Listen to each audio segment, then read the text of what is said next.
Endnotes 501-1000. The remains of this tower, says Napier, Florentine History, I 319, note, still exist in the Piazza de' Cavalieri. On the right of the archway as the spectator looks toward the clock. According to Booty it was called the Mew, because the eagles of the commune were kept there to molt. Shelley thus sings of it. Poems, 391. Amid the desolation of a city, which was the cradle, and is now the grave, of an extinguished people, so that pity weeps o'er the shipwrecks of oblivion's wave. There stands the Tower of Famine. It is built upon some prison homes, whose dwellers rave for bread, and gold, and blood. Pain, linked to guilt, agitates the light flame of their hours, until its vital oil is spent or spilt.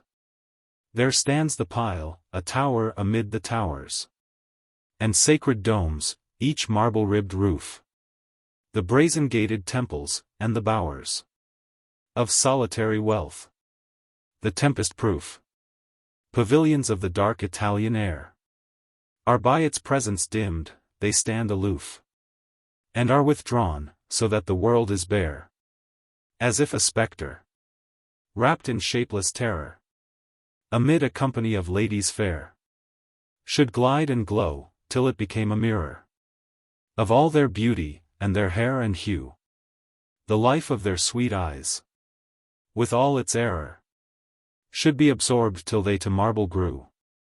Right arrow curving left. Monte San Giuliano, between Pisa and Lucca. Shelley, Poems, 3166. It was that hill whose intervening brow screens Lucca from the Pisan's envious eye, which the circumfluous plain waving below, like a wide lake of green fertility, with streams and fields and marshes bare, divides from the far Apennine, which lie island in the immeasurable air. Right arrow curving left. The hounds are the Pisan mob, the hunters, the Pisan noblemen here mentioned, the wolf and whelps, Ugolino and his sons. Right arrow curving left. It is a question whether in this line Cajavar is to be rendered nailed up or locked. Villani and Benvenuto say the tower was locked, and the keys thrown into the Arno. And I believe most of the commentators interpret the line in this way. But the locking of a prison door, which must have been a daily occurrence, could hardly have caused the dismay here portrayed, unless it can be shown that the lower door of the tower was usually left unlocked. The 30 lines from Ed Io Centi are unequaled, says Landor, Pentameron, 40, by any other continuous 30 in the whole dominions of poetry. Right arrow curving left. Italy. It being an old custom to call countries by the affirmative particle of the language. Right arrow curving left. Capraia and Gorgona are 2 islands opposite the mouth of the Arno. Ampere, Voyage Dantesque, 217, remarks. This imagination may appear grotesque and forced if one looks at the map, for the Isle of Gorgona is at some distance from the mouth of the Arno. And I had always thought so, until the day when, having ascended the Tower of Pisa, I was struck with the aspect which the Gorgona presented from that point. It seemed to shut up the Arno. I then understood how Dante might naturally have had this idea, which had seemed strange to me, and his imagination was justified in my eyes. He had not seen the Gorgona from the Leaning Tower, which did not exist in his time, but from some one of the numerous towers which protected the ramparts of Pisa. This fact alone would be sufficient to show what an excellent interpretation of a poet traveling is. Right arrow curving left. Napier, Florentine History, I 313. He without hesitation surrendered Santa Maria a Monte, Fuxecchio, Santa Croce, and Monte Calvole to Florence. Exiled the most zealous Ghibellines from Pisa, and reduced it to a purely Guelphic republic. He was accused of treachery, and certainly his own objects were admirably forwarded by the continued captivity of so many of his countrymen, by the banishment of the adverse faction, and by the friendship and support of Florence. Right arrow curving left.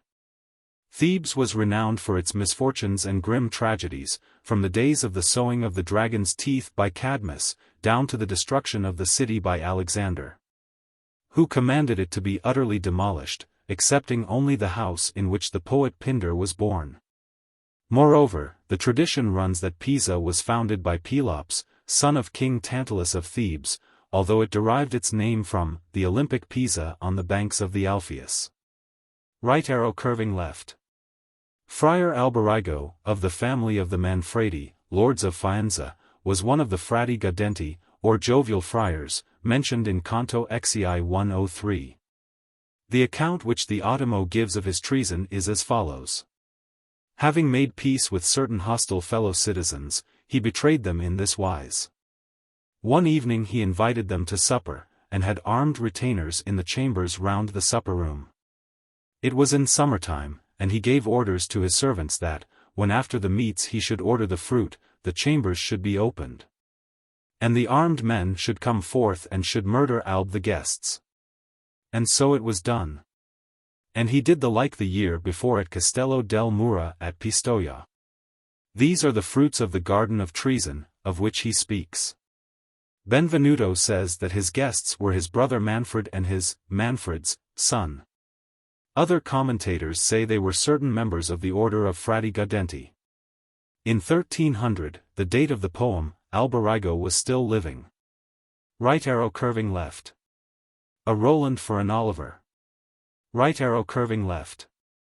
This division of Cocytus, the Lake of Lamentation, is called Ptolomia from Ptolomeus, 1 Maccabees 16:11, where the captain of Jericho inviteth Simon and 2 of his sons into his castle, and there treacherously murdereth them. For, when Simon and his sons had drunk largely, Ptolemy and his men rose up, and took their weapons, and came upon Simon into the banqueting place, and slew him, and his 2 sons, and certain of his servants. Or perhaps from Ptolemy, who murdered Pompey after the battle of Pharsalia. Right arrow curving left. Of the 3 fates, Clotho held the distaff, Lachesis spun the thread, and Atropus cut it. Odyssey, 11. After him I perceived the might of Hercules, an image. For he himself amongst the immortal gods is delighted with banquets, and has the fair-legged Hebe, daughter of mighty Jove, and golden-sandaled Juno. Right arrow curving left. Ser Branco d'Oria was a Genoese, and a member of the celebrated Doria family of that city. Nevertheless he murdered at table his father-in-law, Michel Zanche, who is mentioned Canto XXII 88. Right arrow curving left. This vituperation of the Genoese reminds one of the bitter Tuscan proverb against them, sea without fish, mountains without trees, men without faith, and women without shame. Right arrow curving left. Friar Alberigo. Right arrow curving left. The 4th and last division of the 9th circle, the Judeca. The smallest circle, at the point of all the universe, where Dis is seated. The first line, the banners of the King of Hell come forth, is a parody of the first line of a Latin hymn of the 6th century, sung in the churches during Passion Week, and written by Fortunatus, an Italian by birth, but who died Bishop of Poitiers in 600. The first stanza of this hymn is Vexilla regis prodient. Fulgit crucis mysterium. Quo came carnis conditor. Suspensus est patibulo.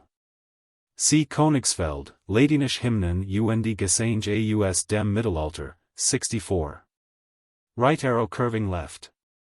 Milton, Paradise Lost, v. 708. His countenance as the morning star, that guides the starry flock. Right arrow curving left. Compare Milton's descriptions of Satan, Paradise Lost, I 192, 589, 2636, 4985. Thus Satan, talking to his nearest mate, with head uplift above the wave, and eyes that sparkling blazed, his other parts besides, prone on the flood, extended long and large, lay floating many a rood, in bulk as huge as whom the fables name of monstrous size. Titanian, or earth-born. That warred on Jove.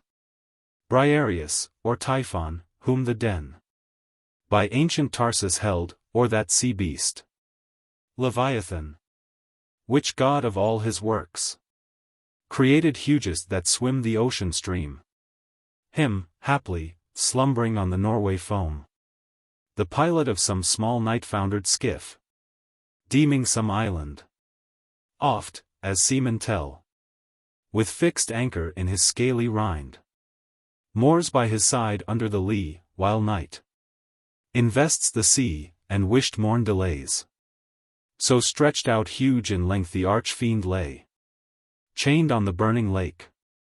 He, above the rest, in shape and gesture proudly eminent, stood like a tower, his form had yet not lost all her original brightness, nor appeared less than archangel ruined, and the excess of glory obscured, as when the sun new risen looks through the horizontal misty air, shorn of his beams, or from behind the moon, in dim eclipse, disastrous twilight sheds on half the nations, and with fear of change perplexes monarchs, darkened so, yet shone above them all the archangel, as when far off at sea a fleet descried hangs in the clouds, by equinoctial winds, close sailing from Bengala or the isles of Ternate and Tidor, whence merchants bring their spicy drugs,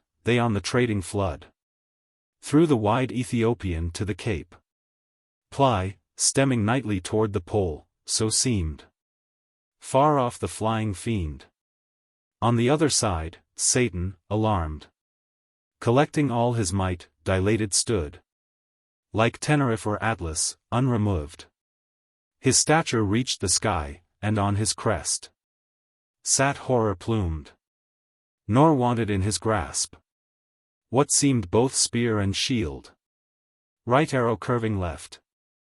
The Ottimo and Benvenuto both interpret the three faces as symbolizing ignorance, hatred, and impotence. Others interpret them as signifying the 3/4 of the then-known world, Europe, Asia, and Africa. Right arrow curving left. Ethiopia, the region about the cataracts of the Nile. Right arrow curving left. Milton, Paradise Lost, 2:527. At last his sail broad vans he spreads for flight, and in the surging smoke uplifted spurns the ground. Right arrow curving left. Landor in his Pentameron, 527, makes Petrarca say, "This is atrocious, not terrific nor grand." Alighieri is grand by his lights, not by his shadows. By his human affections, not by his infernal.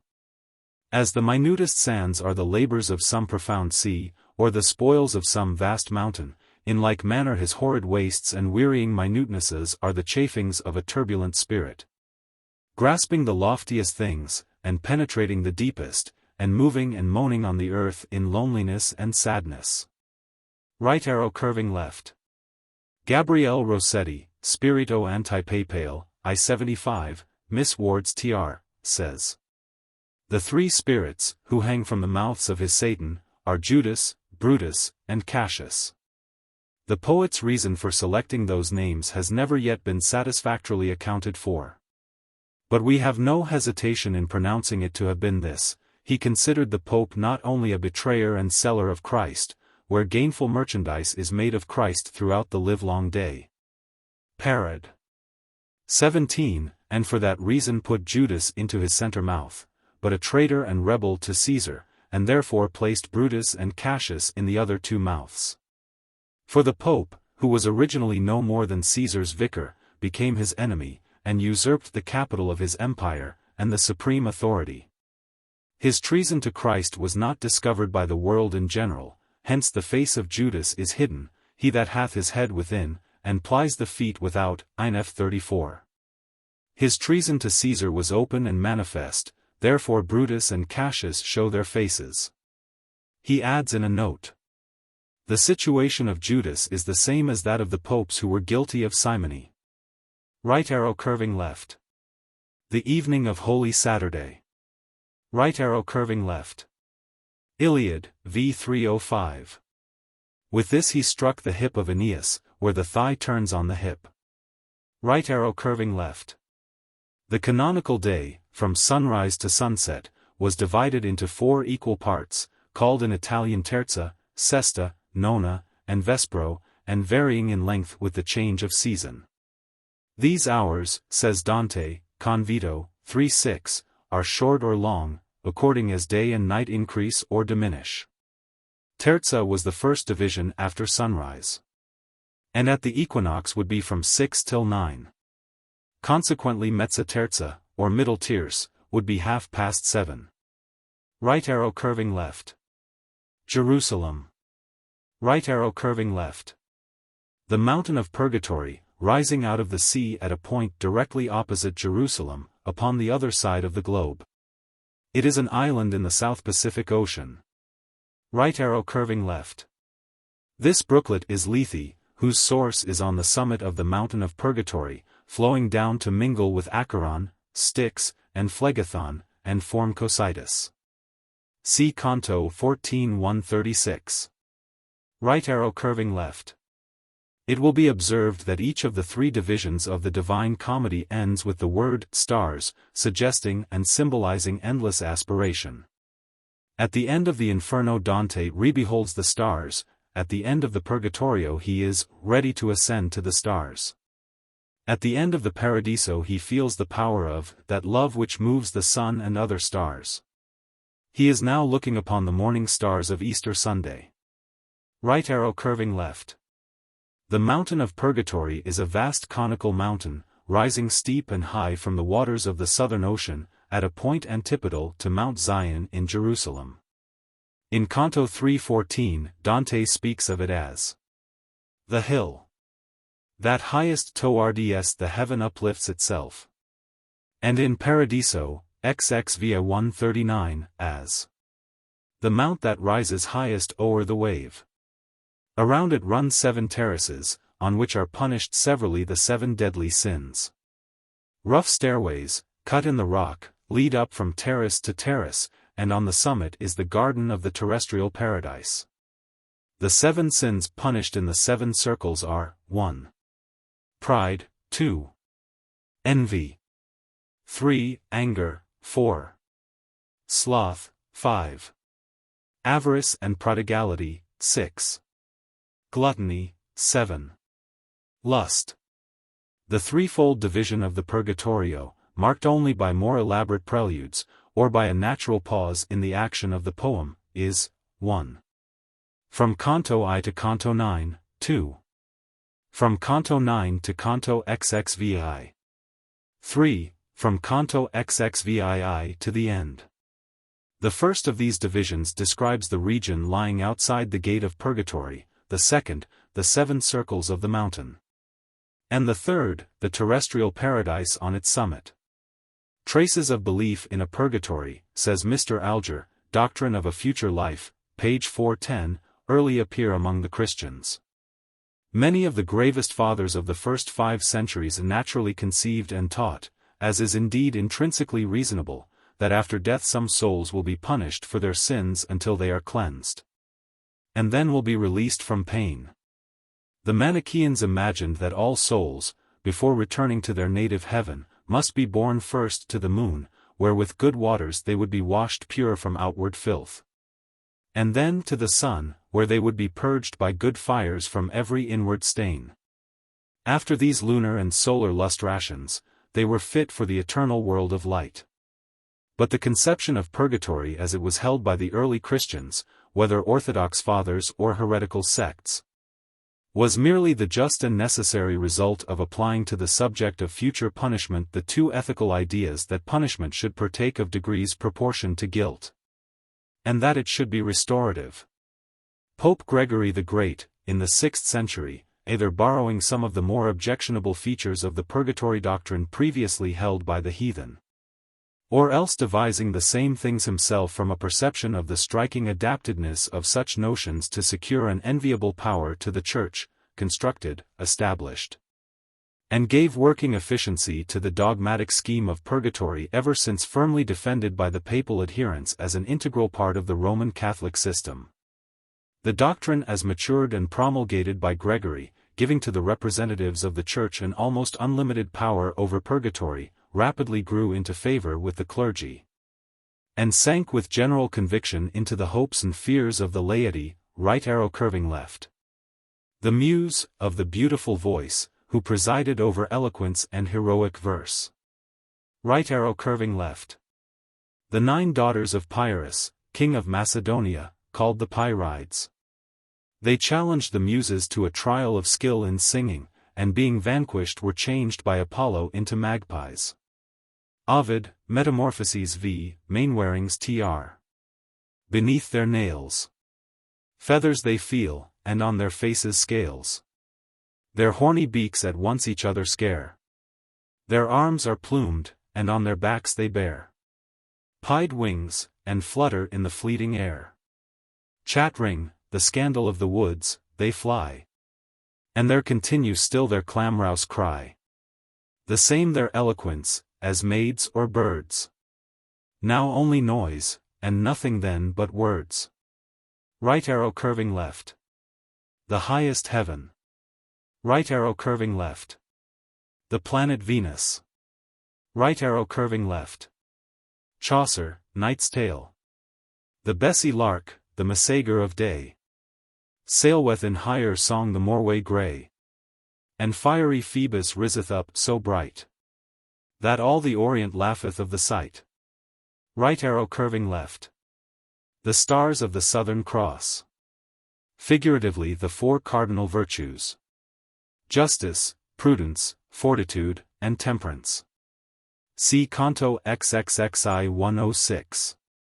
We here are nymphs, and in the heaven are stars. The next line may be interpreted in the same figurative sense. Humboldt, Personal Narrative, 221, Miss Williams's tr. Thus describes his first glimpse of the Southern Cross. The pleasure we felt on discovering the Southern Cross was warmly shared by such of the crew as had lived in the colonies. In the solitude of the seas, we hail a star as a friend from whom we have long been separated. Among the Portuguese and the Spaniards peculiar motives seem to increase this feeling. A religious sentiment attaches them to a constellation, the form of which recalls the sign of the faith planted by their ancestors in the deserts of the New World.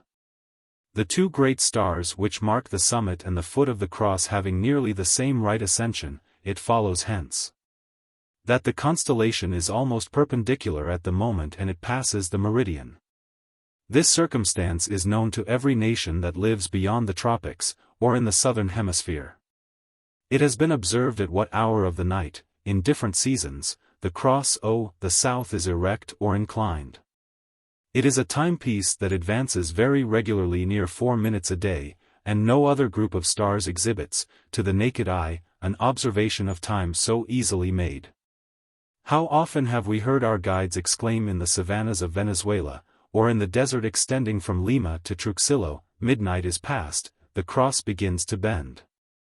How often those words reminded us of that affecting scene, where Paul and Virginia, seated near the source of the river of Lataniers, converse together for the last time, and where the old man, at the sight of the Southern Cross, warns them that it is time to separate.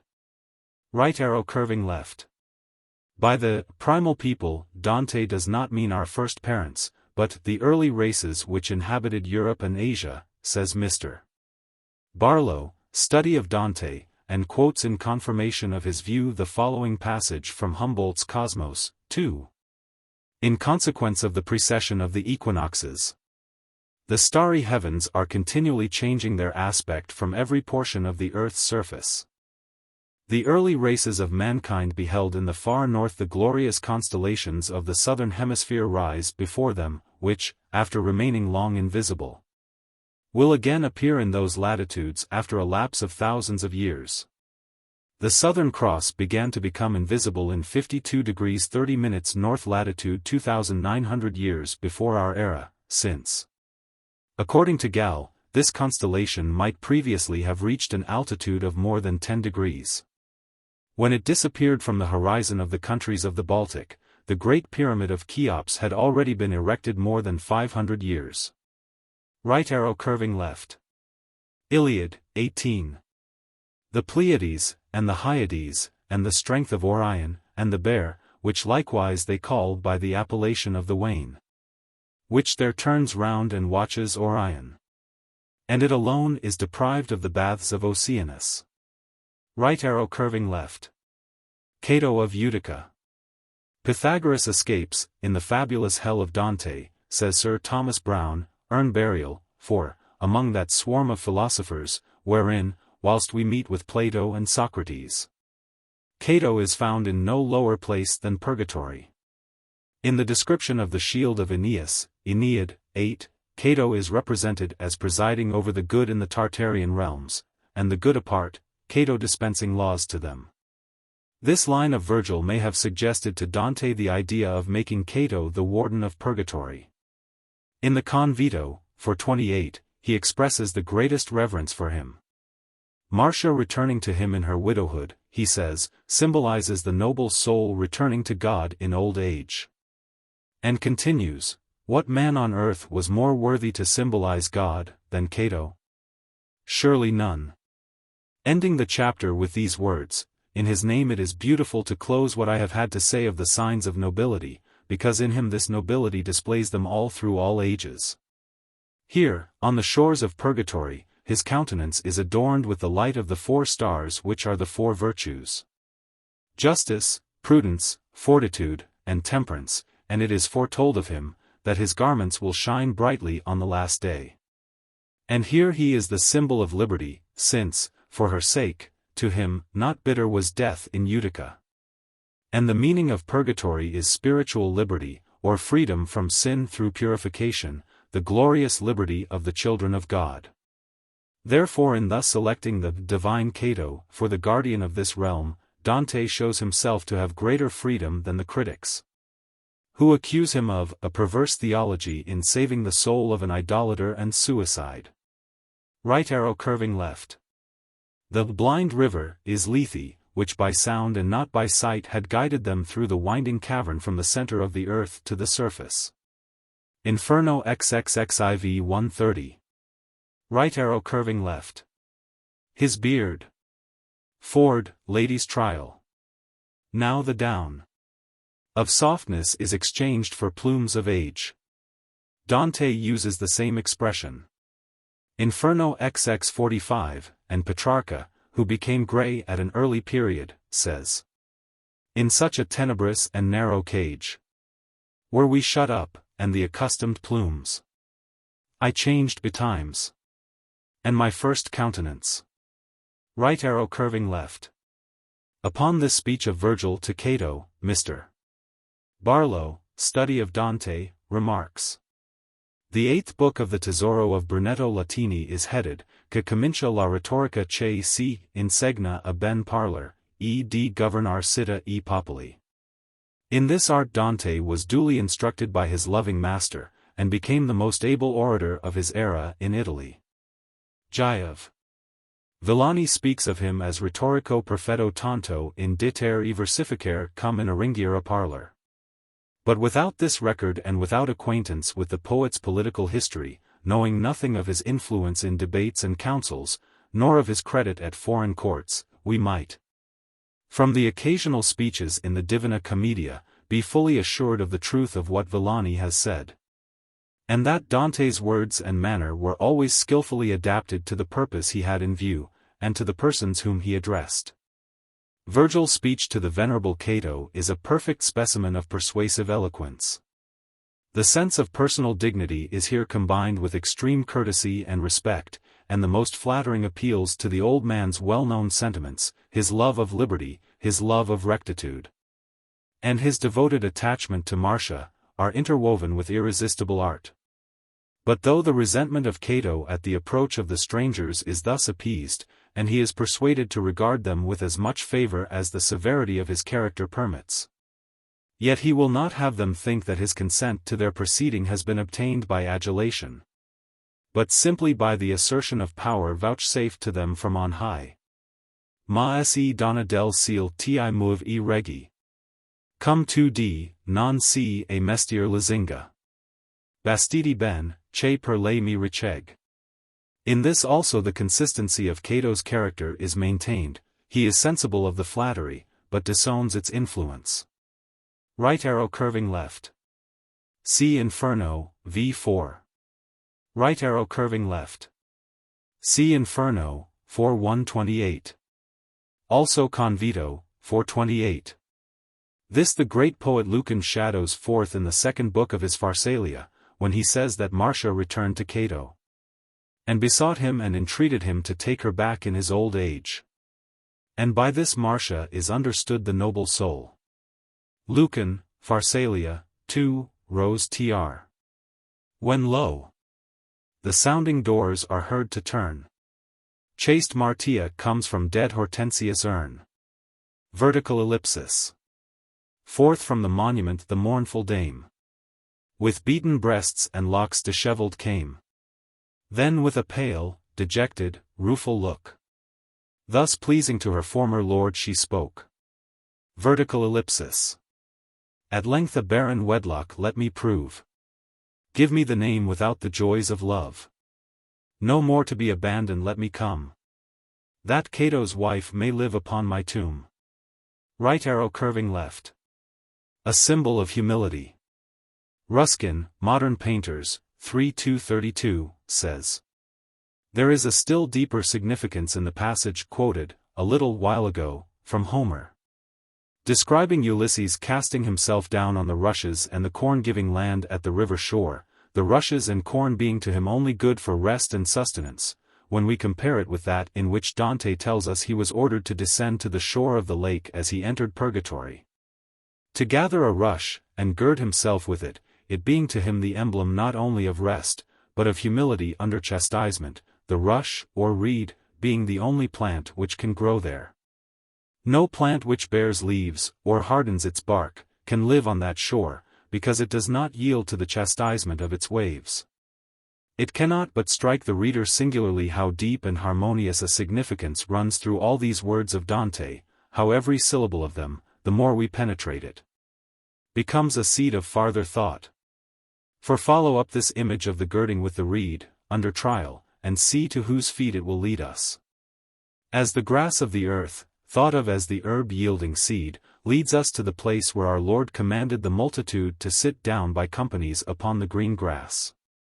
So the grass of the waters, thought of as sustaining itself among the waters of affliction, leads us to the place where a stem of it was put into our Lord's hand for his scepter. And in the crown of thorns, and the rod of reed, was foreshown the everlasting truth of the Christian ages, that all glory was to be begun in suffering, and all power in humility. Right arrow curving left. Ruskin, Modern Painters, 3:248. There is only one more point to be noticed in the Dantesque landscape, namely, the feeling entertained by the poet towards the sky. And the love of mountains is so closely connected with the love of clouds, the sublimity of both depending much on their association, that, having found Dante regardless of the Carrara Mountains as seen from San Miniato, we may well expect to find him equally regardless of the clouds in which the sun sank behind them. Accordingly, we find that his only pleasure in the sky depends on its white clearness, that turning into bianco aspetto di celestro, which is so peculiarly characteristic of fine days in Italy. His pieces of pure pale light are always exquisite.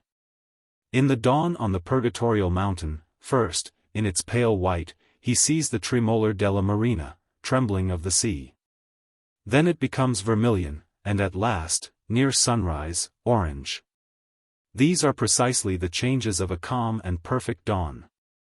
The scenery of paradise begins with day added to day, the light of the sun so flooding the heavens, that never rain nor river made lake so wide. And throughout the paradise all the beauty depends on spheres of light, or stars, never on clouds. But the pit of the Inferno is at first sight obscure, deep, and so cloudy that at its bottom nothing could be seen. When Dante and Virgil reach the marsh in which the souls of those who have been angry and sad in their lives are forever plunged, they find it covered with thick fog. And the condemned souls say to them, we once were sad. In the stewed air, made gladsome by the sun. Now in these murky settlings are we sad. Even the angel crossing the marsh to help them is annoyed by this bitter marsh smoke, fumo acerbo, and continually sweeps it with his hand from before his face. Right arrow curving left. Some commentators interpret ov adarezza, by, where the wind blows. But the blowing of the wind would produce an effect exactly opposite to that here described. Right arrow curving left. Aeneid, 6. When the first is torn off, a second of gold succeeds, and a twig shoots forth leaves of the same metal. Right arrow curving left. It was sunset at Jerusalem, night on the Ganges, and morning at the mountain of Purgatory.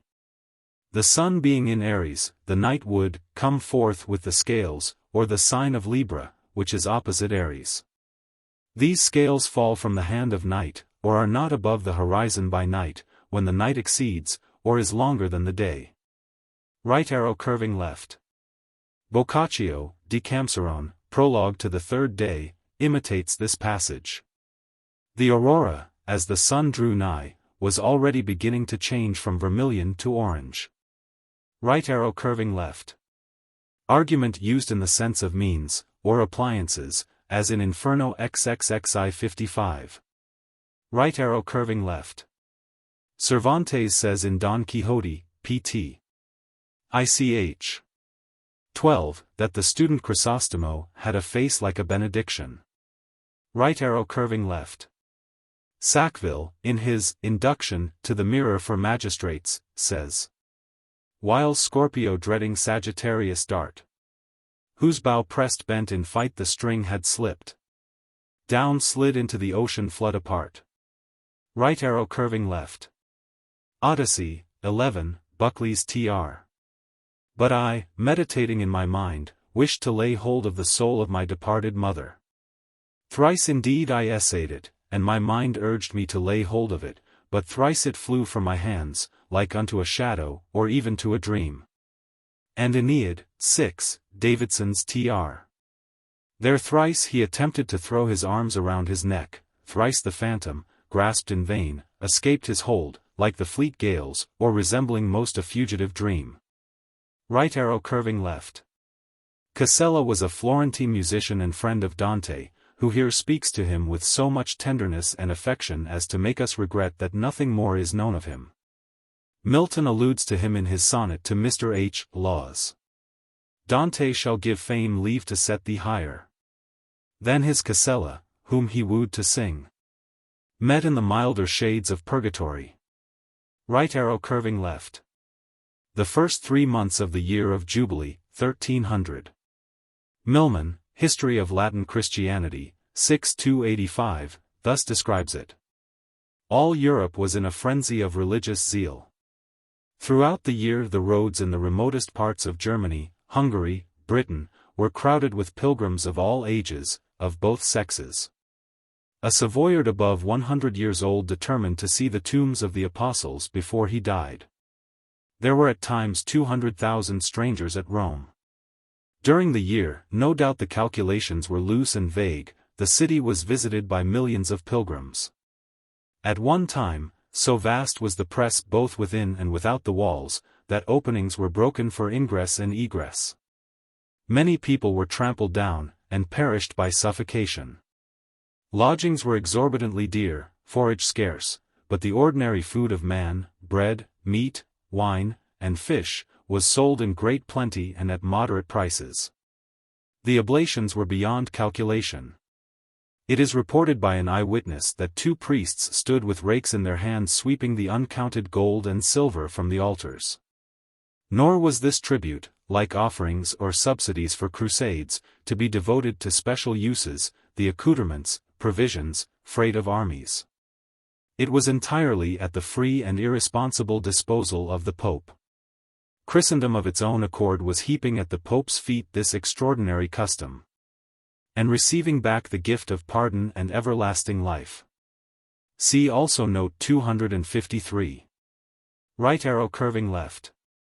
The seashore of Ostia at the mouth of the Tiber, where the souls of those who were saved assembled, and were received by the celestial pilot, who transported them to the island of Purgatorio. Minucius Felix, a Roman lawyer of the 3rd century, makes it the scene of his Octavius, and draws this pleasant picture of the sands and the sea. Reeves's Tr. p. 37. It was vacation time, and that gave me a loose for my business at the bar, for it was the season after the summer's heat, when autumn promised fair, and put on the face of temperate.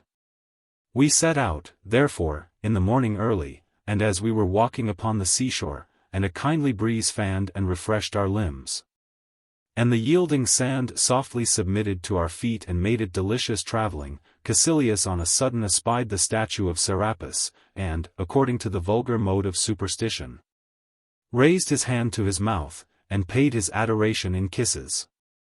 Upon which Octavius, addressing himself to me, said, "It is not well done, my brother Marcus, thus to leave your inseparable companion in the depth of vulgar darkness, and to suffer him, in so clear a day, to stumble upon stones. Stones, indeed, of figure, and anointed with oil, and crowned, but stones, however, still they are. For you cannot but be sensible that your permitting so foul an error in your friend redounds no less to your disgrace than his." This discourse of his held us through half the city. And now we began to find ourselves upon the free and open shore. There the gently washing waves had spread the extremest sands into the order of an artificial walk. And as the sea always expresses some roughness in his looks, even when the winds are still, although he did not roll in foam and angry surges to the shore, yet were we much delighted, as we walked upon the edges of the water, to see the crisping, frizzly waves glide in snaky folds, one while playing against our feet, and then again retiring and lost in the devouring ocean. Softly, then, and calmly as the sea about us, we travelled on, and kept upon the brim of the gently declining shore, beguiling the way with our stories. Right arrow curving left. This is the first line of the second canzone of the Convito. Right arrow curving left. So in Paradiso, XX via 139. The mount that rises highest o'er the sea. Right arrow curving left. The tomb of Virgil is on the promontory of Posilippo, overlooking the Bay of Naples. The inscription upon it is: Mantua me genuit, Calabri repure, tenet nunc. Parthenope, Cassini Pasqua, Rura, Dutses. The epitaph, says Eustace, Classical Tour, I 499, which, though not genuine, is yet ancient, was inscribed by order of the Duke of Pescalangiano, then proprietor of the place, on a marble slab placed in the side of the rock opposite the entrance of the tomb, where it still remains. Forsyth, Italy, page 378, says: Virgil's tomb is so called, I believe, on the single authority of Donatus.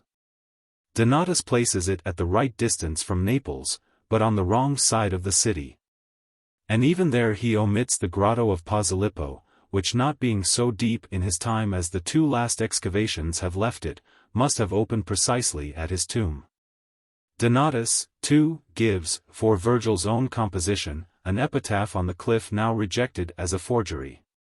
And who is this Donatus? An obscure grammarian, or rather his counterfeit. The structure itself resembles a ruined pigeon house, where the numerous columbaria would indicate a family sepulchre, but who should repose in the tomb of Virgil, but Virgil alone? Visitors of every nation, kings and princes, have scratched their names on the stucco of this apocryphal ruin, but the poet's awful name seems to have deterred them from versifying here. Right arrow curving left. Be satisfied with knowing that a thing is, without asking why it is. These were distinguished in scholastic language as the demonstratio quia, and the demonstratio propter quid. Right arrow curving left. Places on the mountainous seaside road from Genoa to Pisa, known as the Riviera di Levante. Of this, Mr. Ruskin, Modern Painters, 3243, says: The similes by which he illustrates the steepness of that ascent are all taken from the Riviera of Genoa, now traversed by a good carriage road under the name of the Cornice. But as this road did not exist in Dante's time, and the steep precipices and promontories were then probably traversed by footpaths, which, as they necessarily passed in many places over crumbling and slippery limestone, were doubtless not a little dangerous, and as in the manner they commanded the bays of sea below, and lay exposed to the full blaze of the southeastern sun, they corresponded precisely to the situation of the path by which he ascends above the purgatorial sea. The image could not possibly have been taken from a better source for the fully conveying his idea to the reader, nor, by the way, is there reason to discredit, in this place, his powers of climbing. For, with his usual accuracy, he has taken the angle of the path for us, saying it was considerable more than 45. Now a continuous mountain slope of 45 degrees is already quite unsafe either for ascent or descent, except by zigzag paths. And a greater slope than this could not be climbed, straightforward, but by help of crevices or jags in the rock, and great physical exertion besides. Mr. Norton, Travel and Study, p. 1, thus describes the Riviera. The Var forms the geographical boundary between France and Italy. But it is not till Nice is left behind, and the first height of the Riviera is surmounted, that the real Italy begins. Here the hills close round at the north, and suddenly, as the road turns at the top of a long ascent, the Mediterranean appears far below, washing the feet of the mountains that form the coast, and stretching away to the southern horizon. The line of the shore is of extraordinary beauty. Here an abrupt cliff rises from the sea, here bold and broken masses of rock jut out into it. Here the hills, their grey sides terraced for vineyards, slope gently down to the water's edge, here they stretch into little promontories covered with orange and olive trees. One of the first of these promontories is that of Capo Sant' Ospizio. A close grove of olives half conceals the old castle on its extreme point. With the afternoon sun full upon it, the trees palely glimmering as their leaves move in the light air, the sea so blue and smooth as to be like a darker sky, and not even a ripple upon the beach. It seems as if this were the very home of summer and of repose. It is remote and secluded from the stir and noise of the world. No road is seen leading to it, and one looks down upon the solitary castle and wonders what stories of enchantment and romance belong to a ruin that appears as if made for their dwelling place. It is a scene out of that Italy which is the home of the imagination, and which becomes the Italy of memory.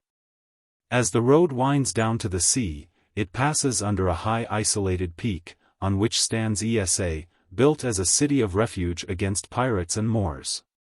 A little farther on, its Roman strength Turbia showed, in ruins by the mountain road, not only recalling the ancient times, when it was the boundary city of Italy and Gaul, and when Augustus erected his triumphal arch within it, but associated also with Dante and the steep of Purgatory.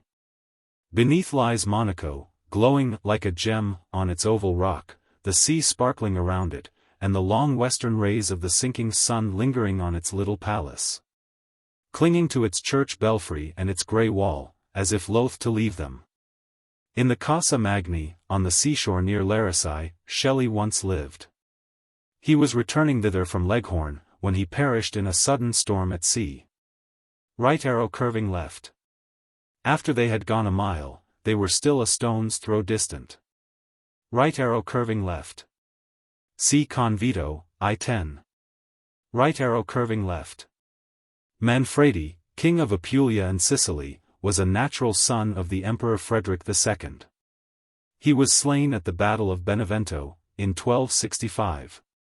One of the great and decisive battles of the Guelphs and Ghibellines, the Guelph or papal forces being commanded by Charles of Anjou, and the Ghibellines or imperialists by Manfredi. Malaspini, Storia, ch. 187, thus describes his death and burial. Manfredi, being left with few followers, behaved like a valiant gentleman who preferred to die in battle rather than to escape with shame. And putting on his helmet, which had on it a silver eagle for a crest, this eagle fell on the saddlebow before him. And seeing this he was greatly disturbed, and said in Latin to the barons who were near him, Hoc est signum Dei, for this crest I fastened on with my own hands in such a way that it could not fall. But he was not discouraged, and took heart, and went into battle like any other baron, without the royal insignia, in order not to be recognized. But short while it lasted, for his forces were already in flight, and they were routed and Manfredi slain in the middle of the enemy. And they were driven into the town by the soldiers of King Charles, for it was now night, and they lost the city of Benevento. And many of Manfredi's barons were made prisoners, among whom were the Count Giordano, Messer Piero Asino degli Uberti, and many others, whom King Charles sent captive into Provence. And there had them put to death in prison. And he imprisoned many other Germans in different parts of the kingdom. And a few days afterwards the wife of Manfredi and his children and his sister, who were in Nocera de Sardini in Apulia, were taken prisoners by Charles. These died in prison. And for more than 3 days they made search after Manfredi, for he could not be found, nor was it known if he were dead, or a prisoner, or had escaped. Because he had not worn his royal robes in the battle. And afterwards he was recognized by one of his own camp followers, from certain marks upon his person, in the middle of the battlefield.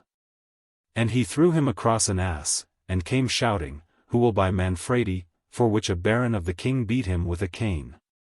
And the body of Manfredi being brought to King Charles, he assembled all the barons who were prisoners, and asked each one if that was Manfredi, and timidly they answered yes. Count Giordano smote himself in the face with his hands, weeping and crying, "O my lord!"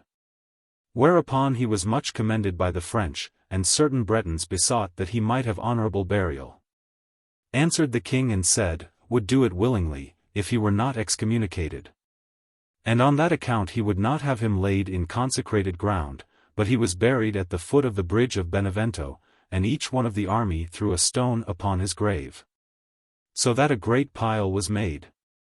But afterwards, it is said, by command of the Pope, the Bishop of Cosenza took him from that grave, and sent him out of the kingdom, because it was church land. And he was buried by the River Verde, at the confines of the kingdom and the Campagna. This battle was on a Friday, the last day of February, in the year 1265. Villani, who in his account of the battle copies Malaspini almost literally, gives in another chapter, 646, the following portrait of Manfredi. But it must be remembered that Villani was a Guelph, and Manfredi a Ghibelline. King Manfredi had for his mother a beautiful lady of the family of the Marquises of Lancia in Lombardy, with whom the emperor had an intrigue, and was beautiful in person, and like his father and more than his father was given to dissipation of all kinds. He was a musician and singer, delighted in the company of buffoons and courtiers and beautiful concubines, and was always clad in green. He was generous and courteous, and of good demeanor, so that he was much beloved and gracious. But his life was wholly Epicurean, hardly caring for God or the saints, but for the delights of the body. He was an enemy of Holy Church, and of priests and monks, confiscating churches as his father had done. And a wealthy gentleman was he, both from the treasure which he inherited from the emperor, and from King Conrad, his brother, and from his own kingdom, which was ample and fruitful, and which, so long as he lived, notwithstanding all the wars he had with the church, he kept in good condition, so that it rose greatly in wealth and power, both by sea and by land. This battle of Benevento is the same as that mentioned Inferno XXVI 16. At Ceperano, where a renegade was each Apulian. Right arrow curving left. Constance, wife of the Emperor Henry VI. Right arrow curving left. His daughter Constance, who was married to Peter of Aragon, and was the mother of Frederick of Sicily and of James of Aragon. Right arrow curving left. The Bishop of Cosenza and Pope Clement IV. Right arrow curving left. The name of the River Verde reminds one of the old Spanish ballad, particularly when one recalls the fact that Manfredi had in his army a band of Saracens. Rio Verde, Rio Verde. Many a corpse is bathed in thee. Both of Moors and eke of Christians. Slain with swords most cruelly. Right arrow curving left. Those who died, in contumely of Holy Church, or under excommunication, were buried with extinguished and inverted torches. Right arrow curving left. Plato's doctrine of three souls, the vegetative in the liver, the sensitive in the heart, and the intellectual in the brain. See Convito, 4-7. Right arrow curving left. See Convito, 2-14, quoted note 1566. Right arrow curving left. San Leo, a fortress on a mountain in the Duchy of Urbino, Noli, a town in the Genoese territory, by the seaside, bis Mantova, a mountain in the Duchy of Modena. Right arrow curving left. Like Christian going up the hill difficulty in Bunyan, Pilgrim's Progress. I looked then after Christian to see him go up the hill, where I perceived he fell from running to going. And from going to clambering upon his hands and knees, because of the steepness of the place. Right arrow curving left. More than 45 degrees. Right arrow curving left. If the sun were in Gemini, or if we were in the month of May, you would see the sun still farther to the north. Right arrow curving left. Rubecchio is generally rendered red or ruddy. But Jacopo dalla Lana says, Rubecchio in the Tuscan tongue signifies an indented mill wheel. This interpretation certainly renders the image more distinct. The several signs of the zodiac are so many cogs in the great wheel, and the wheel is an image which Dante more than once applies to the celestial bodies. Right arrow curving left. The ecliptic. See note 247. Right arrow curving left. This, the mountain of Purgatory, and that, Mount Zion. Right arrow curving left. The 7 stars of Ursa Major, the North Star. Right arrow curving left. Compare Thomson's description of the pleasing land of drowsy head, in the castle of indolence. And there a season atween June and May. Half pranked with spring. With summer half imbrowned. A listless climate made, where, sooth to say, no living wight could work, any cared even for play. Right arrow curving left. He loved also in life, says Arrivabene, Commento Storico, 584, a certain Belacqua, an excellent maker of musical instruments. Benvenuto da Imola says of him, he was a Florentine who made guitars and other musical instruments. He carved and ornamented the necks and heads of the guitars with great care, and sometimes also played. Hence Dante, who delighted in music, knew him intimately. This seems to be all that is known of Belacqua. Right arrow curving left. Measure for measure, 2-2. True prayers. That shall be up at heaven, and enter there. Ere sunrise. Prayers from preserved souls. From fasting maids, whose minds are dedicate to nothing temporal. Right arrow curving left.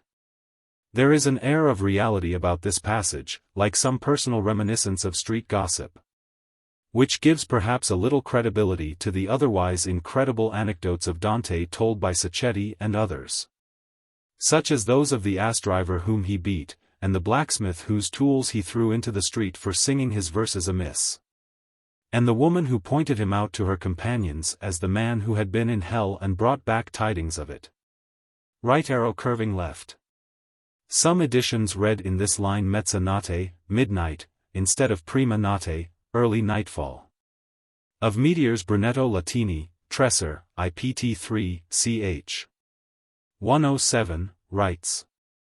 Likewise it often comes to pass that a dry vapor, when it has mounted so high that it takes fire from the heat which is above, falls, when thus kindled, towards the earth, until it is spent and extinguished, when some people think it is a dragon or a star which falls. Milton, Paradise Lost, 4-556, describing the flight of Uriel, says, swift as a shooting star. In autumn thwarts the night, when vapors fired impress the air, and show the mariner from what point of his compass to beware. Impetuous winds. Right arrow curving left. Shakespeare's War, twixt will and will not, and letting I dare not wait upon I would. Right arrow curving left. This is Jacopo del Casero of Fano, in the region between Romagna and the Kingdom of Naples, then ruled by Charles de Valois, Charles Lackland. He was waylaid and murdered at Oriago, between Venice and Padua, by Azone III of Este. Right arrow curving left. Leviticus 17:2. The life of the flesh is in the blood. Right arrow curving left. Among the Paduans, who are called Antenori, because their city was founded by Antenor of Troy. Brunetto Latini, Tresor, ICH. 39, says. Then Antenor and Priam departed thence, with a great company of people, and went to the Marca Trevisana, not far from Venice, and there they built another city which is called Padua. Where lies the body of Antenor, and his sepulchre is still there. Right arrow curving left. La Mira is on the Brenta, or one of its canals, in the Fun lands between Padua and Venice. Right arrow curving left. Buoncante was a son of Guido di Montefeltro, and lost his life in the Battle of Campaldino in the Val d'Arno. His body was never found. Dante imagines its fate. Ruskin, Modern Painters, 3:252, remarks. Observe, Buoncante, as he dies, crosses his arms over his breast, pressing them together, partly in his pain, partly in prayer. His body thus lies by the river shore, as on a sepulchral monument, the arms folded into a cross. The rage of the river, under the influence of the evil demon, unlooses this cross, dashing the body supinely away, and rolling it over and over by bank and bottom. Nothing can be truer to the action of a stream in fury than these lines. And how desolate is it all! The lonely flight, the grisly wound, pierced in the throat, the death, without help or pity, only the name of Mary on the lips, and the cross folded over the heart. Then the rage of the demon and the river, the noteless grave, and, at last, even she who had been most trusted forgetting him. Giovanna nor none else have care for me. There is, I feel assured, nothing else like it in all the range of poetry, a faint and harsh echo of it, only, exists in one Scottish ballad, the Twa Corbas. Right arrow curving left. The wife of Buoncante. Right arrow curving left. Ampere, Voyage Dantesque, p. 241, thus speaks of the Battle of Campaldino. In this plain of Campaldino, now so pleasant and covered with vineyards, took place, on the 11th of June 1289. A rude combat between the Guelphs of Florence and the Furicidi Ghibellines, aided by the Artines.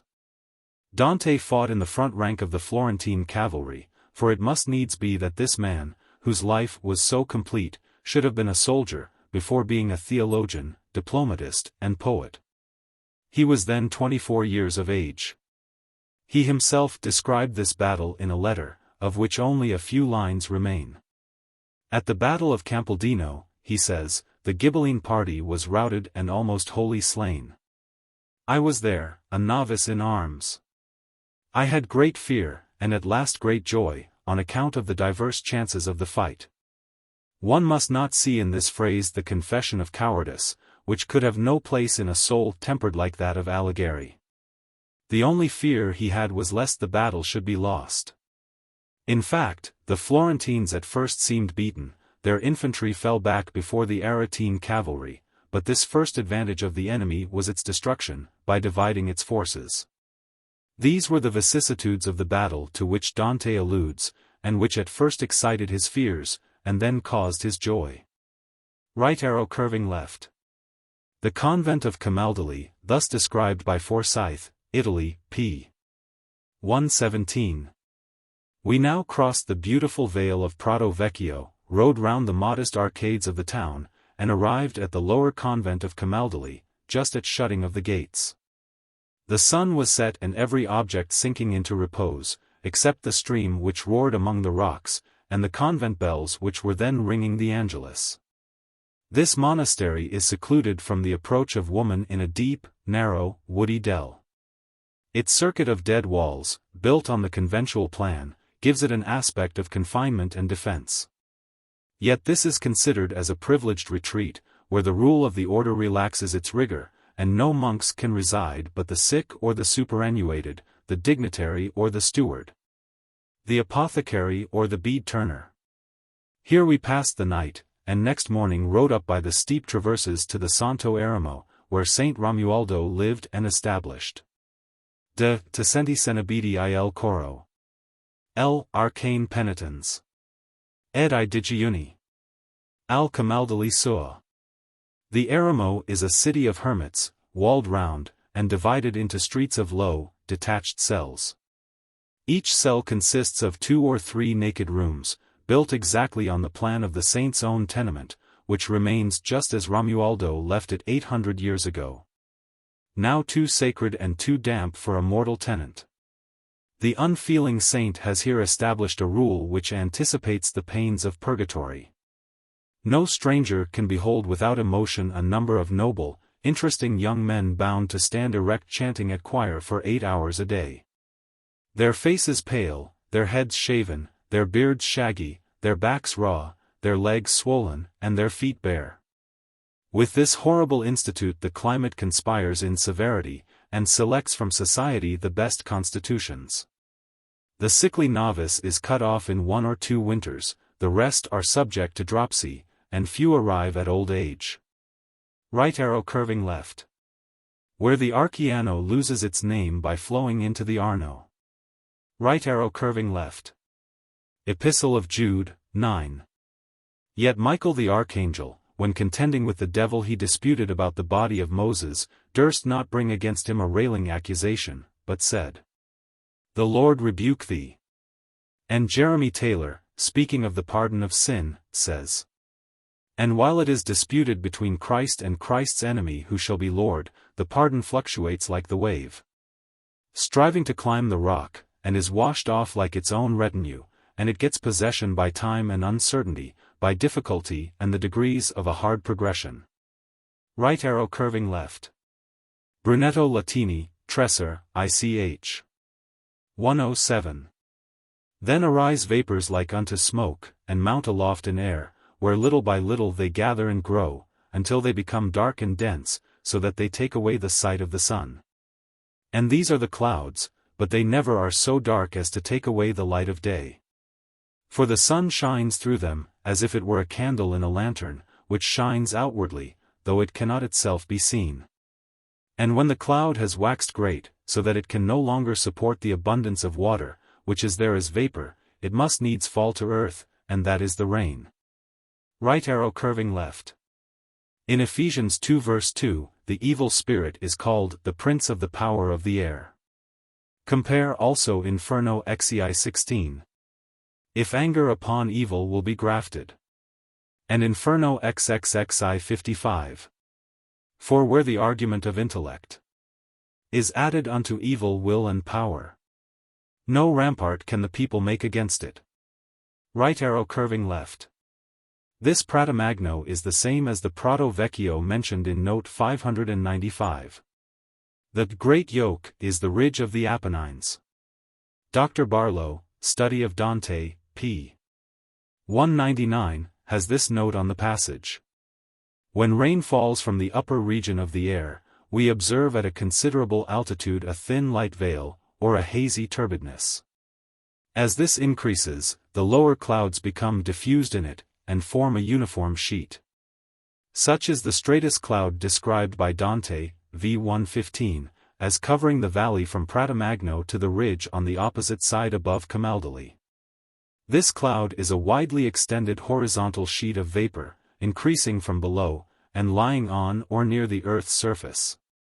It is properly the cloud of night, and first appears about sunset, usually in autumn. It comprehends creeping mists and fogs which ascend from the bottom of valleys, and from the surface of lakes and rivers. In consequence of air colder than that of the surface descending and mingling with it, and from the air over the adjacent land cooling down more rapidly than that over the water, from which increased evaporation is taking place. Right arrow curving left. Milton, Paradise Lost, 4-500. As Jupiter on Juno smiles, when he impregns the clouds that bring May flowers. Right arrow curving left. His arms crossed upon his breast. Right arrow curving left. Ampere, Voyage Dantesque, 255. Who was this unhappy and perhaps guilty woman? The commentators say that she was of the family of Ptolemy, illustrious at Siena. Among the different versions of her story there is one truly terrible. The outraged husband led his wife to an isolated castle in the Maremma of Siena, and there shut himself up with his victim, waiting his vengeance from the poisoned atmosphere of this solitude. Breathing with her the air which was killing her, he saw her slowly perish. This funeral tête-à-tête found him always impassive, until, according to the expression of Dante, the Maremma had unmade what he had once loved. This melancholy story might well have no other foundation than the enigma of Dante's lines, and the terror with which this enigma may have struck the imaginations of his contemporaries.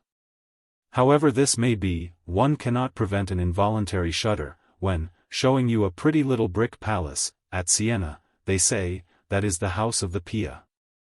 Benvenuto da Imola gives a different version of the story, and says that by command of the husband she was thrown from the window of her palace into the street, and died of the fall. Bondello, the Italian novelist, P.T. I November 12, says that the narrative is true, and gives minutely the story of the lovers, with such embellishments as his imagination suggested. Ugo Foscolo, Edinb. Review, Zix 458, speaks thus. Shakespeare unfolds the character of his persons, and presents them under all the variety of forms which they can naturally assume. He surrounds them with all the splendor of his imagination, and bestows on them that full and minute reality which his creative genius could alone confer.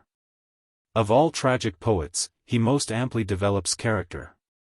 On the other hand, Dante, if compared not only to Virgil, the most sober of poets, but even to Tacitus, will be found never to employ more than a stroke or two of his pencil, which he aims at imprinting almost insensibly on the hearts of his readers. Virgil has related the story of Eurydice in 200 verses, Dante, in 60 verses, has finished his masterpiece, the tale of Francesca da Rimini. The history of Desdemona has a parallel in the following passage of Dante. Nello della Pietra had espoused a lady of noble family at Siena, named Madonna Pia. Her beauty was the admiration of Tuscany, and excited in the heart of her husband a jealousy, which, exasperated by false reports and groundless suspicions, at length drove him to the desperate resolution of Othello. It is difficult to decide whether the lady was quite innocent, but so Dante represents her. Her husband brought her into the Maremma, which, then as now, was a district destructive to health. He never told his unfortunate wife the reason of her banishment to so dangerous a country.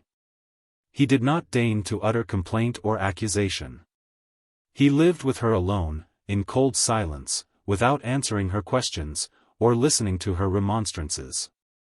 He patiently waited till the pestilential air should destroy the health of this young lady. In a few months she died. Some chroniclers, indeed, tell us, that Nello used the dagger to hasten her death. It is certain that he survived her, plunged in sadness and perpetual silence. Dante had, in this incident, all the materials of an ample and very poetical narrative. But he bestows on it only 4 verses. For a description of the Maremma, see note 181. Also Rogers, Italy, near the end. Where the path is lost in rank luxuriance, and to breathe is to inhale distemper, if not death. Where the wild boar retreats, when hunters chafe, and, when the day-star flames, the buffalo herd afflicted plunge into the stagnant pool. Nothing discerned amid the water leaves, save here and there the likeness of a head, savage, uncouth, where none in human shape come, save the herdsman, leveling his length of lance with many a cry, or Tartar-like, urging his steed along the distant hill, as from a danger. Right arrow curving left. Zara was a game of chance, played with 3 dice. Right arrow curving left. Messer Benincasa of Arezzo, who, while Vicario del Podesta, or judge, in Siena, sentenced to death a brother and a nephew of Gino di Tacco for highway robbery. He was afterwards an auditor of the Ruota in Rome, where, says Benvenuto. One day as he sat in the tribunal, in the midst of 1,000 people, Gino di Tacco appeared like Scaevola. Terrible and nothing daunted. And having seized Benincasa, he plunged his dagger into his heart, leaped from the balcony, and disappeared in the midst of the crowd stupefied with terror. Right arrow curving left. This terrible Gino di Tacco was a nobleman of Asinalunga in the territory of Siena. One of those splendid fellows, who, from some real or imaginary wrong done them, take to the mountains and highways to avenge themselves on society.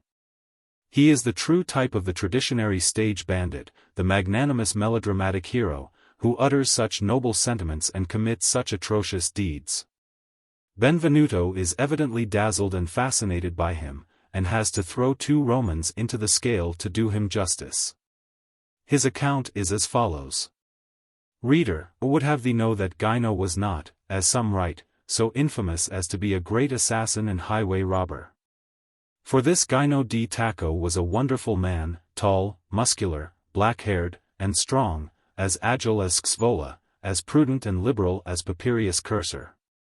He was of the nobles of La Frata, in the county of Siena, who, being forcibly banished by the counts of Santafiore, held the noble castle of Radicofani against the Pope. With his marauders he made many and great prizes, so that no one could go safely to Rome or elsewhere through those regions. Yet hardly any one fell into his hands, who did not go away contented, and love and praise him.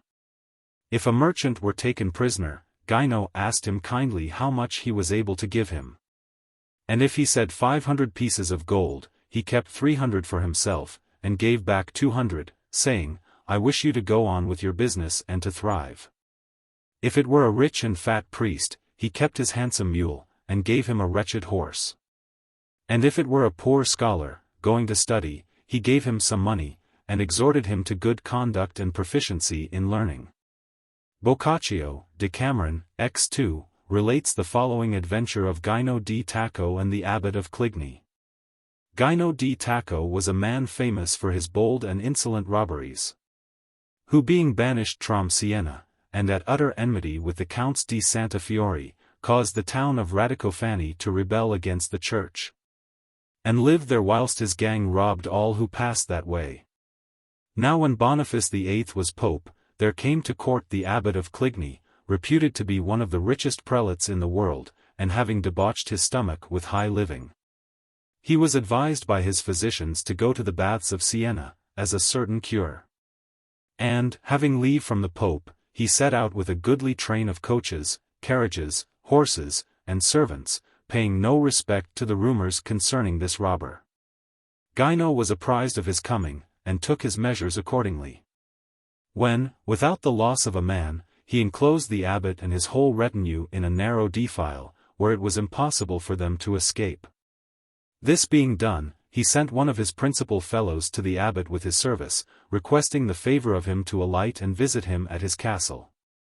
Upon which the abbot replied, with a great deal of passion, that he had nothing to do with Gino, but that his resolution was to go on, and he would see who dared to stop him. My lord, quoth the man, with a great deal of humility, you are now in a place where all excommunications are kicked out of doors, then please to oblige my master in this thing. It will be your best way. Whilst they were talking together, the place was surrounded with highwaymen, and the abbot, seeing himself a prisoner, went with a great deal of ill will with the fellow to the castle. Followed by his whole retinue, where he dismounted, and was lodged, by Gino's appointment, in a poor, dark little room. Whilst every other person was well accommodated according to his respective station, and the carriages and all the horses taken exact care of.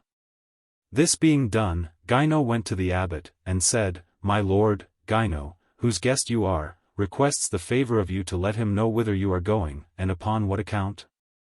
The abbot was wise enough to lay all his haughtiness aside for the present, and satisfied him with regard to both. Gino went away at hearing this, and, resolving to cure him without a bath, he ordered a great fire to be kept constantly in his room, coming to him no more till next morning. When he brought him 2 slices of toasted bread, in a fine napkin, and a large glass of his own rich white wine, saying to him, My lord, when Gino was young, he studied physic. And he declares that the very best medicine for a pain in the stomach is what he has now provided for you, of which these things are to be the beginning. Then take them, and have a good heart. The abbot, whose hunger was much greater than was his will to joke, ate the bread, though with a great deal of indignation, and drank the glass of wine. After which he began to talk a little arrogantly, asking many questions, and demanding more particularly to see this Gino. But Gino passed over part of what he said as vain, and the rest he answered very courteously, declaring that Gino meant to make him a visit very soon, and then left him. He saw him no more till next morning, when he brought him as much bread and wine as before, and in the same manner. And thus he continued during many days, till he found the abbot had eaten some dried beans, which he had left purposely in the chamber, when he inquired of him, as from Gino, how he found his stomach. The abbot replied, I should be well enough were I out of this man's clutches.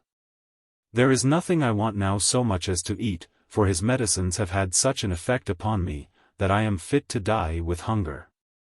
Gino, then, having furnished a room with the abbot's own goods, and provided an elegant entertainment, to which many people of the town were invited, as well as the abbot's own domestics, went the next morning to him, and said, My lord, now you find yourself recovered, it is time for you to quit this infirmary.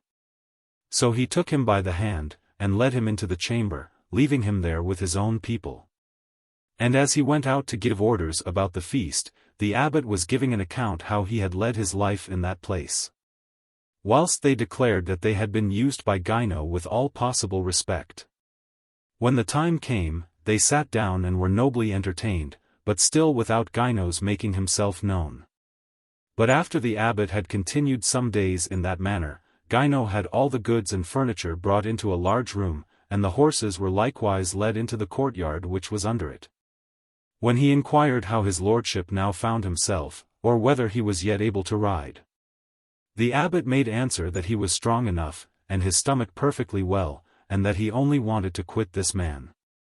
Gino then brought him into the room where all his goods were, showing him also to the window, that he might take a view of his horses, when he said, My lord, you must understand it was no evil disposition, but his being driven a poor exile from his own house, and persecuted with many enemies, that forced Gino di Tacco, whom I am, to be a robber upon the highways, and an enemy to the court of Rome.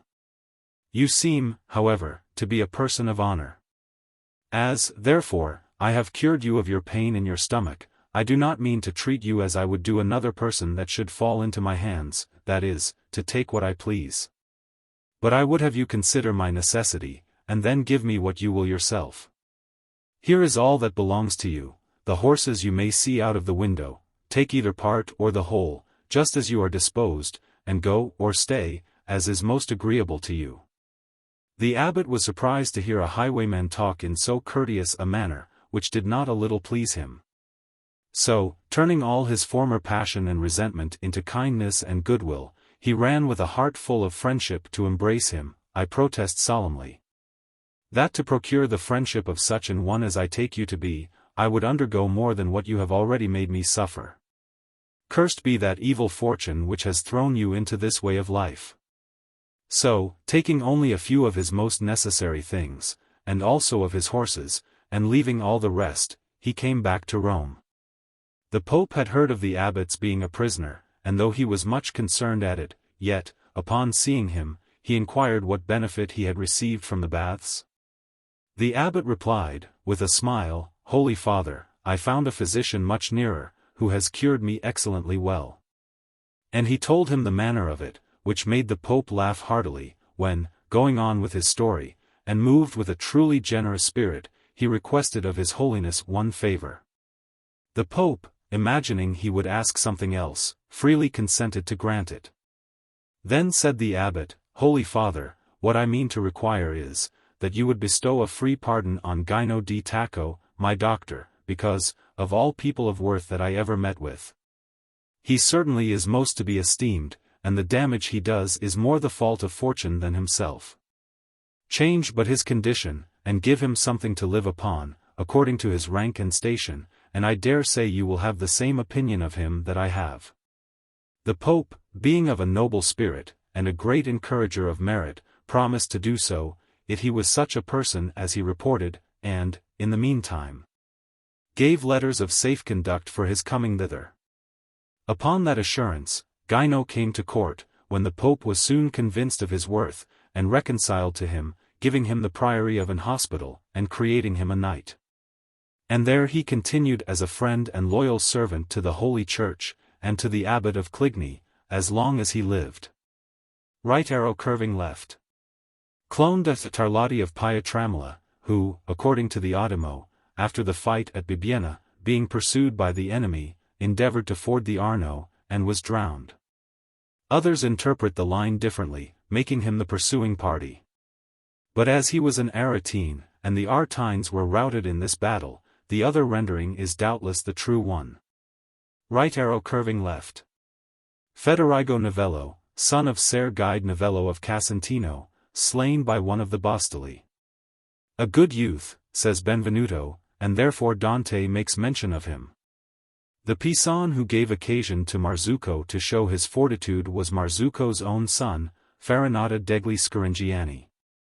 He was slain by Beccio de Caproni, or, as Benvenuto asserts, declaring that Boccaccio told him so, by Count Ugolino.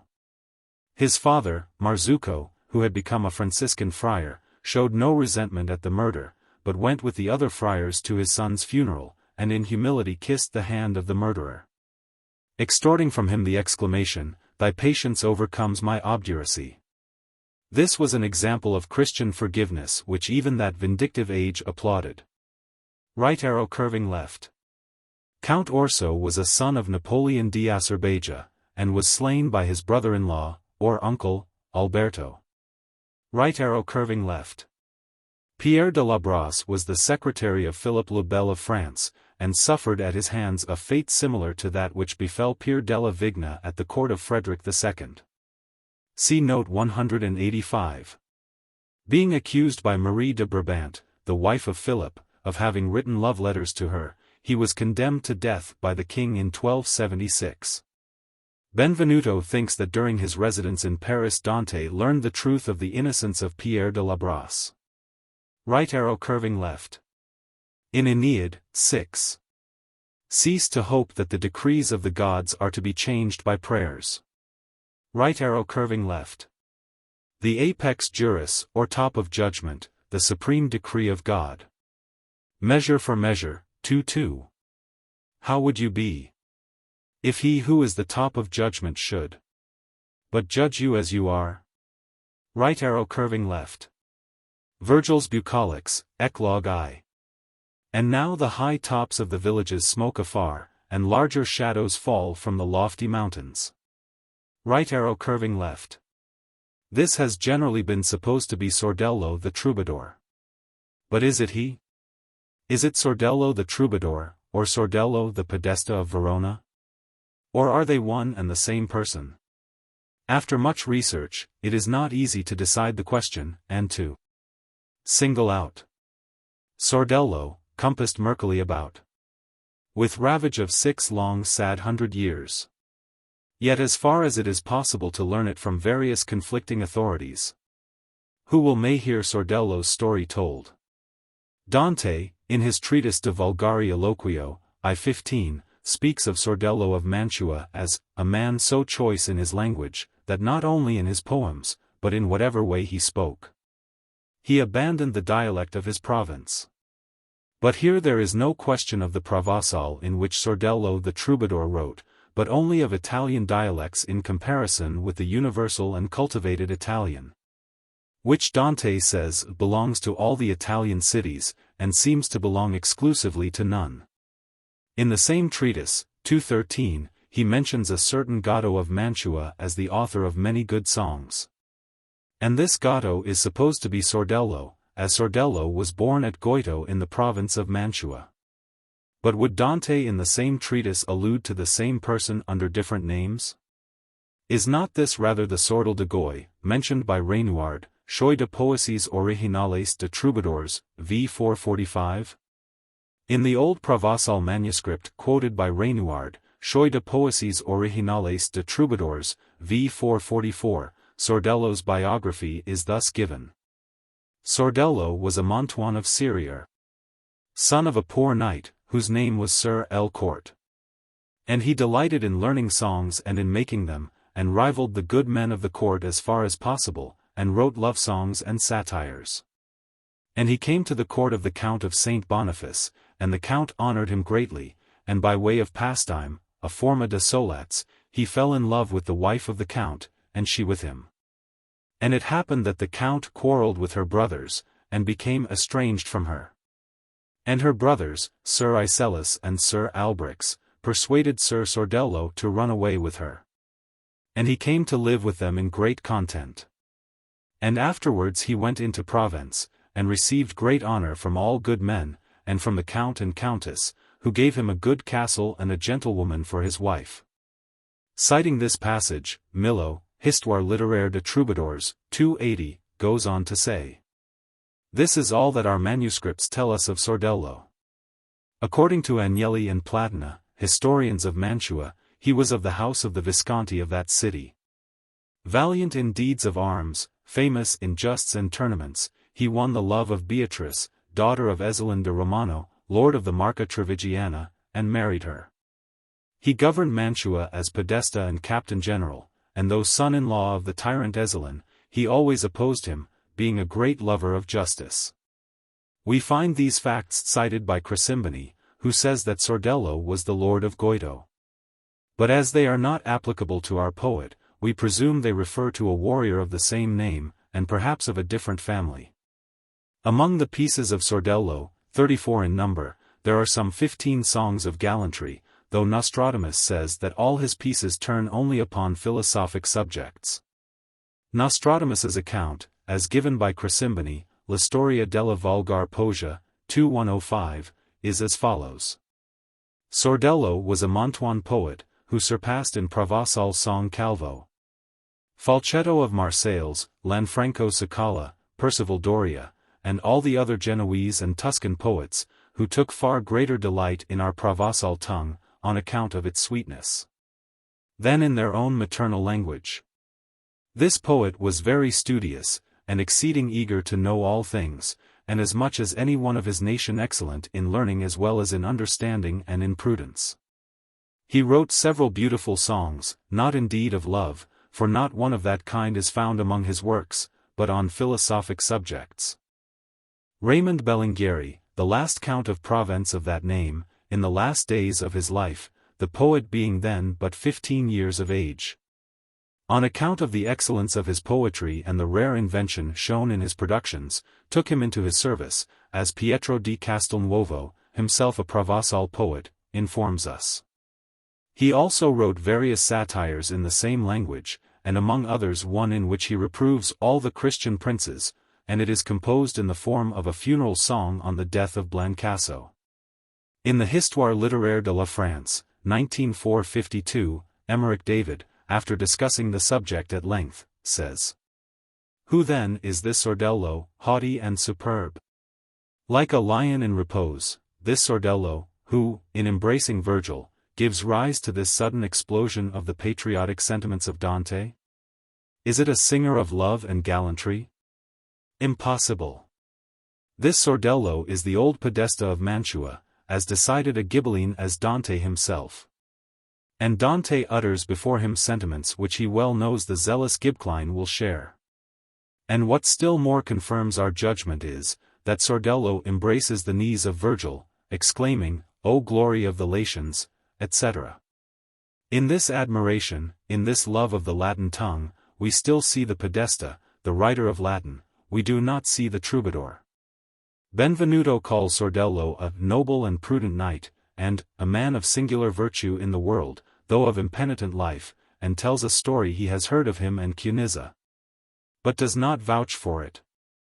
Ezzelino, he says, had a sister greatly addicted to the pleasures of love, concerning whom much is said in the 9th canto of Paradiso. She, being enamored of Sordello, had cautiously contrived that he should visit her at night by a back door near the kitchen of her palace at Verona. And as there was in the street a dirty slough in which the swine wallowed, and puddles of filthy water, so that the place would seem in no way suspicious. He caused himself to be carried by her servant to the door where Cunizza stood ready to receive him. Ezzelino, having heard of this, one evening, disguised as a servant, carried Sordello, and brought him back. Which done, he discovered himself to Sordello, and said, Enough. Abstain in future from doing so foul a deed in so foul a place. Sordello, terrified, humbly besought pardon, promising never more to return to his sister. But the accursed Cunizza again enticed him into his former error. Wherefore, fearing Ezzelino, the most formidable man of his time, he left the city. But Ezzelino, as some say, afterwards had him put to death. He says, moreover, that Dante places Sordello alone and separate from the others, like Saladin in Inferno 4:129, on account of his superiority. Or because he wrote a book entitled The Treasure of Treasures. And that Sordello was a Mantuan of the village of Goito, beautiful of person, valiant of spirit, gentle of manner. Finally, Quadrio, Storia di ogni Posia, 2:130, easily cuts the knot which no one can untie, but unfortunately he does not give his authorities. He writes. Sordello, native of Goito, Sordel de Goy, a village in the Mantuan territory, was born in 1184, and was the son of a poor knight named Elcourt. He then repeats the story of Count Saint Boniface, and of Sordello's reception by Count Raymond in Provence, and adds, having afterwards returned to Italy. He governed Mantua with the title of regent and captain general. And was opposed to the tyrant Ezzelino, being a great lover of justice, as Agnelli writes. Finally he died, very old and full of honor, about 1280. He wrote not only in Provençal, but also in our own common Italian tongue.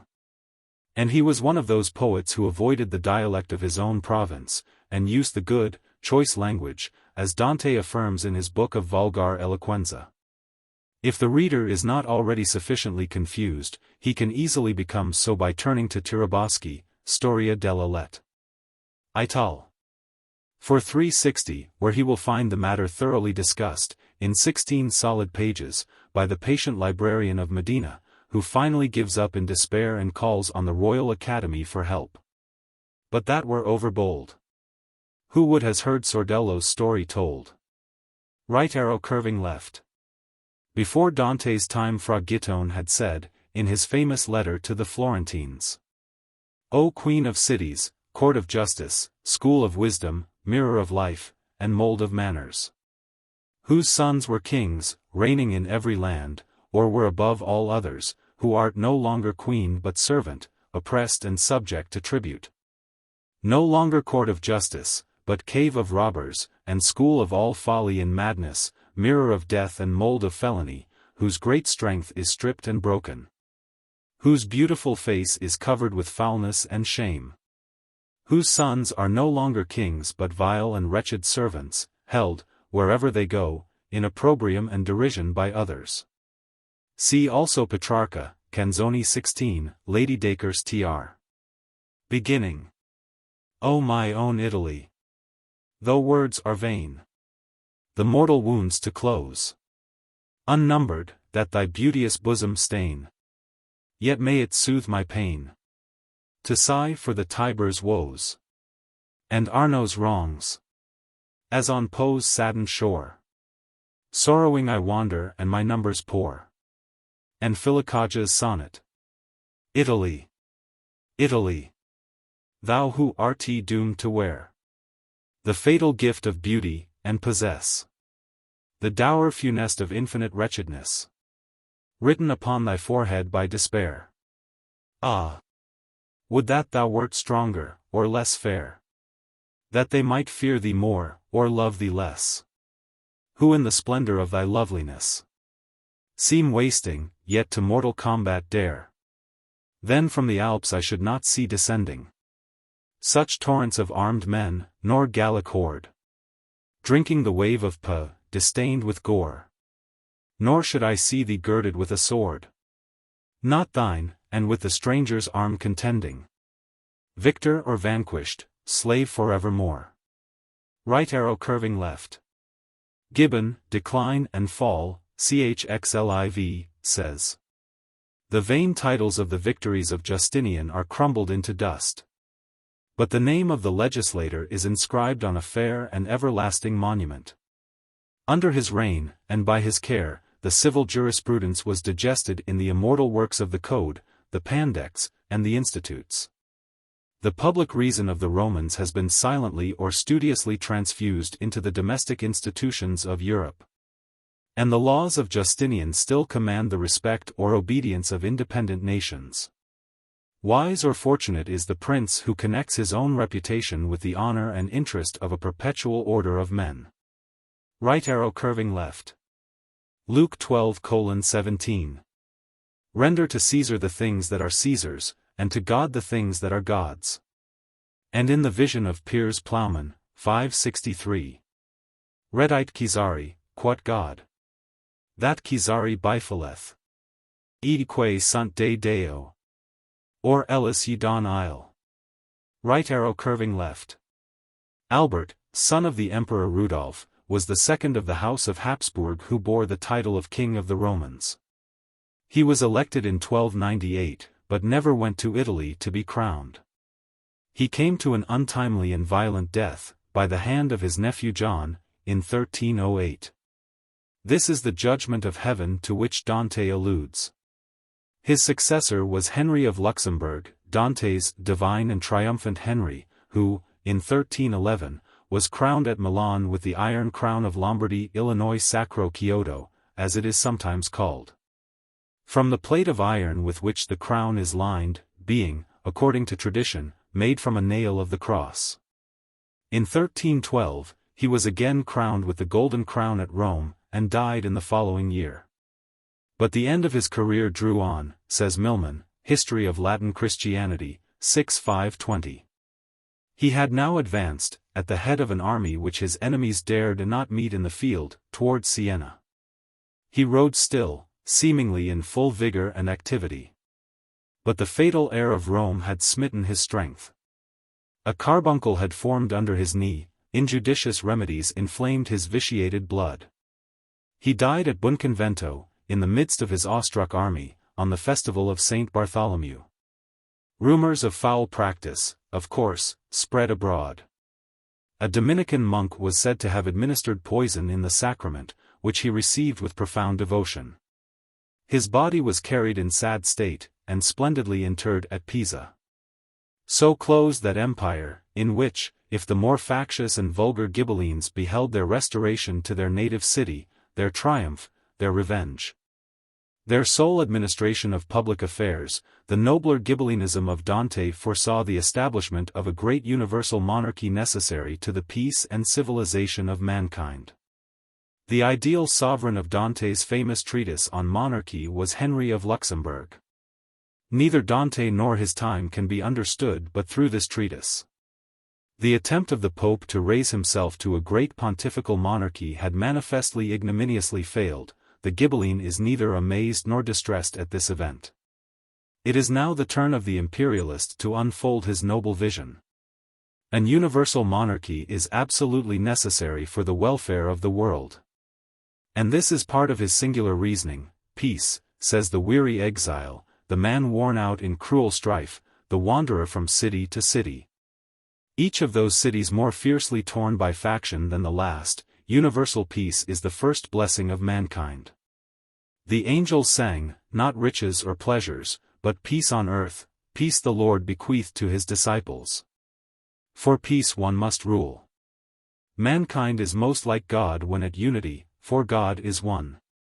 Therefore under a monarchy, where there is parity there must be strife, where strife, judgment, the judge must be a third party intervening with supreme authority.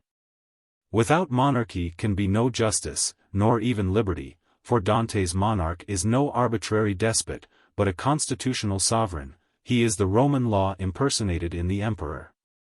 A monarch who should leave all the nations, all the free Italian cities, in possession of their rights and old municipal institutions. Right arrow curving left. The two noble families of Verona, the Montagues and Capulets, whose quarrels have been made familiar to the English-speaking world by Romeo and Juliet.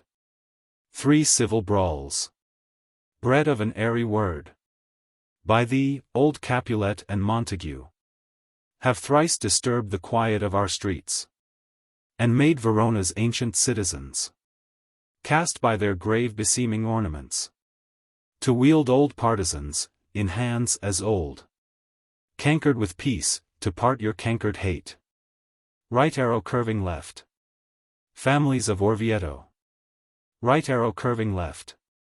Santa Fiore is in the neighborhood of Siena, and much infested with banditti. Right arrow curving left. The state of Rome in Dante's time is thus described by Mr. Norton, Travel and Study, pages 246, 248. On the slope of the Quirinal Hill, in the quiet enclosure of the convent of St. Catherine of Siena, stands a square, brick tower, 7 stories high. It is a conspicuous object in any general view of Rome, for there are few other towers so tall, and there is not a single spire or steeple in the city. It is the Torre del Milazzi. It was begun by Pope Gregory IX, and finished ere the end of the 13th century by his vigorous and warlike successor, Boniface VIII. Many such towers were built for the purposes of private warfare, in those times when the streets of Rome were the fighting places of its noble families. But this is, perhaps, the only one that now remains undiminished in height and unaltered in appearance. It was a new building when Dante visited Rome, and it is one of the very few edifices that still preserve the aspect they then presented. The older ruins have been greatly changed in appearance, and most of the structures of the Middle Ages have disappeared, in the vicissitudes of the last few centuries. The Forum was then filled with a confused mass of ruins and miserable dwellings, with no street running through their intricacies. The Capitol was surrounded with uneven battlement walls, and bore the character and look of an irregular citadel. St. Peter's was a low basilica. The Colosseum had suffered little from the attacks of popes or princes, neither the Venetian or the Farnese Palace having as yet been built with stones from its walls. And centuries were still to pass before Michelangelo, Bernini, and Borromini were to stamp its present character upon the face of the modern city. The siege and burning of Rome by Robert Guiscard, in 1084, may be taken as the dividing line between the city of the emperors and the city of the popes, between ancient and modern Rome. Rome was in a state of too deep depression, its people were too turbulent and unsettled, to have either the spirit or the opportunity for great works. There was no established and recognized authority, no regular course of justice. There was not even any strong force, rarely any overwhelming violence, which for a time at least could subdue opposition, and organize a steady, and consequently a beneficent tyranny. The city was continually distracted by petty personal quarrels, and by bitter family feuds. Its obscure annals are full of bloody civil victories and defeats, victories which brought no gain to those who won them, defeats which taught no lesson to those who lost them. The breath of liberty never inspired with life the dead clay of Rome, and though for a time it might seem to kindle some vital heat, the glow soon grew cold, and speedily disappeared. The records of Florence, Siena, Bologna, and Perugia are as full of fighting and bloodshed as those of Rome, but their fights were not mere brawl, nor were their triumphs always barren. Even the 12th and 13th centuries, which were like the coming of the spring after a long winter, making the earth to blossom, and gladdening the hearts of men, the centuries which elsewhere in Italy, and over the rest of Europe, gave birth to the noblest medieval art. When every great city was adorning itself with the beautiful works of the new architecture, sculpture, and painting, even these centuries left scarcely any token of their passage over Rome. The sun, breaking through the clouds that had long hidden it, shone everywhere but here. While Florence was building her cathedral and her campanile, and Orvieto her matchless Duomo, while Pisa was showing her piety and her wealth in her cathedral, her Camposanto, her baptistry, and her tower, while Siena was beginning a church greater and more magnificent in design than her shifting fortune would permit her to complete, Rome was building neither cathedral nor campanile, but was selling the marbles of her ancient temples and tombs to the builders of other cities, or quarrying them for her own mean uses. Right arrow curving left. This recalls Pope's universal prayer. Father of all. In every age. In every clime, adored. By saint, by savage, and by sage. Jehovah, Jove, or Lord. Right arrow curving left. Not the great Roman general who took Syracuse, after Archimedes had defended it so long with his engines and burning glasses, but a descendant of his. Who in the civil wars took part with Pompey and was banished by Caesar. Pope's Essay on Man, EP 4:257. And more true joy Marcellus exiled feels. Then Caesar with a senate at his heels. Right arrow curving left. Of the state of Florence, Napier writes, Florentine History, I 122. It was not the simple movement of one great body against another. Not the force of a government in opposition to the people, not the struggle of privilege and democracy, of poverty and riches, or starvation and repletion. But one universal burst of unmitigated anarchy. In the streets, lanes, and squares, in the courts of palaces and humbler dwellings, were heard the clang of arms, the screams of victims. And the gush of blood. The bow of the bridegroom launched its arrows into the very chambers of his young bride's parents and relations, and the bleeding son, the murdered brother. Or the dying husband were the evening visitors of Florentine maids and matrons, and aged citizens. Every art was practiced to seduce and deceive, and none felt secure even of their nearest and dearest relatives.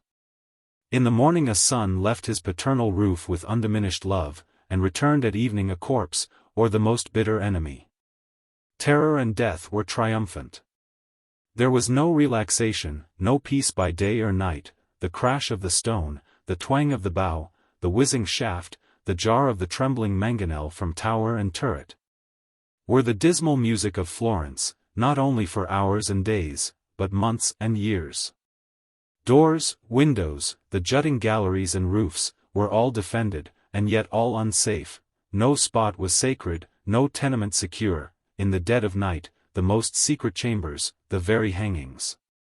Even the nuptial bed itself, were often known to conceal an enemy. Florence in those days was studded with lofty towers, most of the noble families possessed one or more, at least 200 feet in height, and many of them far above that altitude. These were their pride, their family, citadels, and jealously guarded, glittering with arms and men, and instruments of war. Every connecting balcony was alive with soldiers. The battle raged above and below, within and without, stones rained in showers, arrows flew thick and fast on every side. The serragli, or barricades, were attacked and defended by chosen bands armed with lances and boar spears. Foes were in ambush at every corner, watching the bold or heedless enemy. Confusion was everywhere triumphant. A demon seemed to possess the community, and the public mind, reeling with hatred, was steady only in the pursuit of blood. Yet so accustomed did they at last become to this fiendish life, that one day they fought, the next caroused together in drunken gambles, foe with foe, boasting of their mutual prowess. Nor was it until after nearly 5 years of reciprocal destruction, that, from mere lassitude, they finally ceased thus to mangle each other, and, as it were for relaxation, turned their fury on the neighboring states. Right arrow curving left. Upon this subject Napier, Florentine History, 2/626, remarks. A characteristic, and, if discreetly handled, a wise regulation of the Florentines. Notwithstanding Dante's sarcasms, was the periodical revision of their statutes and ordinances, a weeding out, as it were, of the obsolete and contradictory, and a substitution of those which were better adapted to existing circumstances and the forward movement of man. There are certain fundamental laws necessarily permanent and admitted by all communities, as there are certain moral and theological truths acknowledged by all religions. But these broad frames or outlines are commonly filled up with a thick network of subordinate regulations, that cover them like cobwebs, and often impede the march of improvement. The Florentines were early aware of this, and therefore revised their laws and institutions more or less frequently and sometimes factiously. according to the turbulent or tranquil condition of the times. But in 1394, after 40 years' omission, an officer was nominated for that purpose, but whether permanently or not is doubtful. Right arrow curving left. See note 561. Right arrow curving left. Limbo, Inferno 425, the foremost circle that surrounds the abyss. There, in so far as I had power to hear, were lamentations none, but only sighs, which tremulous made the everlasting air. And this was caused by sorrow without torment, which the crowds had, that many were and great, of infants and of women and of men. Right arrow curving left. The three theological virtues of faith, hope, and charity. Right arrow curving left. The four cardinal virtues, prudence, justice, fortitude, and temperance. Right arrow curving left. John 12:35. Then Jesus said unto them, Yet a little while is the light with you.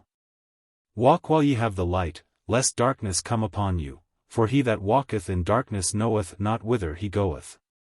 Right arrow curving left.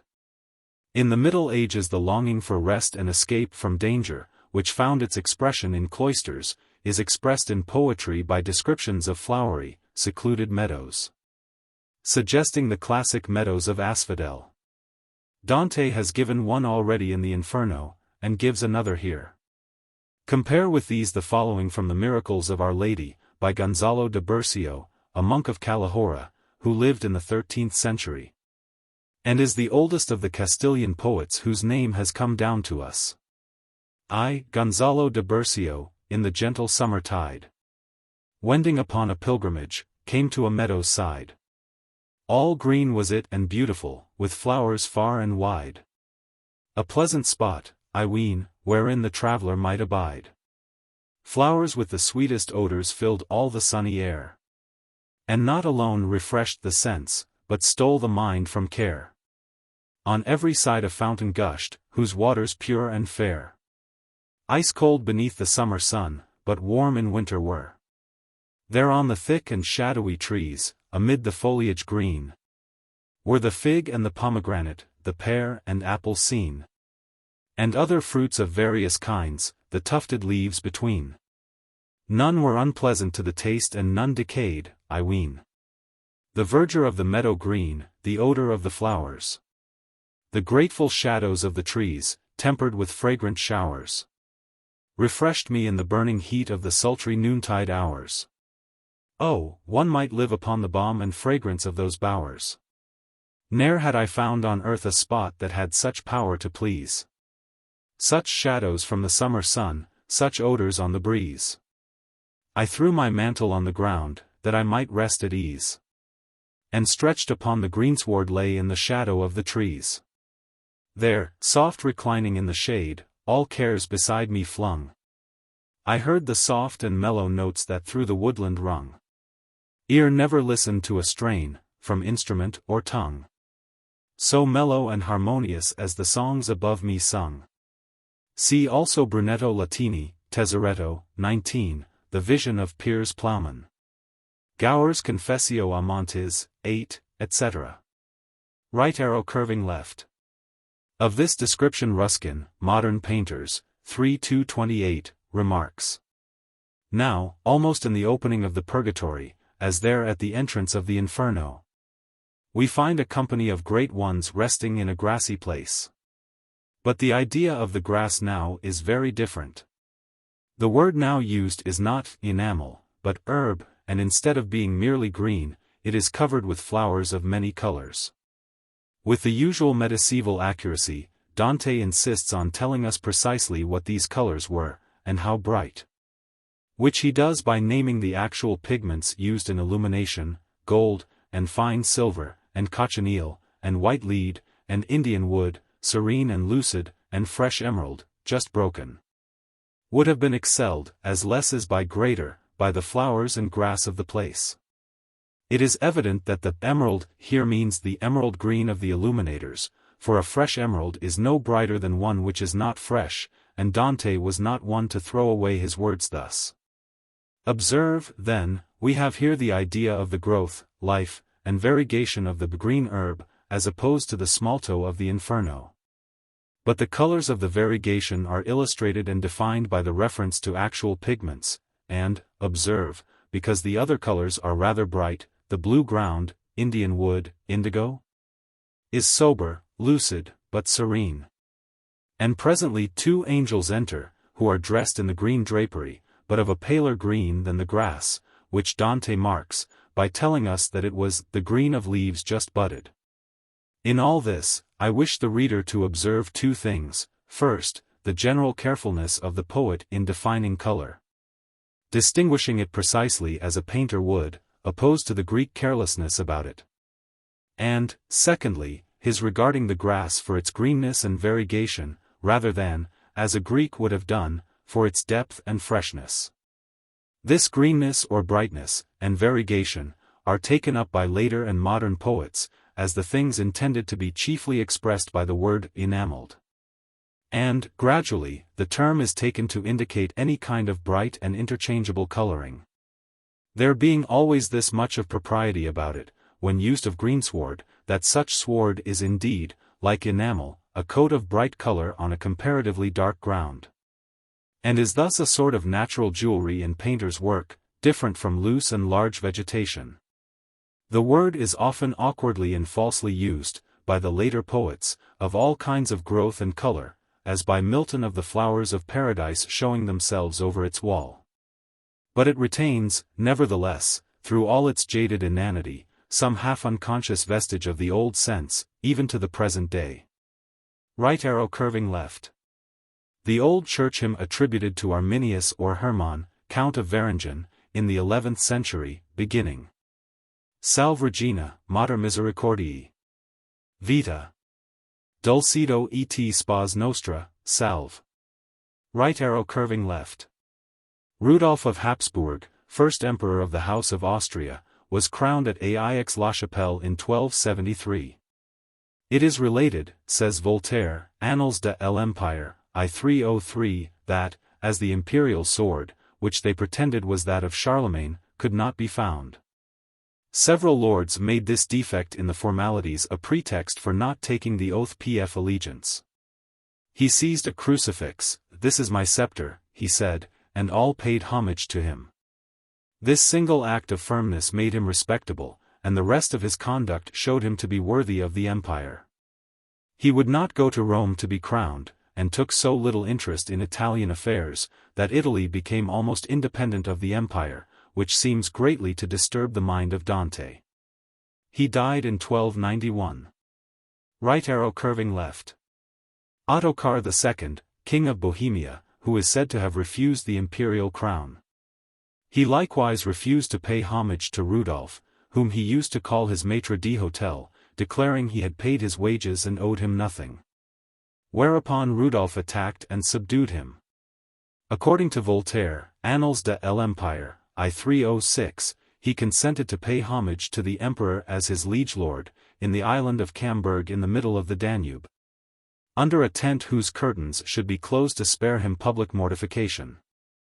Ottokar presented himself covered with gold and jewels. Rudolph, by way of superior pomp, received him in his simplest dress. And in the middle of the ceremony the curtains of the tent fell, and revealed to the eyes of the people and of the armies, that lined the Danube, the proud Ottokar on his knees, with his hands clasped in the hands of his conqueror, whom he had often called his maître d'hôtel, and whose grand seneschal he now became. This story is accredited, and it is of little importance whether it be true or not. But the wife was not quiet under this humiliation, and excited him to revolt against Rudolph. He was again overcome, and killed in battle in 1278. Right arrow curving left. This Wenceslaus, says the Automo, was most beautiful among all men, but was not a man of arms. He was a meek and humble ecclesiastic, and did not live long. Why Dante accuses him of living in luxury and ease does not appear. Right arrow curving left. Philip III of France, surnamed the Bold, 1270-1285. Having invaded Catalonia, in a war with Peter III of Aragon, both by land and sea, he was driven back, and died at Perpignan during the retreat. Right arrow curving left. He with the benign aspect, who rests his cheek upon his hand, is Henry of Navarre, surnamed the Fat, and brother of good King Thibaut, Inferno XXII 52. An old French chronicle quoted by Phalalcthes says, that, though it is a general opinion that fat men are of a gentle and benign nature, nevertheless this one was very harsh. Right arrow curving left. Philip IV of France, surnamed the Fair, son of Philip III, and son-in-law of Henry of Navarre, 1285, 1314. Right arrow curving left. Peter III of Aragon, 1276, 1285, the enemy of Charles of Anjou and competitor with him for the kingdom of Sicily. He is counted among the troubadours, and when Philip the Bold invaded his kingdom, Peter launched a song against him, complaining that the flower-de-luce kept him sorrowing in his house, and calling on the Gascons for aid. Right arrow curving left. Charles of Anjou, King of Sicily in Naples, 1265. Villani, 7-1, thus describes him. This Charles was wise and prudent, and valiant in arms, and rough, and much feared and redoubted by all the kings of the world. Magnanimous and of a high spirit, steadfast in carrying on every great enterprise, firm in every adversity, and true to every promise, speaking little and doing much. He laughed but little. Was chaste as a monk, Catholic, harsh in judgment, and of a fierce countenance, large and muscular in person, with an olive complexion and a large nose, and looked the king more than any other lord. He sat up late at night, and slept little, and was in the habit of saying that a great deal of time was lost in sleeping. He was generous to his knights, but eager to acquire land, lordship, and money wherever he could, to furnish means for his enterprises and wars. In courtiers, minstrels, and players he never took delight. Yet this is the monarch whose tyranny in Sicily brought about the bloody revenge of the Sicilian Vespers, which in turn so roused the wrath of Charles, that he swore that, if he could live 1,000 years, he would go on razing the cities, burning the lands, torturing the rebellious slaves. He would leave Sicily a blasted, barren, uninhabited rock, as a warning to the present age, an example to the future. Right arrow curving left. Philip III of Aragon left 4 sons, Alfonso, James, Frederick, and Peter. Whether the stripling here spoken of is Alonso or Peter does not appear. Right arrow curving left. Chaucer, whiff of Bath's tale. Wel can the wise poet of Florence.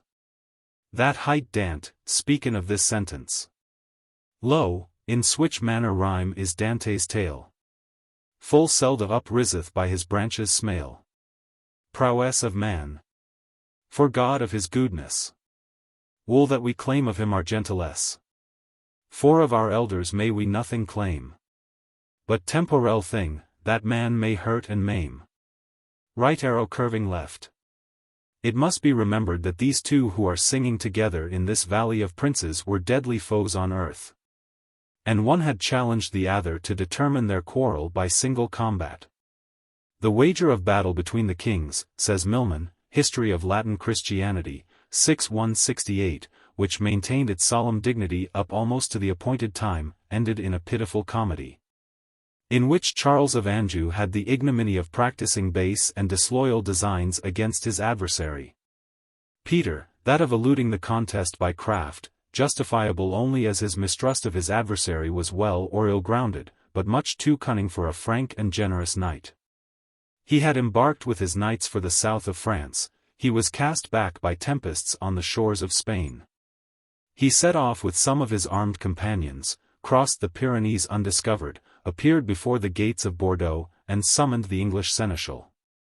To him he proclaimed himself to be the King of Aragon, demanded to see the lists, rode down them in slow state, obtained an attestation that he had made his appearance within the covenanted time, and affixed his solemn protest against the palpable premeditated treachery of his rival, which made it unsafe for him to remain longer at Bordeaux. Charles, on his part, was furious that Peter had thus broken through the spider's web of his policy. He was in Bordeaux when Peter appeared under the walls, and had challenged him in vain.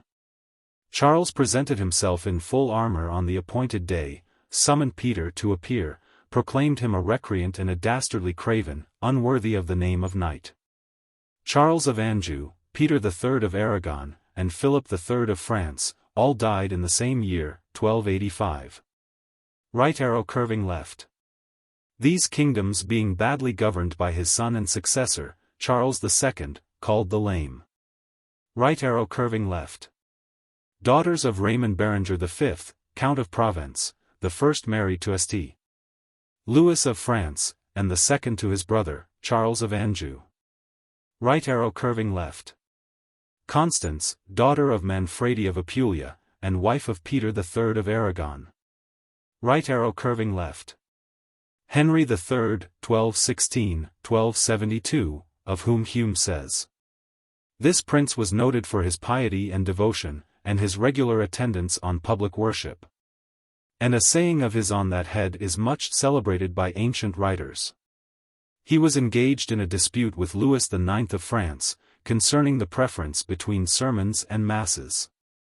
He maintained the superiority of the latter, and affirmed that he would rather have 1 hour's conversation with a friend, than hear 20 of the most elaborate discourses pronounced in his praise.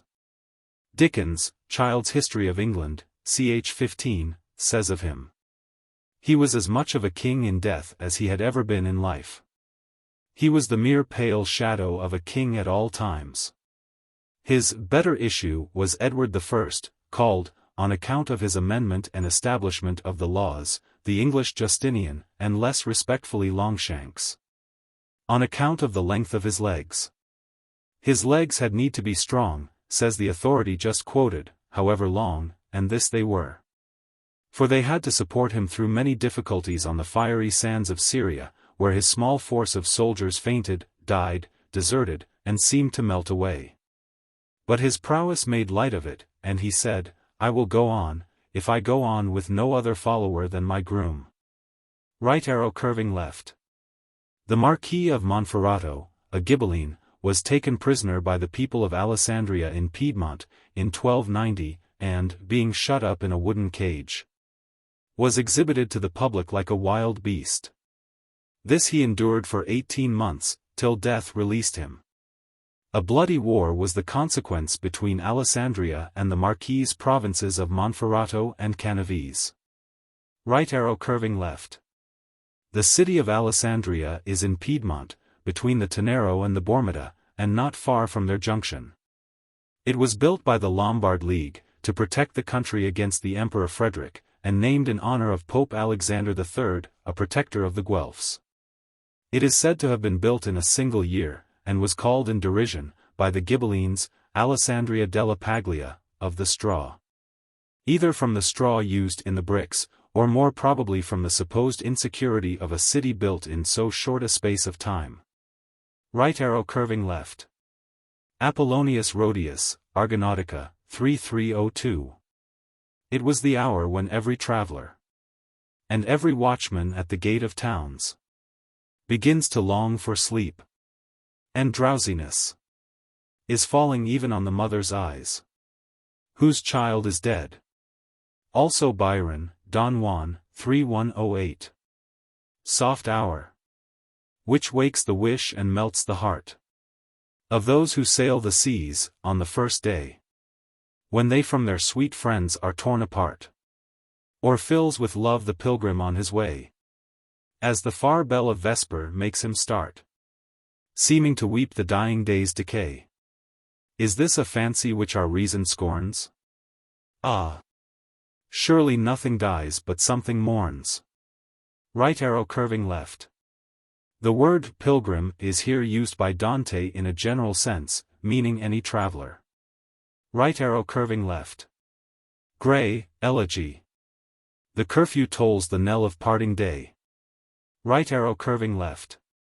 An evening hymn of the church, sung at Complins, or the latest service of the day. Te Lucas ante terminum. Rerum Creator. Possumus. Ut pro tua dementia. Sis presel ad custodium. Procul recedent somnia. Noxium phantasmata. Hustemque nostrum com prime. Napoluanter corpora. Presta, pater pisime. Patrique compar unici. Cum spiritu paracleto. Regnans per omni seculum. This hymn would seem to have no great applicability to disembodied spirits, and perhaps may have the same reference as the last petition in the Lord's Prayer, Canto 11:19. Our virtue, which is easily o'ercome, put not to proof with the old adversary, but thou from him who spurs it so, deliver. This last petition verily, dear Lord, not for ourselves is made, who need it not, but for their sake who have remained behind us. Dante seems to think his meaning very easy to penetrate. The commentators have found it uncommonly difficult. Right arrow curving left. Genesis 3:24. And he placed at the east of the Garden of Eden cherubims, and a flaming sword which turned every way, to keep the way of the tree of life. Right arrow curving left. Justice tempered with mercy, say the commentators. Right arrow curving left. Green, the color of hope, which is the distinguishing virtue of purgatory. On the symbolism of colors, Mrs. Jameson, Sacred and Legendary Art, Int Rod. Says. In very early art we find colors used in a symbolical or mystic sense, and, until the ancient principles and traditions were wholly worn out of memory or set aside by the later painters, certain colors were appropriated to certain subjects and personages, and could not arbitrarily be applied or misapplied. In the old specimens of stained glass we find these significations scrupulously attended to. Thus, white, represented by the diamond or silver, was the emblem of light, religious purity, innocence, virginity, faith, joy, and life. Our Savior wears white after his resurrection. In the judge it indicated integrity, in the rich man, humility, in the woman, chastity. It was the color consecrated to the Virgin, who, however, never wears white except in pictures of the Assumption. Red, the ruby, signified fire, divine love, the Holy Spirit, heat, or the creative power, and royalty. White and red roses expressed love and innocence, or love and wisdom, as in the garland with which the angel crowned St. Cecilia. In a bad sense, red signified blood, war, hatred, and punishment. Red and black combined were the colors of purgatory and the devil. Blue, or the sapphire, expressed heaven, the firmament, truth, constancy, fidelity. Christ and the Virgin were the red tunic and the blue mantle, as signifying heavenly love and heavenly truth. 21:0 For the same colors were given to St. John the Evangelist, with this difference, that he wore the blue tunic and the red mantle. In later pictures the colors are sometimes red and green. Yellow, or gold, was the symbol of the sun, of the goodness of God, initiation, or marriage, faith, or fruitfulness. Saint Joseph, the husband of the Virgin, wears yellow. In pictures of the apostles, St. Peter wears a yellow mantle over a blue tunic. In a bad sense, yellow signifies inconstancy, jealousy, deceit. In this sense it is given to the traitor Judas, who is generally habited in dirty yellow. Green, the emerald, is the color of spring, of hope, particularly hope in immortality, and of victory, as the color of the palm and the laurel. Violet, the amethyst, signified love and truth, or passion and suffering. Hence it is the color often worn by the martyrs. In some instances our Savior, after his resurrection, is habited in a violet, instead of a blue mantle. The Virgin also wears violet after the crucifixion.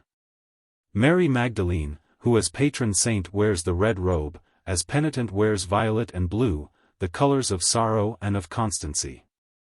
In the devotional representation of her by Timoteo della Vite, she wears red and green, the colors of love and hope.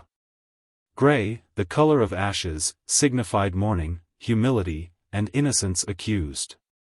Hence adopted as the dress of the Franciscans, the gray friars, but it has since been changed for a dark rusty brown. Black expressed the earth, darkness, mourning, wickedness, negation, death. And was appropriate to the Prince of Darkness. In some old illuminated misas, Jesus, in the Temptation, wears a black robe. White and black together signified purity of life, and mourning or humiliation, hence adopted by the Dominicans and the Carmelites. Right arrow curving left. It was not so dark that on a near approach he could not distinguish objects indistinctly visible at a greater distance. Right arrow curving left. Nino de Visconti of Pisa, nephew of Count Ugolino, and judge of Gallura in Sardinia. Dante had known him at the siege of Caprona, in 1290, where he saw the frightened garrison march out under safeguard. Inferno XXI 95. It was this gentle judge, who hanged Friar Gomita for peculation, Inferno XXII 82. Right arrow curving left. His daughter, still young and innocent. Right arrow curving left. His widow married Galeazzo de Visconti of Milan, and much discomfort did this woman suffer with her husband, says the Audiobook, so that many a time she wished herself a widow. Right arrow curving left. Hamlet, 4-5. His obscure funeral. No trophy, sword, or hatchment o'er his grave. Right arrow curving left. The Visconti of Milan had for their coat of arms a viper. And being on the banner, it led the Milanese to battle. Right arrow curving left. The arms of Gallura. According to Fara, a writer of the 16th century, says Valery, Voyage en course Etienne Sardaigne, 237, the elegant but somewhat chimerical historian of Sardinia, Gallura is a Gallic colony. Its arms are a cock, and one might find some analogy between the natural vivacity of its inhabitants and that of the French. Nino thinks it would look better on a tombstone than a viper. Right arrow curving left. These three stars are the alpha of Eurydanus, of the ship, and of the golden fish, allegorically, if any allegory be wanted, the three theological virtues, faith, hope, and charity. The four morning stars, the cardinal virtues of active life, are already set, these announce the evening and the life contemplative. Right arrow curving left. Compare this with Milton's description of the serpent, Paradise Lost, 9:434, 496. Nearer he drew, and many a walk traversed. Of stateliest covert, cedar, pine, or palm. Then voluble and bold, now hid, now seen. Among thick-woven arborets, and flowers. Embordered on each bank. Vertical ellipsis. Not with indented wave. Prone on the ground, as since. But on his rear. Circular base of rising folds, that towered. Fold above fold, a surging maze. His head. Crested aloft, and carbuncle his eyes. With burnished neck of verdant gold, erect. Amidst his circling spires, that on the grass. Floated redundant, pleasing was his shape. And lovely. Never since of serpent kind. Lovelier, not those that in Illyria changed. Hermione and Cadmus, or the god. In Epidaurus. Nor to which transformed. Ammonian Jove or Capitoline was seen. He with Olympius, this with her who bore. Scipio, the height of Rome. With tract oblique. At first, as one who sought access, but feared. To interrupt, sidelong he works his way. As when a ship, by skillful steersman wrought. Nigh river's mouth or foreland, where the wind veers oft, as oft so steers, and shifts her sail. So varied he, and of his tortuous train. Curled many a wanton wreath in sight of Eve. Oft he bowed. His turret crest, and sleek enamelled neck. Fawning. And licked the ground whereon she trod. Right arrow curving left. In the original al samo smalto, to the highest enamel. Referring either to the terrestrial paradise, enamelled with flowers, or to the highest heaven enamelled with stars. The azure stone, pierre d'azur, or lapis lazuli, is perhaps a fair equivalent for the smalto, particularly if the reference be to the sky. Right arrow curving left.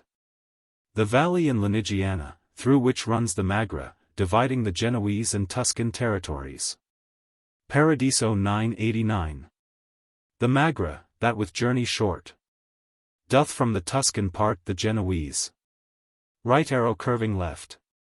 Corrado or Conrad Malaspina, father of Marcello Malaspina, who 6 years later sheltered Dante in his exile, as foreshadowed in line 136, it was from the convent of the Corvo, overlooking the Gulf of Spezia, in Lunigiana, that Fra Ilario wrote the letter describing Dante's appearance in the cloister. Right arrow curving left. Pope Boniface VIII. Right arrow curving left. Before the sun shall be 7 times in Aries, or before 7 years are past. Right arrow curving left. Ecclesiastes 12:11. The words of the wise are as goads, and as nails fastened by the masters of assemblies. Right arrow curving left. With this canto ends the first day in Purgatory, as indicated by the description of evening at the beginning, and the rising of the stars in line 89.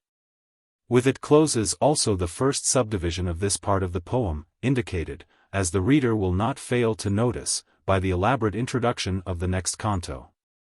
Right arrow curving left.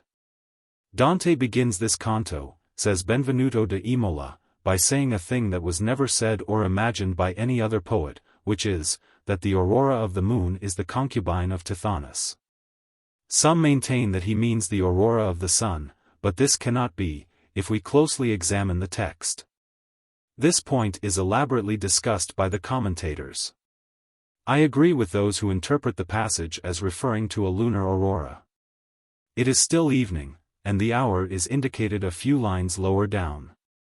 To Tithonus was given the gift of immortality, but not of perpetual youth. As Tennyson makes him say, the woods decay and fall. The vapors weep their burthen to the ground. Man comes and tills the field and lies beneath. And after many a summer dies the swan. Me only cruel immortality consumes, I wither slowly in thine arms. Here at the quiet limit of the world, a white-haired shadow roaming like a dream. The ever-silent spaces of the east. Far-folded mists, and gleaming halls of morn. Right arrow curving left. Don Quixote, I too. Scarcely had ruddy Phoebus spread the golden tresses of his beauteous hair over the face of the wide and spacious earth. And scarcely had the painted little birds, with the sweet and mellifluous harmony of their serrated tongues, saluted the approach of rosy Aurora, when, quitting the soft couch of her jealous husband, she disclosed herself to mortals through the gates and balconies of the Manchegan horizon. Right arrow curving left. As the sun was in Aries, and it was now the 4th day after the full moon, the scorpion would be rising in the dawn which precedes the moon. Right arrow curving left. This indicates the time to be 2 hours and a half after sunset, or 8:30 o'clock. 2 hours of the ascending night are past, and the third is half over. This circumstantial way of measuring the flight of time is Homeric. Iliad, X 250. Let us be going, then, for the night declines fast, and the morning is near. And the stars have already far advanced, and the greater portion of the night, by 2 parts, has gone by, but the third portion still remains. Right arrow curving left. Namely, his body. Right arrow curving left. Virgil, Sordello, Dante, Nino, and Conrad. And here Dante falls upon the grass and sleeps till dawn. There is a long pause of rest and sleep between this line and the next, which makes the whole passage doubly beautiful. The narrative recommences like the twitter of early birds just beginning to stir in the woods. Right arrow curving left. For the tragic story of Tyrrhus, changed to a lapwing, Philomela to a nightingale, and Procne to a swallow, see Ovid, Metamorphoses, 6. Now, with drawn saber and impetuous speed, in close pursuit he drives Pandion's breed, whose nimble feet spring with so swift a force. Across the fields, they seem to wing their course. And now, on real wings themselves they raise, and steer their airy flight by different ways. One to the woodland's shady covert hies. Around the smoky roof the other flies, whose feathers yet the marks of murder stain, where stamped upon her breast the crimson spots remain. Tyrus, through grief and haste to be revenged, shares the like fate, and to a bird is changed. Fixed on his head the crested plumes appear. Long is his beak, and sharpened like a spear. Thus armed, his looks his inward mind display. And, to a lapwing turned, he fans his way. See also Confessio Amantis, v. And of her suster Progny I find how she was torned out of kind into a swallowy swift of wing, which eke in winter lith swowning. Thereas she may no thing be senna, and whan the world is wax green, and comin is the summer tide, then fleeth she forth and ginneth to chide, and chittereth out in her language what falseed is in mariage, and telleth in a manner spech of Tyrus the spouse bresh. Right arrow curving left. Pope, Temple of Fame, 7. What time the morn mysterious visions brings, while purer slumbers spread their golden wings. Right arrow curving left. Mount Ida. Right arrow curving left. To the region of fire. Brunetto Latini, Tresser, CHCXI, says. After the environment of the air is seated the fourth element. This is an orb of fire, which extends to the moon and surrounds this atmosphere in which we are. And know that above the fire is in the first place the moon, and the other stars, which are all of the nature of fire. Right arrow curving left. To prevent Achilles from going to the siege of Troy, his mother Thetis took him from Chiron, the centaur, and concealed him in female attire in the court of Lycomedes, king of Syros. Right arrow curving left. As Richter says, the hour when sleep is nigh unto the soul. Right arrow curving left. Lucia, the enlightening grace of heaven. Inferno 297. Right arrow curving left. Nino and Conrad. Right arrow curving left. Ovid uses a like expression. Sleep and the god together went away. Right arrow curving left. The first stair is confession, the second, contrition, and the third, penance. Right arrow curving left. Purple and black. See note 83. Right arrow curving left. The gate of paradise is thus described by Milton, Paradise Lost, 3501. Far distant he descries, ascending by degrees magnificent, up to the wall of heaven, a structure high, at top whereof, but far more rich, appeared the work as of a kingly palace gate, with frontispiece of diamond and gold, embellished thick with sparkling orient gems. The portal shone, inimitable on earth, by model or by shading pencil drawn. The stairs were such as whereon Jacob saw angels ascending and descending, bands of guardians briglit, when he from Esau fled to Padanaram in the field of Luz, dreaming by night under the open sky, and waking cried, "This is the gate of heaven." Each stair mysteriously was meant, nor stood there always, but drawn up to heaven sometimes, viewless. And underneath a bright sea flowed, of jasper, or of liquid pearl, whereon who after came from earth sailing arrived, wafted by angels, or flew o'er the lake, wrapped in a chariot drawn by fiery steeds. Right arrow curving left. The 7 sins, which are punished in the 7 circles of purgatory: pride, envy, anger, sloth, avarice, gluttony, lust. Right arrow curving left. The golden key is the authority of the confessor, the silver, his knowledge. Right arrow curving left. Luke 9:62. No man having put his hand to the plough, and looking back, is fit for the kingdom of God. And 17:32. Remember Lot's wife. Boethius, Consolation of Philosophy, lib 3 met. 12. Hugh. Noctis prop terminos. Orpheus Eurydice suam. Vidit, perdidit, occidit. Vos haec fabula respisit. Quicumcin superum diem. Mentem ducere queritus. Namca tartarium inspicis. Victus lumina flexerit. Quicquid precipium trahit. Perdit. Dum vidit inferos. Right arrow curving left. Milton, Paradise Lost, 2879. On a sudden open fly.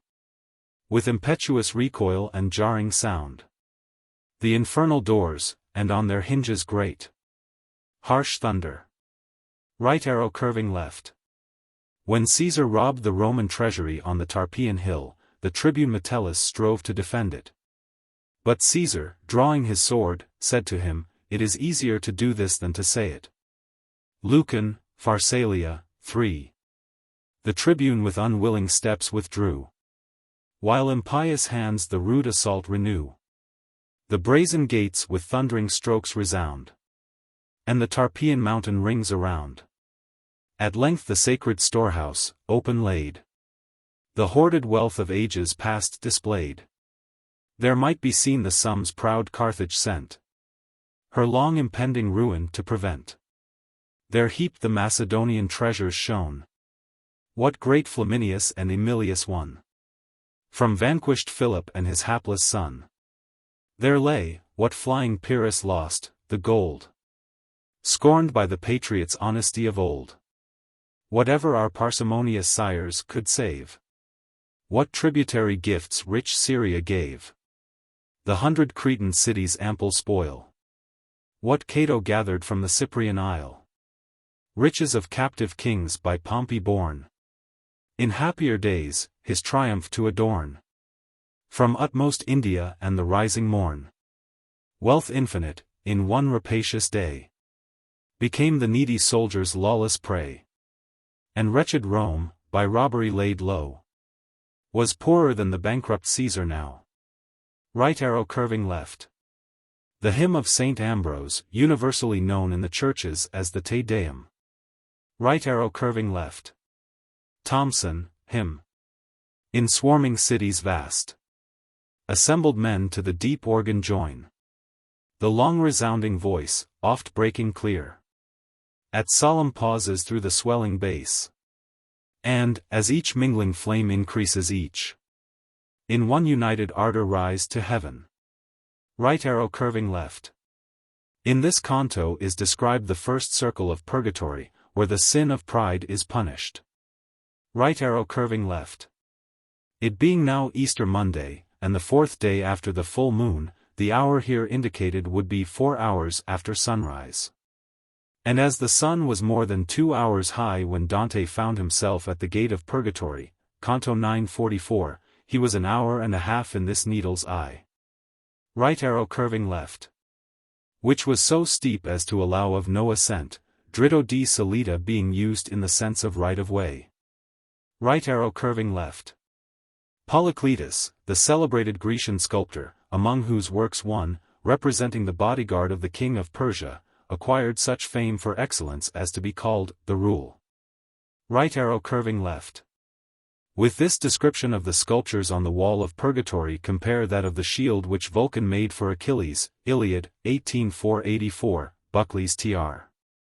On it he wrought the earth, and the heaven, and the sea, the unwearied sun, and the full moon. On it also he represented all the constellations with which the heaven is crowned, the Pleiades, the Hyades, and the strength of Orion, and the Bear. Which they also called by the appellation of the Wain, which there revolves, and watches Orion. But it alone is free from the baths of the ocean. In it likewise he wrought 2 fair cities of articulate speaking men. In the one, indeed, there were marriages and feasts. And they were conducting the brides from their chambers through the city with brilliant torches, and many a bridal song was raised. The youthful dancers were wheeling round, and among them pipes and lyres uttered a sound, and the women standing, each at her portals, admired. And people were crowded together in an assembly, and there a contest had arisen. For 2 men contended for the ransom money of a slain man, the one affirmed that he had paid all, appealing to the people. But the other denied, averring that he had received naught, and both wished to find an end of the dispute before a judge. The people were applauding both, supporters of either party, and the heralds were keeping back the people. But the elders sat upon polished stones, in a sacred circle, and the pleaders held in their hands the staves of the clear-voiced heralds. With these then they arose, and alternately pleaded their cause. Moreover, in the midst lay 2 talents of gold, to give to him who should best establish his claim among them. But round the other city sat 2 armies of people glittering in arms. And one of 2 plans was agreeable to them, either to waste it, or to divide all things into 2 parts, the wealth, whatever the pleasant city contained within it. They, however, had not yet complied, but were secretly arming themselves for an ambuscade. Meanwhile, their beloved wives and young children kept watch, standing above, and among them the men whom old age possessed. But they, the younger men, advanced. But Mars was their leader, and Pallas Minerva, both golden, and clad in golden dresses, beautiful and large, along with their armor, radiant all round, and indeed like gods. But the people were of humbler size. But when they now had reached a place where it appeared fit to lay an ambuscade, by a river, where there was a watering place for all sorts of cattle, there then they settled, clad in shining steel. There, apart from the people, sat 2 spies, watching when they might perceive the sheep and crooked-horned oxen. These, however, soon advanced, and 2 shepherds accompanied them, amusing themselves with their pipes, for they had not yet perceived the stratagem. Then they, discerning them, ran in upon them, and immediately slaughtered on all sides the herds of oxen, and the beautiful flocks of snow-white sheep, and slew the shepherds besides. But they, when they heard the great tumult among the oxen, previously sitting in front of the assembly, mounting their nimble-footed steeds, pursued, and soon came up with them. Then, having marshalled themselves, they fought a battle on the banks of the river, and wounded one another with their brazen spears. Among them mingled discord and tumult, and destructive fate, holding one alive recently wounded, another unwounded, but a third, slain, she drew by the feet through the battle. And had the garment around her shoulders crimsoned with the gore of men. But they turned about, like living mortals, and fought, and drew away the slaughtered bodies of each other. On it he also placed a soft fallow field, rich glebe, wide, thrice ploughed, and in it many ploughmen drove hither and thither, turning round their teams. But when, returning, they reached the end of the field, then a man, advancing, gave into their hands a cup of very sweet wine. But they turned themselves in series, eager to reach the other end of the deep fallow. But it was all black behind, similar to ploughed land, which indeed was a marvel beyond all others. On it likewise he placed a field of deep corn, where reapers were cutting, having sharp sickles in their hands. Some handfuls fell one after the other upon the ground along the furrow, and the binders of sheaves tied others with bands. 3 binders followed the reapers, while behind them boys gathering the handfuls, and bearing them in their arms, continually supplied them. And among them the master stood by the swath in silence, holding a scepter, delighted in heart. But apart, beneath an oak, servants were preparing a banquet, and, sacrificing a huge ox, they ministered, while women sprinkled much white barley on the meat, as a supper for the reapers. On it likewise he placed a vineyard, heavily laden with grapes, beautiful, golden, but the clusters throughout were black, and it was supported throughout by silver poles. Round he drew an azure trench, and about it a hedge of tin, but there was only one path to it, by which the gatherers went when they collected the vintage. Young virgins and youths, of tender minds, bore the luscious fruit in woven baskets, in the midst of whom a boy played sweetly on a shrill harp, and with tender voice sang gracefully to the chord. While they, beating the ground in unison with dancing and shouts, followed, skipping with their feet. In it he also wrought a herd of oxen with horns erect. But the kine were made of gold and of tin, and rushed out with a lowing from the stall to the pasture, beside a murmuring stream, along the breeze-waving reeds. For golden herdsmen accompanied the oxen, and 9 dogs, swift of foot, followed. But 2 terrible lions detained the bull, roaring among the foremost oxen, and he was dragged away, loudly bellowing, and the dogs and youths followed for a rescue. They indeed, having torn off the skin of the great ox, lapped up his entrails in black blood, and the shepherds vainly pressed upon them, urging on their fleet dogs. These however refused to bite the lions, but, standing very near, barked, and shunned them. On it illustrious Vulcan also formed a pasture in a beautiful grove full of white sheep, and folds, and covered huts and cottages. Illustrious Vulcan likewise adorned it with a dance, like unto that which, in wide Knossos, Staelus contrived for fair-haired Ariadne. There danced youths and alluring virgins, holding each other's hands at the wrist. These wore fine linen robes, but those were dressed in well-woven tunics, shining as with oil.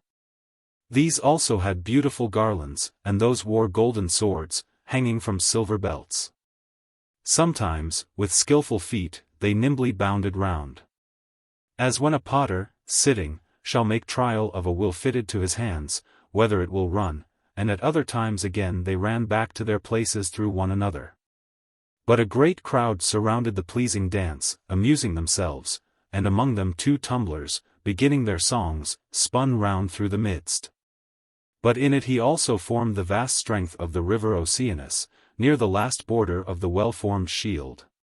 See also Virgil's description of the shield of Aeneas, Aeneid, 8, and of the representations on the walls of the temple of Juno at Carthage, Aeneid, I.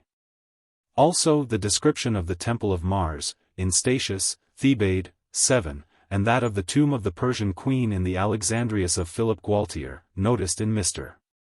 Sumner's article, Atlantic Monthly, 16754. And finally, the noble curving in the portraitures, of the temples of Venus, Mars, and Diana. In Chaucer's Knight's Tale. Why should I not as well eke tell you all? The portraiture that was upon the wall.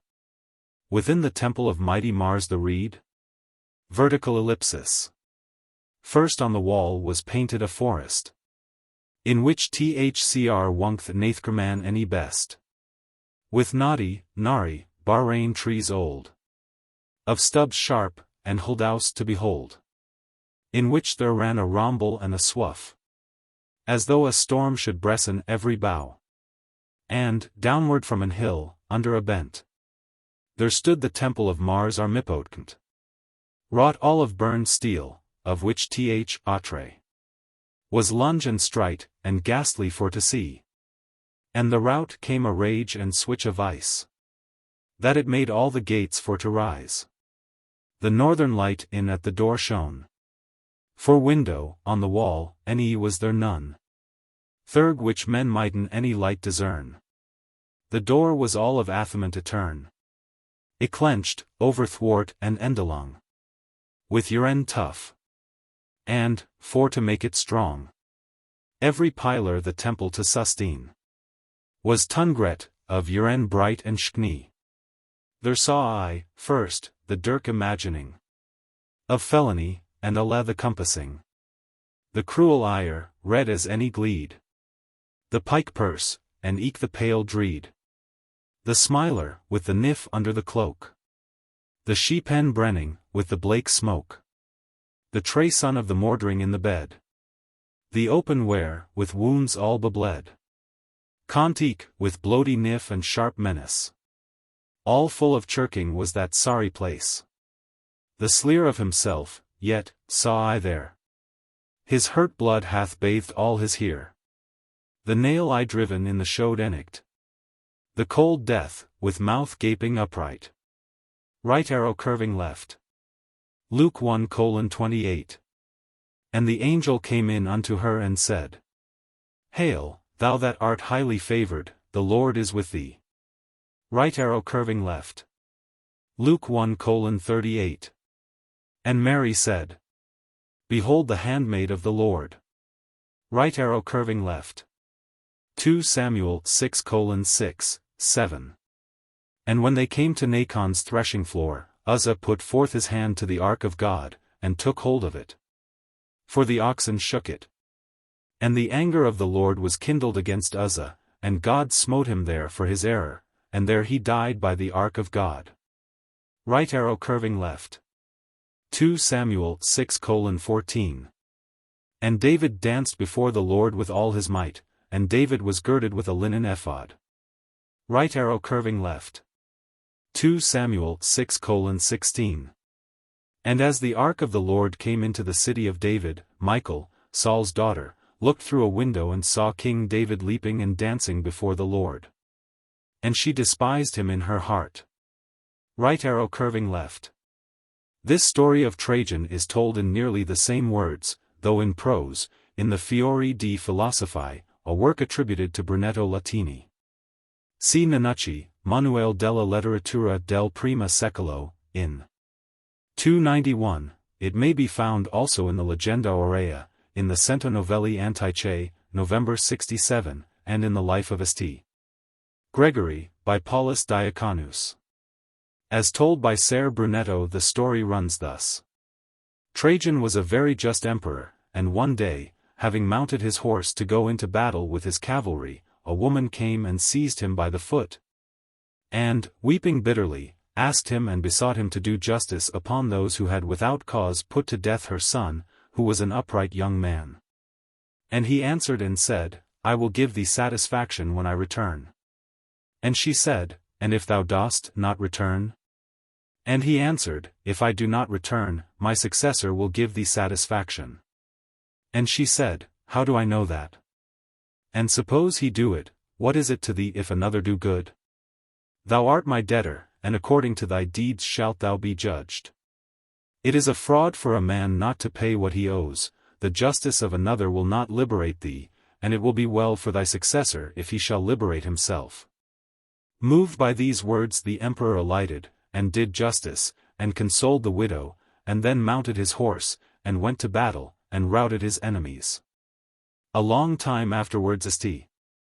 Gregory, hearing of this justice, saw his statue, and had him disinterred, and found that he was all turned to dust, except his bones and his tongue, which was like that of a living man. And by this Saint Gregory knew his justice, for this tongue had always spoken it. So that then he wept very piteously through compassion, praying God that he would take this soul out of hell, knowing that he had been a pagan. Then God, because of these prayers, drew that soul from pain, and put it into glory. And thereupon the angel spoke to St. Gregory, and told him never to make such a prayer again, and God laid upon him as a penance either to be 2 days in purgatory, or to be always ill with fever and side ache. St. Gregory as the lesser punishment chose the fever and side ache, mal di fianco. Right arrow curving left. Gregory's great victory was saving the soul of Trajan by prayer. Right arrow curving left. Jeremy Taylor says, As the silkworm eateth itself out of a seed to become a little worm. And there feeding on the leaves of mulberries, it grows till its coat be off, and then works itself into a house of silk. Then, casting its pearly seeds for the young to breed, it leaveth its silk for man, and dieth all white and winged in the shape of a flying creature, so is the progress of souls. Right arrow curving left. Gower, Confessio Amantis, I. The proud vice of vain gloire. Remembereth not of Purgatory. And Shakespeare, King Henry VIII, 3:2. I have ventured.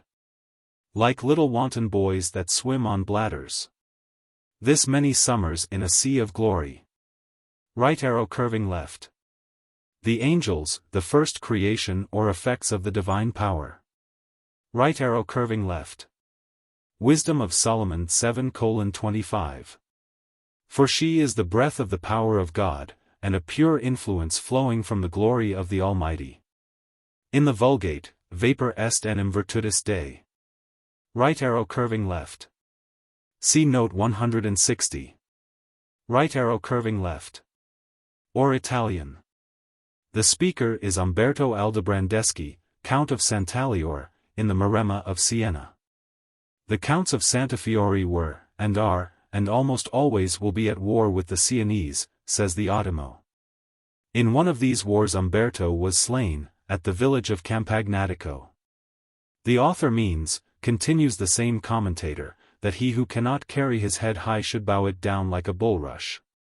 Right arrow curving left. Vasari, Lives of the Painters, Mrs. Foster's Tr. I 103, says. At this time there lived in Rome, to omit nothing relative to art that may be worthy of commemoration, a certain Oderigi of Agabio, an excellent miniature painter of those times, with whom Giotto lived on terms of close friendship, and who was therefore invited by the Pope to illuminate many books for the library of the palace, but these books have in great part perished in the lapse of time. In my book of ancient drawings I have some few remains from the hand of this artist, who was certainly a clever man, although much surpassed by Franco of Bologna, who executed many admirable works in the same manner, for the same pontiff, and which were also destined for the library of the palace, at the same time with those of Oderigi. From the hand of Franco also, I have designs, both in painting and illuminating, which may be seen in my book above cited. Among others are an eagle, perfectly well done, and a lion tearing up a tree, which is most beautiful. Right arrow curving left. The art of illuminating manuscripts, which was called in Paris a luminaire, was in Italy called miniar. Hence Oderigi is called by Vasari a miniature, or miniature painter. Right arrow curving left. Franco Bolognese was a pupil of Oderigi, who perhaps alludes to this fact in claiming a part of the honor paid to the younger artist. Right arrow curving left. Of Cimabue, Vasari, Lives of the Painters, Mrs. Foster's Tr. I 35, says. The overwhelming flood of evils by which unhappy Italy had been submerged and devastated had not only destroyed whatever could properly be called buildings, but, a still more deplorable consequence, had totally exterminated the artists themselves, when, by the will of God, in the year 1240, Giovanni Cimabue, of the noble family of that name, was born in the city of Florence, to give the first light to the art of painting. This youth, as he grew up, being considered by his father and others to give proof of an acute judgment and a clear understanding, was sent to Santa Maria Novella to study letters under a relation, who was then master in grammar to the novices of that convent. But Cimabue, instead of devoting himself to letters, consumed the whole day in drawing men, horses, houses, and other various fancies on his books and different papers, an occupation to which he felt himself impelled by nature. And this natural inclination was favored by fortune, for the governors of the city had invited certain Greek painters to Florence, for the purpose of restoring the art of painting, which had not merely degenerated, but was altogether lost. These artists, among other works, began to paint the chapel of the Gondi, situate next the principal chapel, in Santa Maria Novella, the roof and walls of which are now almost entirely destroyed by time, and Cimabue, often escaping from the school, and having already made a commencement in the art he was so fond of, would stand watching those masters at their work, the day through. Judging from these circumstances, his father, as well as the artists themselves, concluded him to be well endowed for painting, and thought that much might be hoped from his future efforts, if he were devoted to that art. Giovanni was accordingly, to his no small satisfaction, placed with those masters. From this time he labored incessantly, and was so far aided by his natural powers that he soon greatly surpassed his teachers both in design and coloring. For these masters, caring little for the progress of art, had executed their works as we now see them, not in the excellent manner of the ancient Greeks, but in the rude modern style of their own day. Wherefore, though Cimabue imitated his Greek instructors, he very much improved the art, relieving it greatly from their uncouth manner, and doing honor to his country by the name he acquired, and by the works which he performed. Of this we have evidence in Florence from the pictures which he painted there. As, for example, the front of the altar of Santa Cecilia, and a picture of the Virgin, in Santa Croce, which was, and is still, attached to one of the pilasters on the right of the choir. Right arrow curving left. Shakespeare, Troil. And Cress, 3-3. The present I praises the present object. Then marvel not, thou great and complete man, that all the Greeks begin to worship Ajax. Since things in motion sooner catch the eye than what not stirs. The cry went once on thee, and still it might, and yet it may again, if thou wouldst not entomb thyself alive, and case thy reputation in thy tent.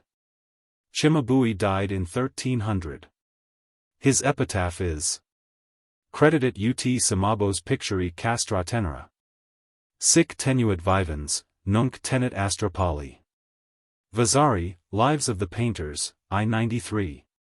The gratitude which the masters in painting owe to nature, who is ever the truest model of him who, possessing the power to select the brightest parts from her best and loveliest features, employs himself unweariedly in the reproduction of these beauties, this gratitude, I say, is due, in my judgment, to the Florentine painter Giotto, seeing that he alone, although born amidst incapable artists, and at a time when all good methods in art had long been entombed beneath the ruins of war, yet, by the favor of heaven, he, I say, alone succeeded in resuscitating art, and restoring her to a path that may be called the true one.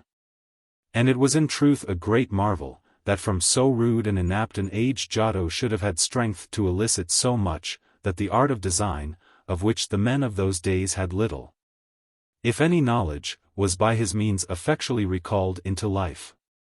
The birth of this great man took place in the hamlet of Vespignano, 14 miles from the city of Florence, in the year 1276. His father's name was Bondone, a simple husbandman, who reared the child, to whom he had given the name of Giotto, with such decency as his condition permitted. The boy was early remarked for extreme vivacity in all his childish proceedings, and for extraordinary promptitude of intelligence. So that he became endeared, not only to his father, but to all who knew him in the village and around it. When he was about 10 years old, Bondone gave him a few sheep to watch, and with these he wandered about the vicinity, now here and now there. But, induced by nature herself to the arts of design, he was perpetually drawing on the stones, the earth, or the sand, some natural object that came before him, or some fantasy that presented itself to his thoughts. It chanced one day that the affairs of Cimabue took him from Florence to Vespignano, when he perceived the young Giotto, who, while his sheep fed around him, was occupied in drawing one of them from the life, with a stone slightly pointed, upon a smooth, clean piece of rock, and that without any teaching whatever but such as nature herself had imparted. Halting in astonishment, Cimabue inquired of the boy if he would accompany him to his home, and the child replied, he would go willingly, if his father were content to permit it. Cimabue therefore requesting the consent of Bondone, the latter granted it readily, and suffered the artist to conduct his son to Florence, where, in a short time, instructed by Cimabue and aided by nature, the boy not only equaled his master in his own manner, but became so good an imitator of nature that he totally banished the rude Greek manner, restoring art to the better path adhered to in modern times, and introducing the custom of accurately drawing living persons from nature, which had not been used for more than 200 years. Or, if some had attempted it, as said above, it was not by any means with the success of Giotto. Among the portraits by this artist, and which still remain, is one of his contemporary and intimate friend, Dante Alighieri, who was no less famous as a poet than Giotto as a painter, and whom Messer Giovanni Boccaccio has lauded so highly in the introduction to his story of Messer Forese de Rabata, and of Giotto the painter himself. This portrait is in the chapel of the Palace of the Podesta in Florence. And in the same chapel are the portraits of Ser Brunetto Latini, master of Dante, and of Messer Corso Donati, an illustrious citizen of that day. Pope Benedict IX, hearing of Giotto's fame, sent one of his courtiers to Tuscany, to propose to him certain paintings for the Church of St. Peter. The messenger, continues Vasari, went on his way to visit Giotto, and to inquire what other good masters there were in Florence, spoke first with many artists in Siena, then.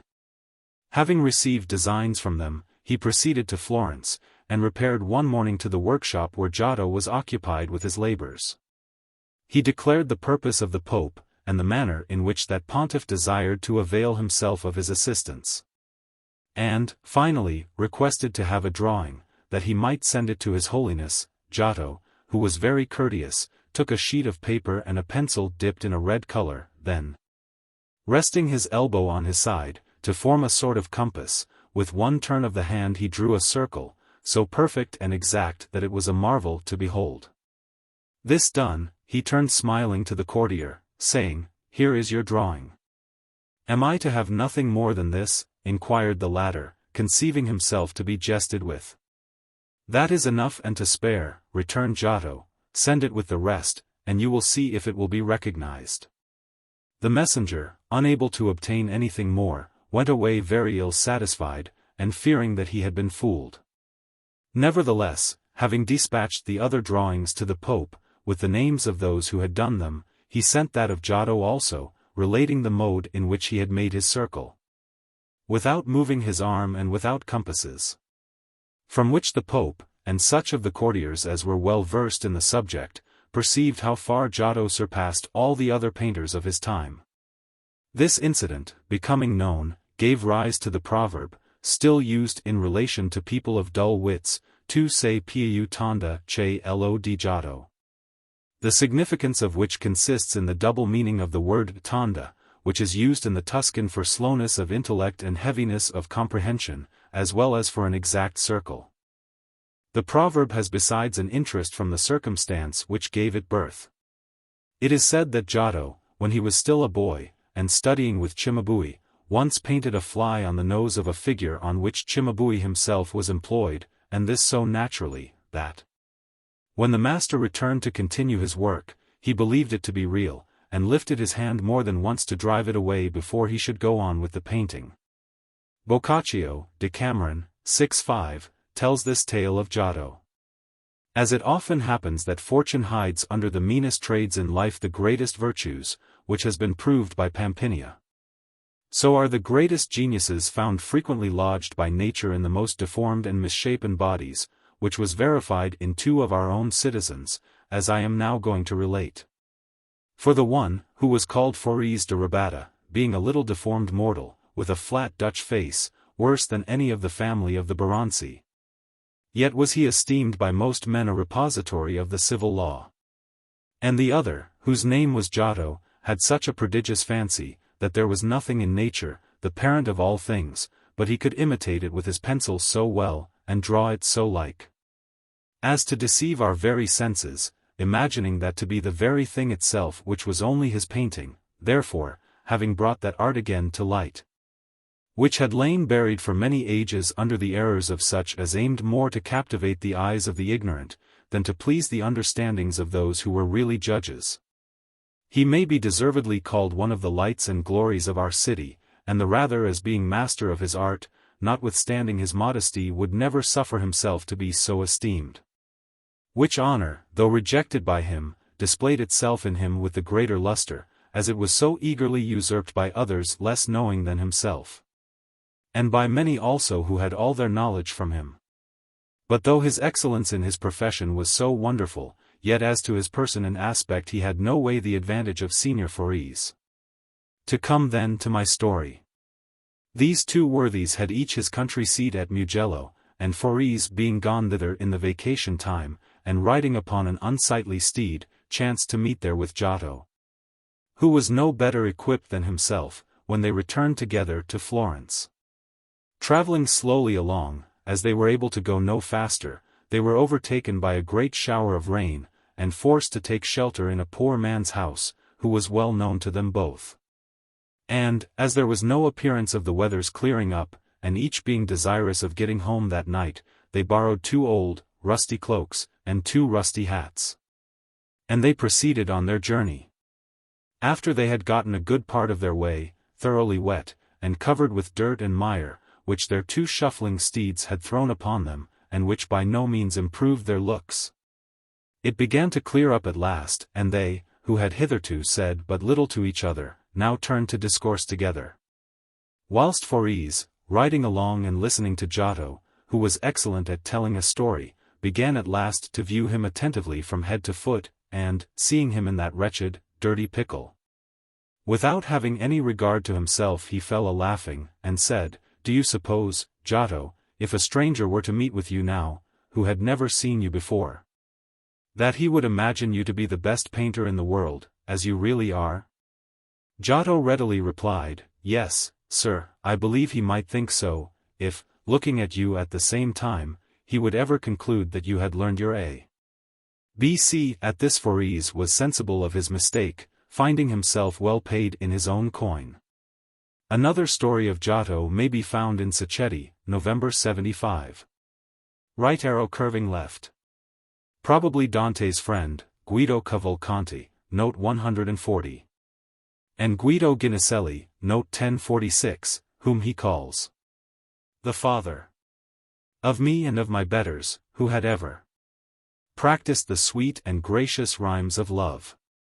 Right arrow curving left. Some commentators suppose that Dante here refers to himself. He more probably is speaking only in general terms, without particular reference to any one. Right arrow curving left.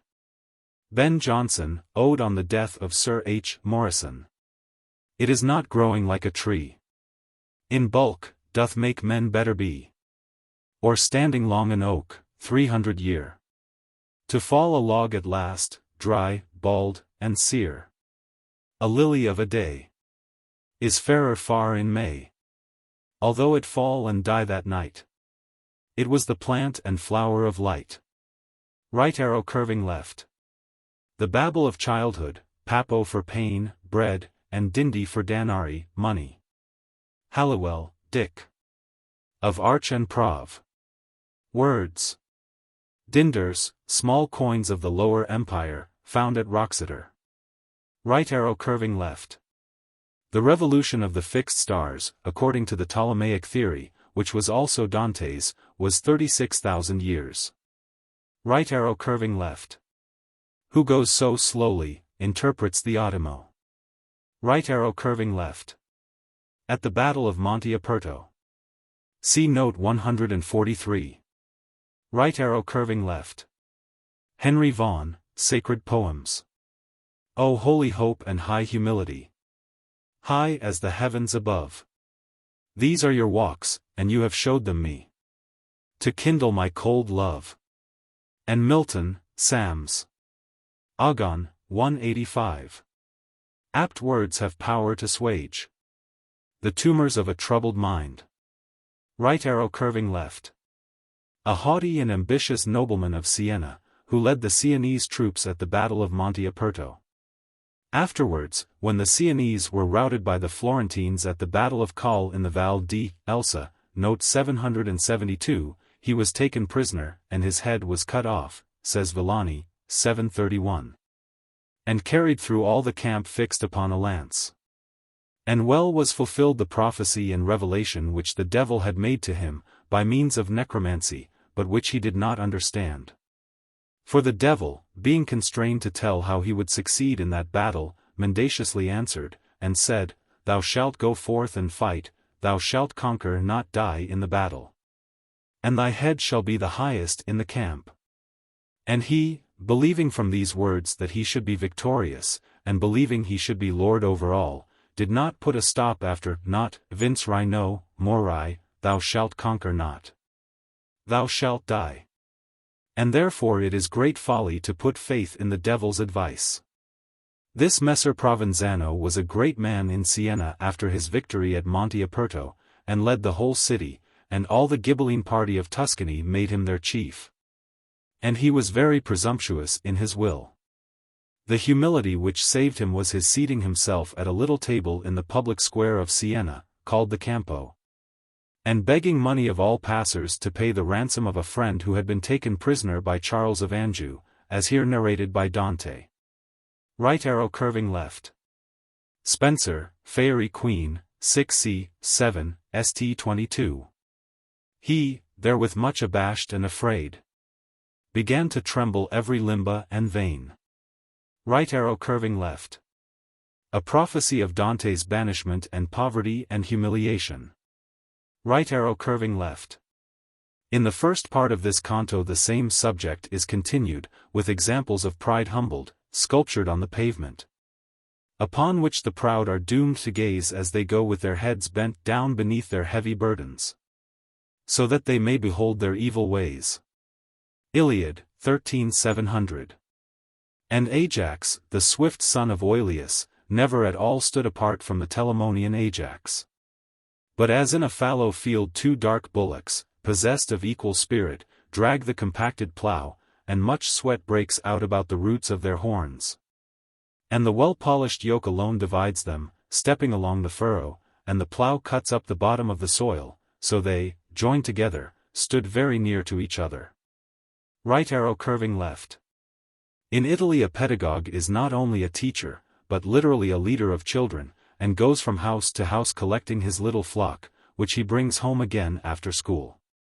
Galatians 3:24. The law was our schoolmaster, pedagogos, to bring us unto Christ. Right arrow curving left. Tombs under the pavement in the aisles of churches, in contradistinction to those built aloft against the walls. Right arrow curving left. The reader will not fail to mark the artistic structure of the passage from this to the 63rd line. First there are 4 stanzas beginning, I saw, then 4 beginning, oh. Then 4 beginning, displayed, and then a stanza which resumes and unites them all. Right arrow curving left. Luke 10:18. I beheld Satan as lightning fall from heaven. Milton, Paradise Lost, I-44. Him the almighty power hurled headlong flaming from the ethereal sky, with hideous ruin and combustion, down to bottomless perdition, there to dwell in adamantine chains and penal fire. Who durst defy the omnipotent to arms? Right arrow curving left. Iliad, I-403. Him of the 100 hands, whom the gods call Briareus, and all men Aegean. Note 472. He was struck by the thunderbolt of Jove, or by a shaft of Apollo, at the battle of Phlegra. Ugly medley of sacred and profane, of revealed truth and fiction, exclaims Venturi. Right arrow curving left. Thymbrius, a surname of Apollo, from his temple in Thymbra. Right arrow curving left. Nimrod, who began to be a mighty one in the earth, and his tower whose top may reach unto heaven. Genesis 11:8. So the Lord scattered them abroad from thence upon the face of all the earth, and they left off to build the city. Therefore is the name of it called Babel. Because the Lord did there confound the language of all the earth, and from thence did the Lord scatter them abroad upon the face of all the earth. See also note 470. Right arrow curving left. Lombardi proposes in this line to read together, instead of proud, which Biagili thinks is changing a beautiful diamond for a bit of lead, and stupid is he who accepts the change. Right arrow curving left. Among the Greek epigrams is one on Niobe, which runs as follows. This sepulchre within it has no course. This course without here has no sepulchre. But to itself is sepulchre and course. Ovid, Metamorphoses, 6, Croxels tr. Widowed and childless, lamentable state. A doleful sight, among the dead she sate. Hardened with woes, a statue of despair. To every breath of wind unmoved her hair. Her cheek still reddening, but its color dead. Faded her eyes, and set within her head. No more her pliant tongue its motion keeps, but stands congealed within her frozen lips. Stagnate and dull, within her purple veins. Its current stopped, the lifeless blood remains. Her feet their usual offices refuse. Her arms and neck their graceful gestures lose. Action and life from every part are gone. And even her entrails turn to solid stone. Yet still she weeps, and whirled by stormy winds. Borne through the air, her native country finds. There fixed, she stands upon a bleaky hill. There yet her marble cheeks eternal tears distill. Right arrow curving left. Homer, Iliad, Ziv 604, makes them but 12. 12 children perished in her halls, 6 daughters and 6 blooming sons. These Apollo slew from his silver bow, enraged with Niobe, and those Diana, delighting in arrows, because she had deemed herself equal to the beautiful-cheeked Latona. She said that Latona had borne only 2, but she herself had borne many, nevertheless those, though but 2, exterminated all these. But Ovid, Metamorphoses, 6, says, 7 are my daughters of a form divine. With 7 fair sons, an indefective line. Right arrow curving left. 1 Samuel 31:4, 5. Then said Saul unto his armor-bearer, Draw thy sword and thrust me through therewith, lest these uncircumcised come and thrust me through and abuse me. But his armor-bearer would not, for he was sore afraid, therefore Saul took a sword, and fell upon it. And when his armor-bearer saw that Saul was dead, he fell likewise upon his sword, and died with him. Right arrow curving left. 2 Samuel 1:21. Ye mountains of Gilboa, let there be no dew, neither let there be rain upon you. Right arrow curving left. Arachne, daughter of Idmon the dyer of Colophon. Ovid, Metamorphoses, 6. 1 At the looms so excellently skilled, that to the goddess she refused to yield. Low was her birth, and small her native town. She from her art alone obtained renown. Vertical ellipsis. Nor would the work, when finished, please so much as, while she wrought, to view each graceful touch. Whether the shapeless wool in balls she wound, or with quick motion turned the spindle round, or with her pencil drew the neat design. Pallas her mistress shone in every line. This the proud maid with scornful air denies, and even the goddess at her work defies. Disowns her leavely mistress every hour, nor asks her aid, nor deprecates her power. Let us, she cries, but to a trial come, and if she conquers, let her fix my doom. It was rather an unfair trial of skill, at the end of which Minerva, getting angry, struck Arachne on the forehead with her shuttle of boxwood. The unhappy maid, impatient of the wrong, down from a beam her injured person hung. When Pallas, pitying her wretched state, at once prevented and pronounced her fate live. But depend, vile wretch, the goddess cried, doomed in suspense forever to be tied, that all your race, to utmost date of time, may feel the vengeance and detest the crime. Then, going off, she sprinkled her with juice, which leaves of baneful aconite produce. Touched with the poisonous drug, her flowing hair fell to the ground and left her temples bare. Her usual features vanished from their place. Her body lessened all, but most her face. Her slender fingers, hanging on each side, with many joints, the use of legs supplied. A spider's bag the rest, from which she gives a thread, and still by constant weaving lives. Right arrow curving left. In the revolt of the 10 tribes. 1 Kings 12:18.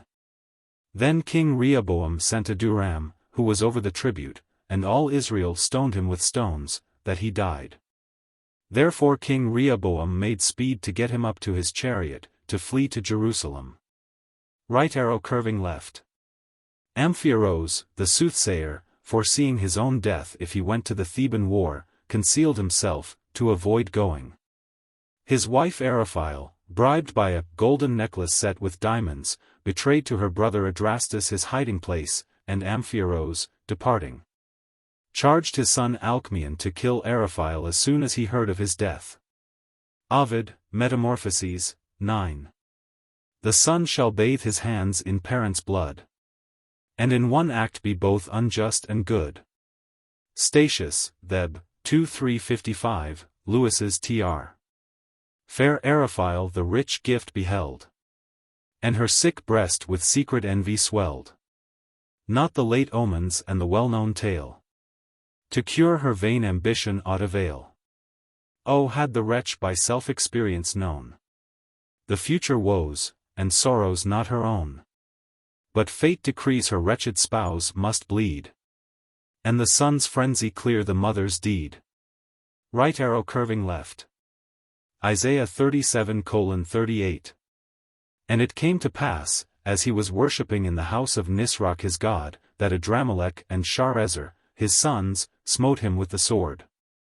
And they escaped into the land of Armenia, and Esarhaddon, his son, reigned in his stead. Right arrow curving left. Herodotus, Book ICH 214, Rawlinson's Tr. Tomarus, when she found that Cyrus paid no heed to her advice, collected all the forces of her kingdom, and gave him battle.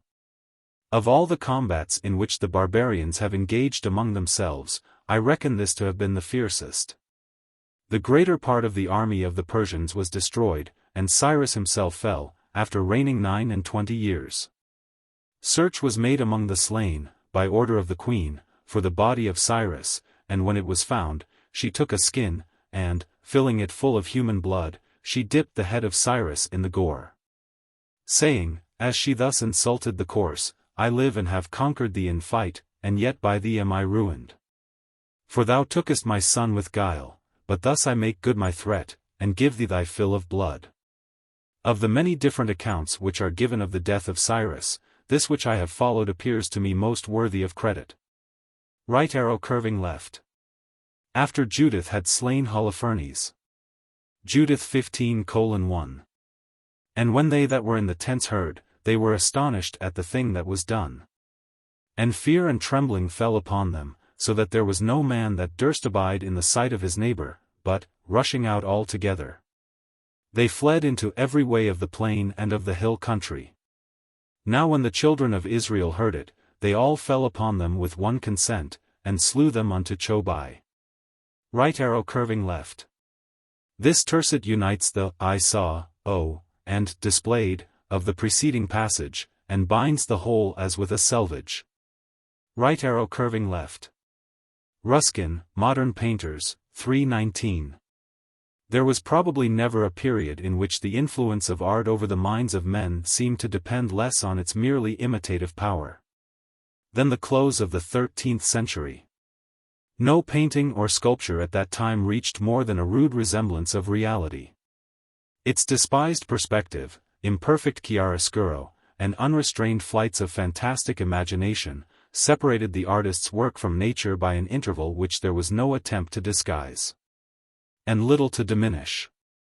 And yet, at this very period, the greatest poet of that, or perhaps of any other age, and the attached friend of its greatest painter, who must over and over again have held full and free conversation with him respecting the objects of his art, speaks in the following terms of painting, supposed to be carried to its highest perfection. Qual di penal fu maestro, ed style. Che ritres l'ombre, I tratti, chivi. Mirar ferieno uno ingegno sottili. Morti li morti, I vivi perian vivi. Non vid me di me, chi vid il vero. Quant io calcai, fin che cinedo givi. Dante has here clearly no other idea of the highest art than that it should bring back, as in a mirror or vision, the aspect of things past or absent. The scenes of which he speaks are, on the pavement, forever represented by angelic power, so that the souls which traverse this circle of the rock may see them. As if the years of the world had been rolled back, and they again stood beside the actors in the moment of action. Nor do I think that Dante's authority is absolutely necessary to compel us to admit that such art as this might indeed be the highest possible.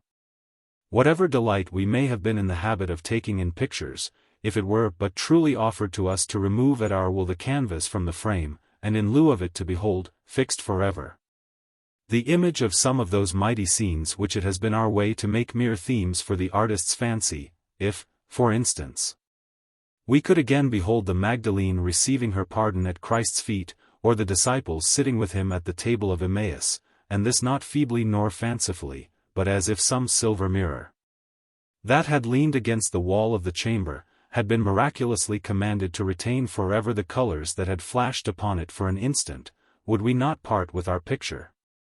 Titian's or Veronese's though it might be? Right arrow curving left. The 6th hour of the day, or noon of the 2nd day.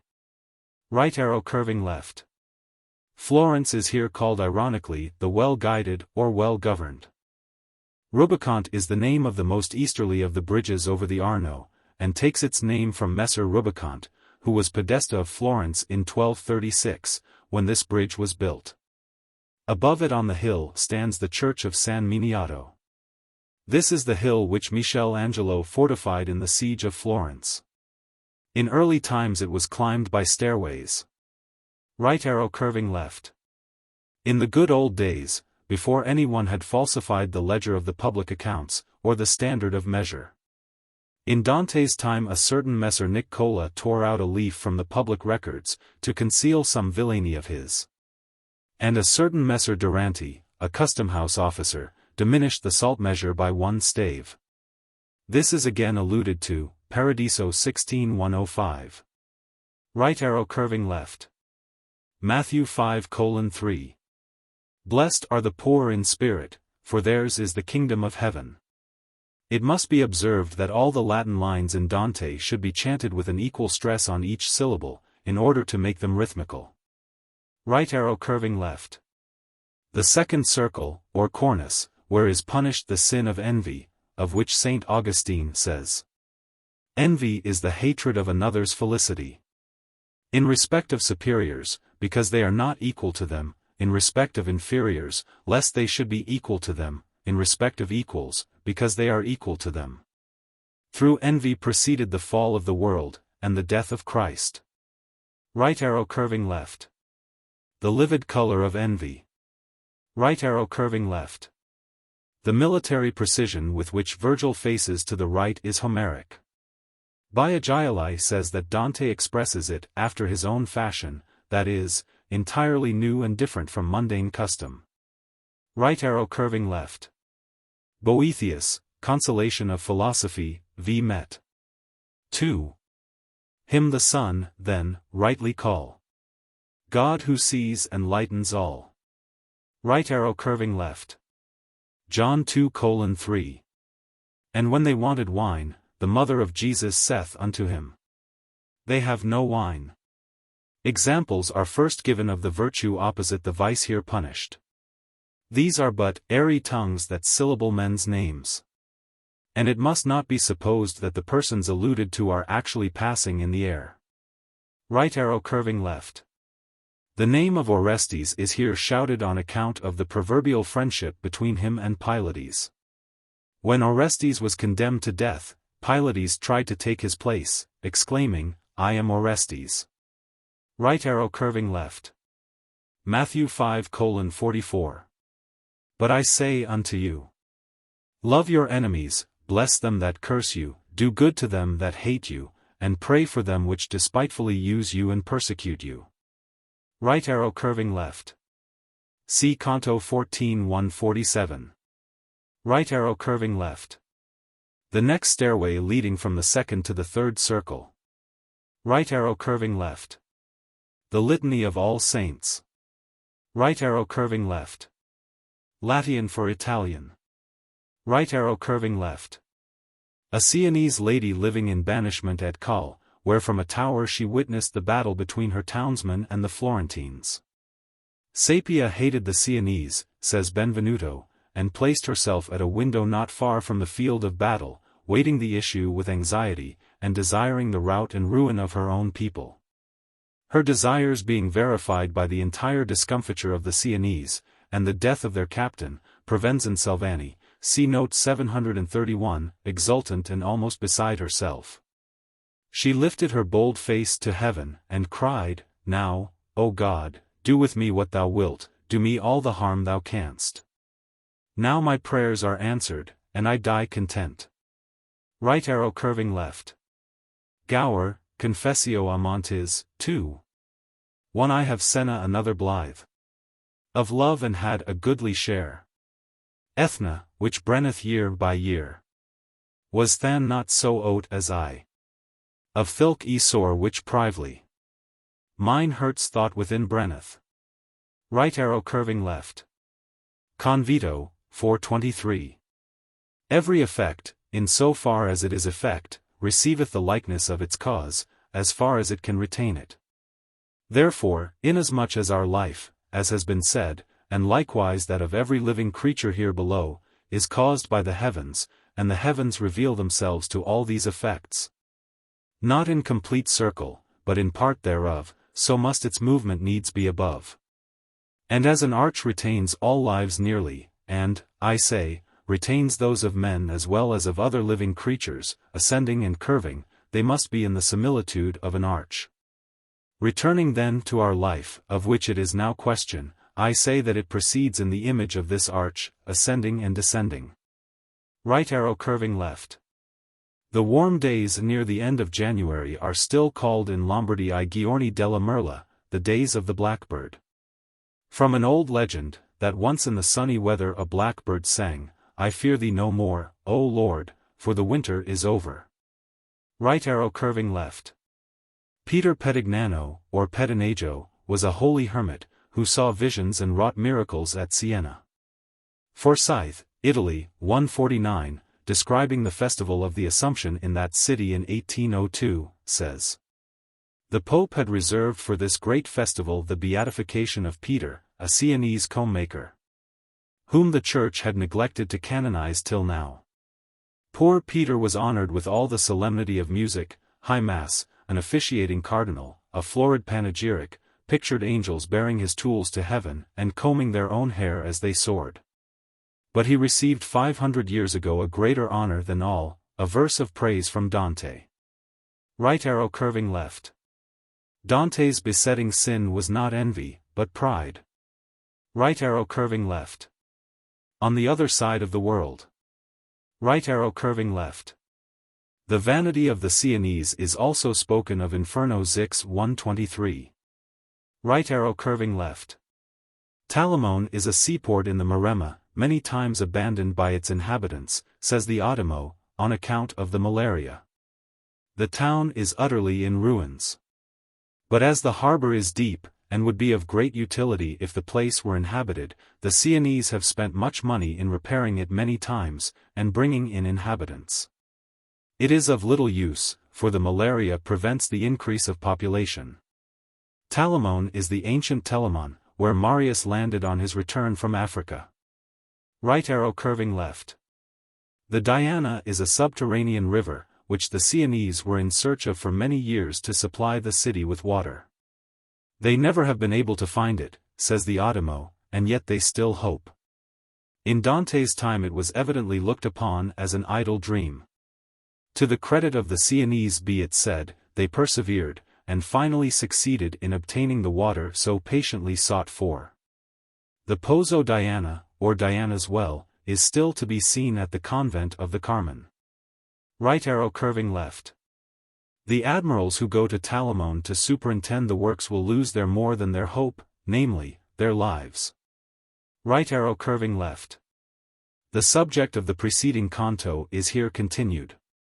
Compare the introductory lines with those of Canto V. Right arrow curving left. These two spirits prove to be Guido del Duca and Rinieri de Calbelai. Right arrow curving left. A mountain in the Apennines, northeast of Florence, from which the Arno takes its rise. Ampere, Voyage Dantesque, p. 246, thus describes this region of the Val di Arno. Farther on is another tower, the Tower of Porciano, which is said to have been inhabited by Dante. From there I had still to climb the summits of the Falterona. I started towards midnight in order to arrive before sunrise.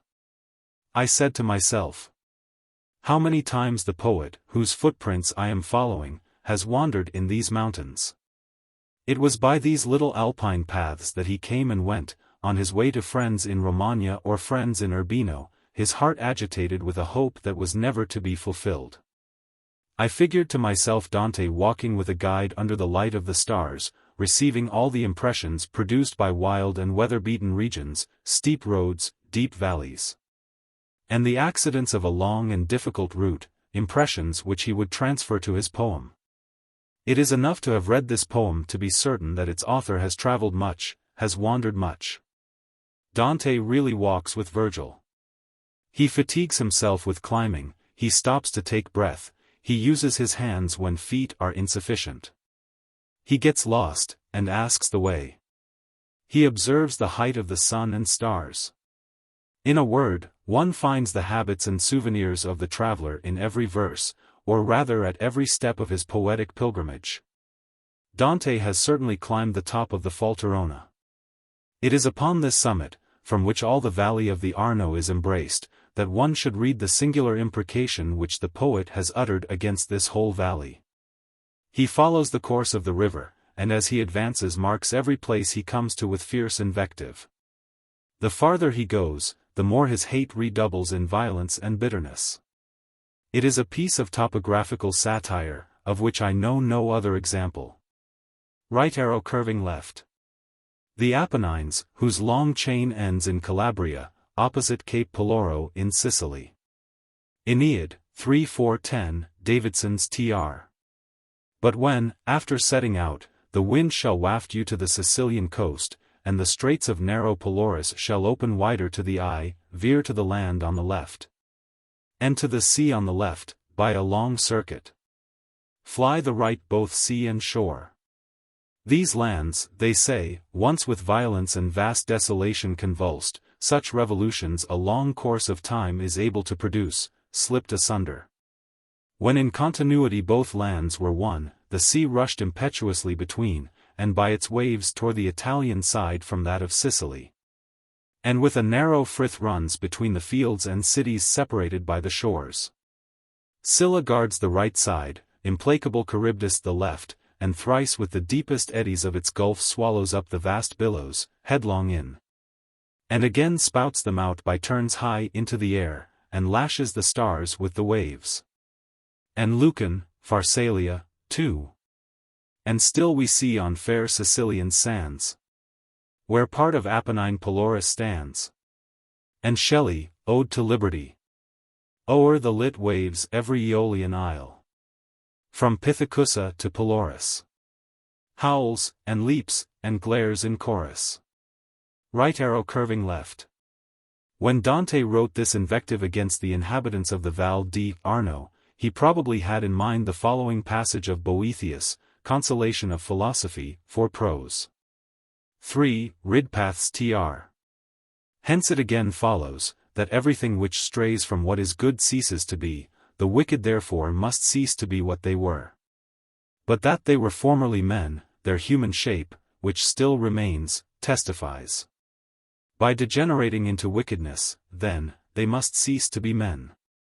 But as virtue alone can exalt a man above what is human, so it is on the contrary evident, that vice, as it divests him of his nature, must sink him below humanity.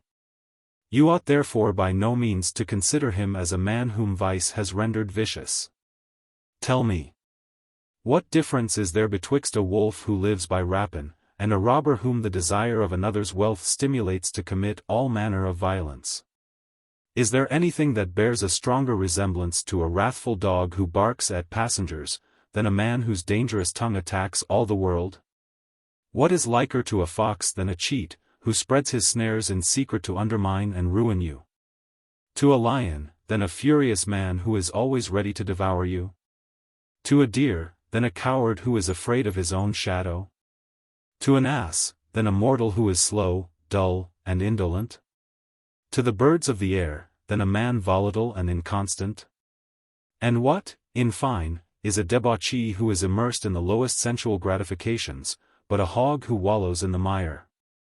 Upon the whole, it is an unquestionable truth that a man who forsakes virtue ceases to be a man. And, as it is impossible that he can ascend in the scale of beings, he must of necessity degenerate and sink into a beast. Right arrow curving left. The people of Casentino. Forsyth, Italy, p. 126. On returning down to the Casentine, we could trace along the Arno the mischief which followed a late attempt to clear some Apennines of their woods. Most of the soil, which was then loosened from the roots and washed down by the torrents, lodged in this plain, and left immense beds of sand and large rolling stones on the very spot where Dante describes. Li ruscletti che de verdi colli del Casentan descendin giusso in Arno. Facendo I lor canali e freddi e molli. I was surprised to find so large a town as Bibbiena in a country devoid of manufactures, remote from public roads, and even deserted by its landholders. For the Niccolini and Vecchietti, who possess most of this district, prefer the obscurer pleasures of Florence to their palaces and preeminence here. The only commodity which the Casentines trade in is pork. Signore Baglione, a gentleman at whose house I slept here, ascribed the superior flavor of their hams, which are esteemed the best in Italy and require no cooking, to the dryness of the air, the absence of stagnant water, and the quantity of chestnuts given to their hogs. Bibbiena has been long renowned for its chestnuts, which the peasants dry in a kiln, grind into a sweet flour, and then convert into bread, cakes, and polenta. Right arrow curving left. The people of Arezzo. Forsyth, Italy, p. 128. The Casentines were no favorites with Dante, who confounds the men with their hogs. Yet, following the divine poet down the Arno, we came to a race still more forbidding. The Aretine peasants seem to inherit the coarse, surly visages of their ancestors, whom he styles bodily. Meeting one girl, who appeared more cheerful than her neighbors, we asked her how far it was from Arezzo, and received for answer, "Quanto sei?" The valley widened as we advanced, and when Arezzo appeared, the river left us abruptly, wheeling off from its environs at a sharp angle, which Dante converts into a snout, and points disdainfully against the currish race. On entering the Val di Chiana, we passed through a peasantry more civil and industrious than their Aretine neighbors. One poor girl, unlike the last whom we accosted, was driving a laden ass, bearing a billet of wood on her head, spinning with the rocca, and singing as she went on. Others were returning with their sickles from the fields which they had reaped in the Maremma, to their own harvest on the hills. That contrast which struck me in the manners of two cantons so near as Cortona to Arezzo, can only be a vestige of their ancient rivalry while separate republics. Men naturally dislike the very virtues of their enemies, and affect qualities as remote from theirs as they can well defend. Right arrow curving left. The Florentines. Right arrow curving left. The Pisans. Right arrow curving left. At the close of these vituperations, perhaps to soften the sarcasm by making it more general, Benvenuto appends this note. What Dante says of the inhabitants of the Val di Arno might be said of the greater part of the Italians, nay, of the world. Dante, being once asked why he had put more Christians than Gentiles into hell, replied, "Because I have known the Christians better." Right arrow curving left. Messer Fulcieri de Calboli of Forli, nephew of Ranieri. He was Podesta of Florence in 1302, and, being bribed by the Neri, had many of the Bianchi put to death. Right arrow curving left. Florence, the habitation of these wolves, left so stripped by Fulcieri, on his retiring from office, that it will be long in recovering its former prosperity. Right arrow curving left. Guido del Duca of Bredonoro, near Forli, in Romagna, nothing remains but the name. He and his companion Ranieri were gentlemen of worth, if they had not been burned up with envy. Right arrow curving left. On worldly goods, where selfishness excludes others, in contrast with the spiritual, which increase by being shared. See Canto 1545. Right arrow curving left. Ranieri de Calboli. He was very famous, says the Ottimo, and history says no more. In the Cento Novelli Antiche, November 44, Roscoe's Tr. He figures thus. A certain knight was one day entreating a lady whom he loved to smile upon his wishes. And among other delicate arguments which he pressed upon her was that of his own superior wealth, elegance, and accomplishments, especially when compared with the merits of her own liege lord. Whose extreme ugliness, madam, he continued, I think I need not insist upon. Her husband, who overheard this compliment from the place of his concealment, immediately replied, Pray, sir, mend your own manners, and do not vilify other people. The name of the plain gentleman was Lizio di Valbona, and Messer Rinieri de Calvoli that of the other. Right arrow curving left. In Romagna, which is bounded by the Po, the Apennines, the Adriatic, and the river Reno, that passes near Bologna. Right arrow curving left. For study and pleasure. Right arrow curving left. Of Lizio and Minardi the Ottimo says. Messer Lizio di Valbona, a courteous gentleman, in order to give a dinner at Forli, sold half his silken bedquilt for 60 florins. Arrigo Minardi was of Bretonoro. He was a gentleman full of courtesy and honor, was fond of entertaining guests, made presents of robes and horses, loved honorable men, and all his life was devoted to largesse and good living. The marriage of Riccardo Minardi with Lizio's daughter Caterina is the subject of one of the tales of the Decameron, v. 4. Pietro Dante says, that, when Lizio was told of the death of his dissipated son, he replied, It is no news to me, he never was alive. Right arrow curving left. Of Pier Traversaro the Ottimo says, he was of Ravenna, a man of most gentle blood, and of Guido di Carpigna, he was of Montefeltro. Most of the time he lived at Bretonoro, and surpassed all others in generosity, loved for the sake of loving, and lived handsomely. Right arrow curving left. This Messer Fabbro, says the Ottimo, was born of low parents, and lived so generously that the author, Dante, says there never was his like in Bologna. Right arrow curving left.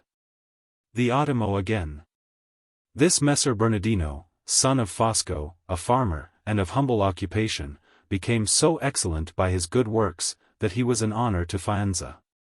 And he was named with praise, and the old grandees were not ashamed to visit him, to see his magnificence, and to hear his pleasant jests. Right arrow curving left. Guido de Prata, from the village of that name, between Faenza and Forli, and Ugolin di Azzo of Faenza, according to the same authority, though of humble birth, rose to such great honor, that, leaving their native places, they associated with the nobleman before mentioned. Right arrow curving left. Frederick Tignoso was a gentleman of Rimini, living in Bretonoro. A man of great mark, says Booty, with his band of friends. According to Benvenuto, he had beautiful blonde hair, and was called Tignoso, the scurvy fellow, by way of antiphrase. The Ottimo speaks of him as follows: he avoided the city as much as possible, as a place hostile to gentlemen, but when he was in it, he kept open house. Right arrow curving left. Ancient and honorable families of Ravenna. There is a story of them in the Decameron, Gyre. V. November 8, which is too long to quote. Upon this tale is founded Dryden's poem of Theodore and Honoria. Right arrow curving left. Ariosto, Orlando Furioso, I1. The dames, the cavaliers, the arms, the loves, the courtesies, the daring deeds I sing. Right arrow curving left. Bretonoro, now Bertonoro, is a small town in Romagna, between Forli and Cesena, in which lived many of the families that have just been mentioned. The hills about it are still celebrated for their wines, as its inhabitants were in old times for their hospitality. The following anecdote is told of them by the Ottimo, and also in nearly the same words in the Cento Novelli Antiche, November 88. Among other laudable customs of the nobles of Bretonoro was that of hospitality, and their not permitting any man in the town to keep an inn for money. But there was a stone column in the middle of the town, upon which were rings or knockers. Ho, if all the front doors were there represented, and to this, as soon as a stranger made his appearance, he was conducted, and to one of the rings hitched his horse or hung his hat upon it. And thus, as chance decreed, he was taken to the house of the gentleman to whom the ring belonged, and honored according to his rank. This column and its rings were invented to remove all cause of quarrel among the noblemen, who used to run to get possession of a stranger, as nowadays they almost run away from him. Right arrow curving left. Towns in Romagna. Bagnacavallo, and Castrocaro, and Conio, says the Ottimo, were all habitations of courtesy and honor. Now in Bagnacavallo the counts are extinct. And he, Dante, says it does well to produce no more of them because they had degenerated like those of Conio and Castrocaro. Right arrow curving left. The Pagani were lords of Faenza and Imola. The head of the family, Minardo, was surnamed the Devil. See note 403. His bad repute will always be a reproach to the family. Right arrow curving left. A nobleman of Faenza, who died without heirs, and thus his name was safe. Right arrow curving left. Milton, Comus. Of calling shapes and beckoning shadows dire. And airy tongues that syllable men's names. These voices in the air proclaim examples of envy. Right arrow curving left. Genesis 4:13, 14. And Cain said unto the Lord, every one that findeth me shall slay me. Right arrow curving left. Aglaros through envy opposed the interview of Mercury with her sister Herse, and was changed by the god into stone. Ovid, Metamorphoses, I, Addison's Tr. Then keep thy seat forever, cries the god. And touched the door, wide opening to his rod. Fain would she rise and stop him, but she found her trunk too heavy to forsake the ground. Her joints are all benumbed, her hands are pale. And marble now appears in every nail. As when a cancer in the body feeds, and gradual death from limb to limb proceeds, so does the chillness to each vital part spread by degrees, and creeps into her heart, till hardening everywhere, and speechless grown, she sits unmoved, and freezes to a stone. But still her envious hue and sullen mien are in the sedentary figure seen. Right arrow curving left. The falconer's call or lure, which he whirls round in the air to attract the falcon on the wing. Right arrow curving left. Ovid, Metamorphoses, I, Dryden's Tr. Thus, while the mute creation downward bend their sight, and to their earthly mother tend, man looks aloft, and with erected eyes beholds his own hereditary skies. Right arrow curving left. Beaumont and Fletcher, The Laws of Candy, 4:1. Seldom despairing men look up to heaven, although it still speak to them in its glories. For when sad thoughts perplex the mind of man, there is a plummet in the heart that weighs, and pulls us, living, to the dust we came from. Right arrow curving left. In this canto is described the ascent to the third circle of the mountain. The hour indicated by the peculiarly Dantesque introduction is 3 hours before sunset, or the beginning of that division of the canonical day called Vespers. Dante states this simple fact with curious circumlocution, as if he would imitate the celestial sphere in this scherzoso movement. The beginning of the day is sunrise. Consequently the end of the third hour, 3 hours after sunrise, is represented by an arc of the celestial sphere measuring 45 degrees. The sun had still an equal space to pass over before his setting. This would make it afternoon in Purgatorio, and midnight in Tuscany, where Dante was writing the poem. Right arrow curving left. From a perpendicular. Right arrow curving left. Matthew 5:7. Blessed are the merciful, for they shall obtain mercy. Sung by the spirits that remained behind. See note 758. Right arrow curving left. Perhaps an allusion to what the Spirit saith unto the churches, Revelation 2:7. To him that overcometh will I give to eat of the tree of life, which is in the midst of the paradise of God. And also the hidden manna, and the morning star, and the white raiment, and the name not blotted out of the book of life. Right arrow curving left. Milton, Paradise Lost, v. 71. Since good the more communicated, more abundant grows. Right arrow curving left. Convito, 4:20. According to the Apostle, Every good gift and every perfect gift is from above, and cometh down from the Father of lights. He says then that God only giveth this grace to the soul of him whom he sees to be prepared and disposed in his person to receive this divine act. Whence if the soul is imperfectly placed, it is not disposed to receive this blessed and divine infusion. As when a pearl is badly disposed, or is imperfect, it cannot receive the celestial virtue, as the noble Guido Guinizelli says in an ode of his, beginning, "To noble heart love doth for shelter fly." The soul, then, may be ill-placed in the person through defect of temperament, or of time, and in such a soul this divine radiance never shines.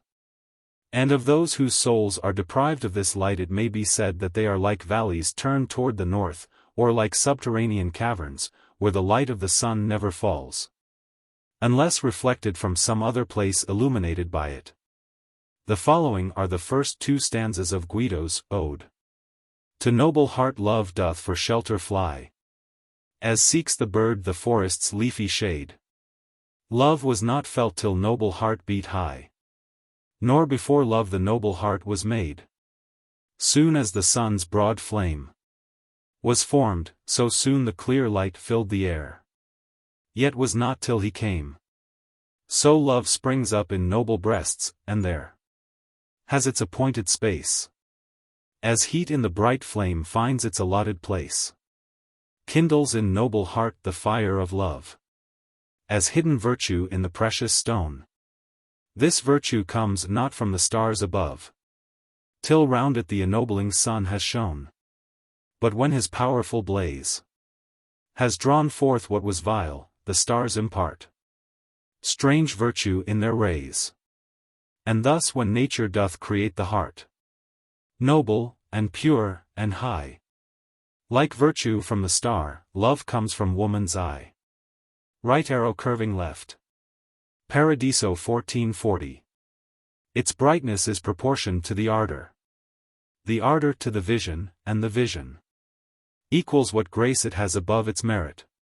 Right arrow curving left. Luke 2:48. And his mother said unto him, Son, why hast thou thus dealt with us? Behold, thy father and I have sought thee sorrowing.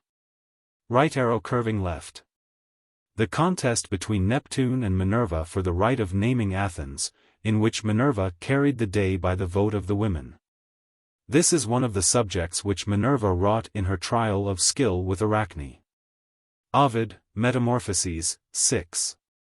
Pallas in figures wrought the heavenly powers, and Mars's hill among the Athenian towers.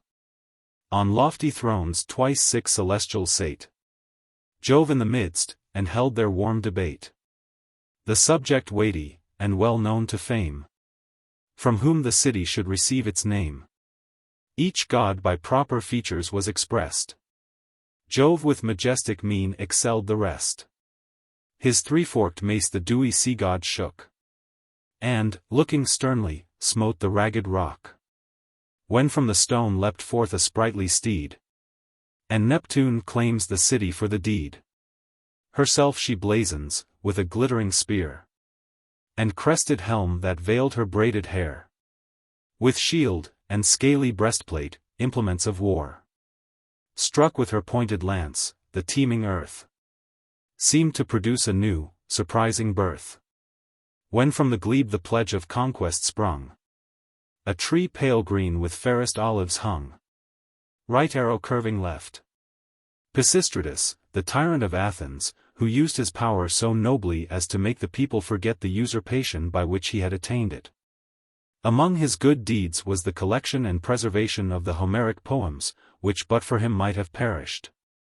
He was also the first to found a public library in Athens.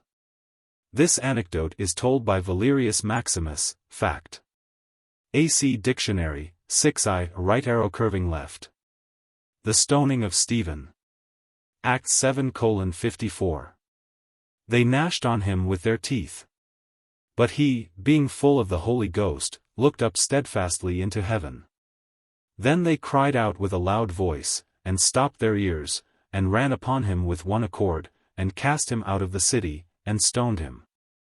And he kneeled down, and cried with a loud voice, Lord, lay not this sin to their charge. And when he had said this, he fell asleep. Right arrow curving left. He recognizes it to be a vision, but not false, because it symbolized the truth. Right arrow curving left. The third circle of purgatory, and the punishment of the sin of pride. Right arrow curving left. Poor, or impoverished of its stars by clouds. The same expression is applied to the Arno, Canto 1445, to indicate its want of water. Right arrow curving left. In the Litany of the Saints. Lamb of God, who takest away the sins of the world, spare us, O Lord. Lamb of God, who takest away the sins of the world, graciously hear us, O Lord. Lamb of God, who takest away the sins of the world, have mercy on us. Right arrow curving left. Still living the life temporal, where time is measured by the calendar. Right arrow curving left. Marco Lombardo was a Venetian nobleman, a man of wit and learning and a friend of Dante. Nearly all that he gained, says the Ottimo, he spent in charity. He visited Paris, and, as long as his money lasted, he was esteemed for his valor and courtesy. Afterwards he depended upon those richer than himself, and lived and died honorably. There are some anecdotes of him in the Cento Novelli Antiche, November 41, 52, hardly worth quoting. It is doubtful whether the name of Lombardo is a family name, or only indicates that Marco was an Italian, after the fashion then prevalent among the French of calling all Italians Lombards. See note 848.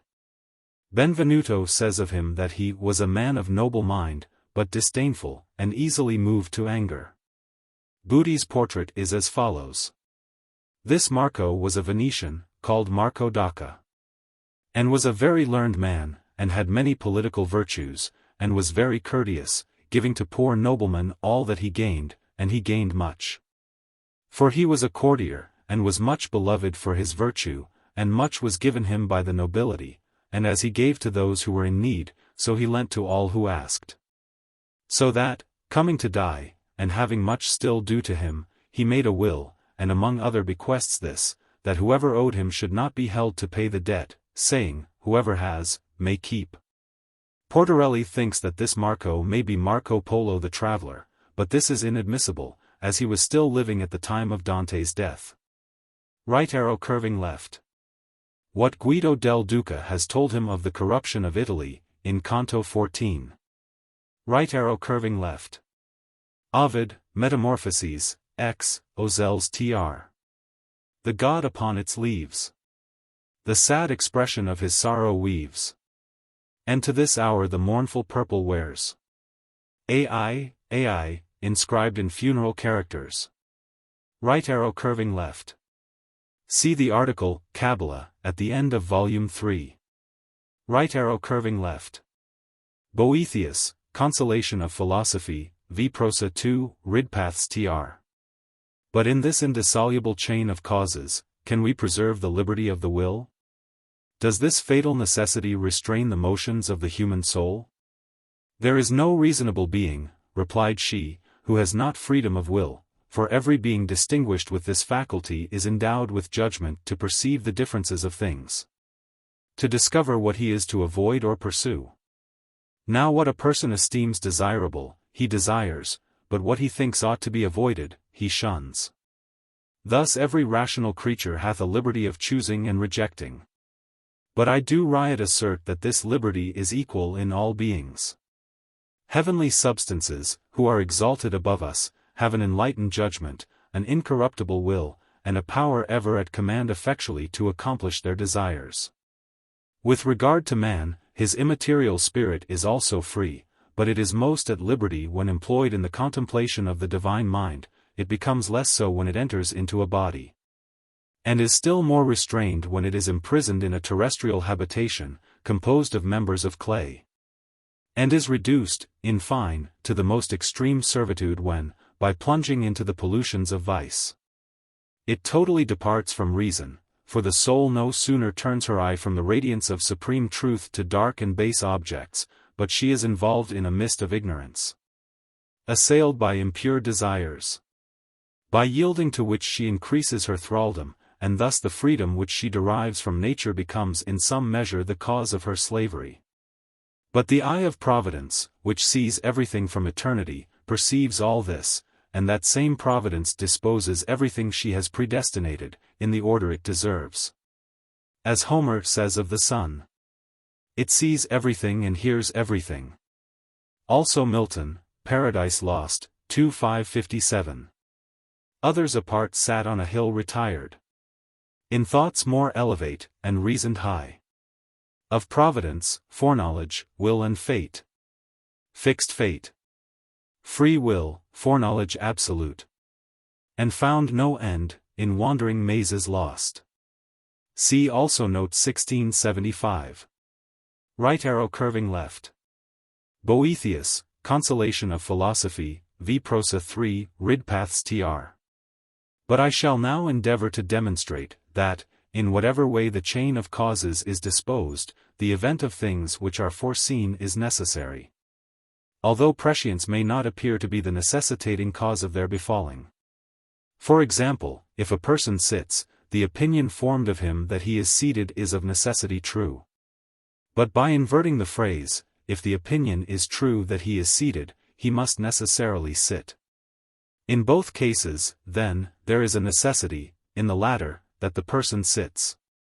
In the former, that the opinion concerning him is true, but the person doth not sit, because the opinion of his sitting is true. But the opinion is rather true because the action of his being seated was antecedent in time. Thus, though the truth of the opinion may be the effect of the person taking a seat, there is, nevertheless, a necessity common to both. The same method of reasoning, I think, should be employed with regard to the prescience of God, and future contingencies.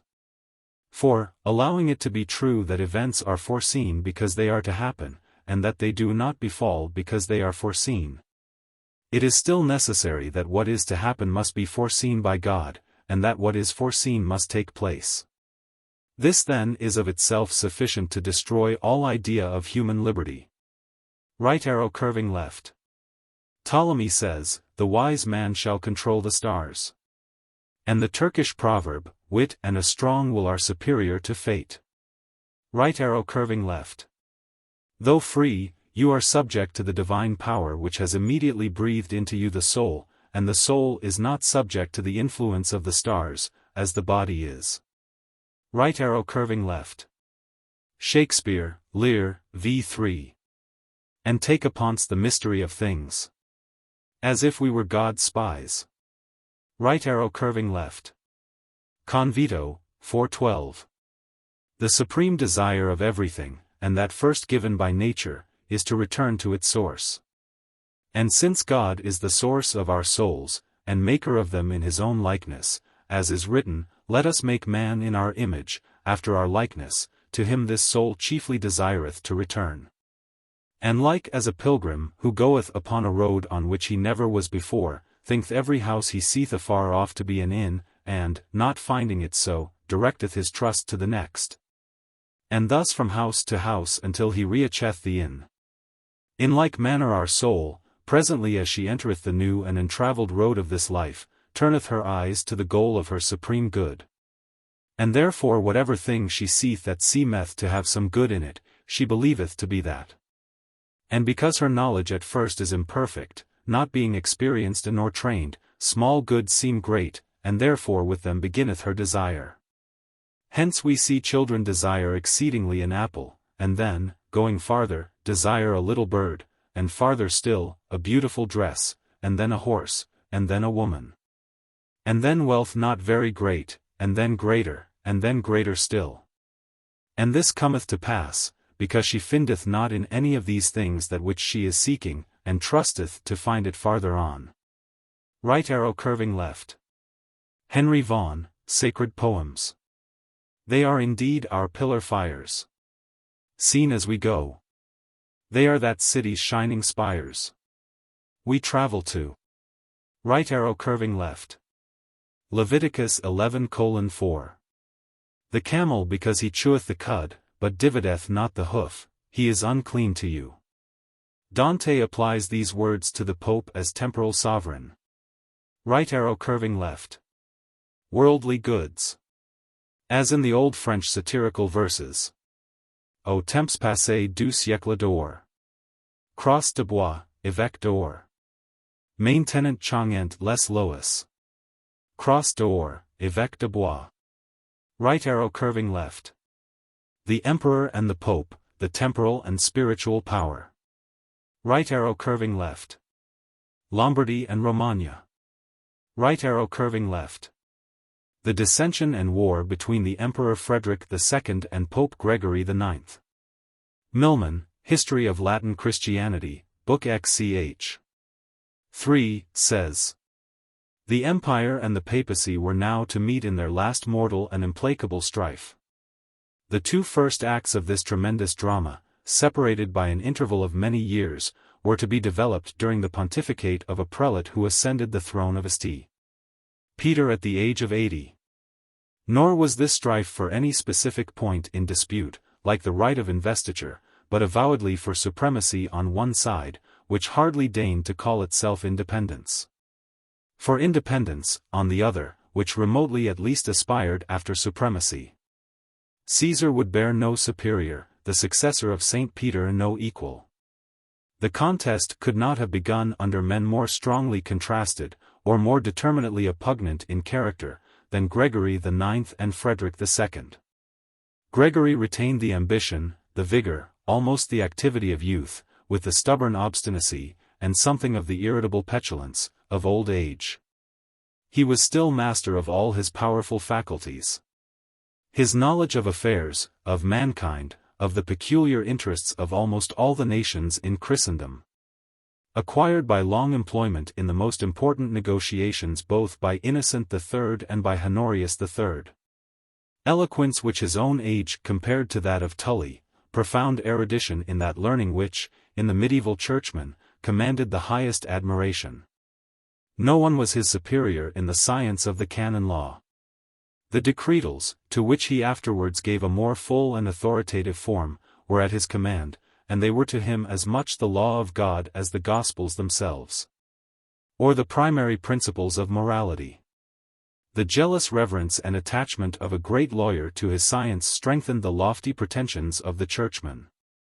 Frederick II, with many of the noblest qualities which could captivate the admiration of his own age, in some respects might appear misplaced, and by many centuries prematurely born.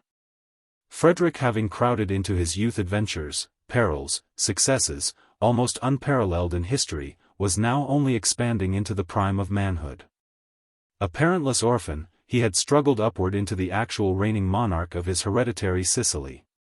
He was even then rising above the yoke of the turbulent magnates of his realm, and the depressing tutelage of the papal see. He had crossed the Alps a boyish adventurer, and won so much through his own valor and daring that he might well ascribe to himself his conquest, the kingdom of Germany, the imperial crown. He was in undisputed possession of the empire, with all its rights in northern Italy, king of Apulia, Sicily, and Jerusalem. He was beginning to be at once the magnificent sovereign, the knight, the poet, the lawgiver, the patron of arts, letters, and science. The magnificent sovereign, now holding his court in one of the old barbaric and feudal cities of Germany among the proud and turbulent princes of the empire. More often on the sunny shores of Naples or Palermo, in southern and almost oriental luxury. The gallant knight and troubadour poet, not forbidding himself those amorous indulgences which were the reward of chivalrous valor and of the gay science. The lawgiver, whose far-seeing wisdom seemed to anticipate some of those views of equal justice, of the advantages of commerce, of the cultivation of the arts of peace. Beyond all the toleration of adverse religions, which even in a more dutiful son of the Church would doubtless have seemed godless indifference.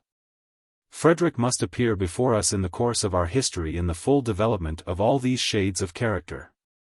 But besides all this, Frederick's views of the temporal sovereignty were as imperious and autocratic as those of the haughtiest churchmen of the spiritual supremacy. The ban of the empire ought to be at least equally awful with that of the Church. Disloyalty to the emperor was as heinous a sin as infidelity to the head of Christendom. The independence of the Lombard republics was as a great and punishable political heresy. Even in Rome itself, as head of the Roman Empire, Frederick aspired to a supremacy which was not less unlimited because vague and undefined, and irreconcilable with that of the supreme pontiff. If ever emperor might be tempted by the vision of a vast hereditary monarchy to be perpetuated in his house, the princely house of Hohenstaufen, it was Frederick. He had heirs of his greatness.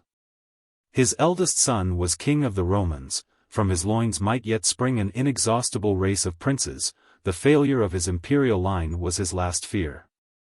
The character of the man seemed formed to achieve and to maintain this vast design. He was at once terrible and popular, courteous, generous, placable to his foes. Yet there was a depth of cruelty in the heart of Frederick towards revolted subjects, which made him look on the atrocities of his allies, Exilin di Romano, and the Salingeras, but as legitimate means to quell insolent and stubborn rebellion. It is impossible to conceive a contrast more strong or more irreconcilable than the octogenarian Gregory, in his cloister palace, in his conclave of stern ascetics. With all but severe imprisonment within conventual walls, completely monastic in manners, habits, views, in corporate spirit, in celibacy, in rigid seclusion from the rest of mankind. In the conscientious determination to enslave, if possible, all Christendom to its inviolable unity of faith, and to the least possible latitude of discipline. And the gay and yet youthful Frederick, with his mingled assemblage of knights and ladies, of Christians, Jews, and Mohammedans, of poets and men of science, met, as it were, to enjoy and minister to enjoyment, to cultivate the pure intellect, where, if not the restraints of religion, at least the awful authority of churchmen was examined with freedom, sometimes ridiculed with sportive wit. See also note 145. Right arrow curving left. Corrado, Conrad, de Palazzo of Brescia, Gerard de Camino of Treviso, and Guido de Castello of Reggio. Of these three the Ottimo thus speaks. Messer Corrado was laden with honor during his life, delighted in a fine retinue, and in political life in the government of cities, in which he acquired much praise and fame. Messer Guido was assiduous in honoring men of worth, who passed on their way to France, and furnished many with horses and arms, who came hitherward from France. To all who had honorably consumed their property, and returned more poorly furnished than became them, he gave, without hope of return, horses, arms, and money. Messer Gerard de Camino delighted not in one, but in all noble things, keeping constantly at home. He farther says, that his fame was so great in France that he was there spoken of as the simple Lombard, just as, when one says the city, and no more, one means Rome. Benvenuto de Imola says that all Italians were called Lombards by the French. In the Histoire et Chronique du Petit Jehan de Sainter, folios 219, ch. 4, the author remarks. The 15th day after Sainter's return, there came to Paris two young, noble, and brave Italians, whom we call Lombards. Right arrow curving left. Deuteronomy 18:2. Therefore shall they have no inheritance among their brethren, the Lord is their inheritance, as he hath said unto them. Right arrow curving left. This Gerard, says Booty, had a daughter, called, on account of her beauty, Gadja. And so modest and virtuous was she, that through all Italy was spread the fame of her beauty and modesty. The Ottimo, who preceded Booty in point of time, gives a somewhat different and more equivocal account. He says, Madonna Gaia was the daughter of Messer Gerard de Camino. She was a lady of such conduct in amorous delectations, that her name was notorious throughout all Italy. And therefore she is thus spoken of here. Right arrow curving left. The trance and vision of Dante, and the ascent to the fourth circle, where the sin of sloth is punished. Right arrow curving left. Iliad, 3:10. As the south wind spreads a mist upon the brow of a mountain, by no means agreeable to the shepherd, but to the robber better than night, in which a man sees only as far as he can cast a stone. Right arrow curving left. In this vision are represented some of the direful effects of anger, beginning with the murder of Ides by his mother, Procne, and her sister, Philomela. Ovid, 6. Now, at her lap arrived, the flattering boy. Salutes his parent with a smiling joy. About her neck his little arms are thrown. And he accosts her in a prattling tone. Vertical ellipsis. When Procne, on revengeful mischief bent, home to his heart a piercing poniard sent. Ides, with rueful cries, but all too late, holds out his hands, and deprecates his fate. Still at his mother's neck he fondly aims, and strives to melt her with endearing names. Yet still the cruel mother perseveres, nor with concern his bitter anguish hears. This might suffice, but Philomela too across his throat a shining cutlass drew. Or perhaps the reference is to the Homeric legend of Philomela, Odyssey, 19:5-18. As when the daughter of Pandarus, the swarthy nightingale, sings beautifully when the spring newly begins. Sitting in the thick branches of trees, and she, frequently changing, pours forth her much-sounding voice, lamenting her dear Italus, whom once she slew with the brass through ignorance. Right arrow curving left.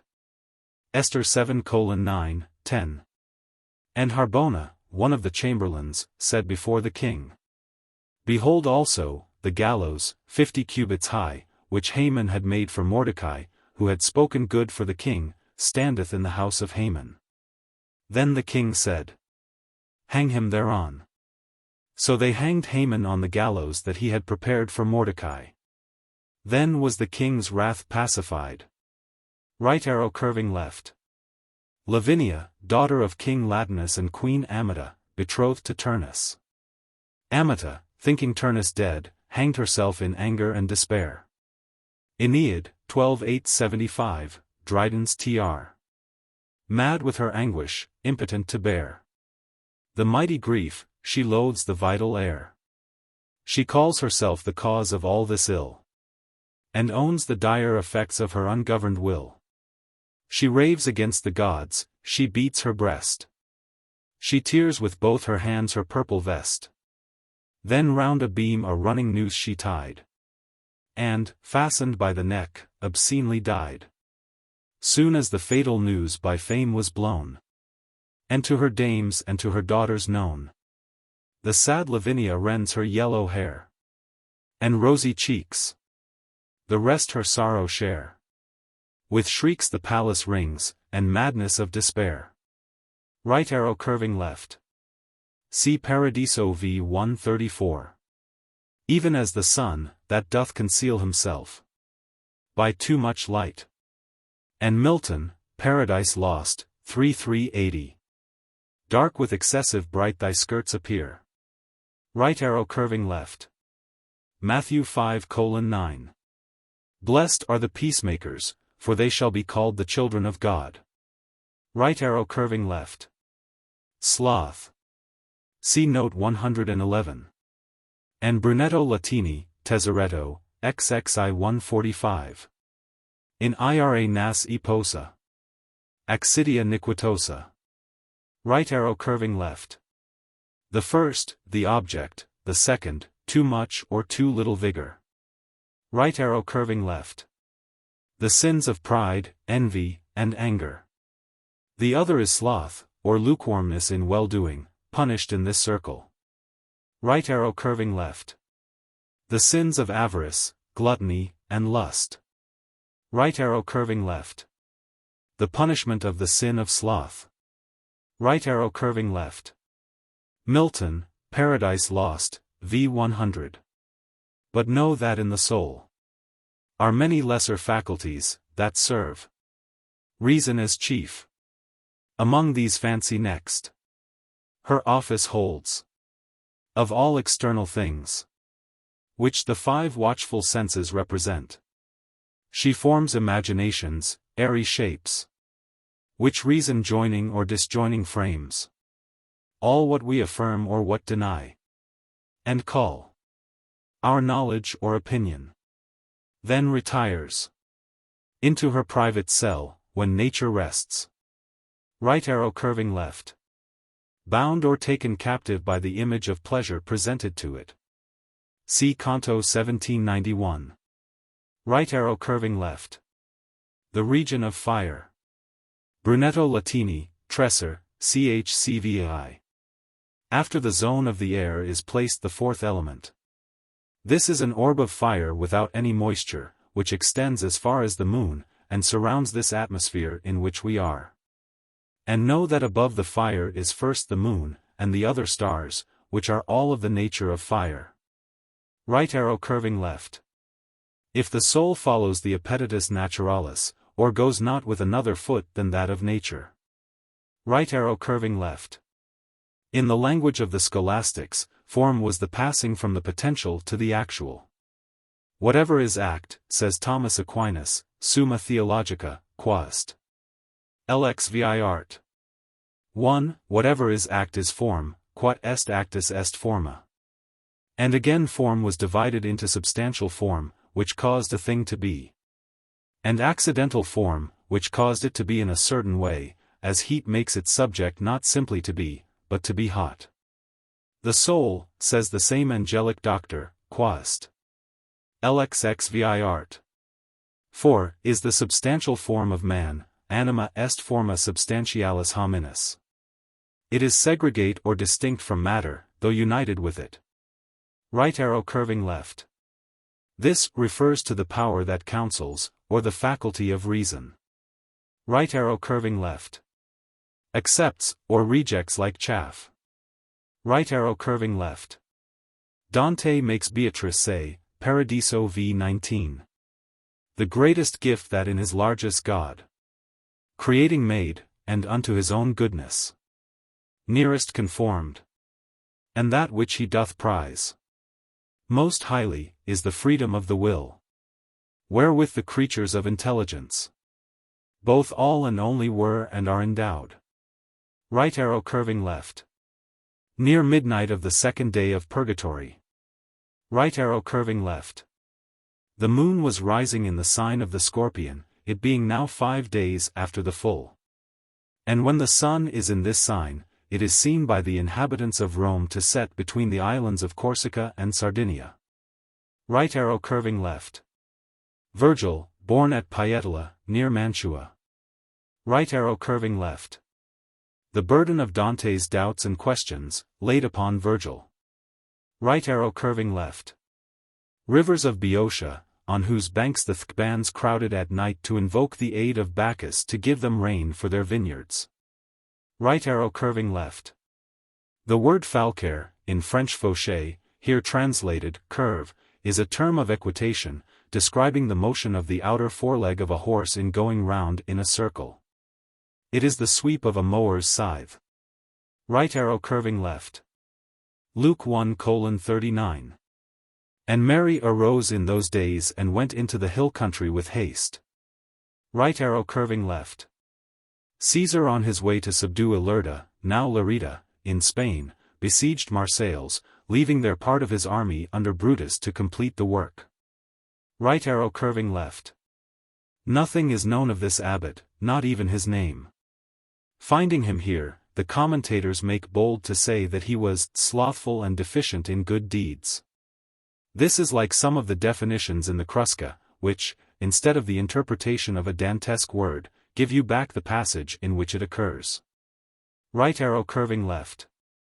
This is the famous Emperor Frederick Barbarossa, who, according to the German popular tradition, is still sitting in a cave in the Kipphauser Mountains, waiting for something to happen. While his beard has grown through the stone table before him. In 1162 he burned and devastated Milan, Brescia, Piacenza, and Cremona. He was drowned in the Salef in Armenia, on his crusade in 1190, endeavoring to ford the river on horseback in his impatience to cross. His character is thus drawn by Milman, History of Latin Christianity, Book 8 ch. 7, and sufficiently explains why Dante calls him, the good Barbarossa. Frederick was a prince of intrepid valor, consummate prudence, unmeasured ambition, justice which hardened into severity. The ferocity of a barbarian somewhat tempered with a high chivalrous gallantry. Above all, with a strength of character which subjugated alike the great temporal and ecclesiastical princes of Germany, and was prepared to assert the imperial rights in Italy to the utmost. Of the constitutional rights of the emperor, of his unlimited supremacy, his absolute independence of, his temporal superiority over, all other powers, even that of the Pope, Frederick proclaimed the loftiest notions. He was to the empire what Hildebrand and Innocent were to the popedom. His power was of God alone, to assert that it was bestowed by the successor of St. Peter was a lie, and directly contrary to the doctrine of St. Peter. Right arrow curving left. Alberto della Scala, Lord of Verona. He made his natural son, whose qualifications for the office Dante here enumerates, and the commentators repeat. Abbot of the monastery of San Zeno. Right arrow curving left. See note 111. Right arrow curving left. Numbers 32:11, 12. Surely none of the men that came out of Egypt, from 20 years old and upward, shall see the land which I swear unto Abraham, unto Isaac, and unto Jacob. Because they have not wholly followed me, save Caleb the son of Jephunneh the Kenizzite, and Joshua the son of Nun, for they have wholly followed the Lord. Right arrow curving left. The Trojans who remained with Acestes in Sicily, instead of following Aeneas to Italy. Aeneid, v. They enroll the matrons for the city, and set on shore as many of the people as were willing, souls that had no desire of high renown. Right arrow curving left. The end of the second day. Right arrow curving left. The ascent to the fifth circle, where avarice is punished. It is the dawn of the third day. Right arrow curving left. Brunetto Latini, Tresor, ch. Cxi. Saturn, who is sovereign over all, is cruel and malign and of a cold nature. Right arrow curving left. Geomancy is divination by points in the ground, or pebbles arranged in certain figures, which have peculiar names. Among these is the figure called the Fortuna Major, which is thus drawn, and which by an effort of imagination can also be formed out of some of the last stars of Aquarius, and some of the first of Pisces.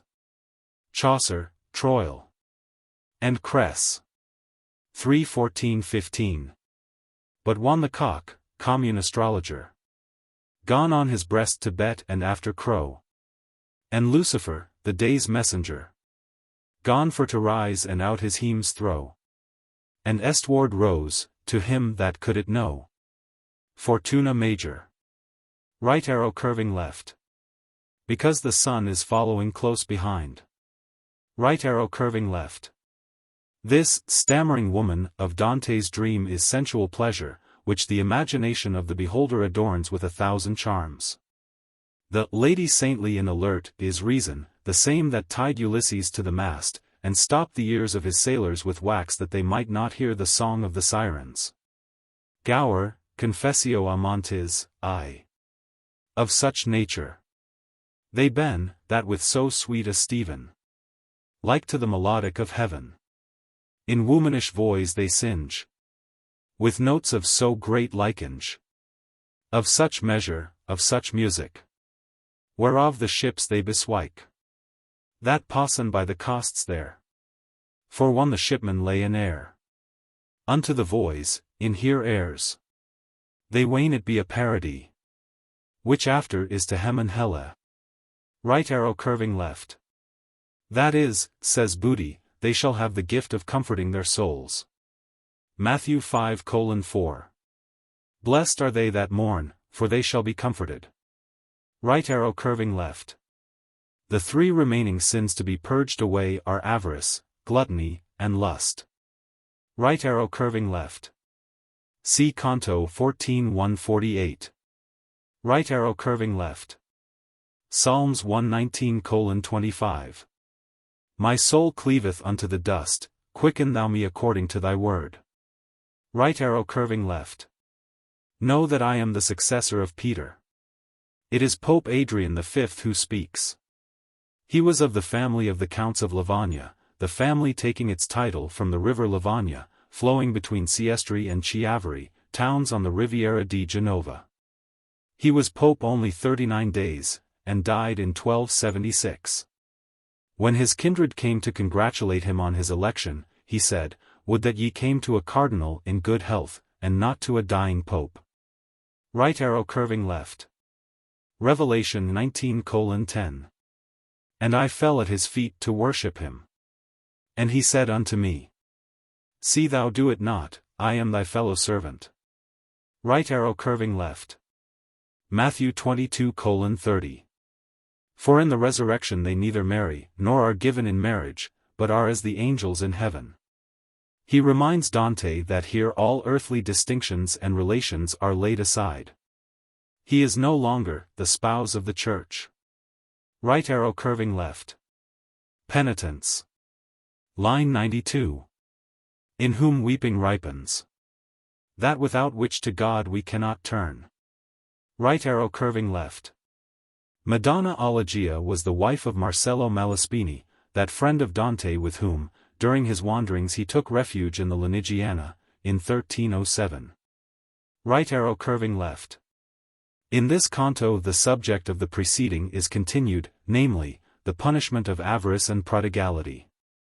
Right arrow curving left. To please the speaker.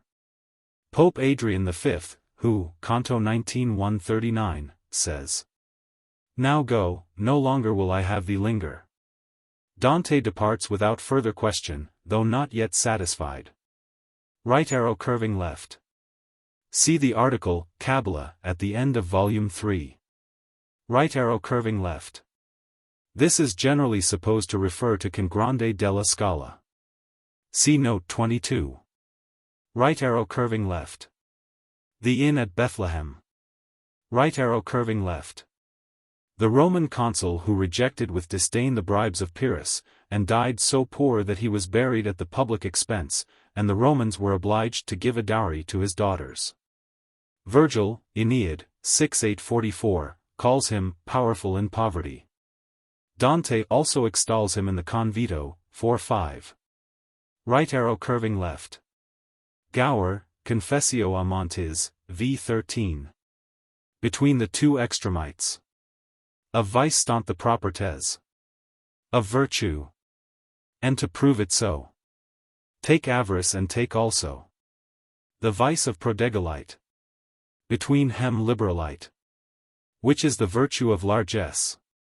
Stant and governeth his noblesse. Right arrow curving left. This is Saint Nicholas, patron saint of children, sailors, and travelers. The incident here alluded to is found in the Legenda Aurea of Jacobus de Voragine, the great storehouse of medieval wonders. It may be found also in Mrs. Jameson's Sacred and Legendary Art, 262, and in her version runs thus. Now in that city there dwelt a certain nobleman who had 3 daughters, and, from being rich, he became poor. So poor that there remained no means of obtaining food for his daughters but by sacrificing them to an infamous life. And oftentimes it came into his mind to tell them so, but shame and sorrow held him dumb. Meantime the maidens wept continually, not knowing what to do, and not having bread to eat. And their father became more and more desperate. When Nicholas heard of this, he thought it a shame that such a thing should happen in a Christian land. Therefore one night, when the maidens were asleep, and their father alone sat watching and weeping, he took a handful of gold, and, tying it up in a handkerchief, he repaired to the dwelling of the poor man. He considered how he might bestow it without making himself known, and, while he stood irresolute, the moon coming from behind a cloud showed him a window open. So he threw it in, and it fell at the feet of the father, who, when he found it, returned thanks, and with it he portioned his eldest daughter. A second time Nicholas provided a similar sum, and again he threw it in by night, and with it the nobleman married his second daughter. But he greatly desired to know who it was that came to his aid. Therefore he determined to watch, and when the good saint came for the 3rd time, and prepared to throw in the 3rd portion, he was discovered, for the nobleman seized him by the skirt of his robe, and flung himself at his feet, saying, O Nicholas, servant of God, why seek to hide thyself, and he kissed his feet and his hands. But Nicholas made him promise that he would tell no man. And many other charitable works did Nicholas perform in his native city. Right arrow curving left.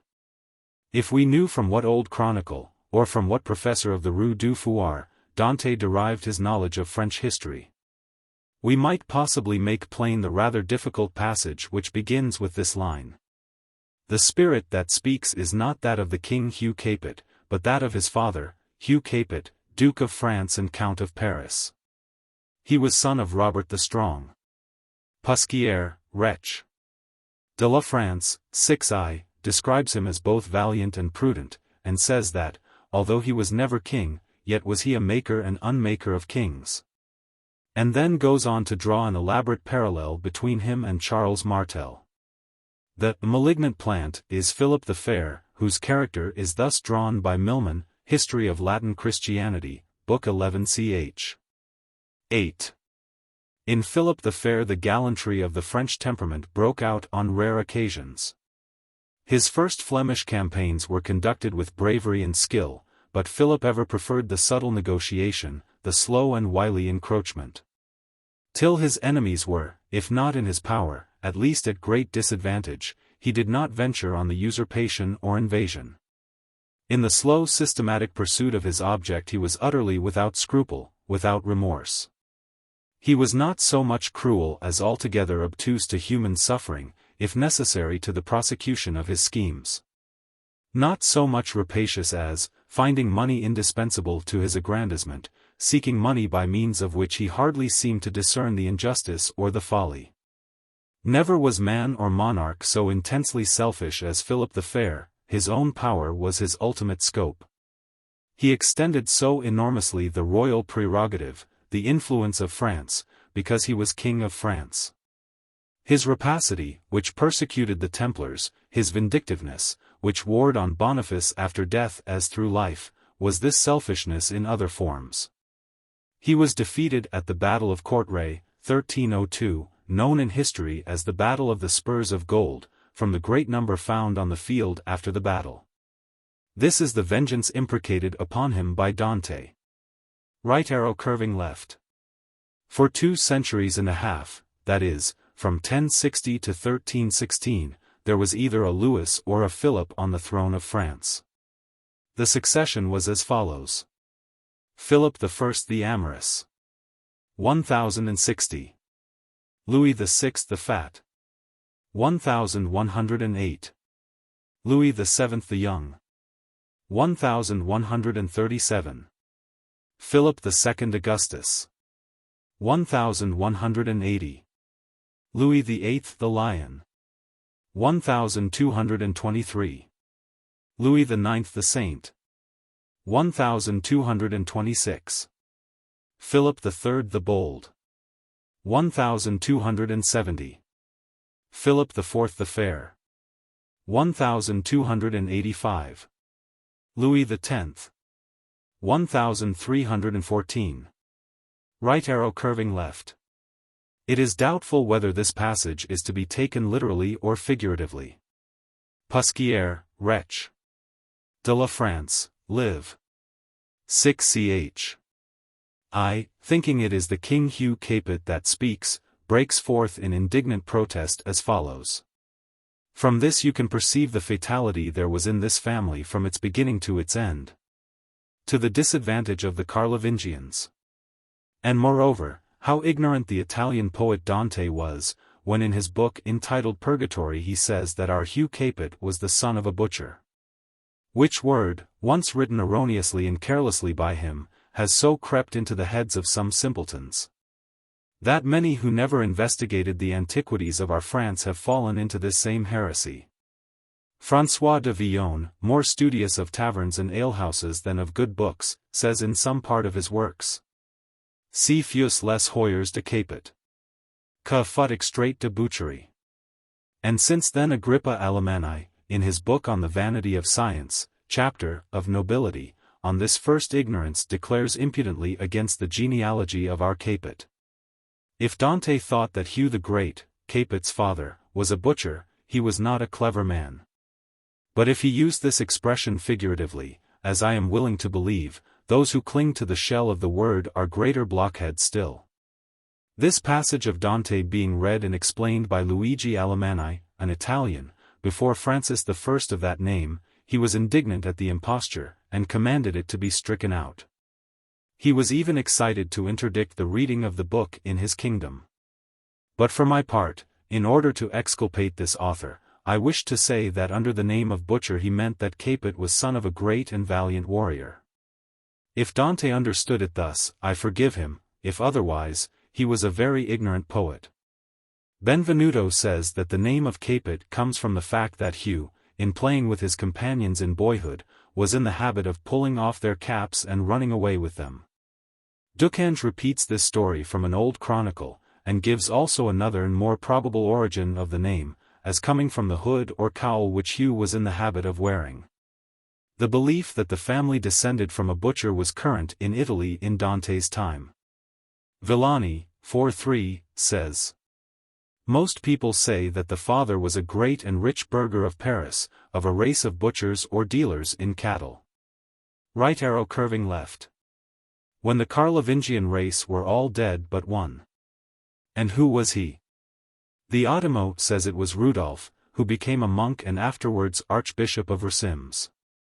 Benvenuto gives no name, but says only a monk in poor, coarse garments. Booty says the same. Daniello thinks it was some friar of St. Francis, perhaps St. Louis, forgetting that these saints did not see the light till some 2 centuries after the time here spoken of.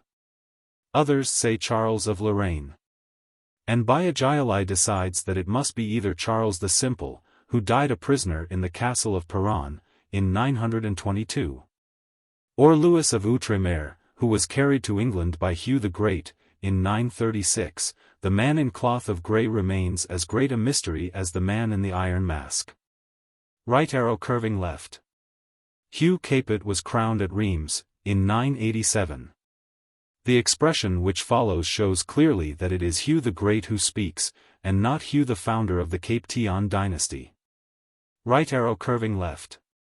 Until the shame of the low origin of the family was removed by the marriage of Charles of Anjou, brother of St. Louis, to the daughter of Raymond Berenger, who brought him Provence as her dower. Right arrow curving left. Making amends for one crime by committing a greater.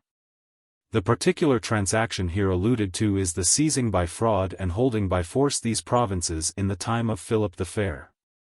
Right arrow curving left. Charles of Anjou. Right arrow curving left.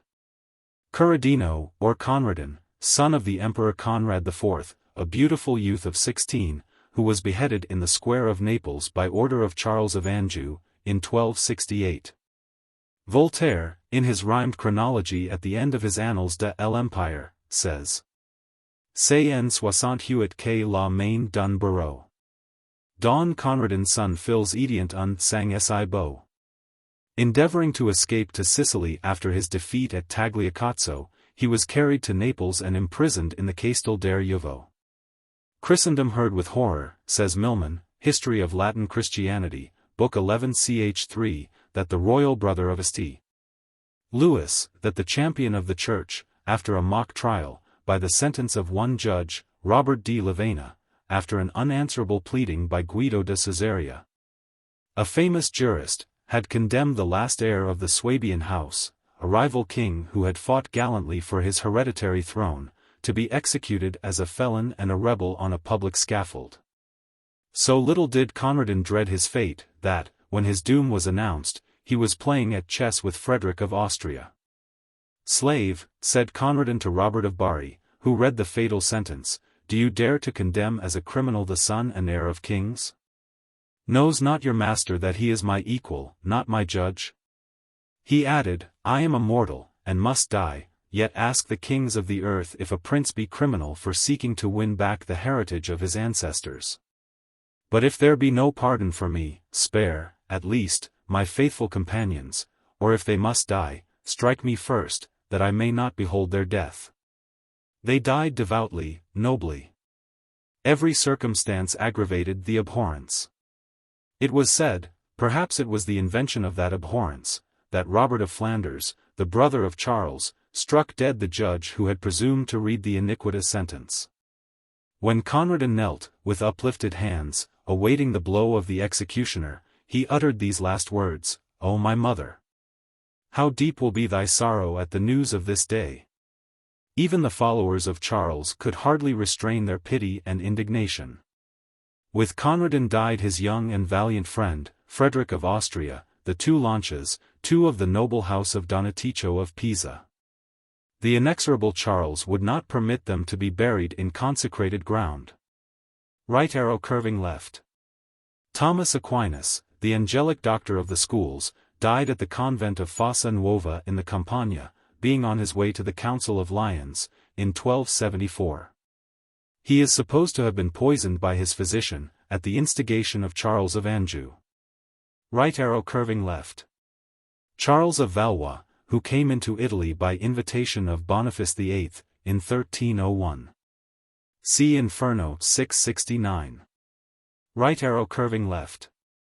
There is in Old French literature a poem entitled Le Tournoiement de l'Antichrist, written by Hugues de Mary, a monk of the Abbey of St.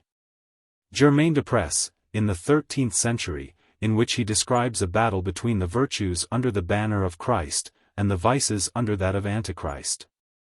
In the vision of Piers Plowman, there is a joust between Christ and the foul fiend.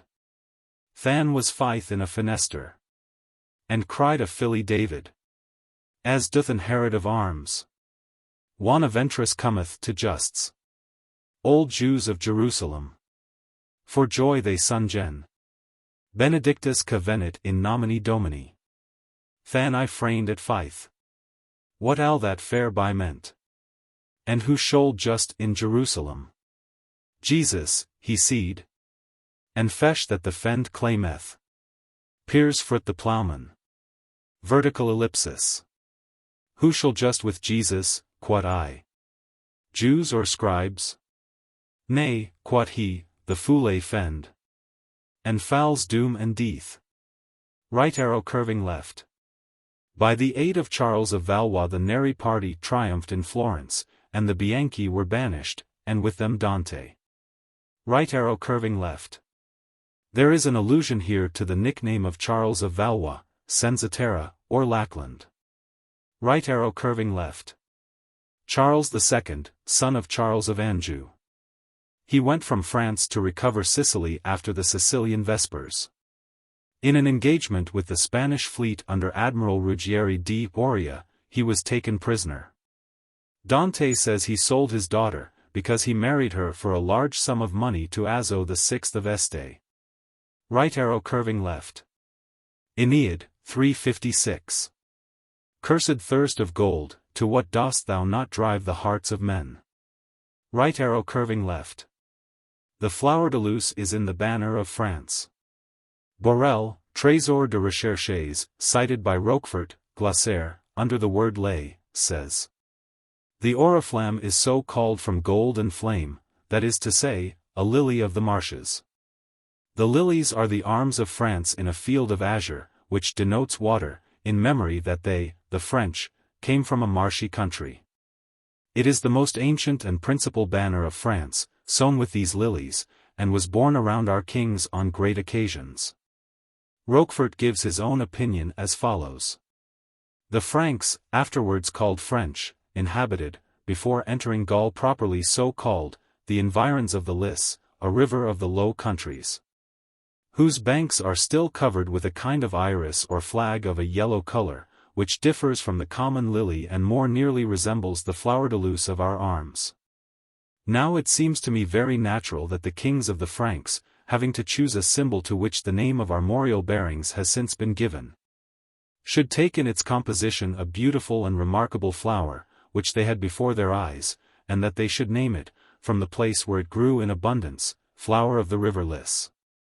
These are the lilies of which Dryden speaks in his Ballad of Agincourt. When our grandsire great, claiming the regal seat, by many a warlike feat, lopped the French lilies. Right arrow curving left. This passage alludes to the seizure and imprisonment of Pope Boniface VIII by the troops of Philip the Fair at Alagna or Anagni, in 1303. Milman, History of Latin Christianity, Book 11 ch. 9, thus describes the event. On a sudden, on the September 7th, the 8th was the day for the publication of the bull, the peaceful streets of Anagni were disturbed.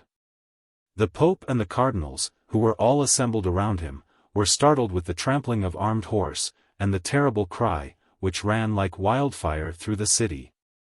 Death to Pope Boniface! Long live the King of France!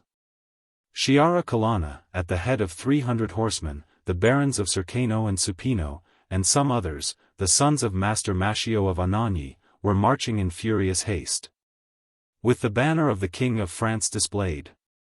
The ungrateful citizens of Anagni, forgetful of their pride in their holy compatriot, of the honor and advantage to their town from the splendor and wealth of the papal residence, received them with rebellious and acclaiming shouts. The bell of the city, indeed, had tolled at the first alarm, the burghers had assembled, they had chosen their commander. But that commander, whom they ignorantly or treacherously chose, was Arnulf, a deadly enemy of the Pope. The banner of the Church was unfolded against the Pope by the captain of the people of Anagni. The first attack was on the palace of the Pope, on that of the Marquis Gaetani, his nephew, and those of 3 cardinals, the special partisans of Boniface. The houses of the Pope and of his nephew made some resistance.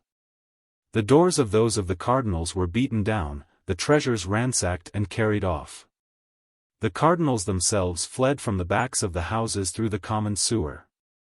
Then arrived, but not to the rescue, Arnulf, the captain of the people. He had perhaps been suborned by Reginald of Supino. With him were the sons of Chiton, whose father was pining in the dungeons of Boniface. Instead of resisting, they joined the attack on the palace of the Pope's nephew and his own.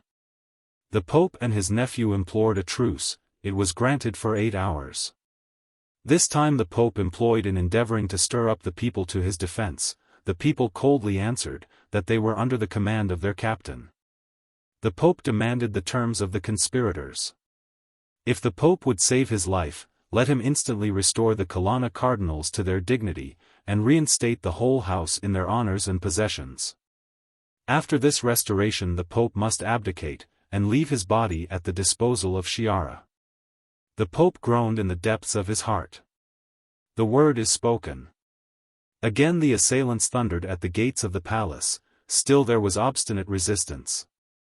The principal church of Anagni, that of Santa Maria, protected the Pope's palace. Sciarra Colonna's lawless band set fire to the gates. The church was crowded with clergy and laity and traders who had brought their precious wares into the sacred building. They were plundered with such rapacity that not a man escaped with a farthing. The Marquis found himself compelled to surrender, on the condition that his own life, that of his family and of his servants, should be spared. At these sad tidings the Pope wept bitterly. The Pope was alone. From the first the cardinals, some from treachery, some from cowardice, had fled on all sides, even his most familiar friends, they had crept into the most ignoble hiding places. The aged pontiff alone lost not his self-command. He had declared himself ready to perish in his glorious cause, he determined to fall with dignity. If I am betrayed like Christ, I am ready to die like Christ. He put on the stole of St. Peter, the imperial crown was on his head, the keys of St. Peter in one hand and the cross in the other, he took his seat on the papal throne, and, like the Roman senators of old, awaited the approach of the Gaul. But the pride and cruelty of Boniface had raised and infixed deep in the hearts of men passions which acknowledged no awe of age, of intrepidity, or religious majesty. In William of Nogaret the blood or his Tolosan ancestors, in Colonna, the wrongs, the degradation, the beggary, the exile of all his house, had extinguished every feeling but revenge.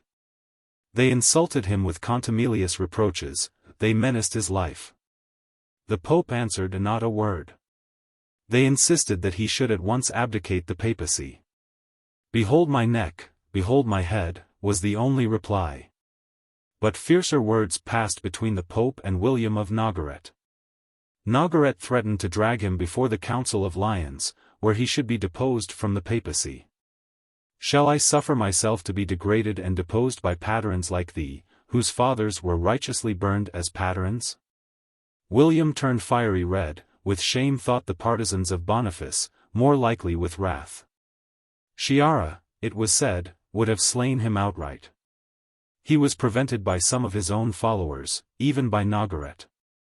Wretched Pope, even at this distance the goodness of my lord the king guards thy life. He was placed under close custody, not one of his own attendants permitted to approach him. Worse indignities awaited him. He was set on a vicious horse, with his face to the tail, and so led through the town to his place of imprisonment. The palaces of the Pope and of his nephew were plundered. So vast was the wealth, that the annual revenues of all the kings in the world would not have been equal to the treasures found and carried off by Sciarra's freebooting soldiers. His very private chamber was ransacked, nothing left but bare walls. At length the people of Anagni could no longer bear the insult and the sufferings heaped upon their illustrious and holy fellow-citizen. They rose in irresistible insurrection, drove out the soldiers by whom they had been overawed, now gorged with plunder, and doubtless not unwilling to withdraw. The Pope was rescued, and led out into the street, where the old man addressed a few words to the people. Good men and women, ye see how mine enemies have come upon me, and plundered my goods. Those of the church and of the poor. Not a morsel of bread have I eaten, not a drop have I drunk, since my capture. I am almost dead with hunger. If any good woman will give me a piece of bread and a cup of wine, if she has no wine, a little water, I will absolve her, and any one who will give me their alms, from all their sins.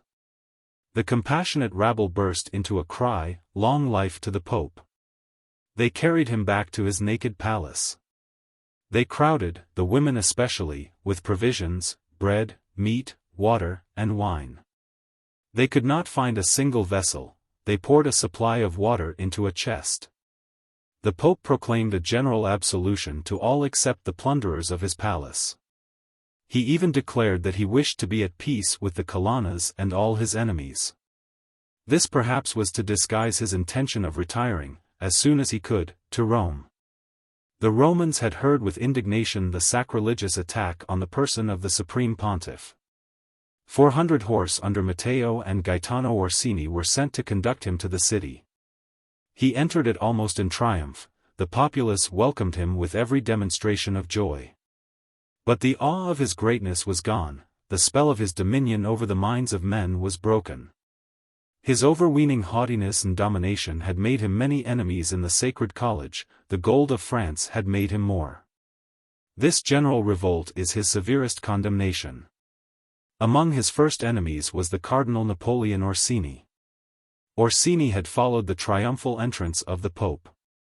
Boniface, to show that he desired to reconcile himself with all, courteously invited him to his table.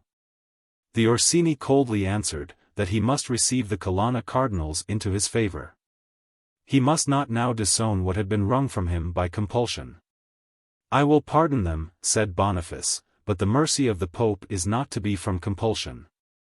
He found himself again a prisoner. This last mortification crushed the bodily, if not the mental strength of the Pope. Among the Ghibellines terrible stories were bruited abroad of his death.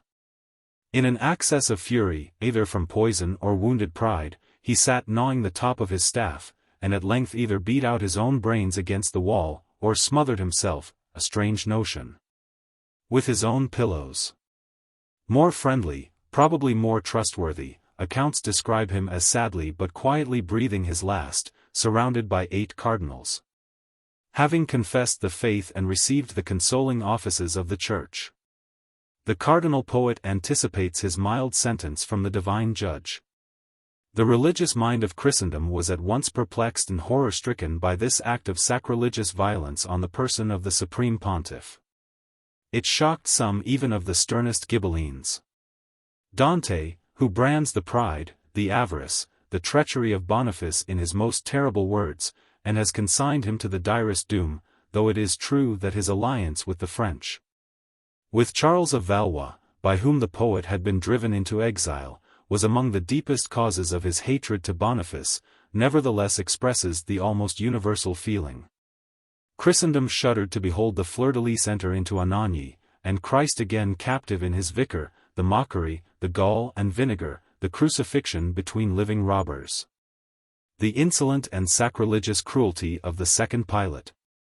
Compare this scene with that of his inauguration as Pope, note 270.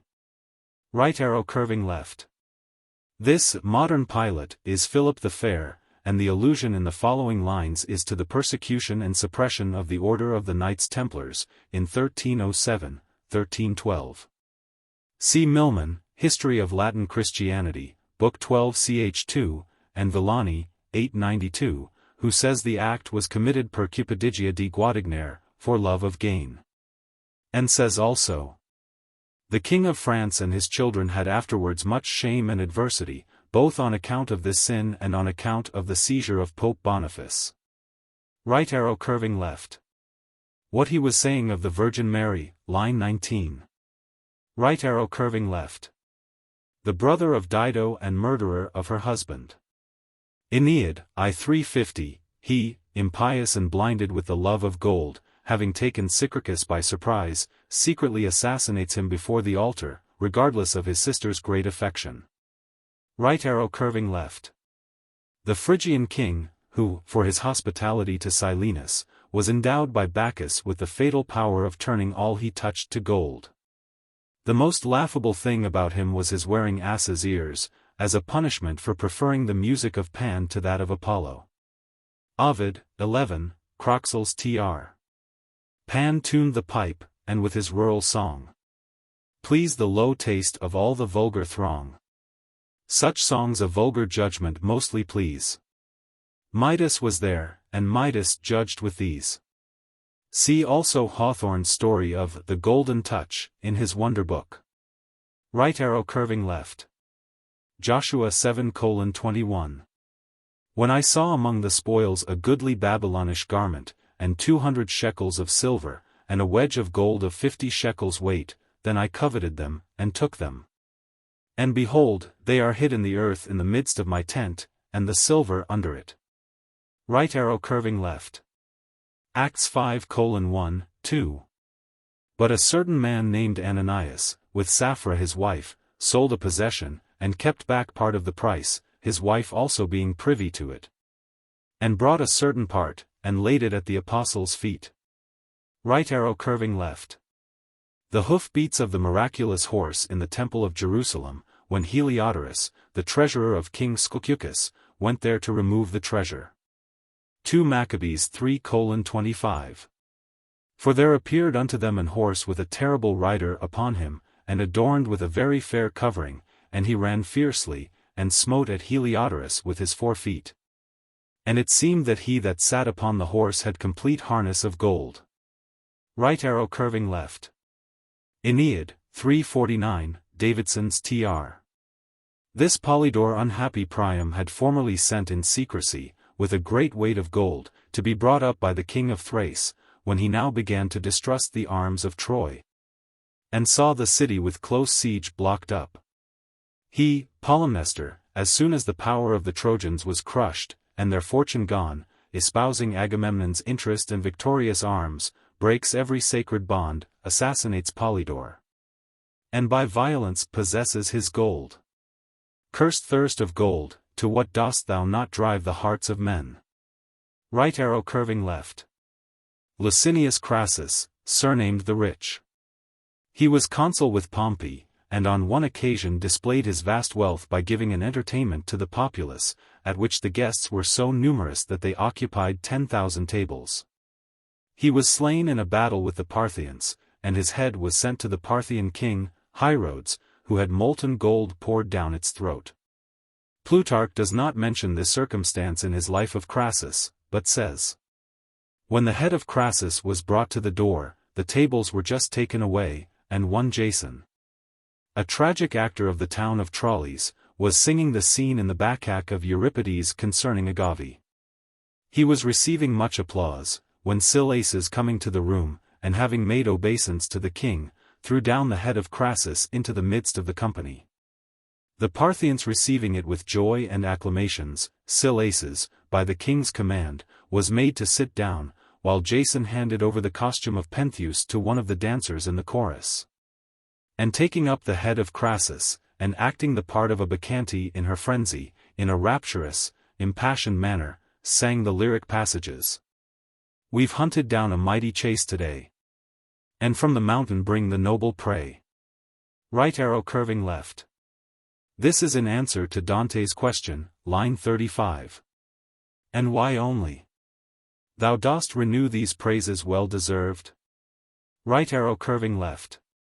The occasion of this quaking of the mountain is given. Canto XXI 58. It trembles here, whenever any soul feels itself pure, so that it soars, or moves to mount aloft, and such a cry attends it. Right arrow curving left. An island in the Aegean Sea, in the center of the Cyclades. It was thrown up by an earthquake, in order to receive Latona, when she gave birth to Apollo and Diana, the sun and the moon. Right arrow curving left. Luke 2:13, 14. And suddenly there was with the angel a multitude of the heavenly host, praising God, and saying, Glory to God in the highest, and on earth peace, goodwill toward men. Right arrow curving left. Gower, Confessio Amantis, 3:5. When God's son also was bore, he sent his angle down therefore, whom the shepherds heard and singe. Peace to the men of well-willing. In earth be among us here. Right arrow curving left. This canto is devoted to the interview with the poet Statius, whose release from punishment was announced by the earthquake and the outcry at the end of the last canto. Right arrow curving left. John 4:14, 15. Whosoever drinketh of the water that I shall give him, shall never thirst. The woman saith unto him, Sir, give me this water, that I thirst not, neither come hither to draw. Right arrow curving left. Luke 24:13, 15. And, behold, two of them went that same day to a village called Emmaus, which was from Jerusalem about 60 furlongs. And they talked together of all these things which had happened. And it came to pass, that, while they communed together and reasoned, Jesus himself drew near, and went with them. Right arrow curving left. Among the monks of the Middle Ages there were certain salutations, which had their customary replies or countersigns. Thus one would say, Peace be with thee. And the answer would be, And with thy spirit. Or, Praised be the Lord, and the answer, World without end. Right arrow curving left. The letters upon Dante's forehead. Right arrow curving left. Lachesis. Of the three fates, Clotho prepared and held the distaff, Lachesis spun the thread, and Atropos cut it. These, says Plato, Republic, X, are the daughters of necessity, the fates, Lachesis, Clotho, and Atropos. Who, clothed in white robes, with garlands on their heads, chant to the music of the sirens, Lachesis the events of the past, Clotho those of the present, Atropos those of the future. Right arrow curving left. See Canto 1846. What reason seeth here? Myself can tell thee, beyond that await. For Beatrice, since 'tis a work of faith. So also Cowley, in his poem on the use of reason in divine matters. Though reason cannot through faith's mystery see, it sees that there and such they be. Leads to heaven's door, and there does humbly keep. And there through chinks and keyholes peep. Though it, like Moses, by a sad command, must not come into the Holy Land. Yet thither it infallibly does guide. And from afar, 'tis all descried. Right arrow curving left. Nothing unusual ever disturbs the religio loci, the sacredness of the mountain. Right arrow curving left. This happens only when the soul, that came from heaven, is received back into heaven. Not from any natural causes affecting earth or air. Right arrow curving left. The gate of Purgatory, which is also the gate of heaven. Right arrow curving left. Iris, one of the Oceanides, the daughter of Thaumas and Electra. The rainbow. Right arrow curving left. The soul in purgatory feels as great a desire to be punished for a sin, as it had to commit it. Right arrow curving left. The siege of Jerusalem under Titus, surnamed the delight of mankind, took place in the year 70. Statius, who is here speaking, was born at Naples in the reign of Claudius, and had already become famous under the name that most endures and honors, that is, as a poet. His works are the Sylvae, or miscellaneous poems, the Thebaid, an epic in 12 books, and the Achilleid, left unfinished. He wrote also a tragedy, Agave, which is lost. Juvenal says of him, Satire 7, Dryden's Tr. All Rome is pleased when Statius will rehearse. And longing crowds expect the promised verse. His lofty numbers with so great a gust. They hear, and swallow with such eager lust. But while the common suffrage crowned his cause, and broke the benches with their loud applause, his muse had starved, had not a piece unread, and by a player bought, supplied her bread. Dante shows his admiration of him by placing him here. Right arrow curving left. Statius was not born in Toulouse, as Dante supposes, but in Naples, as he himself states in his Sylvae, which work was not discovered till after Dante's death. The passage occurs in Book 3 Eclogue v. to Claudia his wife, where he describes the beauties of Parthenope, and calls her the mother and nurse of both, amborum genitrix altrixque. Landino thinks that Dante's error may be traced to Placidus Lactantius, a commentator of the Thebaid, who confounded Statius the poet of Naples with Statius the rhetorician of Toulouse. Right arrow curving left. Would be willing to remain another year in purgatory. Right arrow curving left. Petrarca uses the same expression, the lightning of the angelic smile Illinois lampeggier del Angelica riso. Right arrow curving left. See Canto 19:133. Right arrow curving left. The ascent to the sixth circle, where the sin of gluttony is punished. Right arrow curving left. Matthew 5:6. Blessed are they which do hunger and thirst after righteousness, for they shall be filled. Right arrow curving left. The satirist Juvenal, who flourished at Rome during the last half of the 1st century of the Christian era, and died at the beginning of the 2nd, aged 80. He was a contemporary of Statius, and survived him some 30 years. Right arrow curving left. Aeneid, 356. O cursed hunger of gold, to what dost thou not drive the hearts of men? Right arrow curving left. The punishment of the avaricious and prodigal. Inferno 7:26. With great howls. Rolling weights forward by main force of chest. Right arrow curving left. Dante says of the avaricious and prodigal, Inferno 7:56. These from the sepulchre shall rise again, with the fist closed, and these with tresses shorn. Right arrow curving left. Her 2 sons, Idiocles and Polynices, of whom Statius sings in the Thebaid, and to whom Dante alludes by way of illustration. Inferno XXVI 54. See also note 383. Right arrow curving left. Statius begins the Thebaid with an invocation to Clio, the muse of history, whose office it was to record the heroic actions of brave men, I-55. What first, O Clio, shall adorn thy page? The expiring prophet, or Aetolian's rage? Say, wilt thou sing how, grim with hostile blood, Hippomedon repelled the rushing flood? Lament the Arcadian youth's untimely fate? Or Jove, opposed by Capaneus, relate? Skelton, Elegy on the Earl of Northumberland. Of heavenly poems, O Cleocalda by name. In the College of Muses Goddess Historial. Right arrow curving left. Saint Peter. Right arrow curving left.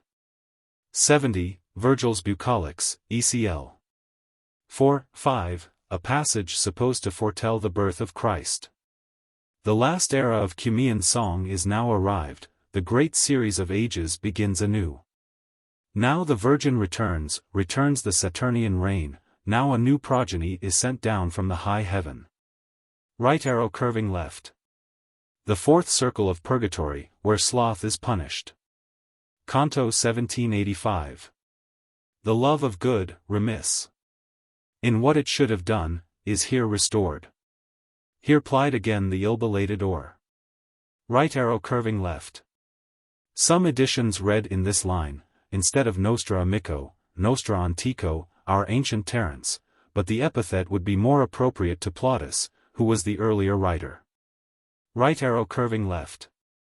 Plautus, Caecilius, and Terence, the three principal Latin dramatists, Varro, the most learned of the Romans, the friend of Cicero, and author of some 500 volumes, which made St. Augustine wonder how he who wrote so many books could find time to read so many, and how he who read so many could find time to write so many. Right arrow curving left. Persius, the Latin satirist. Right arrow curving left. Homer. Right arrow curving left. Mrs. Browning, Wine of Cyprus. Our Euripides, the human. With his droppings of warm tears. And his touches of things common. Till they rose to touch the spheres. But why does Dante make no mention here of Aeschylus the thunderous and Sophocles the royal? Antiphon was a tragic and epic poet of Attica, who was put to death by Dionysius because he would not praise the tyrant's writings. Some editions read Anacreon for Antiphon. Right arrow curving left. Simonides, the poet of Cos, who won a poetic prize at the age of 80, and is said to be the first poet who wrote for money. Agatho was an Athenian dramatist, of whom nothing remains but the name and a few passages quoted in other writers. Right arrow curving left. Some of the people that Statius introduces into his poems. Antigone, daughter of Oedipus, Deiphile, wife of Tydeus, Argia, her sister, wife of Polynices. Ismene, another daughter of Oedipus, who is here represented as still lamenting the death of Aedes, her betrothed. Right arrow curving left. Hypsipyle, who pointed out to Adrastus the fountain of Langia, when his soldiers were perishing with thirst on their march against Thebes. Right arrow curving left. Of the three daughters of Tiresias only Manto is mentioned by Statius in the Thebaid. But Dante places Manto among the soothsayers, Inferno XX 55, and not in Limbo. Had he forgotten this? Right arrow curving left. Thetis, the mother of Achilles, and Deidamia, the daughter of Lycomedes. They are among the personages in the Achilleid of Statius. Right arrow curving left. 4 hours of the day were already past. Right arrow curving left. Cowley, the tree of knowledge. The sacred tree midst the fair orchard grew. The phoenix truth did on it rest. And built his perfumed nest. That right Porphyrian tree which did true logic show. Each leaf did learned notions give. And apples were demonstrative. So clear their color and divine. The very shade they cast did other lights outshine. This tree of temptation, however, is hardly the tree of knowledge, though sprung from it, as Dante says of the next, in Canto Ziv 117. It is meant only to increase the torment of the starving souls beneath it, by holding its fresh and dewy fruit beyond their reach. Right arrow curving left. John 2:3. And when they wanted wine, the mother of Jesus saith unto him, They have no wine. Right arrow curving left. Daniel 1:12. Prove thy servants, I beseech thee, 10 days. And let them give us pulse to eat and water to drink. And Daniel had understanding in all visions and dreams. Right arrow curving left. Compare the description of the Golden Age in Ovid, Metamorphoses, I. The Golden Age was first. When man, yet knew no rule but uncorrupted reason knew. And, with a native bent, did good pursue. Unforced by punishment, unawed by fear. His words were simple, and his soul sincere. Needless was written law, where none oppressed. The law of man was written in his breast. No suppliant crowds before the judge appeared. No court erected yet. Nor cause was heard. But all was safe, for conscience was their guard. The mountain trees in distant prospect please. Ere yet the pine descended to the seas. Ere sails were spread, new oceans to explore. And happy mortals, unconcerned for more, confined their wishes to their native shore. No walls were yet, nor fence, nor moat, nor mound. Nor drum was heard, nor trumpet's angry sound. Nor swords were forged. But, void of care and crime, the soft creation slept away their time. The teeming earth, yet guiltless of the plough, and unprovoked, did fruitful stores allow. Content with food, which nature freely bred. On wildings and on strawberries they fed. Cornels and brambleberries gave the rest.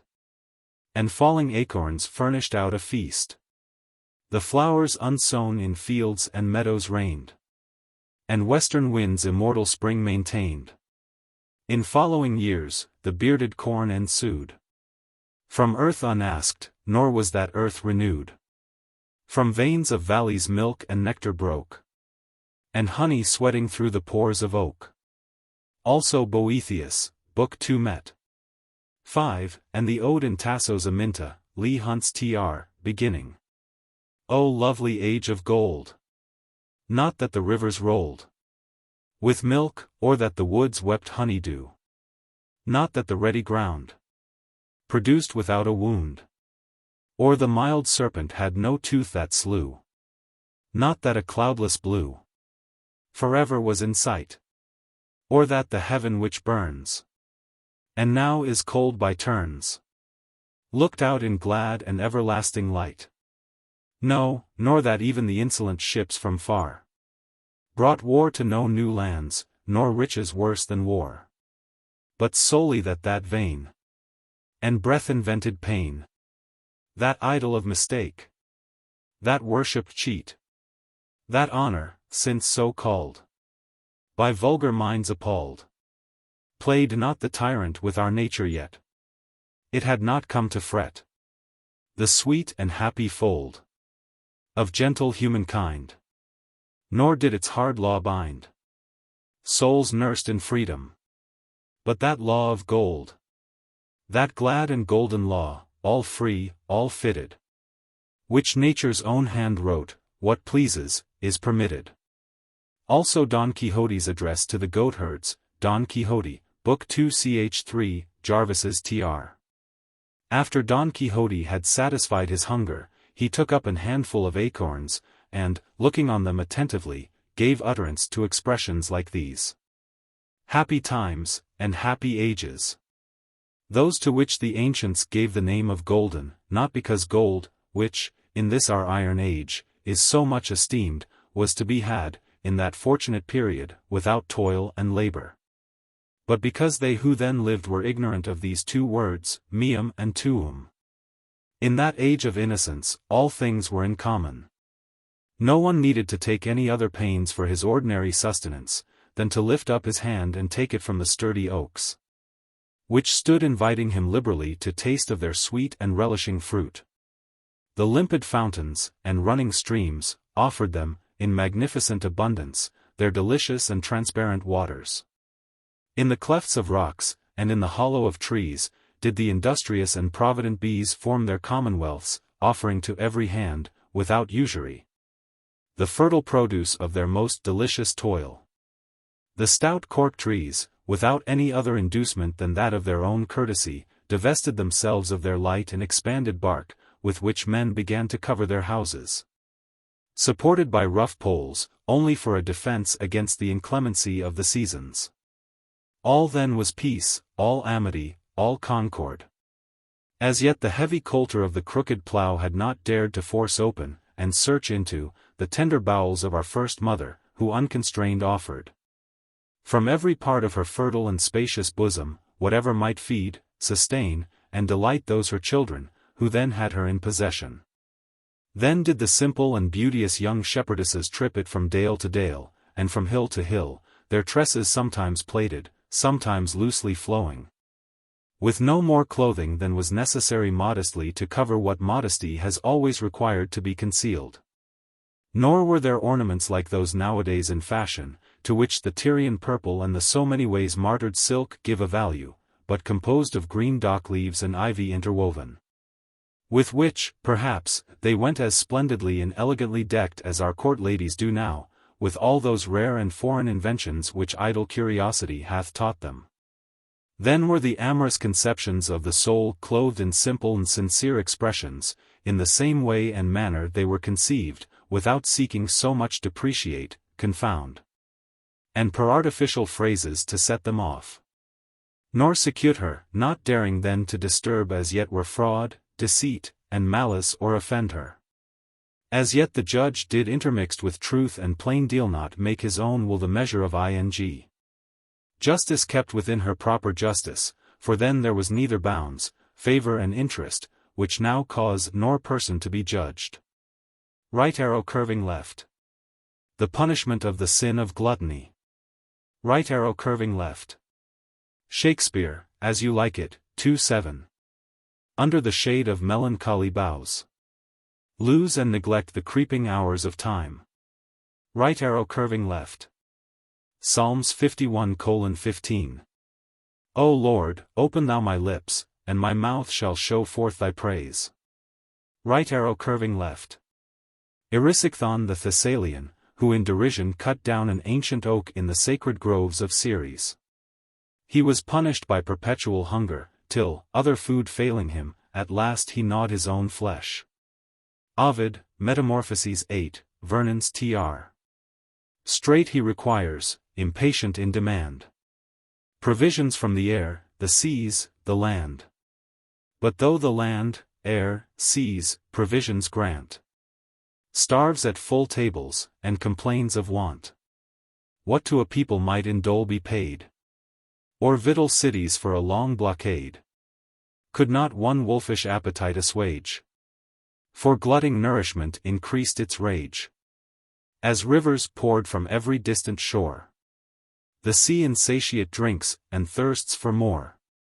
Or as the fire, which all materials burns, and wasted forests into ashes turns, grows more voracious as the more it preys. Recruits dilate the flame, and spread the blaze. So impious Erysichthon's hunger raves, receives refreshments, and refreshments craves. Food raises a desire for food, and meat is but a new provocative to eat. He grows more empty as the more supplied. An endless cramming but extends the void. Right arrow curving left. This tragic tale of the siege of Jerusalem by Titus is thus told in Josephus, Jewish War, Book 6 ch. 3, Whiston's tr. There was a certain woman that dwelt beyond Jordan. Her name was Mary, her father was Eleazar, of the village Bethesda, which signifies the house of hyssop. She was eminent for her family and her wealth, and had fled away to Jerusalem with the rest of the multitude, and was with them besieged therein at this time.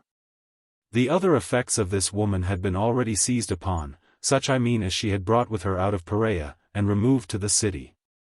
What she had treasured up besides, as also what food she had contrived to save, had been also carried off by the rapacious guards, who came every day running into her house for that purpose.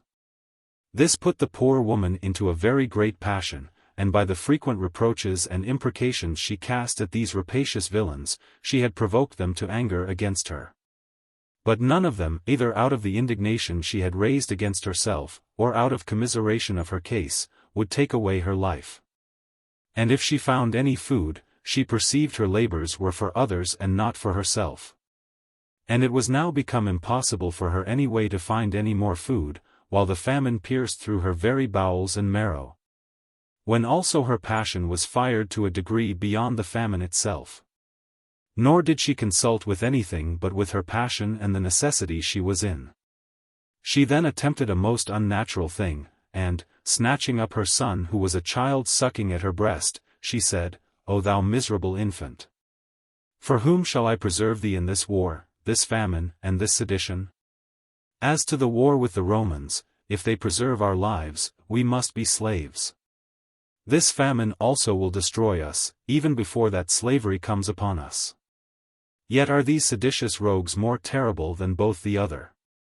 Come on, be thou my food, and be thou a fury to these seditious varlets, and a byword to the world, which is all that is now wanting to complete the calamities of the Jews. As soon as she had said this, she slew her son, and then roasted him, and ate the one half of him, and kept the other half by her concealed.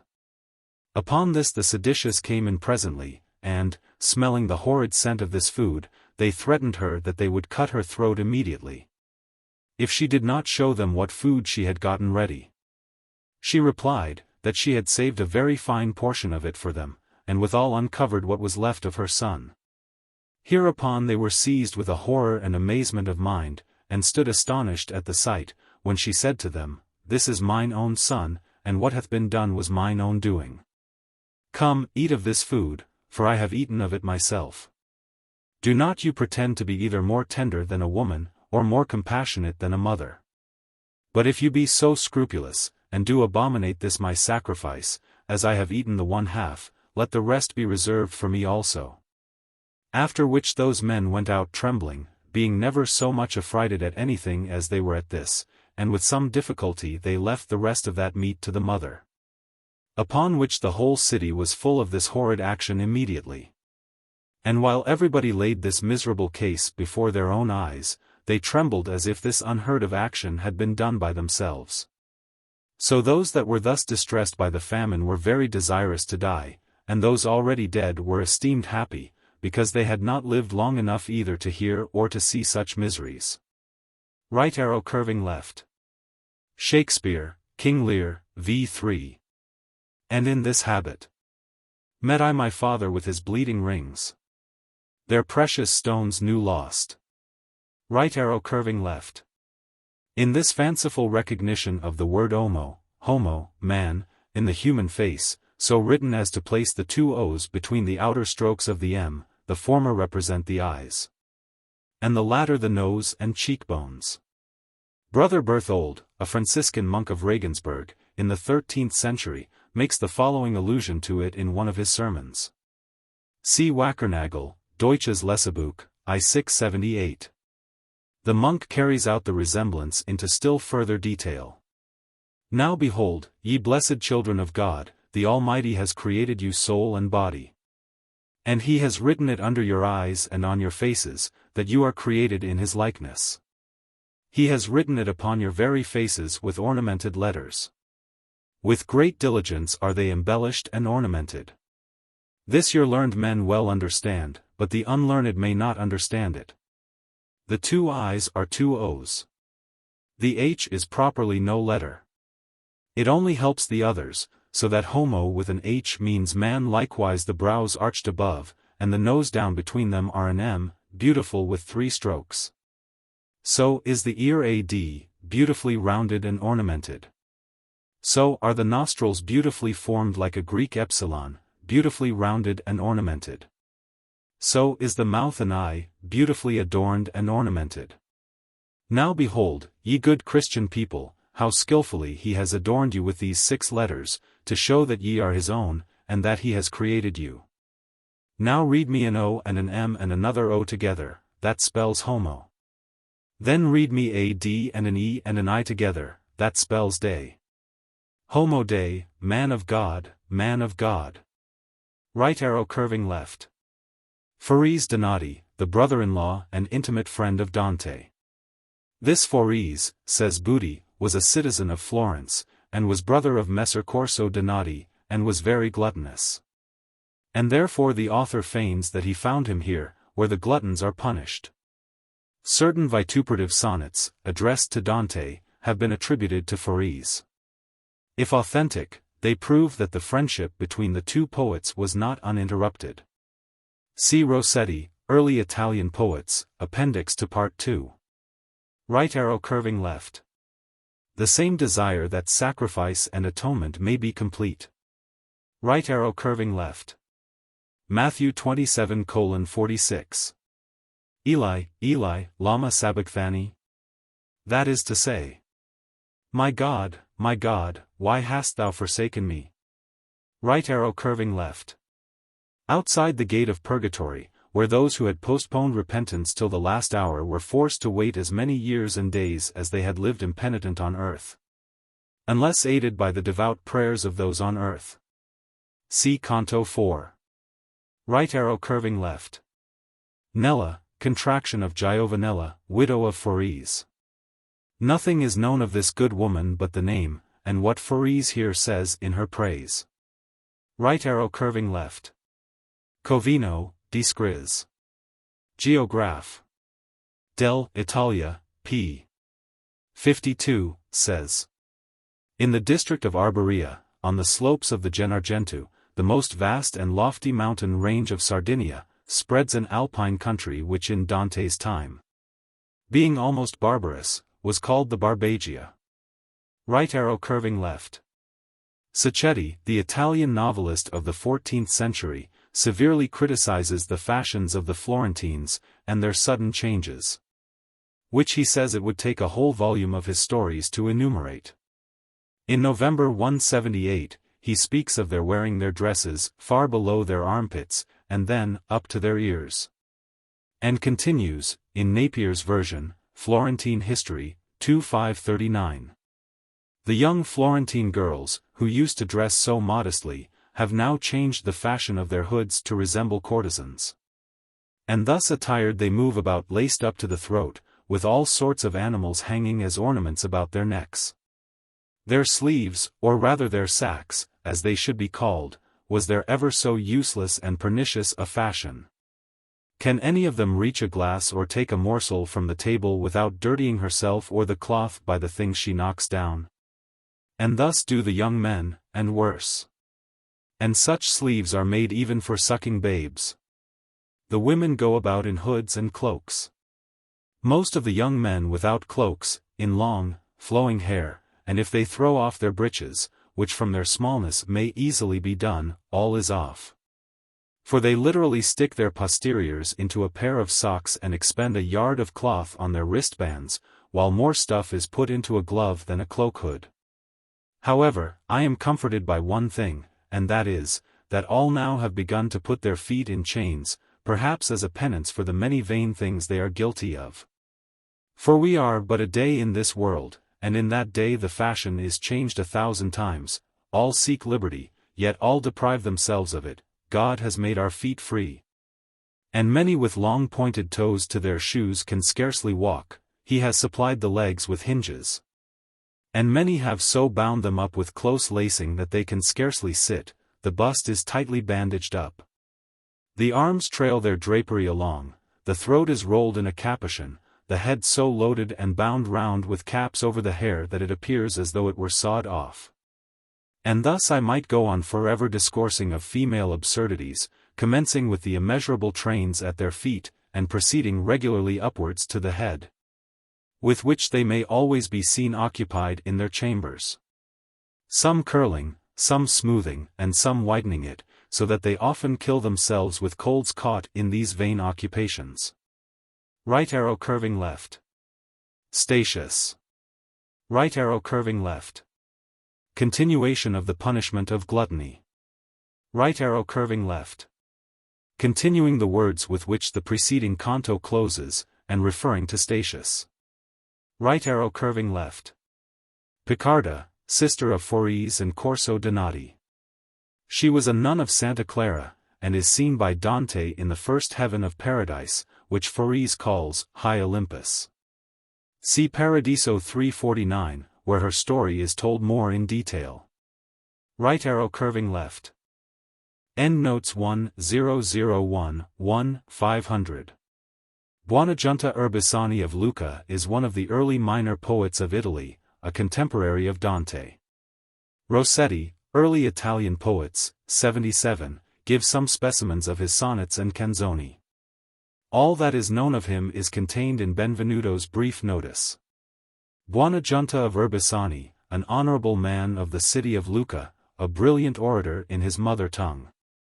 A facile producer of rhymes, and still more facile consumer of wines. Who knew our author in his lifetime, and sometimes corresponded with him. Tiraboschi also mentions him, Storia della Let. 4397. He was seen by Dante in Purgatory punished among the gluttons, from which vice, it is proper to say, poetry did not render him exempt. Right arrow curving left.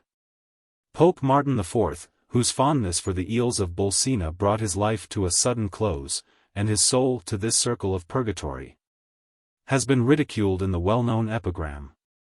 Gaudent anguilli, quat mortis hic jacet isle. Que quasi mort res excoriabat eas. Martin IV, says Milman, History of Latin Christianity, 6-143, was born at Montpence in Brie. He had been canon of Tours. He put on at first the show of maintaining the lofty character of the churchman. He excommunicated the Viterbans for their sacrilegious maltreatment of the cardinals. Rinaldo Annibaldeschi, the lord of Viterbo, was compelled to ask pardon on his knees of the Cardinal Rosso, and forgiven only at the intervention of the Pope. Martin IV retired to Orvieto. But the Frenchman soon began to predominate over the pontiff. He sunk into the vassal of Charles of Anjou. The great policy of his predecessor, to assuage the feuds of Guelph and Ghibelline, was an Italian policy. It was altogether abandoned. The Ghibellines in every city were menaced or smitten with excommunication. The Lambertozzi were driven from Bologna. Forli was placed under interdict for harboring the exiles. The goods of the citizens were confiscated for the benefit of the Pope. Bertoldo Orsini was deposed from the countship of Romagna. The office was bestowed on John of Appia, with instructions everywhere to coerce or to chastise the refractory Ghibellines. Villani, Book 6 ch. 106, says, "He was a good man, and very favorable to Holy Church and to those of the House of France, because he was from Tours. He is said to have died of a surfeit. The eels and sturgeon of Bolsena, and the wines of Orvieto and Montefiascone, in the neighborhood of whose vineyards he lived, were too much for him. But he died in Perugia, not in Orvieto." Right arrow curving left. The Lake of Bolsena is in the Papal States, a few miles northwest of Viterbo, on the road from Rome to Siena. It is thus described in Murray's Handbook of Central Italy, p. 199. Its circular form, and being in the center of a volcanic district, hashed to its being regarded as an extinct crater. But that hypothesis can scarcely be admitted when the great extent of the lake is considered. The treacherous beauty of the lake conceals malaria in its most fatal forms. And its shores, although there are no traces of a marsh, are deserted, excepting where a few sickly hamlets are scattered on their western slopes. The ground is cultivated in many parts down to the water's edge, but the laborers dare not sleep for a single night during the summer or autumn on the plains where they work by day. And a large tract of beautiful and productive country is reduced to a perfect solitude by this invisible calamity. Nothing can be more striking than the appearance of the lake, without a single sail upon its waters, and with scarcely a human habitation within sight of Bolsena. And nothing perhaps can give the traveler who visits Italy for the first time a more impressive idea of the effects of malaria. Of the vernaccia or vernage, in which Pope Martin cooked his eels, Henderson says. The History of Ancient and Modern Wines, p. 296. The vernage was a red wine, of a bright color, and a sweetish and somewhat rough flavor, which was grown in Tuscany and other parts of Italy, and derived its name from the thick-skinned grape, vernaccia, corresponding with the vinacula of the ancients, that was used in the preparation of it. Chaucer mentions it in the Merchant's Tale. He drinketh epocras, clar, and vernage. Of spices hot, to increase in his corage. And Radi, Bacchus in Tuscany, Leigh Hunt's Tr. Page 30, sings of it thus. If anybody doesn't like vernaccia, I mean that sort that's made in Pietrafita, let him fly. My violent eye. I curse him, clean, through all the alphabeta. Right arrow curving left. Ovid, Metamorphoses 7, says of Erysichthon, that he deludes his throat with visionary fare. feasts on the wind and banquets on the air. Right arrow curving left. Ubaldo dalla Pila was a brother of the Cardinal Ottaviano degli Ubaldini, mentioned Inferno x 120, and father of the Archbishop Ruggieri, Inferno XXXII 14.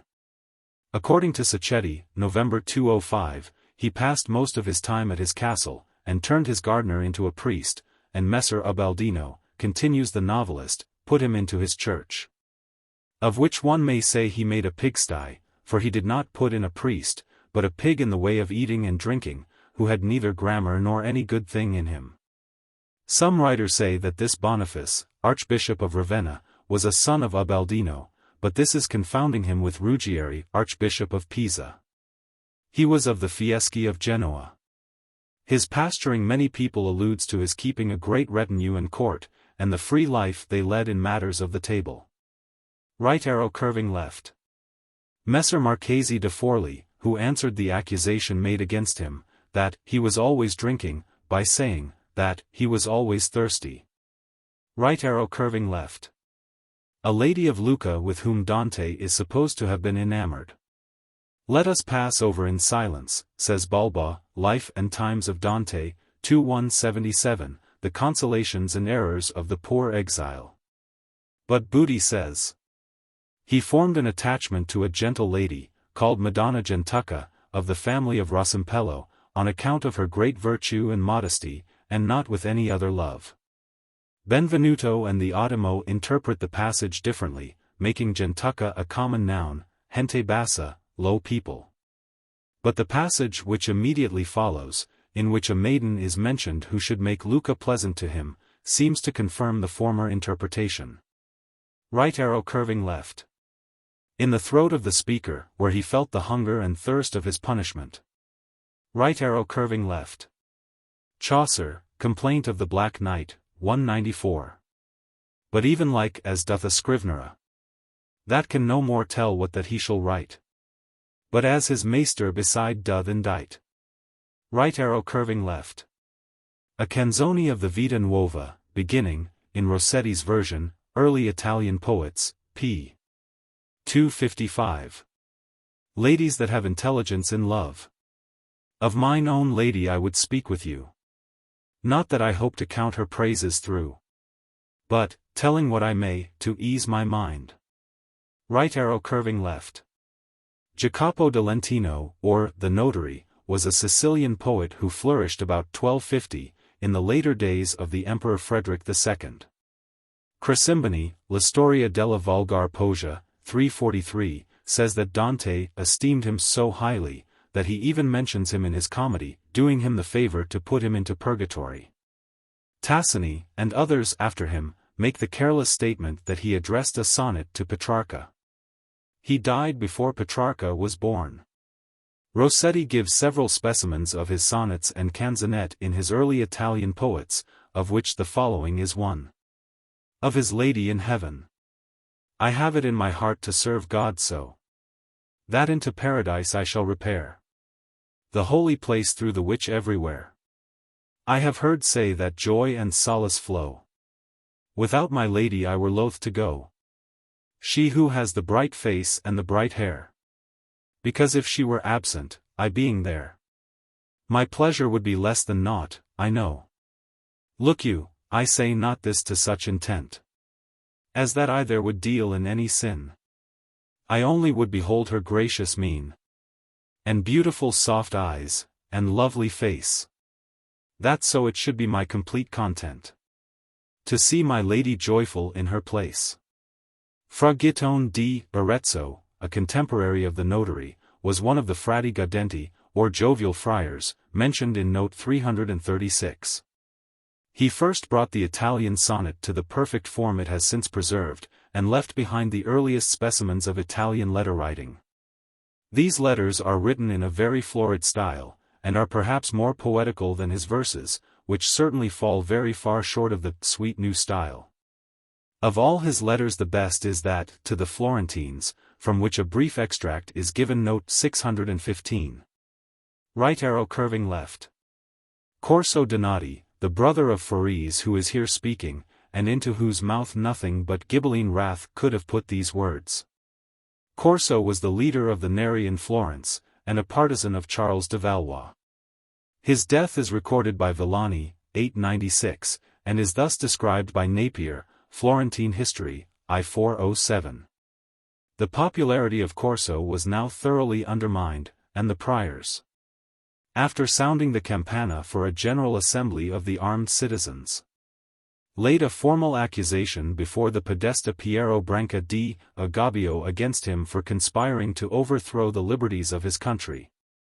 And endeavoring to make himself tyrant of Florence, he was immediately cited to appear, and, not complying, from a reasonable distrust of his judges, was within 1 hour, against all legal forms, condemned to lose his head, as a rebel and traitor to the Commonwealth. Not willing to allow the culprit more time for an armed resistance than had been given for legal vindication, the Signory, preceded by the Gonfalonier of Justice, and followed by the Podesta, the captain of the people, and the executor, all attended by their guards and officers, issued from the palace. And with the whole civic force marshaled in companies, with banners flying, moved forward to execute an illegal sentence against a single citizen, who nevertheless stood undaunted on his defense. Corso, on first hearing of the prosecution, had hastily barricaded all the approaches to his palace, but, disabled by the gout, could only direct the necessary operations from his bed.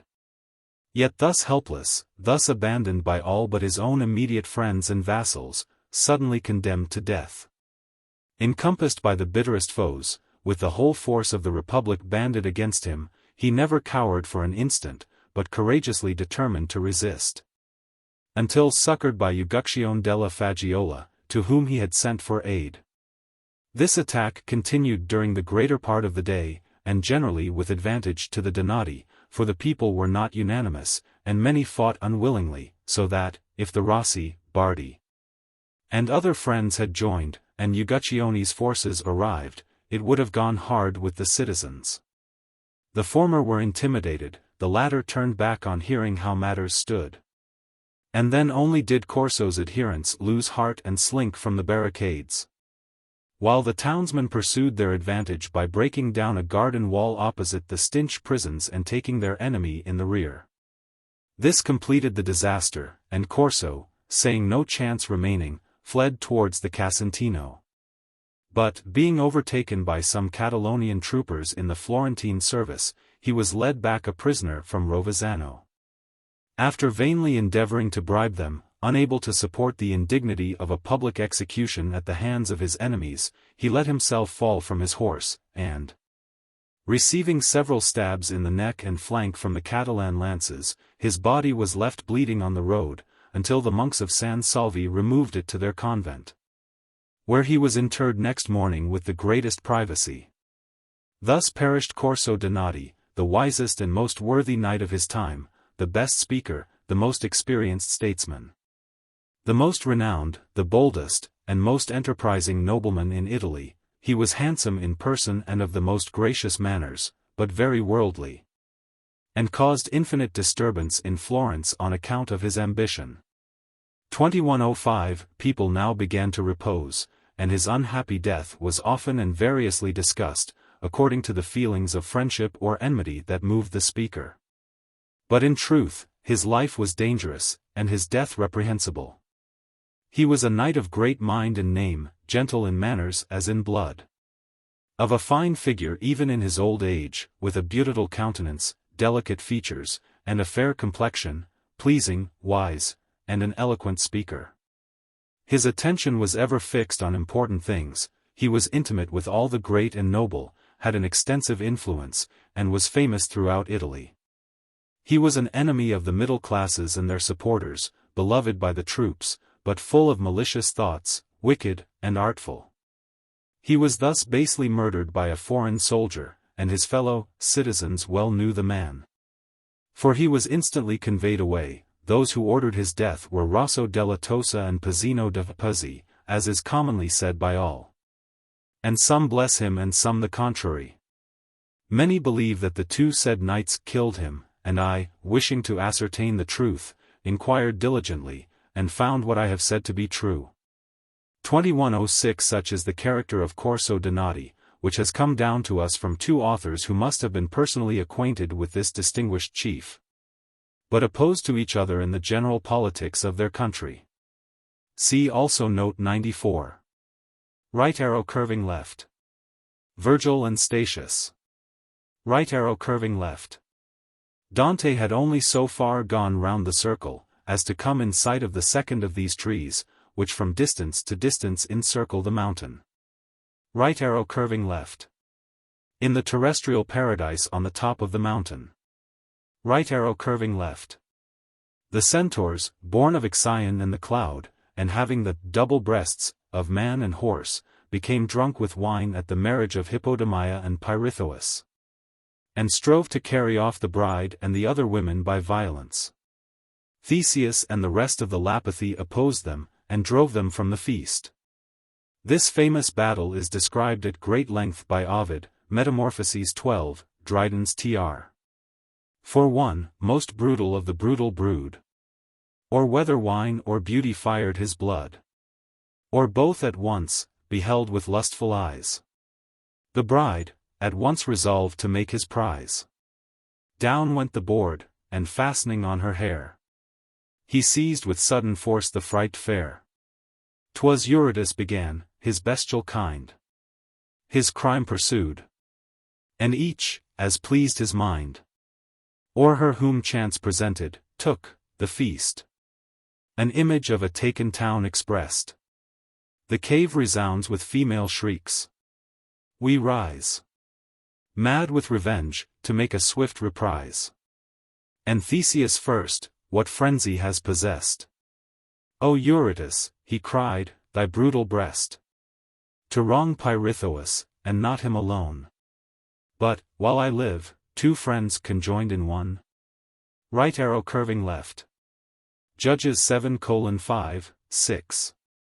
So he brought down the people unto the water, and the Lord said unto Gideon, every one that lappeth of the water with his tongue, as a dog lappeth, him shalt thou set by himself. Likewise every one that boweth down upon his knees to drink. And the number of them that lapped, putting their hand to their mouth, were 300 men. But all the rest of the people bowed down upon their knees to drink water. Right arrow curving left. The angel of the seventh circle. Right arrow curving left. The ascent to the seventh circle of purgatory, where the sin of lust is punished. Right arrow curving left. When the sign of Taurus reached the meridian, the sun, being in Aries, would be 2 hours beyond it. It is now 2 o'clock of the afternoon. The scorpion is the sign opposite Taurus. Right arrow curving left. Shakespeare, Hamlet, I too. And did address itself to motion, like as it would speak. Right arrow curving left. Meleager was the son of Ennius and Althea, of Calydon. At his birth the fates were present and predicted his future greatness. Clotho said that he would be brave. Lachesis, that he would be strong, and Atropos, that he would live as long as the brand upon the fire remained unconsumed. Ovid, Metamorphoses 8. There lay a log unlighted on the hearth, when she was laboring in the throes of birth. For th unborn chief, the fatal sisters came, and raised it up, and tossed it on the flame. Then on the rock a scanty measure place of vital flax, and turned the wheel apace. And turning sung, to this red brand and thee, O newborn babe, we give an equal destiny. So vanished out of view the fright dame, sprung hasty from her bed, and quenched the flame. The log, in secret locked, she kept with care. And that, while thus preserved her heir. Meleager distinguished himself in the Argonautic expedition, and afterwards in the hunt of Calydon, where he killed the famous boar, and gave the boar's head to Atalanta. And when his uncles tried to take possession of it, he killed them also. On hearing this, and seeing the dead bodies, his mother in her rage threw the brand upon the fire again, and, as it was consumed, Meleager perished. Mr. Swinburne, Atlanta in Calydon. Chorus. When thou dravest the men of the chosen of Thrace, none turned him again, nor endured he thy face. Clothed round with the blush of the battle, with light from a terrible place. Ennius, thou shouldst die as he dies, for whom none sheddeth tears, filling thine eyes, and fulfilling thine ears, with the brilliance of battle, the bloom and the beauty, the splendor of spears. Chorus. In the ears of the world it is sung, it is told, and the light thereof hurled, and the noise thereof rolled, from the Acroceraunian snow to the ford of the fleece of gold. Meleager. Would God ye could carry me forth of all these, heap sand and bury me by the Chersonese, where the thundering Bosphorus answers the thunder of Pontic seas. Ennius. Dost thou mock at our praise? And the singing begun, and the men of strange days praising my son in the folds of the hills of home, high places of Caledon. Meleager. For the dead man no home is. Ah, better to be what the flower of the foam is in fields of the sea, that the sea waves might be as my raiment, the Gulf Stream a garment for me. Vertical ellipsis. Mother, I dying with unforgetful tongue, hail thee as holy and worship thee as just, who art unjust and unholy, and with my knees would worship, but thy fire and subtlety, dissundering them, devour me. For these limbs are as light dust and grumblings from mine urn, before the fire has touched them, and my face as a dead leaf or dead foot's mark on snow, and all this body a broken barren tree, that was so strong, and all this flower of life disbranched and desecrated miserably, and minished all that godlike muscle and might, and lesser than a man's, for all my veins fail me, and all mine ashen down. Right arrow curving left. The dissertation which Dante here puts into the mouth of Statius may be found also in a briefer prose form in the Convito, for 21. It so much excites the enthusiasm of Virgil, that he declares it alone sufficient to prove Dante to have been a physician, philosopher, and theologian of the highest order. And goes on to say, I not only confess, but I swear, that as many times as I have read it, which day and night are more than 1,000, my wonder and astonishment have always increased, seeming every time to find therein new beauties and new instruction, and consequently new difficulties. This subject is also discussed in part by Thomas Aquinas, Summa Theologica, I quaest. Cxax, de propagations hominis quantum ad corpus. Milton, in his Latin poem, De Idea Platonica, has touched upon a theme somewhat akin to this, but in a manner to make it seem very remote. Perhaps no two passages could better show the difference between Dante and Milton, than this canto and Plato's Archetypal Man, which in Leigh Hunt's translation runs as follows. Say, guardian goddesses of woods, aspects, felt in solitudes, and memory, at whose blessed knee the 9, which thy dear daughters be, learnt of the majestic past. And thou, that in some antre vast, leaning afar off dost lie, Otios eternity, keeping the tablets and decrees of Jove, and the ephemerides of the gods, and calendars of the ever-festal stars. Say, who was he, the sunless shade, after whose pattern man was made? He first, the full of ages, born with the old pale polar morn. Soul, yet all first visible thought, after which the deity wrought twin birth with Pallas, not remain doth he in Jove's overshadowed brain, but though of wide communion, dwells apart, like one alone, and fills the wondering embrace. Doubt it not, of size and place, whether, companion of the stars, with their tenfold round he heirs, or inhabits with his lone nature in the neighboring moon, or sits with body-waiting souls, dozing by the Lethean pools, or whether, haply, placed afar, in some blank region of our star, he stalks, an unsubstantial heap, humanity's giant archetype, where a loftier bulk he rears than Atlas, grappler of the stars, and through their shadow-touched abodes brings a terror to the gods. Not the seer of him had sight, who found in darkness depths of light. 2107. His traveled eyeballs saw him not. In all his mighty gulfs of thought, him the farthest-footed good Pleiad Mercury never showed to any poet's wisest sight.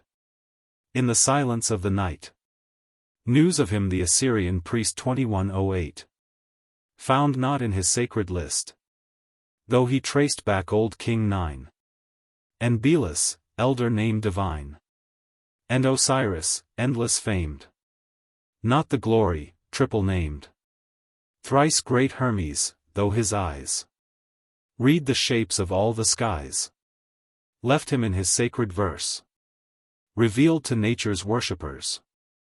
O Plato! And was this a dream of thine in bowery academe? Wert thou the golden tongue to tell first of this high miracle, and charm him to thy schools below? Oh, call thy poets back, if so, 2109. Back to the state thine exiles call, thou greatest fabler of them all. Or follow through the selfsame gate, thou, the founder of the state. Right arrow curving left. The heart, where the blood takes the virtue informative, as stated in line 40.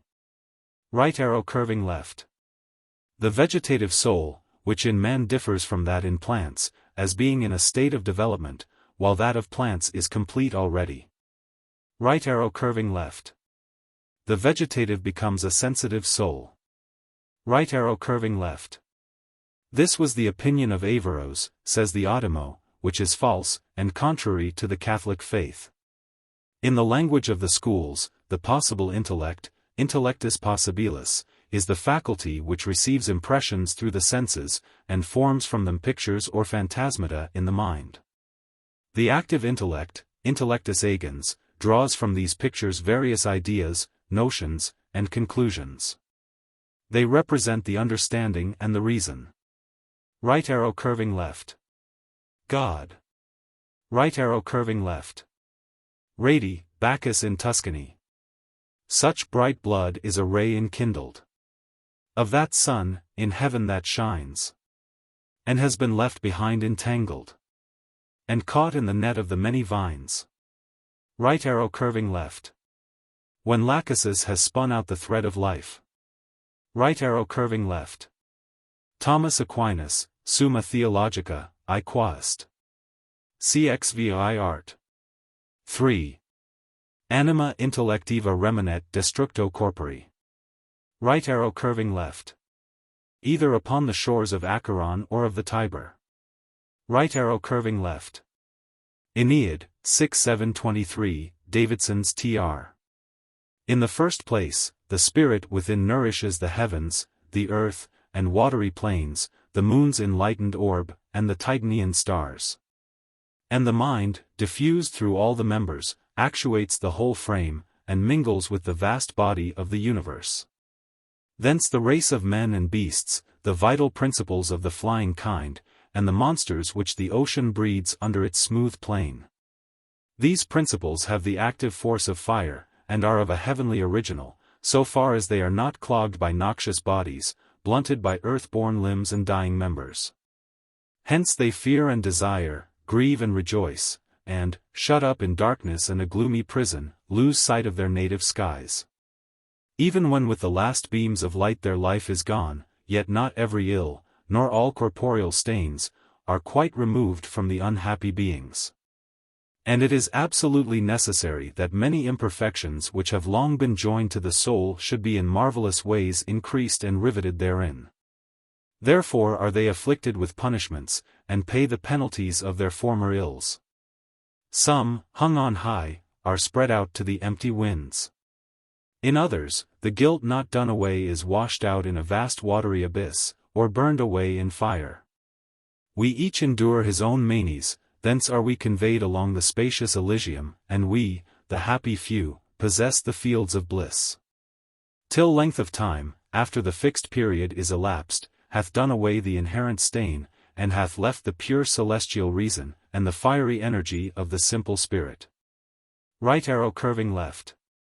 God of clemency supreme, the church hymn, sung at matins on Saturday morning, and containing a prayer for purity. Right arrow curving left. Luke 1:34. Then said Mary unto the angel, How shall this be, seeing I know not a man? Right arrow curving left. Hellas, or Callisto, was a daughter of Lycaon, king of Arcadia. She was one of the attendant nymphs of Diana, who discarded her on account of an amour with Jupiter, for which Juno turned her into a bear. Arcas was the offspring of this amour. Jupiter changed them to the constellations of the Great and Little Bear. Ovid, Metamorphoses 2, Addison's Tr. But now her son had 15 summers told. Fierce at the chase, and in the forest bold. When, as he beat the woods in quest of prey, he chanced to rouse his mother where she lay. She knew her son, and kept him in her sight. And fondly gazed, the boy was in a fright. And aimed a pointed arrow at her breast. And would have slain his mother in the beast. But Jove forbade, and snatched them through the air. In whirlwinds up to heaven, and fixed them there. Where the new constellations nightly rise. And add a luster to the northern skies. When Juno saw the rival in her height, spangled with stars, and circled round with light, she sought old Ocean in his deep abodes, and Tethys, both revered among the gods. They ask what brings her there, ne'er ask, says she. What brings me here? Heaven is no place for me. You'll see, when night has covered all things o'er, Jove's starry bastard and triumphant whore usurp the heavens. You'll see them proudly roll in their new orbs, and brighten all the pole. Right arrow curving left. The punishment of the sin of lust. Right arrow curving left. It is near sunset, and the western sky is white, as the sky always is in the neighborhood of the sun. Right arrow curving left. A ghostly or spiritual body. Right arrow curving left. Pasiphae, wife of Minos, king of Crete, and mother of the Minotaur. Virgil, Eclogue 6:45, Davidson's Tr. And he soothes Pasiphae in her passion for the snow-white bull, happy woman if herds had never been. Ah, ill-fated maid, what madness seized thee? The daughters of Proetus with imaginary lowings filled the fields. Yet none of them pursued such vile embraces of a beast, however they might dread the plough about their necks, and often feel for horns on their smooth foreheads. Ah, ill-fated maid, thou now art roaming on the mountains. He, resting his snowy side on the soft hyacinth, ruminates the blenched herbs under some gloomy oak, or courts some female in the numerous herd. Right arrow curving left. The Riphean mountains are in the north of Russia. The sands are the sands of the deserts. Right arrow curving left. Beatrice. Right arrow curving left. The highest heaven. Paradiso XXVI. Right arrow curving left. In one of Caesar's triumphs the Roman soldiery around his chariot called him Queen, thus reviling him for his youthful debaucheries with Nicomedes, king of Bithynia. Right arrow curving left. The cow made by Daedalus. Right arrow curving left.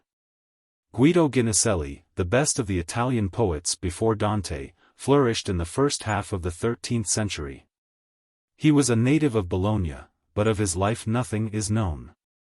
His most celebrated poem is a canzone on the nature of love, which goes far to justify the warmth and tenderness of Dante's praise. Rossetti, Early Italian Poets, p. 24, gives the following version of it, under the title of The Gentle Heart. Within the gentle heart love shelters him. As birds within the green shade of the grove. Before the gentle heart, in nature's scheme, love was not, nor the gentle heart ere love. For with the sun, at once, so sprang the light immediately. Nor was its birth before the sun's. And love hath his effect in gentleness of very self, even as within the middle fire the heat's excess. The fire of love comes to the gentle heart, like as its virtue to a precious stone, to which no star its influence can impart, till it is made a pure thing by the sun. For when the sun hath smit from out its essence that which there was vile, the star endoweth it.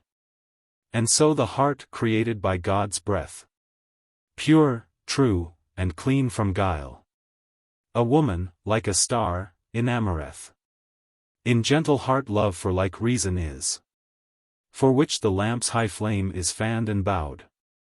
Clear, piercing bright, it shines for its own bliss. Nor would it burn there else, it is so proud. For evil natures meet with love as it were water met with fire, as cold abhorring heat. Through gentle heart love doth attract divine, like knowing like, the same as diamond runs through iron in the mine. The sun strikes full upon the mud all day. It remains vile, nor the sun's worth is less. By race I am gentle, the proud man doth say. He is the mud, the sun is gentleness. Let no man predicate that aught the name of gentleness should have, even in a king's estate, except the heart there be a gentle man's. The starbeam lights the wave. Heaven holds the star and the star's radiance. God, in the understanding of high heaven, burns more than in our sight the living sun. There to behold his face unveiled is given. And heaven, whose will is homage paid to one, fulfills the things which live in God, from the beginning excellent. So should my lady give that truth which in her eyes is glorified, on which her heart is bent, to me whose service waiteth at her side.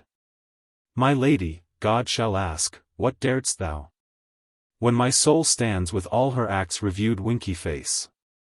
Thou passedst heaven, into my sight, as now, to make me of vain love similitude.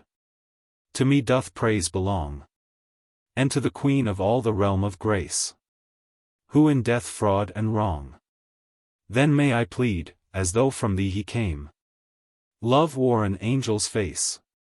Lord, if I loved her, count it not my shame. Right arrow curving left. Hypsipyle was discovered and rescued by her sons Eumenius and Thoas, whose father was the bland Jason, as Statius calls him.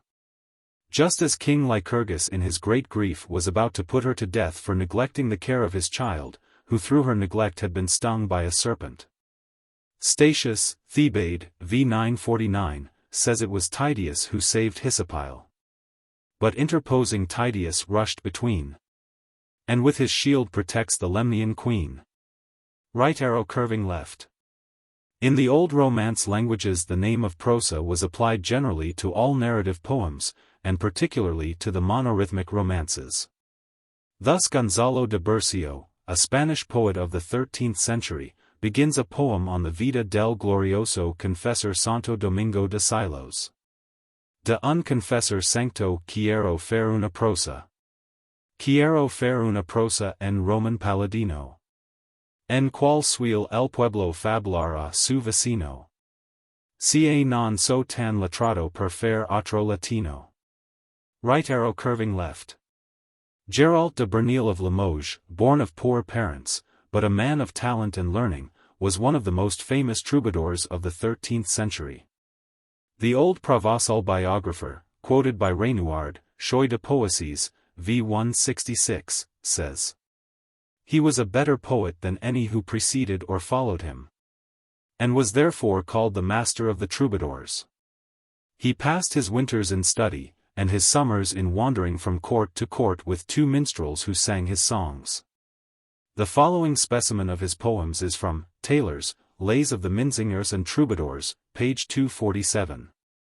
It is an Obad, or Song of the Morning. Companion dear. Or sleeping or awaking. Sleep not again. For lo! The morn is nigh. And in the east that early star is breaking. The day's forerunner, known unto mine eye. The morn is near. Companion dear. With carols sweet I call thee. Sleep not again. I hear the birds' blithe song. Loud in the woodlands. Evil may befall thee. And jealous eyes awaken, tarrying long. Now that the morn is near. Companion dear. Forth from the window looking. Attentive mark the signs of yonder heaven. Judge if aright I read what they betoken. Thine all the loss, if vain the warning given. The morn is near. Companion dear. Since thou from hence wert straying. Nor sleep nor rest these eyes have visited. My prayers unceasing to the Virgin paying. That thou in peace thy backward way might tread. The morn is near. Companion dear. Hence to the fields with me. Me thou forbadst to slumber through the night. And I have watched that livelong night for thee. But thou in song or me hast no delight. And now the morn is near. Answer. Companion dear. So happily sojourning. So blessed am I care not forth to speed.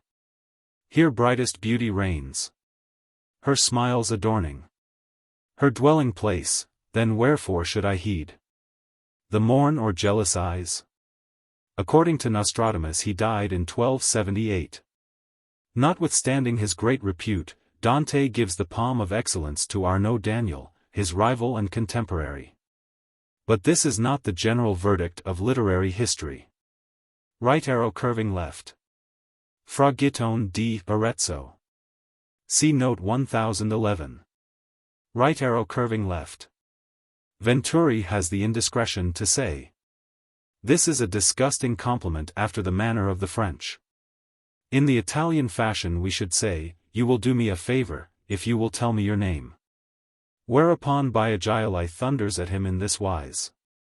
Infamous dirty dog that you are, how can you call this a compliment after the manner of the French? How can you set off against it what any cobbler might say? Away! And a murrain on you! Right arrow curving left. Arnaud Daniel, the troubadour of the 13th century, whom Dante lauds so highly, and whom Petrarca calls the Grand Master of Love, was born of a noble family at the castle of Ribirac in Perigord. Millot, Histoire littéraire de troubadours, 2479, says of him. In all ages there have been false reputations, founded on some individual judgment, whose authority has prevailed without examination, until at last criticism discusses, the truth penetrates, and the phantom of prejudice vanishes. Such has been the reputation of Arnaud Daniel. Renouard confirms this judgment, and says that, in reading the works of this troubadour, it is difficult to conceive the causes of the great celebrity he enjoyed during his life.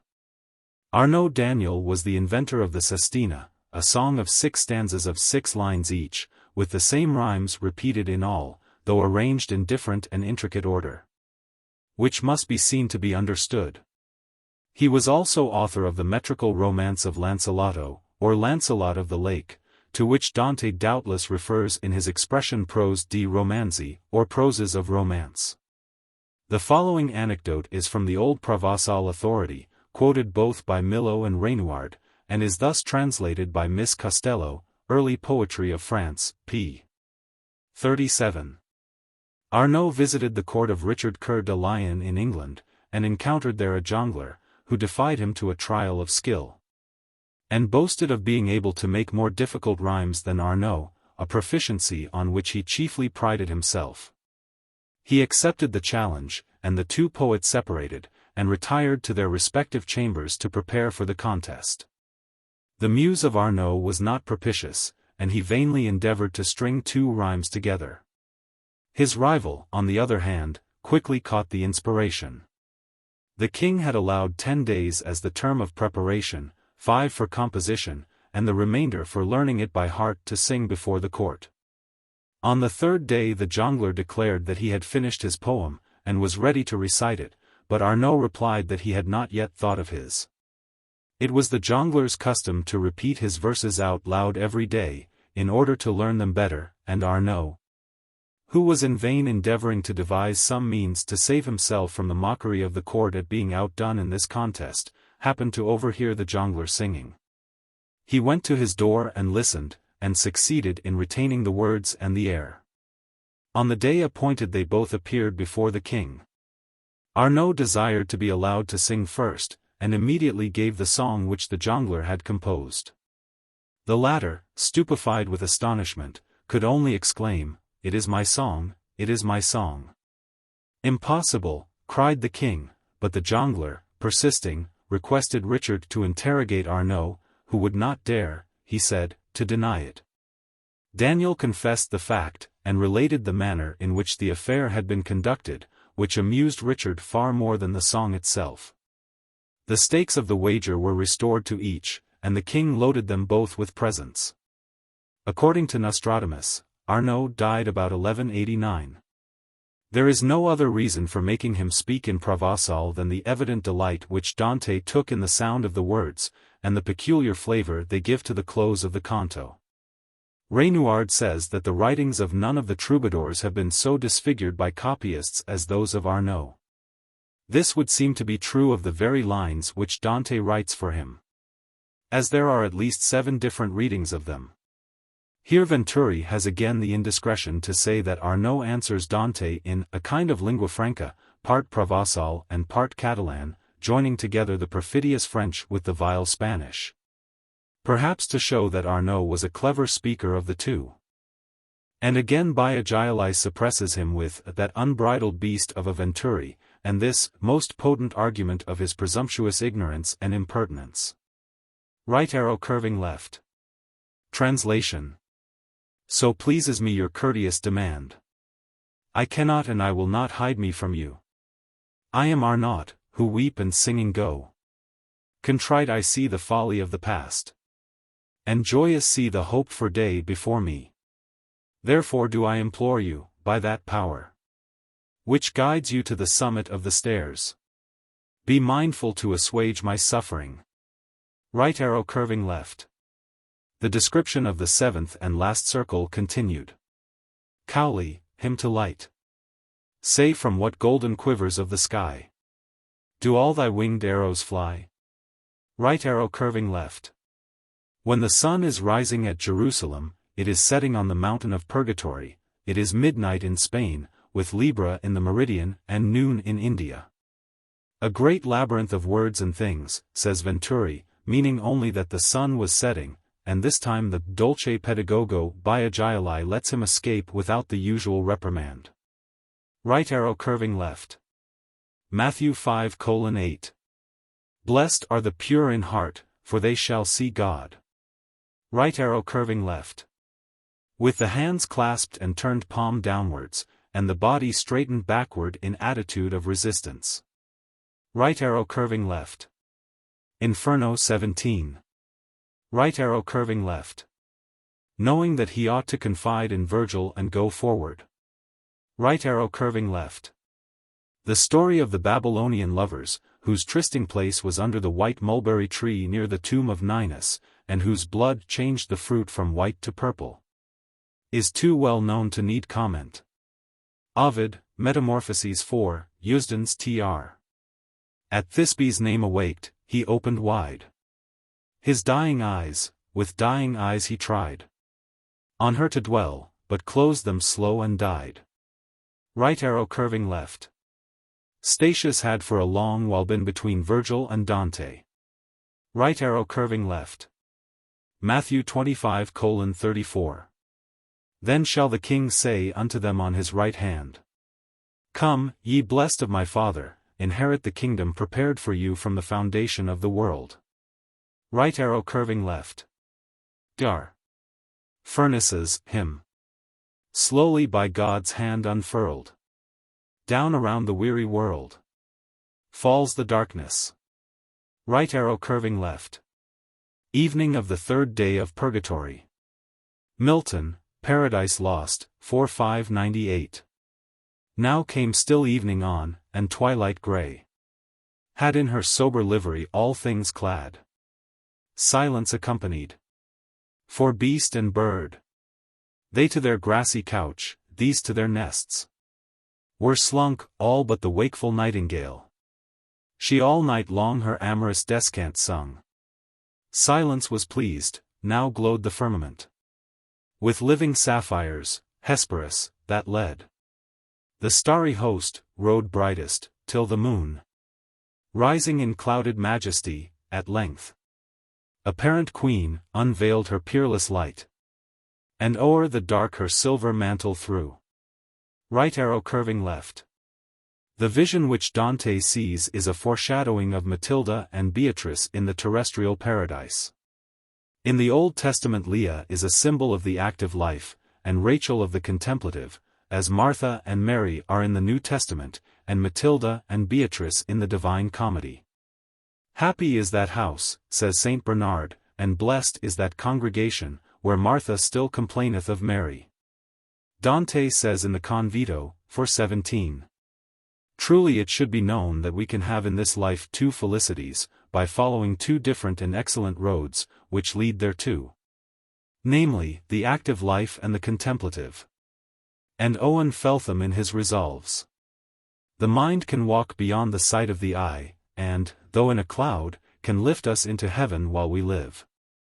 Meditation is the soul's perspective glass, whereby, in her long remove, she discerneth God as if he were nearer hand. I persuade no man to make it his whole life's business. We have bodies as well as souls. And even this world, while we are in it, ought somewhat to be cared for. As those states are likely to flourish, where execution follows sound advisements, so is man, when contemplation is seconded by action. Contemplation generates, action propagates. Without the first, the latter is defective. Without the last, the first is but abortive and embryous. Saint Bernard compares contemplation to Rachel, which was the more fair, but action to Leah, which was the more fruitful. I will neither always be busy in doing, nor ever shut up in nothing but thoughts. Yet that which some would call idleness, I will call the sweetest part of my life, and that is, my thinking. Right arrow curving left. Venus, the morning star, rising with the constellation Pisces, 2 hours before the sun. Right arrow curving left. Ruskin, Modern Painters, 3:221.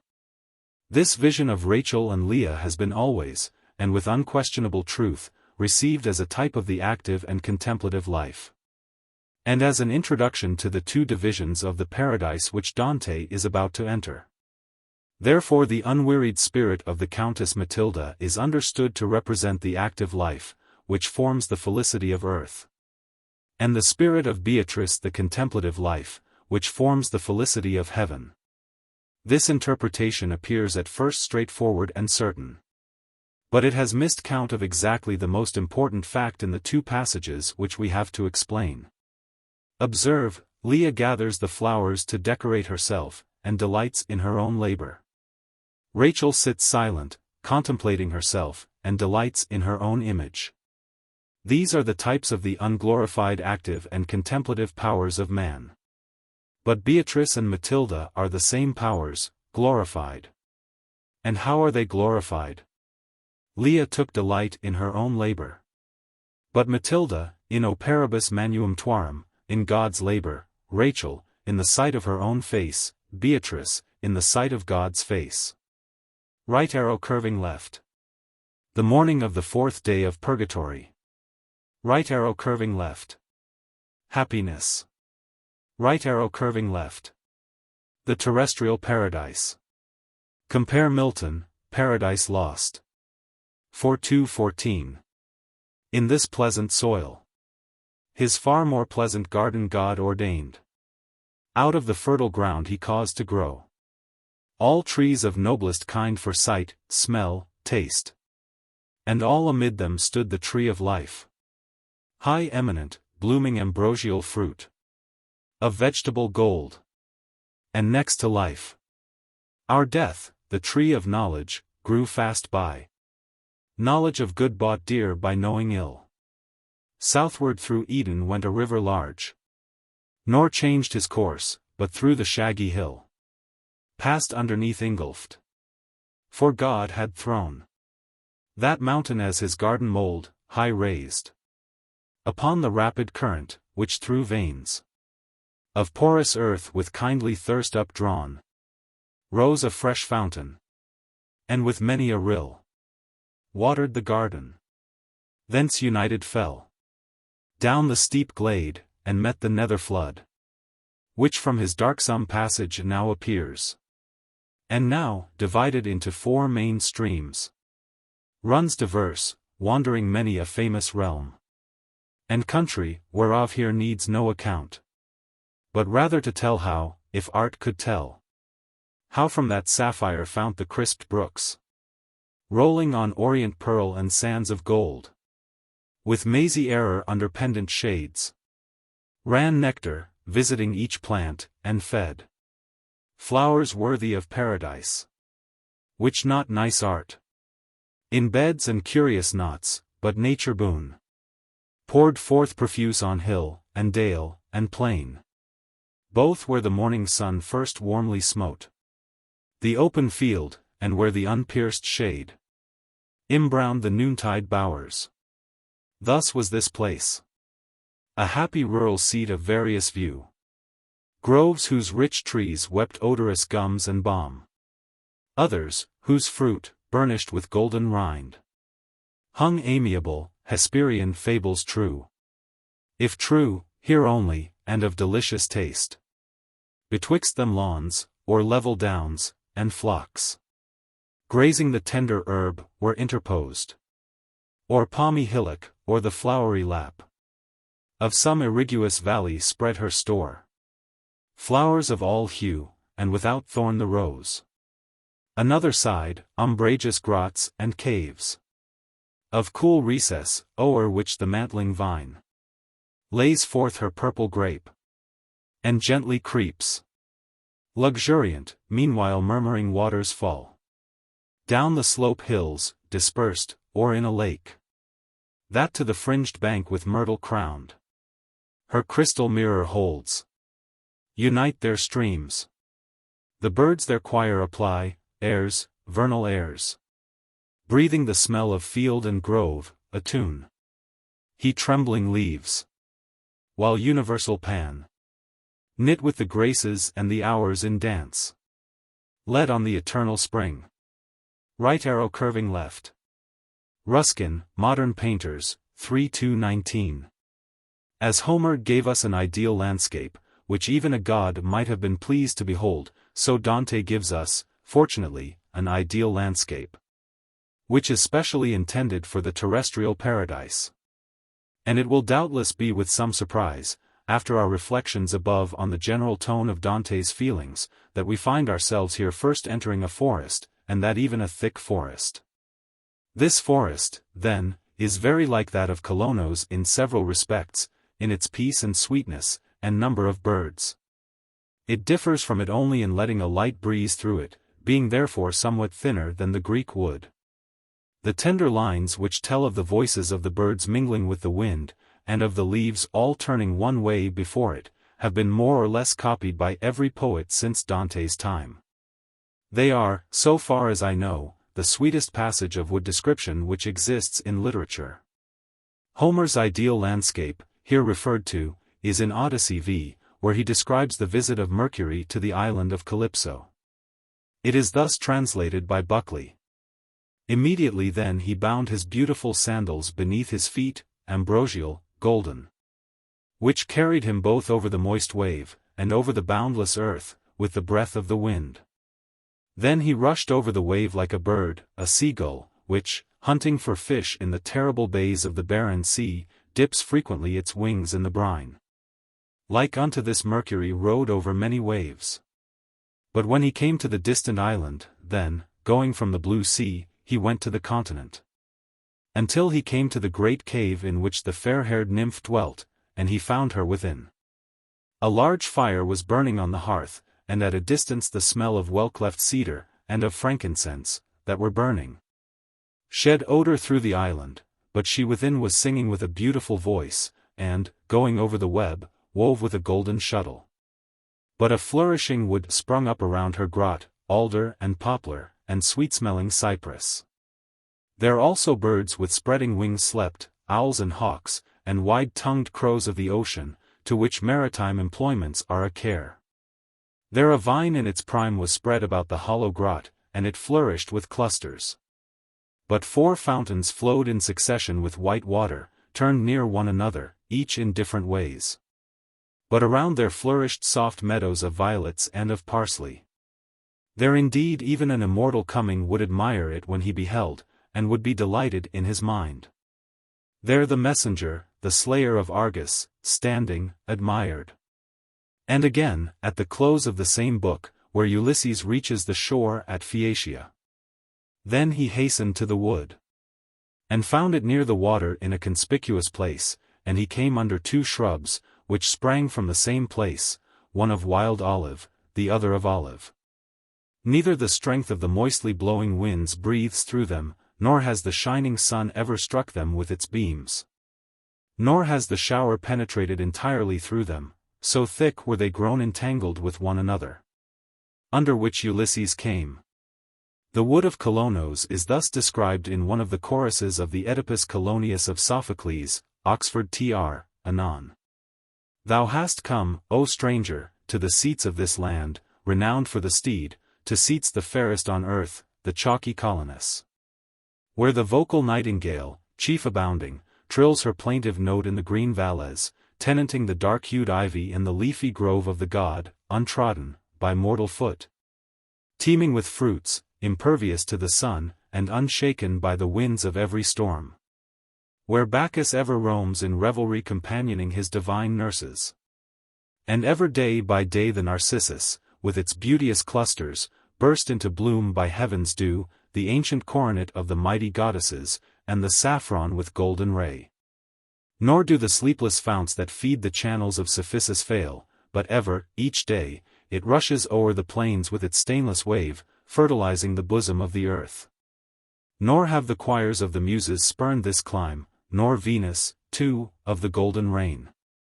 And there is a tree, such as I hear not to have ever sprung in the land of Asia, nor in the mighty Doric island of Pelops, a tree unplanted by hand, of spontaneous growth.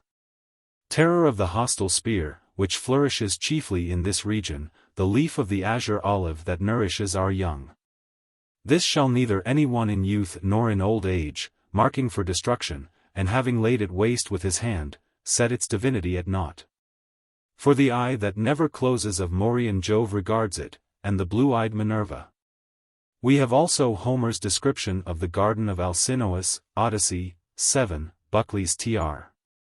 But without the hall there is a large garden, near the gates, of 4 acres, but around it a hedge was extended on both sides. And there tall, flourishing trees grew, pears, and pomegranates, and apple trees producing beautiful fruit, and sweet figs, and flourishing olives. Of these the fruit never perishes, nor does it fail in winter or summer, lasting throughout the whole year, but the west wind ever blowing makes some bud forth, and ripens others. Pear grows old after pear, apple after apple, grape also after grape, and fig after fig. There a fruitful vineyard was planted. One part of this ground, exposed to the sun in a wide place, is dried by the sun. And some, grapes, they are gathering, and others they are treading, and further on are unripe grapes, having thrown off the flower, and others are slightly changing color. And there are all kinds of beds laid out in order, to the furthest part of the ground, flourishing throughout the whole year, and in it are 2 fountains, one is spread through the whole garden.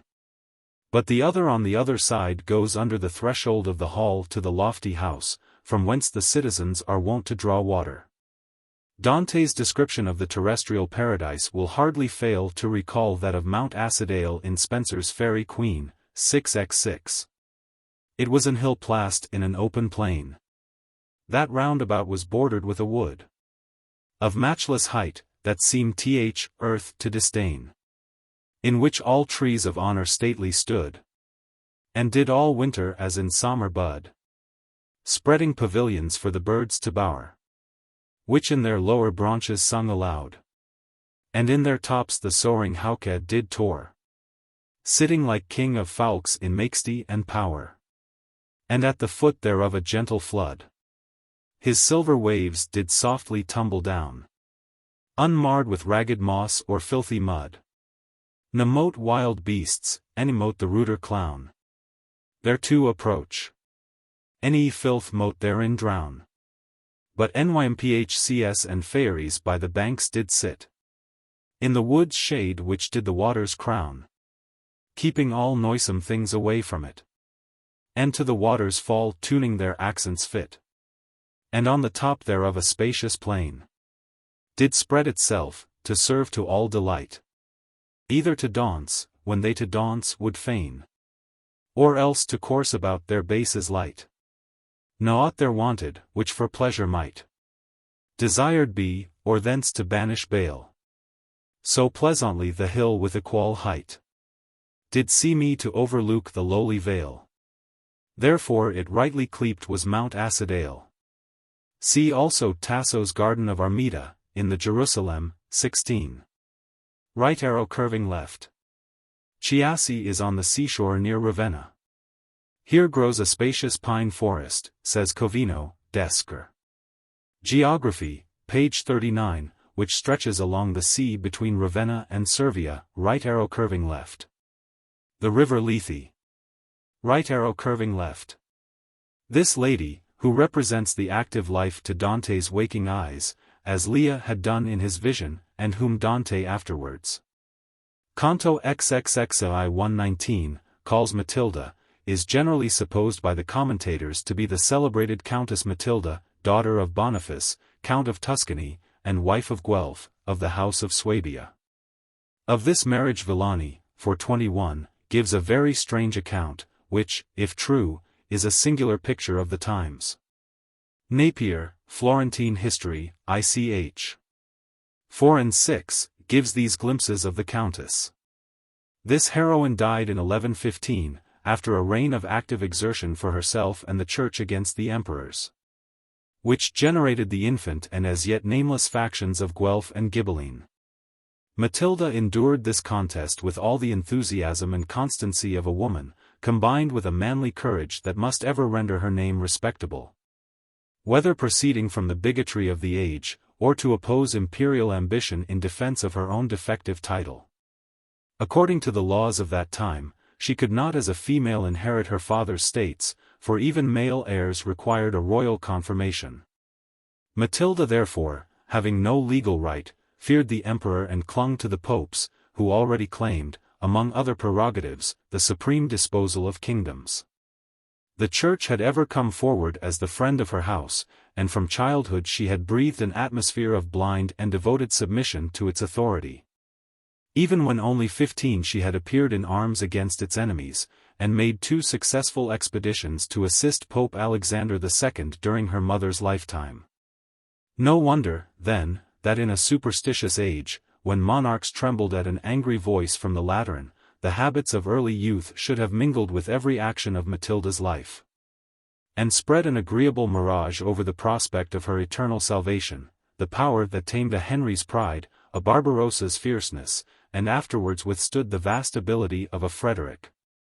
Might without shame have been reverenced by a girl whose feelings so harmonized with the sacred strains of ancient tradition and priestly dignity. But from whatever motive, the result was a continual aggrandizement of ecclesiastics, in prosperity and adversity, during life and after death, from the lowliest priest to the proudest pontiff. The fearless assertion of her own independence by successful struggles with the emperor was an example not overlooked by the young Italian communities under Matilda's rule, who were already accused by imperial legitimacy of political innovation and visionary notions of government. Being then at a place called Monte Barancin, and in her 69th year, this celebrated woman breathed her last, after a long and glorious reign of incessant activity, during which she displayed a wisdom, vigor, and determination of character rarely seen even in men.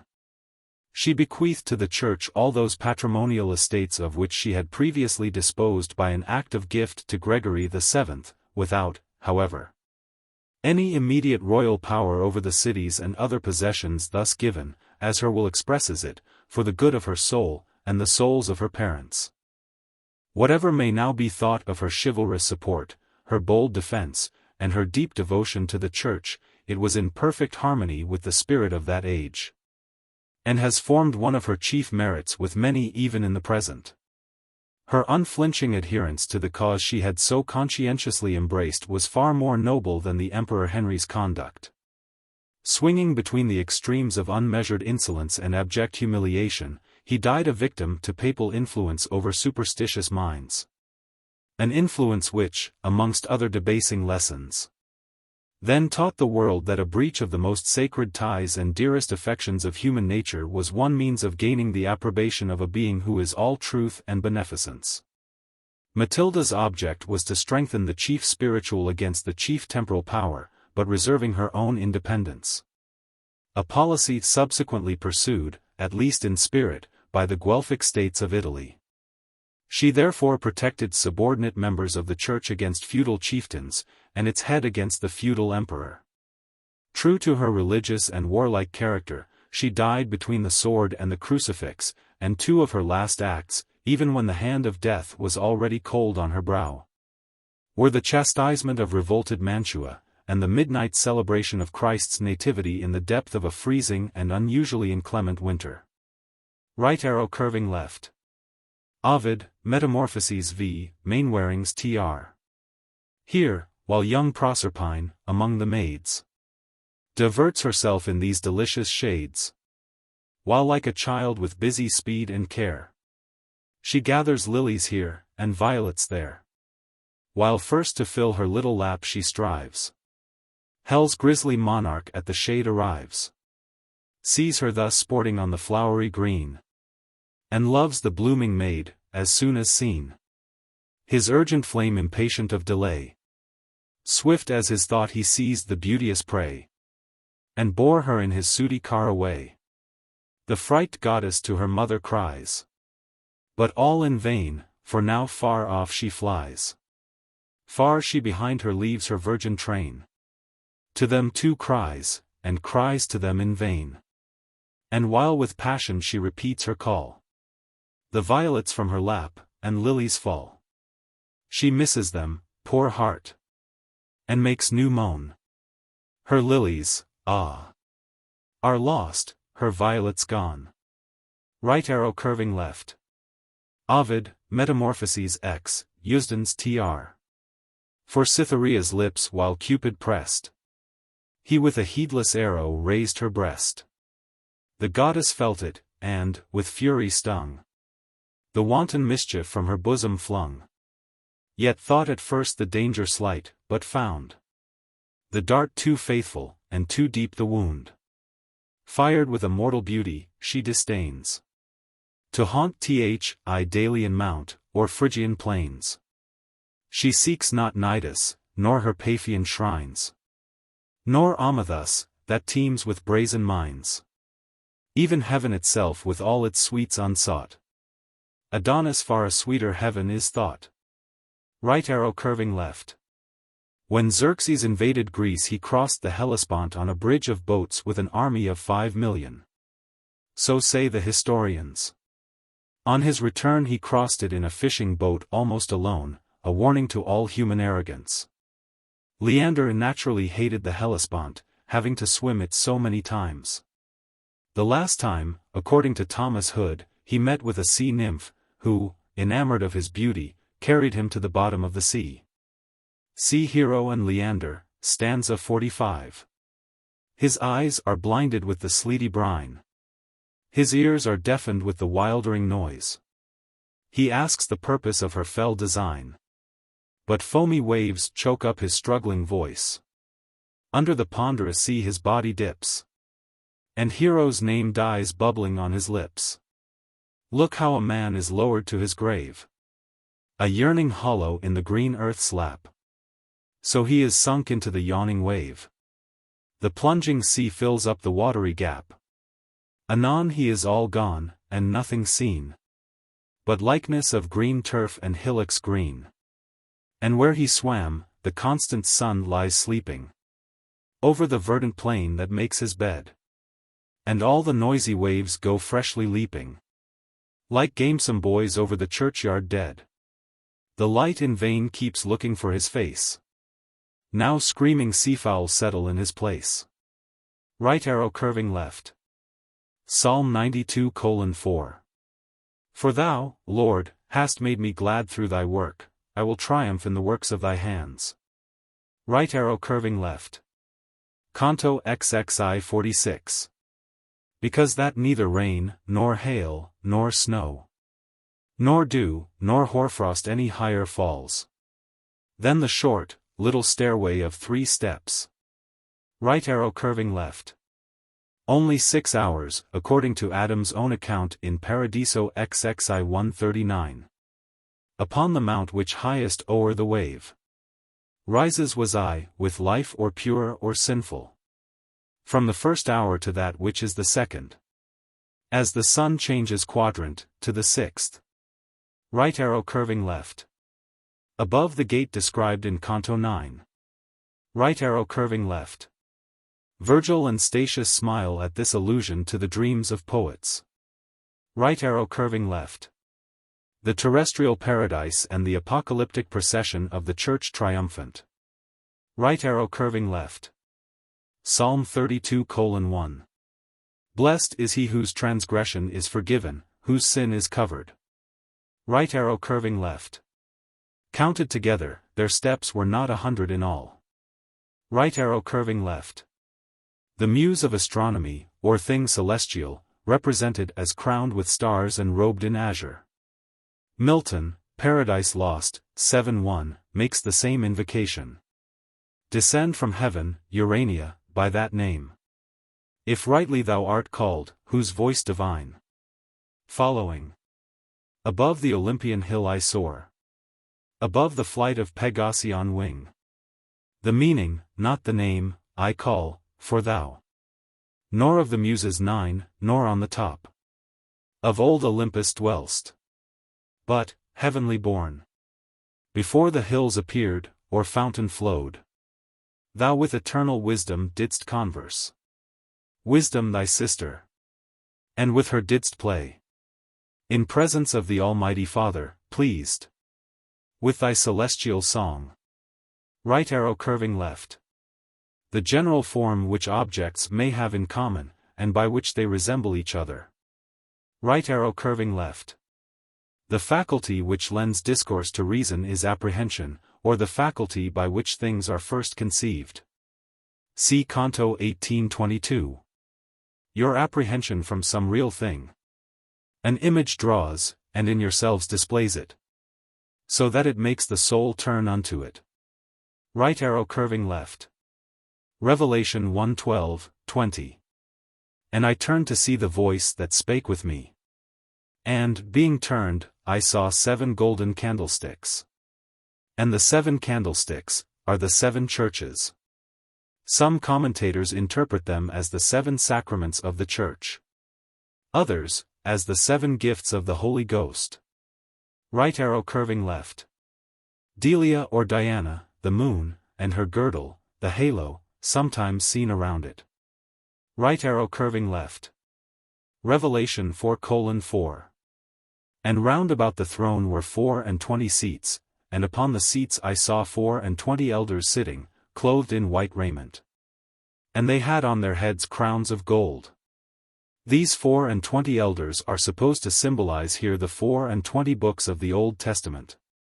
The crown of lilies indicates the purity of faith and doctrine. Right arrow curving left. The salutation of the angel to the Virgin Mary. Luke 1:28. Blessed art thou among women.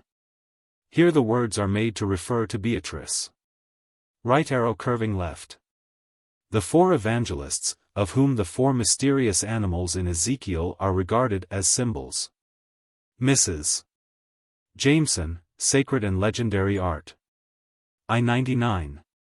The general application of the four creatures to the four evangelists is of much earlier date than the separate and individual application of each symbol, which has varied at different times. That propounded by Saint Jerome, in his commentary on Ezekiel, has since his time prevailed universally.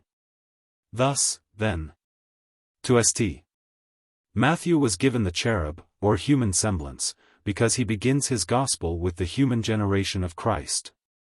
Or, according to others, because in his gospel the human nature of the Savior is more insisted on than the divine. In the most ancient mosaics, the type is human, not angelic, for the head is that of a man with a beard. Saint Mark has the lion, because he has set forth the royal dignity of Christ. Or, according to others, because he begins with the mission of the Baptist, the voice of one crying in the wilderness, which is figured by the lion. Or, according to a third interpretation, the lion was allotted to St. Mark because there was, in the Middle Ages, a popular belief that the young of the lion was born dead, and after 3 days was awakened to vitality by the breath of its sire. Some authors, however, represent the lion as vivifying his young, not by his breath, but by his roar. In either case the application is the same. The revival of the young lion was considered as symbolical of the resurrection, and Mark was commonly called the historian of the resurrection. Another commentator observes that Mark begins his gospel with roaring, the voice of one crying in the wilderness, and ends it fearfully with a curse, he that believeth not shall be damned. And that, therefore, his appropriate attribute is the most terrible of beasts, the lion. Luke has the ox, because he has dwelt on the priesthood of Christ, the ox being the emblem of sacrifice. John has the eagle, which is the symbol of the highest inspiration, because he soared upwards to the contemplation of the divine nature of the Savior. Right arrow curving left. Ezekiel 1:4. And I looked, and behold, a whirlwind came out of the north, a great cloud, and a fire enfolding itself, and a brightness was about it, and out of the midst thereof, as the color of amber, out of the midst of the fire. Also out of the midst thereof came the likeness of 4 living creatures. And this was their appearance, they had the likeness of a man. And every one had 4 faces, and every one had 4 wings. And their feet were straight feet, and the sole of their feet was like the sole of a calf's foot, and they sparkled like the color of burnished brass. Right arrow curving left. In Revelation 4 verse 8, they are described as having each of them 6 wings, in Ezekiel, as having only 4. Right arrow curving left. The triumphal chariot is the church. The 2 wheels are generally interpreted as meaning the Old and New Testaments, but Dante, Paradiso 12:106, speaks of them as Street Dominic and Saint Francis. Right arrow curving left. The griffin, half lion and half eagle, is explained by all the commentators as a symbol of Christ, in his divine and human nature. Diderot, in his Christian iconography, interprets it differently. He says, Millington's Tr. I 458. The mystical bird of 2 colors is understood in the manuscript of Herode to mean the church. In Dante, the biformed bird is the representative of the church, the Pope. The Pope, in fact, is both priest and king. He directs the souls and governs the persons of men. He reigns over things in heaven. The Pope, then, is but one single person in 2 natures, and under 2 forms, he is both eagle and lion. In his character of pontiff, or as an eagle, he hovers in the heavens, and ascends even to the throne of God to receive his commands. As the lion or king he walks upon the earth in strength and power. He adds in a note. Some commentators of Dante have supposed the griffin to be the emblem of Christ, who, in fact, is one single person with 2 natures. Of Christ, in whom God and man are combined. But in this they are mistaken. There is, in the first place, a manifest impropriety in describing the car as drawn by God as by a beast of burden. It is very doubtful even whether Dante can be altogether freed from the imputation of a want of reverence in harnessing the Pope to the car of the Church. Right arrow curving left. The wings of the griffin extend upward between the middle list or trail of splendor of the 7 candles and the 3 outer ones on each side. Right arrow curving left. The chariot of the sun, which Phaeton had leave to drive for a day, is thus described by Ovid, Metamorphoses 2, Addison's Tr. A golden axle did the work uphold. Gold was the beam, the wheels were orbed with gold. The spokes in rows of silver pleased the sight. The seat with party-colored gems was bright. Apollo shined amid the glare of light. Right arrow curving left. In smiting Phaeton with a thunderbolt. Ovid, Metamorphoses 2. Jove called to witness every power above. And even the god whose son the chariot drove. That what he acts he is compelled to do. Or universal ruin must ensue. Straight he ascends the high ethereal throne. From whence he used to dart his thunder down. From whence his showers and storms he used to pour. But now could meet with neither storm nor shower. Then, aiming at the youth, with lifted hand, full at his head he hurled the forky brand. In dreadful thunderings. Thus Almighty Sire suppressed the raging of the fires with fire. See also note 247. Right arrow curving left. The 3 theological or evangelical virtues, charity, hope, and faith. For the symbolism of colors in art, see Mrs. Jameson, Sacred and Legendary Art, quoted note 658. Right arrow curving left. The 4 cardinal virtues, justice, prudence, fortitude, and temperance. They are clothed in purple to mark their nobility. Prudence is represented with 3 eyes, as looking at the past, the present, and the future. Right arrow curving left. Saint Luke and Saint Paul. Right arrow curving left. Saint Luke is supposed to have been a physician.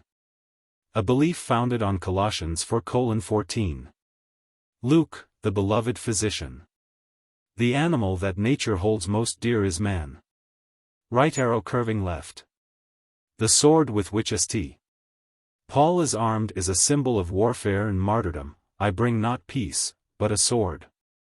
St. Luke's office was to heal, St. Paul's to destroy. Mrs. Jameson, Sacred and Legendary Art, I-188, says. At what period the sword was given to St. Paul as his distinctive attribute is with antiquaries a disputed point. Certainly much later than the keys were given to Peter. If we could be sure that the mosaic on the tomb of Otho II, and another mosaic already described, had not been altered in successive restorations. These would be evidence that the sword was given to St. Paul as his attribute as early as the 6th century, but there are no monuments which can be absolutely trusted as regards the introduction of the sword before the end of the 11th century. Since the end of the 14th century it has been so generally adopted, that in the devotional effigies I can remember no instance in which it is omitted. When St. Paul is leaning on the sword, it expresses his martyrdom. When he holds it aloft, it expresses also his warfare in the cause of Christ. When 2 swords are given to him, one is the attribute, the other the emblem. But this double allusion does not occur in any of the older representations. In Italy I never met with St. Paul bearing 2 swords, and the only instance I can call to mind is the bronze statue by Peter Vischer, on the shrine of St. Sebald, at Nuremberg. Right arrow curving left. The 4 apostles James, Peter, John, and Jude, writers of the canonical epistles.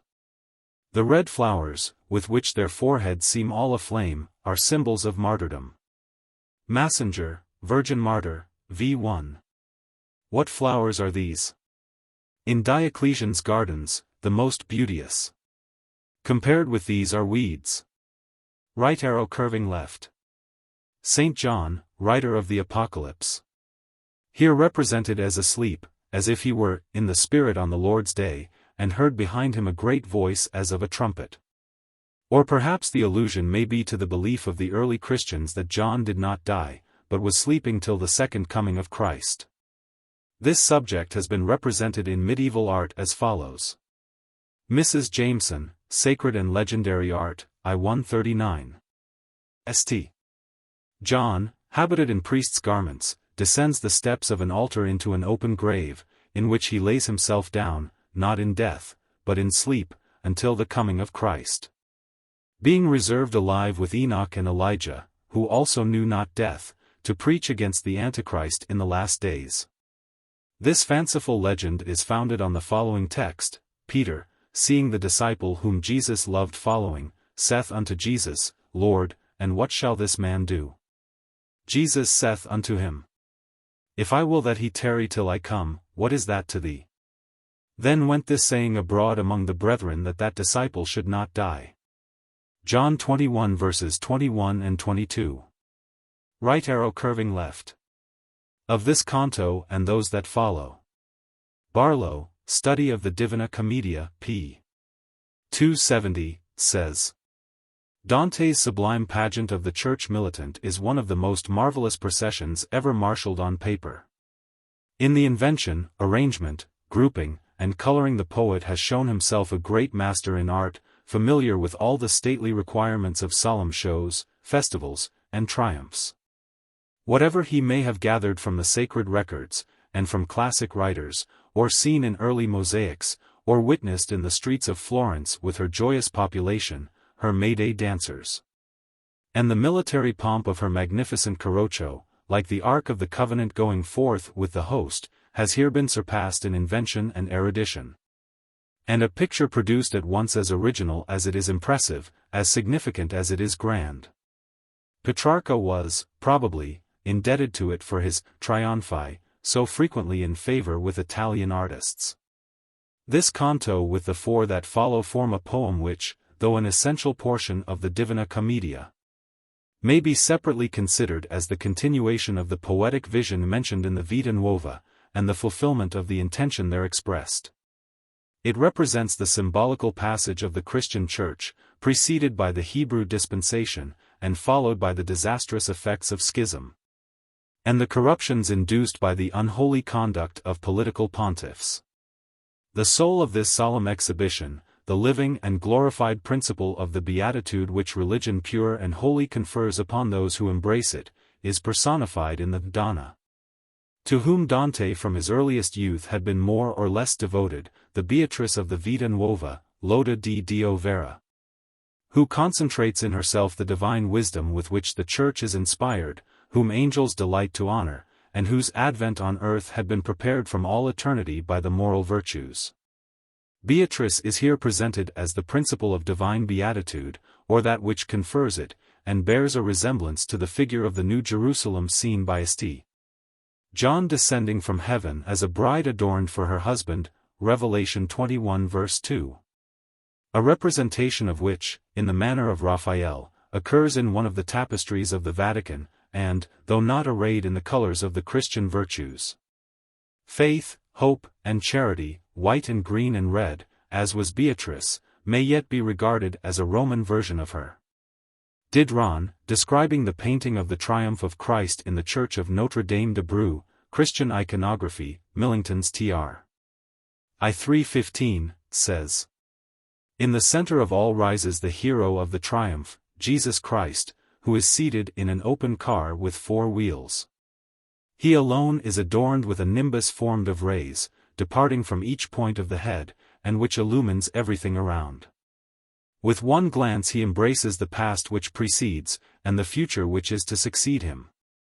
His face resembles that drawn by Raphael and the masters of the period of Renaissance, agreeing with the description given by Lentulus and Damascenus. It is serious and gentle. In the center of the chariot is placed a starry globe traversed by the ecliptic, on which the 12 signs of the zodiac are brilliantly figured. This globe is symbolic of the world, and forms a throne for Christ. The Son of God is seated on its summit. The car is placed upon four wheels, and drawn by the four attributes or symbols of the evangelists. The angel of St. Matthew, and the eagle of St. John, are of celestial whiteness, the lion of St. Mark, and the ox of St. Luke, are of a reddish yellow, symbolizing the earth on which they dwell. The eagle and angel do, in fact, fly, while the lion and the ox walk. Yet upon the painted window all the four have wings. A rein of silver, passing round the neck of each of the four symbols, is attached to the pole of the chariot. The Church, represented by the four most elevated religious potentates, by the Pope, the Cardinal, the Archbishop, and Bishop, or by the four chief fathers, Saint Gregory, Saint Jerome, St. Ambrose, and Saint Augustine, drives the four-wheeled car, and, in conjunction with the evangelists, urges it onward. Jesus guides his triumph, not holding reins, but shedding blessings from his right hand wherever he passes. The entire assemblage of persons represented on the window are seen marching onwards, singing with joy. Within the spaces formed by the mullions which trellis the upper part of the window, 46 angels are represented with long golden hair, white transparent robes, and wings of yellow, red, violet, and green. They are all painted on a background of azure, like the sky, and celebrate with blended voices, or with musical instruments, the glory of Christ. Some have in their hands instruments of different forms, others books of music. The four animals of the evangelists seem with sonorous voice to swell the acclamations of the hosts of saints. The ox with his bellowing, the lion with his roar, the eagle with his cry, and the angel with his song, accompany the songs of the 46 angels who fill the upper part of the window. At the head of the procession is an angel who leads the entire company, and, with a little cross which he holds in his hand, points out to all the paradise they are to enter. Finally, 12 other angels, blue as the heaven into which they melt, join in adoration before the triumph of Christ. Dante has given a description of a similar triumph, but marked by some interesting differences. The Florentine poet formed his cortege of figures taken from the Apocalypse and Christian symbolism. At Brou, with the exception of the attributes of the evangelists, everything is historical. In the 16th century, in fact, history began to predominate over symbolism, which in the 13th and 14th centuries had reigned supreme. Dante, who was a politic poet, drew the triumph, not of Christ, but of the Church, the triumph of Catholicism rather than of Christianity. The chariot by which he represents the Church is widowed of Christ, whose figure is so important on the window of Brou. The chariot is empty, and Dante neither discovered this deficiency, nor was concerned to rectify it. For he was less anxious to celebrate Christ and his doctrine, for their own sake, than as connected with the organization and administration of the Church. He described the car as drawn by a griffin, thereby representing the Pope, for the griffin unites in itself the characteristics of both eagle and lion. Now the Pope is also twofold in character. As priest he is the eagle floating in the air, as king, he is a lion, walking upon the earth. The ultramontane poet regarded the Church, that is the papacy, in the light of an absolute monarchy. Not a limited monarchy as with us, and still less a republic, as amongst the schismatics of Greece and of the East. Consequently, while, at Brou, the cardinal, the archbishop, and bishop assist the Pope in guiding the car of the Church, in the Divina Commedia, the Pope is alone, and accepts of no assistance from the other great ecclesiastical dignitaries. At Brou the car is guided by the evangelists, or by their attributes. Ecclesiastical power is content merely to lend its aid. According to the Italian poet, the evangelists, although present at the triumph, do not conduct it. The Pope is himself the sole guide of the Church, and permits neither the evangelists to direct nor ecclesiastics to assist him. The Pope seems to require no assistance. His eye and arm alone are sufficient for him. Right arrow curving left. In this canto Beatrice appears. The 7 stars, or septentrion of the highest heaven, are the 7 lights that lead the procession, the 7 gifts of the Holy Ghost, by which all men are guided safely in things spiritual. As the mariner is by the septentrion, or 7 stars of the Ursa Minor, 2 of which are called the wardens of the pole, and 1 of which is the cynosure, or pole star.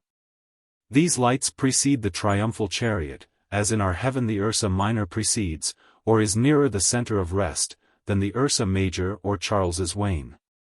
In the northern mythology the god Thor is represented as holding these constellations in his hand. The old Swedish rhyme chronicle, describing the statues in the church of Ups, says, "The god Thor was the highest of them. He sat naked as a child. 7 stars in his hand and Charles's wain." Spenser, Fairy Queen, I-2-1. By this the northern wagoner had set his 7-fold team behind the steadfast star. That was in ocean waves yet never wet. But firme is fixed, and sendeth light from far to all that in the wide deep wandering are.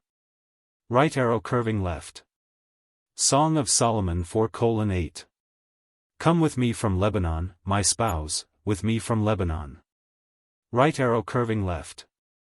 At the voice of so venerable an old man. Right arrow curving left. The cry of the multitude at Christ's entry into Jerusalem. Matthew 21:9. Blessed is he that cometh in the name of the Lord. Right arrow curving left. Aeneid, 6:8-33. Give me lilies in handfuls, let me scatter purple flowers. Right arrow curving left. Milton, Paradise Lost, I-194. As when the sun new risen shines through the horizontal misty air, shorn of his beams. Right arrow curving left. It will be observed that Dante makes Beatrice appear clothed in the colors of the 3 theological virtues described in Canto 6 121. The white veil is the symbol of faith. The green mantle, of hope, the red tunic, of charity. The crown of olive denotes wisdom. This attire somewhat resembles that given by artists to the Virgin. The proper dress of the Virgin, says Mrs. Jameson, Legends of the Madonna, Int Rod, LIII, is a close, red tunic, with long sleeves, and over this a blue robe or mantle. Her head ought to be veiled. Right arrow curving left. Beatrice had been dead 10 years at the date of the poem, 1300. Right arrow curving left. Fully to understand and feel what is expressed in this line, the reader must call to mind all that Dante says in the Vita Nuova of his meetings with Beatrice, and particularly the first, which is thus rendered by Mr. Norton in his New Life of Dante, p. 20. 9 times now, since my birth, the heaven of light had turned almost to the same point in its gyration, when first appeared before my eyes the glorious lady of my mind, who was called Beatrice by many who did not know why they thus called her. She had now been in this life so long, that in its course the starry heaven had moved toward the east 1 of the 12 parts of a degree. So that about the beginning of her 9th year she appeared to me, and I near the end of my 9th year saw her. She appeared to me clothed in a most noble color, a becoming and modest crimson, and she was girt and adorned in the style that became her extreme youth. At that instant, I say truly, the spirit of life, which dwells in the most secret chamber of the heart, began to tremble with such violence, that it appeared fearfully in the least pulses, and, trembling, said these words, Ecce Deus fortior me, conveniens dominabitur mihi. Behold a God, stronger than I, who, coming, shall rule me. At that instant, the spirit of the soul, which dwells in the high chamber to which all the spirits of the senses bring their perceptions, began to marvel greatly, and, addressing the spirits of the sight, said these words, Apparuit jam beatitudo vestra, now hath appeared your bliss. At that instant the natural spirit, which dwells in that part where the nourishment is supplied, began to weep, and, weeping, said these words, Heu miser. Quia frequenter impeditus ero deinceps, woe is me wretched. Because frequently henceforth shall I be hindered. From this time forward I say that love lorded it over my soul, which had been thus quickly put at his disposal. And he began to exercise over me such control and such lordship, through the power which my imagination gave to him, that it behoved me to perform completely all his pleasure. He commanded me many times that I should seek to see this youthful angel, so that I in my boyhood often went seeking her, and saw her of such noble and praiseworthy deportment, that truly of her might be said that saying of the poet Homer, she does not seem the daughter of mortal man, but of God. And though her image, which stayed constantly with me, inspired confidence in love to hold lordship over me, yet it was of such noble virtue, that it never suffered that love should rule without the faithful counsel of reason in those matters in which such counsel could be useful. Right arrow curving left. Dante here translates Virgil's own words, as he has done so many times before. Aeneid, 423. Agnosco veteris vestigia flammi. Right arrow curving left. The terrestrial paradise lost by Eve. Right arrow curving left. Psalm 31:1, 8. In thee, O Lord, have I put my trust. Thou hast set my feet in a large room. Right arrow curving left. Aeneid, 6:180. Down drop the firs, crashes, by axes felled, the ilex, and the ashen rafters and the yielding oaks are cleft by wedges. And 987. A wood, dark with gloomy firs, and rafters of the maple. Dennisdown, mem. Of the Duke of Urbino I4, says. On the summit grew those magnificent pines, which gave to the district of Massa the epithet of Triberia. From the beams which were carried thence for the palaces of Rome, and which are noticed by Dante as the living rafters. Upon the back of Italy. Right arrow curving left. Shakespeare, Winter's Tale, 4:3. The fanned snow. That's bolted by the northern blast twice o'er. And Midsummer Night's Dream. High Taurus snow. Fanned with the eastern wind. Right arrow curving left.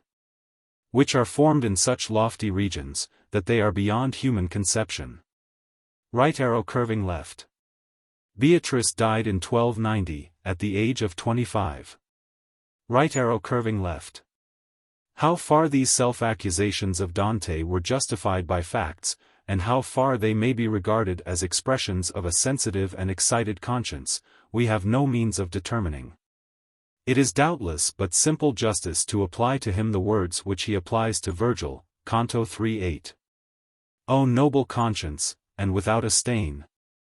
How sharp a sting is trivial fault to thee! This should be borne in mind when we read what Dante says of his own shortcomings. As, for instance, in his conversation with his brother-in-law Foris, Canto Xi 1:15. If thou bring back to mind what thou with me hast been and I with thee, the present memory will be grievous still. But what shall we say of this sonnet addressed to Dante by his intimate friend, Guido Cavalcanti? Rossetti, Early Italian Poets, p. 358. I come to thee by daytime constantly, but in thy thoughts too much of baseness find. Greatly it grieves me for thy gentle mind, and for thy many virtues gone from thee. It was thy wont to shun much company, unto all sorry concourse ill inclined. And still thy speech of me, heartfelt and kind, had made me treasure up thy poetry. But now I dare not, for thine abject life, make manifest that I approve thy rhymes. Nor come I in such sort that thou mayst know. Ah! Prithee read this sonnet many times. So shall that evil one who bred this strife be thrust from thy dishonored soul, and go. Right arrow curving left. In this canto Dante, having made confession of his sins, is drawn by Matilda through the river Lethe. Right arrow curving left. Hitherto Beatrice has directed her discourse to her attendant handmaidens around the chariot. Now she speaks directly to Dante. Right arrow curving left. As in a castle or fortress. Right arrow curving left. As one fascinated and enamored with them. Right arrow curving left.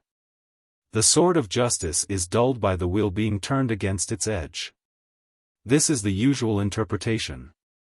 But a friend suggests that the allusion may be to the wheel of Saint Catherine, which is studded with sword blades. Right arrow curving left.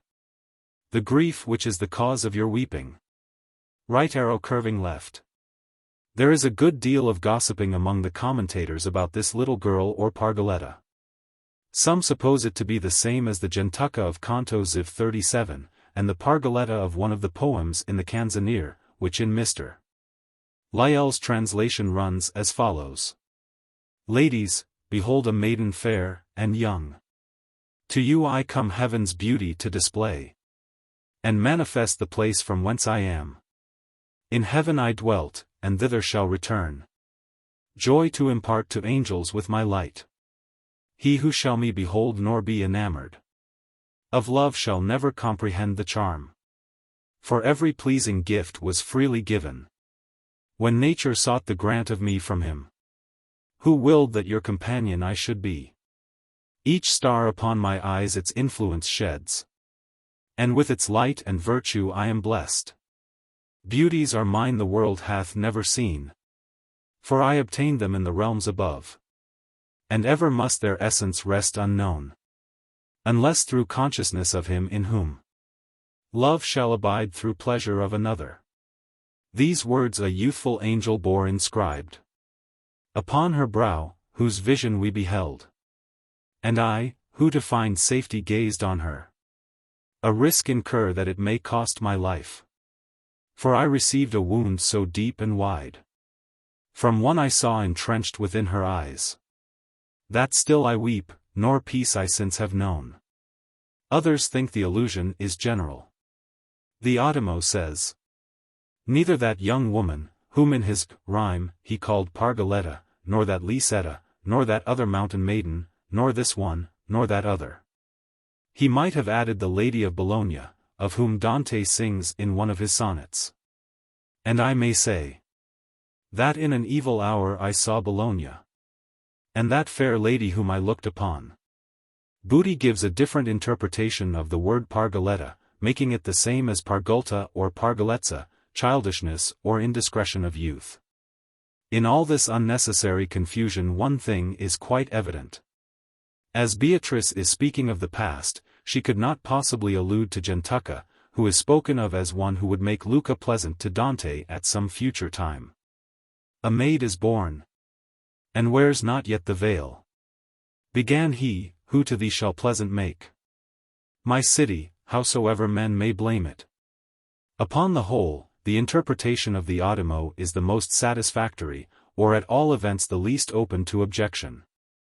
Right arrow curving left. Proverbs 1:17. Surely in vain the net is spread in the sight of any bird. Right arrow curving left. Iarbas, king of Getulia, from whom Dido bought the land for building Carthage. Right arrow curving left. The angels described in Canto XXX 20, as scattering flowers above and round about. Right arrow curving left. Matilda, described in Canto XXVI 40. A lady all alone, who went along, singing and culling floweret after floweret, with which her pathway was all painted over. Right arrow curving left. Bunyan, Pilgrim's Progress, the river without a bridge. Now I further saw that betwixt them and the gate was a river. But there was no bridge to go over, the river was very deep. At the sight therefore of this river, the pilgrims were much stunned. But the men that went with them said, You must go through, or you cannot come at the gate.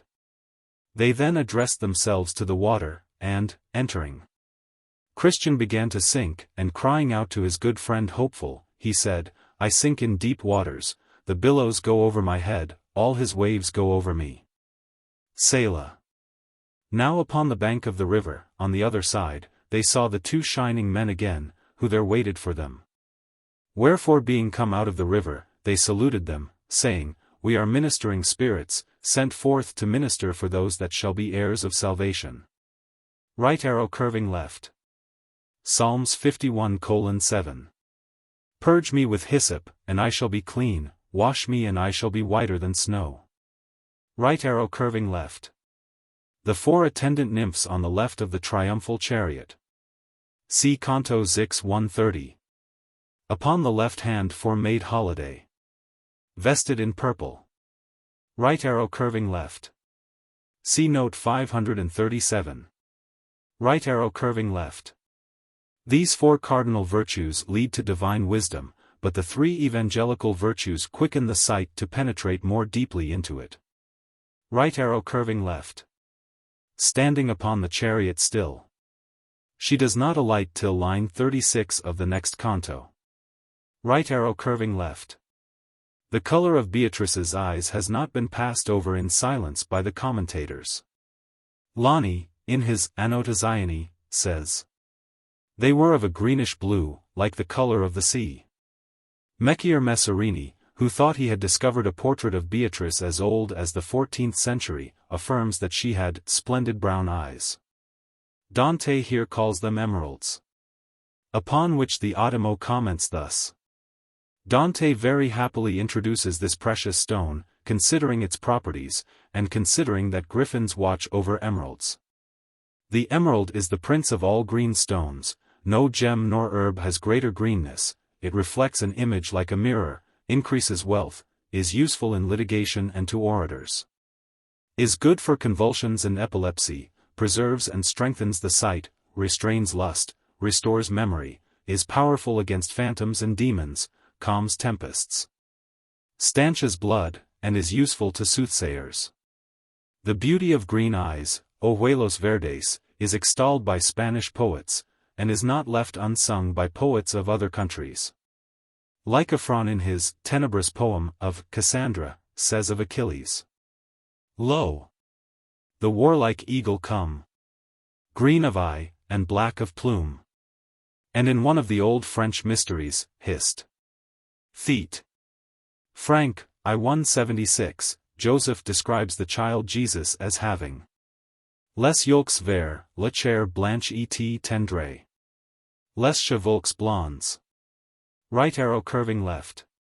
Monster is here used in the sense of marvel or prodigy. Right arrow curving left. Now as an eagle, now as a lion. The two natures, divine and human, of Christ are reflected in theology or divine wisdom. Diderot, who thinks the griffin a symbol of the Pope, applies this to his spiritual and temporal power. As priest he is the eagle floating in the air, as king he is a lion walking on the earth. Right arrow curving left. The Italian caribo, like the English carol or roundelay, is both song and dance. Some editions read in this line, singing, instead of dancing. Right arrow curving left. A mystical canto, in which is described the tree of the forbidden fruit, and other wonderful and mysterious things. Right arrow curving left. Beatrice had been dead 10 years. Right arrow curving left. Goethe, Hermann and Dorothea, Cochrane's Tr. p. 103. Even as the wanderer, who, ere the sun dips his orb in the ocean, one last look still takes of the day god, fast disappearing. Then, amid rocks rude piled, umbrageous forests, and copsewoods, sees his similitude float, wherever he fixes his vision, finding it glancing before him, and dancing in magical colors. Right arrow curving left. A disfrenata seta, an uncurbed arrow, like that which Pandarus shot at Menelaus, Iliad, 4:124. The sharp-pointed arrow sprang forth, eager to rush among the crowd. Right arrow curving left. Genesis 2:16. Of every tree of the garden thou mayest freely eat. But of the tree of the knowledge of good and evil, thou shalt not eat of it, for in the day that thou eatest thereof, thou shalt surely die. Some commentators suppose that Dante's mystic tree is not only the tree of knowledge of good and evil, but also a symbol of the Roman Empire. Right arrow curving left. Virgil, Georgics, 2:123. The groves which India, nearer the ocean, the utmost skirts of the globe, produces, where no arrows by their flight have been able to surmount the airy summit of the tree. And yet that nation is not slow at archery. Right arrow curving left. Christ's renunciation of temporal power. Right arrow curving left. The pole of the chariot, which was made of this tree, he left bound to the tree. Booty says, this chariot represents the Holy Church, which is the congregation of the faithful, and the pole of this chariot is the cross of Christ, which he bore upon his shoulders. so that the author well represents him as dragging the pole with his neck. The statement that the cross was made of the tree of knowledge is founded on an old legend. When Adam was dying, he sent his son Seth to the Garden of Paradise to bring him some drops of the oil of the mercy of God. The angel at the gate refused him in trance, but gave him a branch from the tree of knowledge, and told him to plant it upon Adam's grave. And that, when it should bear fruit, then should Adam receive the oil of God's mercy. The branch grew into a tree, but never bore fruit till the passion of Christ. But, of a branch of this tree and of other wood, says Booty, the cross was made, and from that branch was suspended such sweet fruit as the body of our Lord Jesus Christ. And then Adam and other saints had the oil of mercy, inasmuch as they were taken from limbo and led by Christ into eternal life. Right arrow curving left. In the month of February, when the sun is in the constellation of the fishes. Dante here gives it the title of the lasca, the roach or mullet. Right arrow curving left. The red and white of the apple blossoms is symbolical of the blood and water which flowed from the wound in Christ's side. At least so thinks Velatelli. Ruskin, Modern Painters, 3-2-26, says. Some 3 arrow flights farther up into the wood we come to a tall tree, which is at first barren, but, after some little time, visibly opens into flowers, of a color less than that of roses, but more than that of violets. It certainly would not be possible, in words, to come nearer to the definition of the exact hue which Dante meant, that of the apple blossom. Had he employed any simple color phrase, as a pale pink, or violet pink, or any other such combined expression, he still could not have completely got at the delicacy of the hue. He might perhaps have indicated its kind, but not its tenderness. But by taking the rose leaf as the type of the delicate red, and then enfeebling this with the violet gray, he gets, as closely as language can carry him, to the complete rendering of the vision. Though it is evidently felt by him to be in its perfect beauty ineffable. And rightly so felt, for of all lovely things which grace the springtime in our fair temperate zone, I am not sure but this blossoming of the apple tree is the fairest. Right arrow curving left. The eyes of Argus, whom Mercury lulled asleep by telling him the story of Syrinx, and then put to death. Ovid, Metamorphoses, I, Dryden's Tr. While Hermes piped, and sung, and told his tale, the keeper's winking eyes began to fail, and drowsy slumber on the lids to creep, till all the watchman was at length asleep. Then soon the god his voice and song suppressed, and with his powerful rod confirmed his rest. Without delay his crooked falchion drew, and at one fatal stroke the keeper slew. Right arrow curving left. The Transfiguration. The passage in the Song of Solomon 2 verse 3, as the apple tree among the trees of the wood, so is my beloved among the sons, is interpreted as referring to Christ. And Dante here calls the Transfiguration the blossoming of that tree. Right arrow curving left. Matthew 17:5. While he yet spake, behold, a bright cloud overshadowed them, and, behold, a voice out of the cloud, which said, This is my beloved Son, in whom I am well pleased. Hear ye him. And when the disciples heard it, they fell on their face, and were sore afraid. And Jesus came and touched them, and said, Arise, and be not afraid. And when they had lifted up their eyes, they saw no man, save Jesus only. Right arrow curving left. Matilda. Right arrow curving left. The 7 virtues holding the 7 golden candlesticks, or the 7 gifts of the Holy Spirit. Right arrow curving left. The descent of the eagle upon the tree is interpreted by Booty as the persecution of the Christians by the emperors. The rending of the bark of the tree is the breaking down of the constancy and fortitude of holy men. The blossoms are virtuous examples or prayers, and the new leaves, the virtuous deeds that holy men had begun to do, and which were interrupted by these persecutions. Right arrow curving left. Booty says, This descent of the eagle upon the chariot, and the smiting it, mean the persecution of the Holy Church and of the Christians by the emperors. As appears in the chronicles down to the time of Constantine. Right arrow curving left. The fox is heresy. Right arrow curving left. The gift of Constantine to the Church. Inferno 19:125.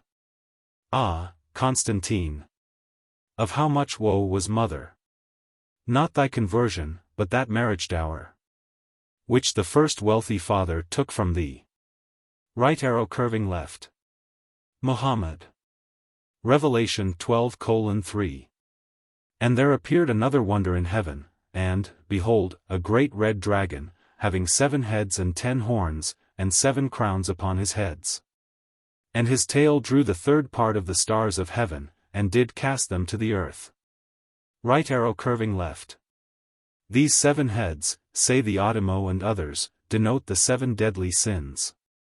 But Alighieri, following Booty, says, there is no doubt that these heads and the horns represent the same that we have said in Canto 19 of the Inferno.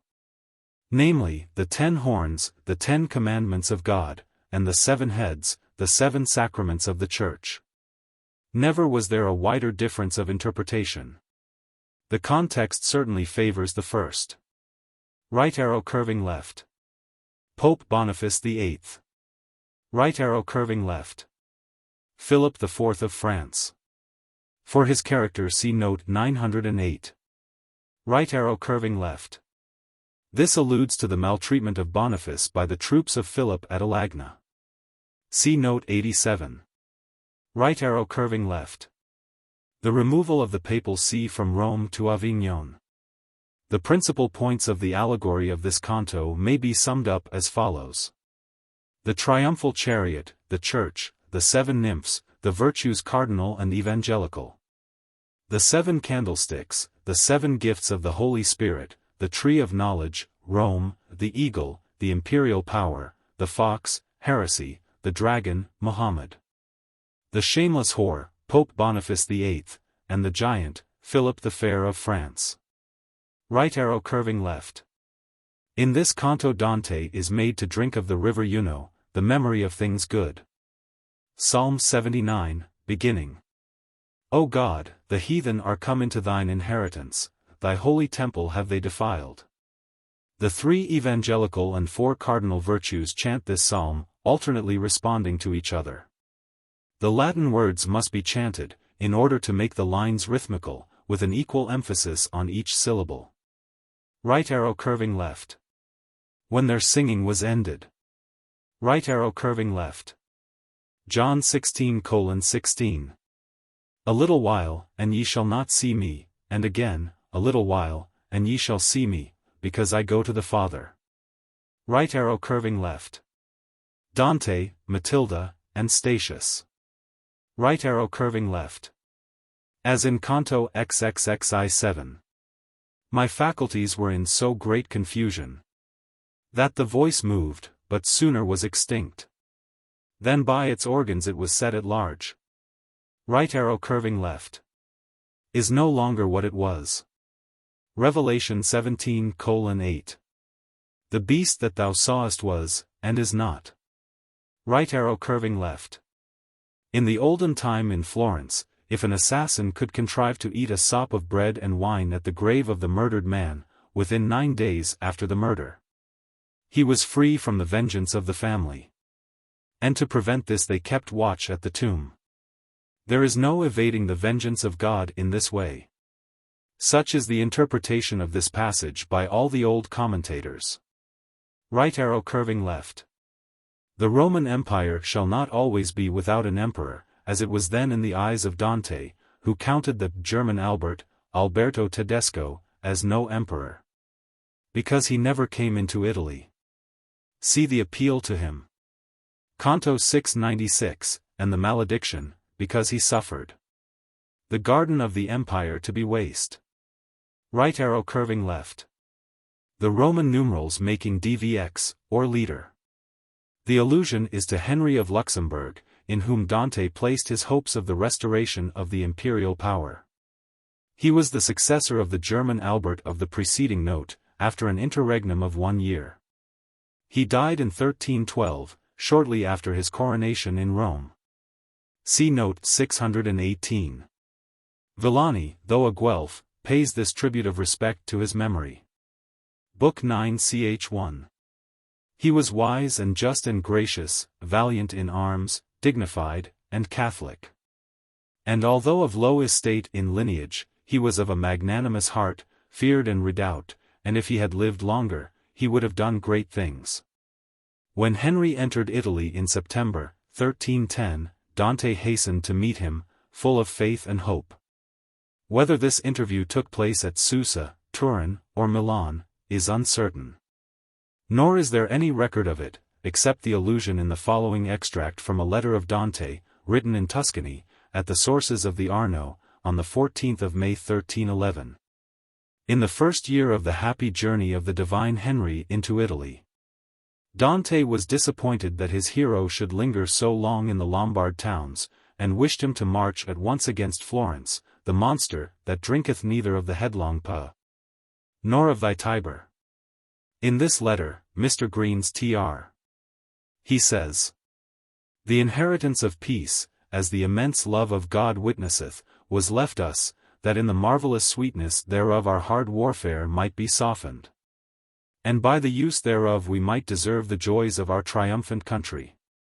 But the hatred of the ancient and implacable enemy, who ever and secretly layeth snares for human prosperity, disinheriting some of those who were willing, impiously, in the absence of our protector, despoiled us also, who were unwilling. Wherefore we wept long by the rivers of confusion, and incessantly implored the protection of the just king, to scatter the satellites of the cruel tyrant, and restore us to our just rights. And when thou, successor of Caesar and of Augustus, crossing the chain of the Apennines, brought back the venerable Tarpeian ensigns, our long sighing straightway ceased. The fountains of our tears were stayed, and a new hope of a better age, like a sun suddenly risen, shed its beams over Latium. Then many, breaking forth into jubilant vows, sang with Mars the Saturnian reign, and the return of the Virgin. But since our sun, whether the fervor of desire suggests it, or the aspect of truth, is already believed to have delayed, or is supposed to be going back in his course, as if a new Joshua or the son of Amos had commanded, we are compelled in our uncertainty to doubt, and to break forth in the words of the forerunner, Art thou he that should come? Or look we for another? And although the fury of long thirst turns into doubt, as is its wont, the things which are certain because they are near, nevertheless we believe and hope in thee, asserting thee to be the minister of God, and the Son of the Church, and the promoter of the Roman glory. And I, who write as well for myself as for others, when my hands touched thy feet and my lips performed their office, saw thee most benignant, as becometh the imperial majesty, and heard thee most clement. Then my spirit exulted within me, and I silently said to myself, Behold the Lamb of God, who taketh away the sins of the world." Dante, Paradiso XXX 133. Seize the crown and throne that await the noble Henry, in the highest heaven. On that great throne on which thine eyes are fixed. For the crown's sake already placed upon it. Before thou suppest at this wedding feast, shall sit the soul, that is to be Augustus. On earth, of noble Henry, who shall come to reform Italy ere she be prepared. Right arrow curving left. Themis, the daughter of Coelus and Terra, whose oracle was famous in Attica, and who puzzled Deucalion and Pyrrha by telling them that, in order to repeople the earth after the deluge, they must throw their mother's bones behind them. The Sphinx, the famous monster born of Chimera, and having the head of a woman, the wings of a bird, the body of a dog, and the paws of a lion. And whose riddle, what animal walks on 4 legs in the morning, on 2 at noon, and on 3 at night? So puzzled the Thebans, that King Creon offered his crown and his daughter Jocasta to any one who should solve it, and so free the land of the uncomfortable monster. A feat accomplished by Oedipus apparently without much difficulty. Right arrow curving left. The Naiads having undertaken to solve the enigmas of oracles, Themis, offended, sent forth a wild beast to ravage the flocks and fields of the Thebans. Though why they should have been held accountable for the doings of the Naiads is not very obvious. The tradition is founded on a passage in Ovid, Metamorphoses, 7:757. Carmina Naiads non intellecta priorum. Solvent. Heinsius and other critics say that the lines should read Carmina Laodies non intellecta priorum. Solvrat. Referring to Oedipus, son of Laius. But Rosa Moranda maintains the old reading, and says there is authority in Pausanias for making the Naiads interpreters of oracles. Right arrow curving left. Coplos de Manrique. Our cradle is the starting place. Life is the running of the race. Right arrow curving left. First by the eagle, who rent its bark and leaves. Then by the giant, who bore away the chariot which had been bound to it. Right arrow curving left. The sin of Adam, and the death of Christ. Right arrow curving left. Widening at the top, instead of diminishing upward like other trees. Right arrow curving left. The Elsa is a river in Tuscany, rising in the mountains near Colle, and flowing northward into the Arno, between Florence and Pisa. Its waters have the power of encrusting or petrifying anything left in them. This power of incrustation, says Covino, descriz. Geography. Del Italia is especially manifest a little above Colle, where a great pool rushes impetuously from the ground. Right arrow curving left. If the vain thoughts thou hast been immersed in had not petrified thee, and the pleasure of them stained thee, if thou hadst not been converted into stone and stained with sin. Right arrow curving left. The staff wreathed with palm, the cockle shell in the hat, and the sandal shoon were all marks of the pilgrim, showing he had been beyond sea and in the Holy Land. Thus in the old ballad of the Friar of Orders Grey. And how should I your true love know? From many another one? Oh, by his cockle hat and staff. And by his sandal shoon. In the Vita Nuova, Mr. Norton's Tr., page 71, is this passage. Moreover, it is to be known that the people who travel in the service of the Most High are called by three distinct terms. Those who go beyond the sea, whence often they bring back the palm, are called palmers. Those who go to the house of Galatia are called pilgrims, because the burial place of St. James was more distant from his country than that of any other of the apostles. And those are called Romii who go to Rome. Right arrow curving left. How far philosophy differs from religion. Isaiah 4:8. For my thoughts are not your thoughts, neither are your ways my ways, saith the Lord. For as the heavens are higher than the earth, so are my ways higher than your ways, and my thoughts than your thoughts. Right arrow curving left. Noon of the fourth day of Purgatory. Right arrow curving left. Two of the four rivers that watered Paradise. Here they are the same as Lethe and Juno, the oblivion of evil, and the memory of good. Right arrow curving left. Bunyan, Pilgrim's Progress. I saw then, that they went on their way to a pleasant river, which David the king called, the river of God, but John, the river of the water of life.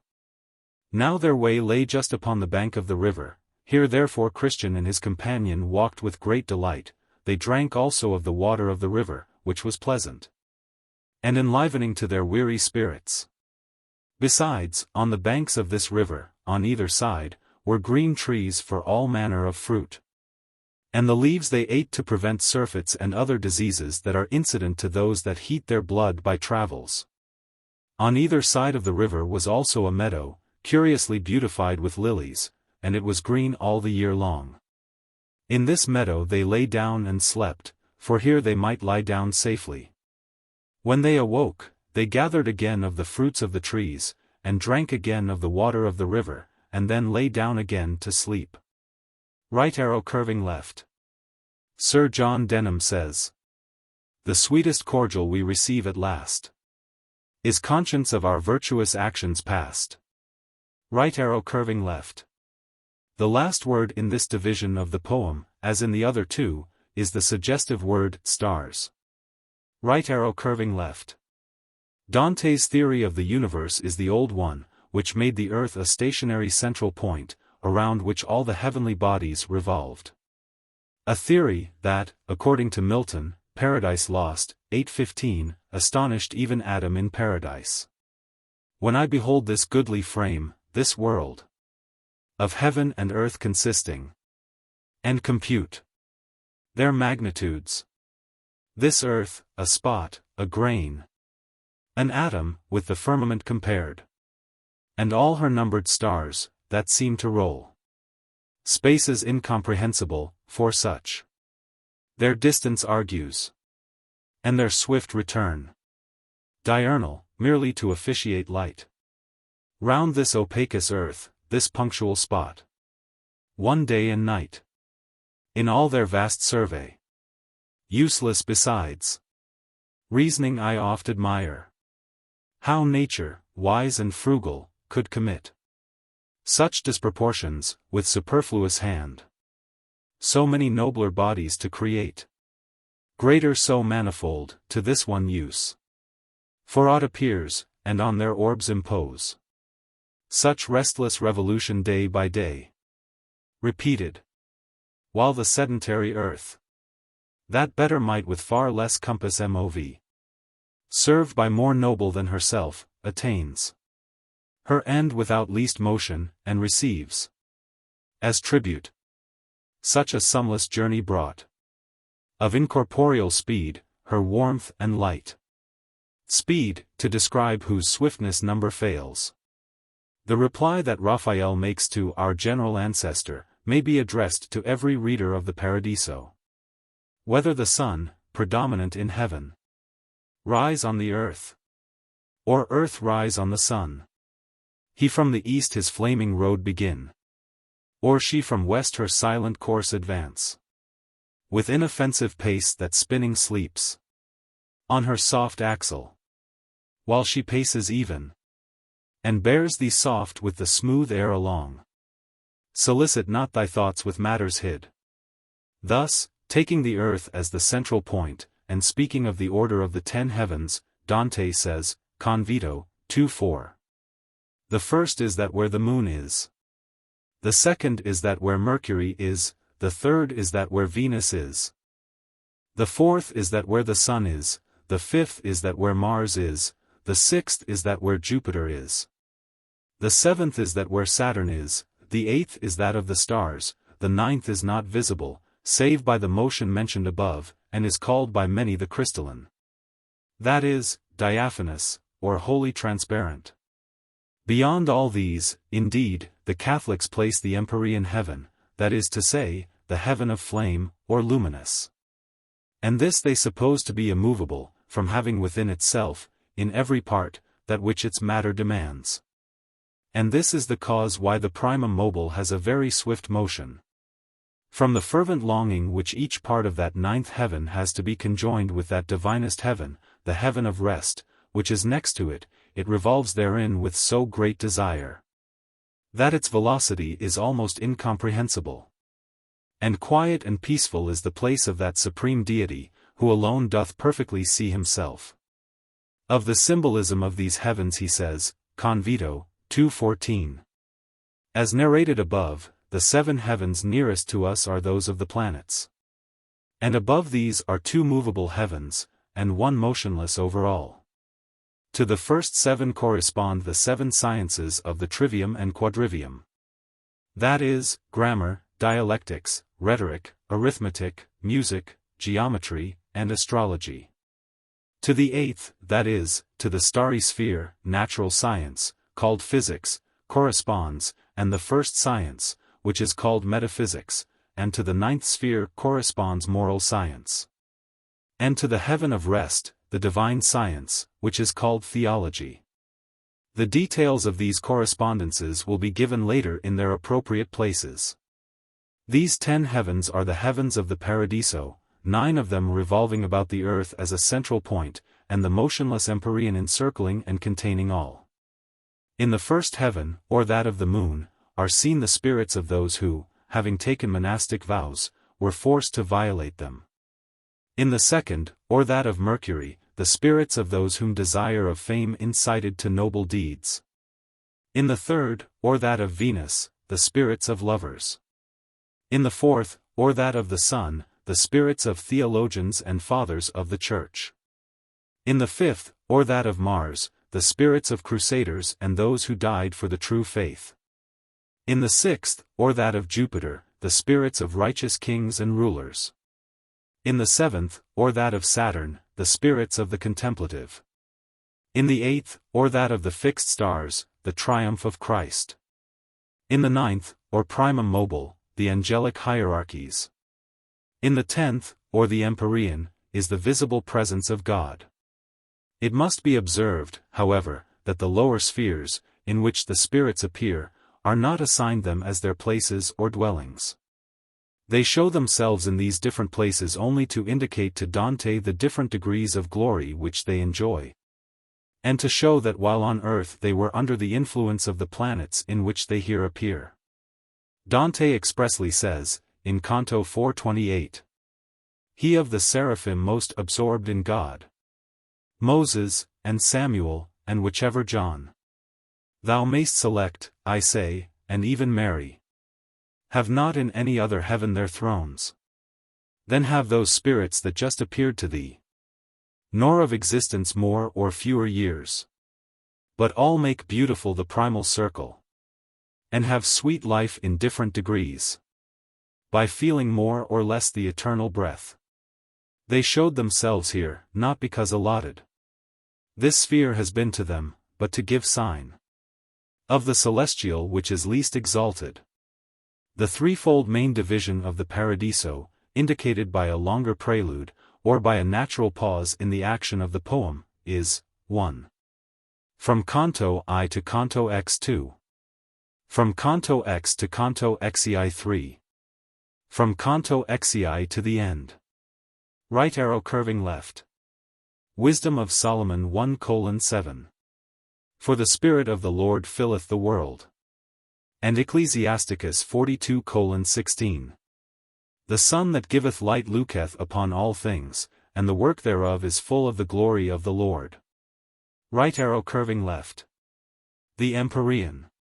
Milton, Paradise Lost, 357. From the pure Empyrean where he sits, high throned above all height. Right arrow curving left. 2 Corinthians 12:2. I knew a man in Christ about 14 years ago, whether in the body, I cannot tell, or whether out of the body, I cannot tell, God knoweth winky face. Such an one caught up to the third heaven. And I knew such a man, whether in the body, or out of the body, I cannot tell. God knoweth how that he was caught up into paradise, and heard unspeakable words, which it is not lawful for a man to utter. Right arrow curving left. Convito, 3:2. Hence the human soul, which is the noblest form of those created under heaven, receiveth more of the divine nature than any other. And inasmuch as its being depends upon God, and is preserved by him, it naturally desires and wishes to be united with God, in order to strengthen its being. And again, Convito, 3:6. Each thing chiefly desireth its own perfection, and in it quieteth every desire, and for it is each thing desired. And this is the desire which always mocketh each delight seem insufficient. For in this life is no delight so great that it can satisfy the thirst of the soul, so that the desire I speak of shall not remain in our thoughts. Right arrow curving left. Chaucer, House of Fame, 3:1. God of science and of light. Apollo. Thorough thy Greta might. This light I'll last spoke now thou gye. Vertical ellipsis. And if that divine virtue thou wilt helpen me to showen now, that in my head marked is. Vertical ellipsis. Thou shalt ice me go as blithe unto the next Laura ise, and kiss it for it is thy tray. Now entree in my breast anon. Right arrow curving left. Chaucer, Ballade in Commendation of Our Lady, 12. O wind of grace, now blow unto my saillie. O aureate liquor of Clio, to right. My penne inspire, of that I wall indite. Right arrow curving left. Ovid, Metamorphoses, 6, Croxels tr. When straight another pictures to their view the satyr's fate, whom angry Phoebus slew.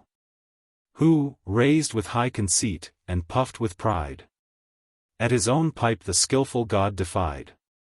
Why do you tear me from myself, he cries. Ah, cruel! Must my skin be made the prize? This for a silly pipe? He roaring said. Meanwhile the skin from off his limbs was flayed. And Chaucer, House of Fame, 139, changing the sex of Marcius. And Mercia that lost higher skin. Boda in the face, body, and chin. For that she would envien, lo! To pipe and bet than Apollo. Right arrow curving left. A town at the foot of Parnassus, dedicated to Apollo, and here used for Apollo. Chaucer, Queen Annelida and False Arcite, 15. Be favorable eke thou, Polymnia. On Parnassus that, with thy susters glade. By Helicon, and not foray from Syra. Singed, with voice memorial, in the shade. Under the Laura, which that may not fade. Right arrow curving left. That point of the horizon where the sun rises at the equinox, and where the equator, the zodiac, and the equinoctial colure meet, and form each a cross with the horizon. Right arrow curving left. The world is as wax, which the sun softens and stamps with his seal. Right arrow curving left. This word almost, says Booty, gives us to understand that it was not the exact moment when the sun enters Aries. Right arrow curving left. Milton, Paradise Lost, 3-593. Not all parts like, but all alike informed. With radiant light, as glowing iron with fire. Right arrow curving left. Milton, Paradise Lost, v310. Seems another morn.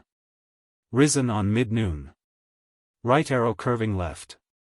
Glaucus, changed to a sea god by eating of the salt meadow grass.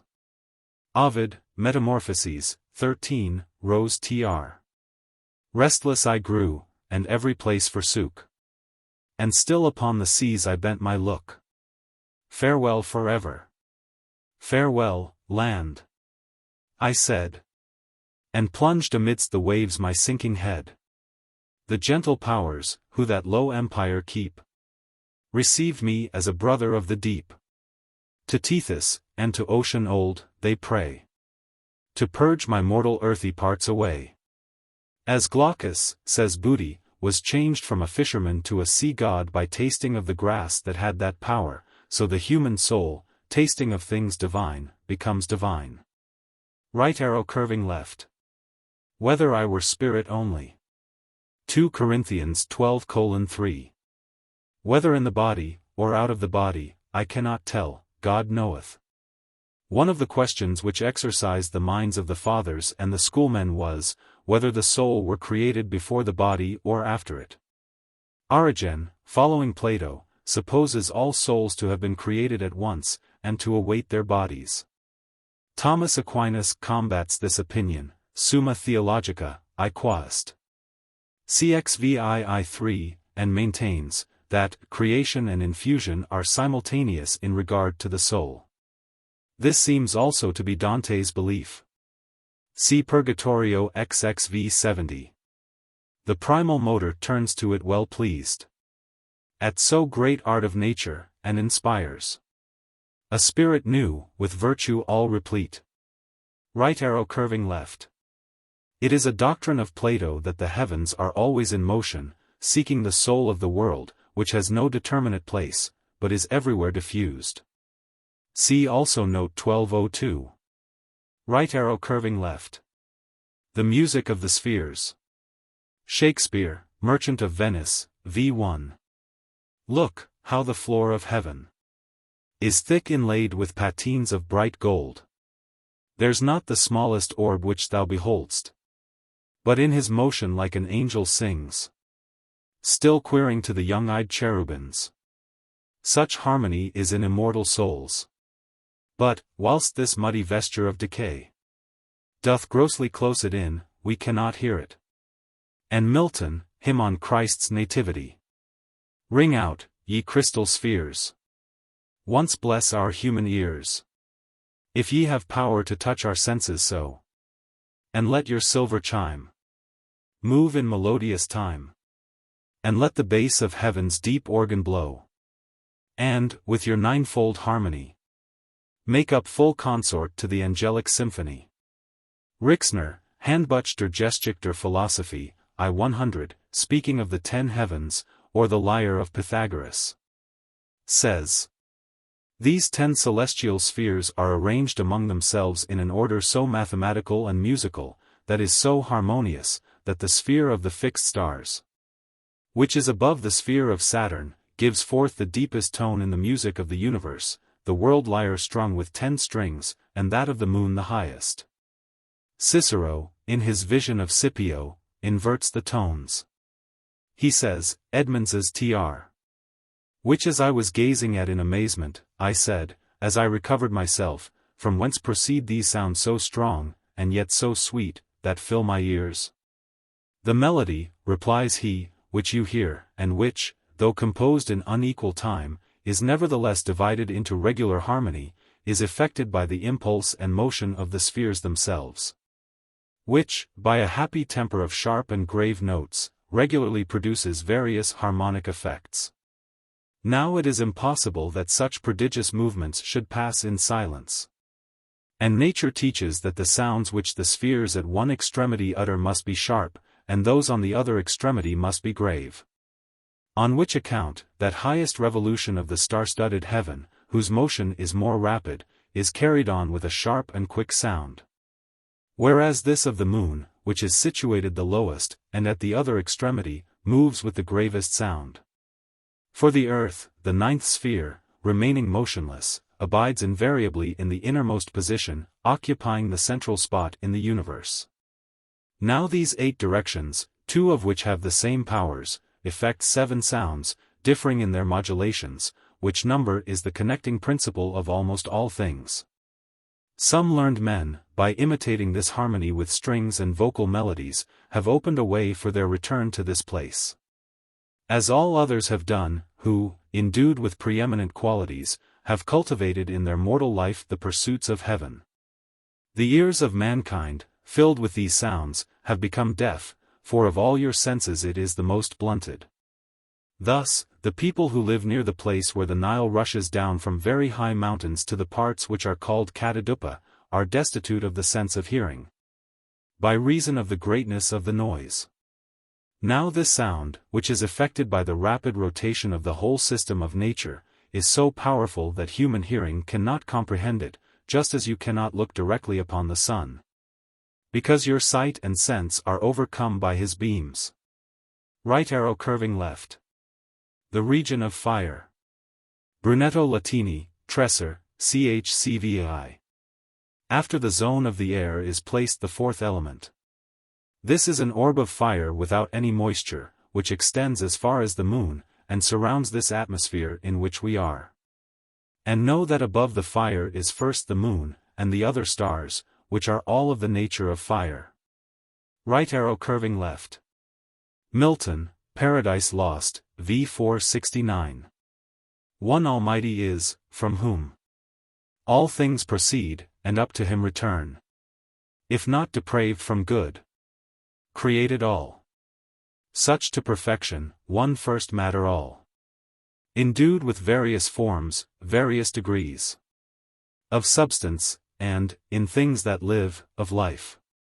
But more refined, more spirituous, and pure.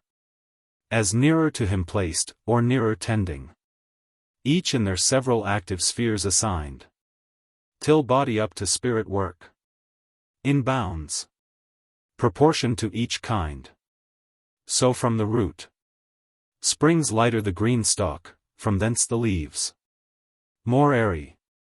Last, the bright consummate flower.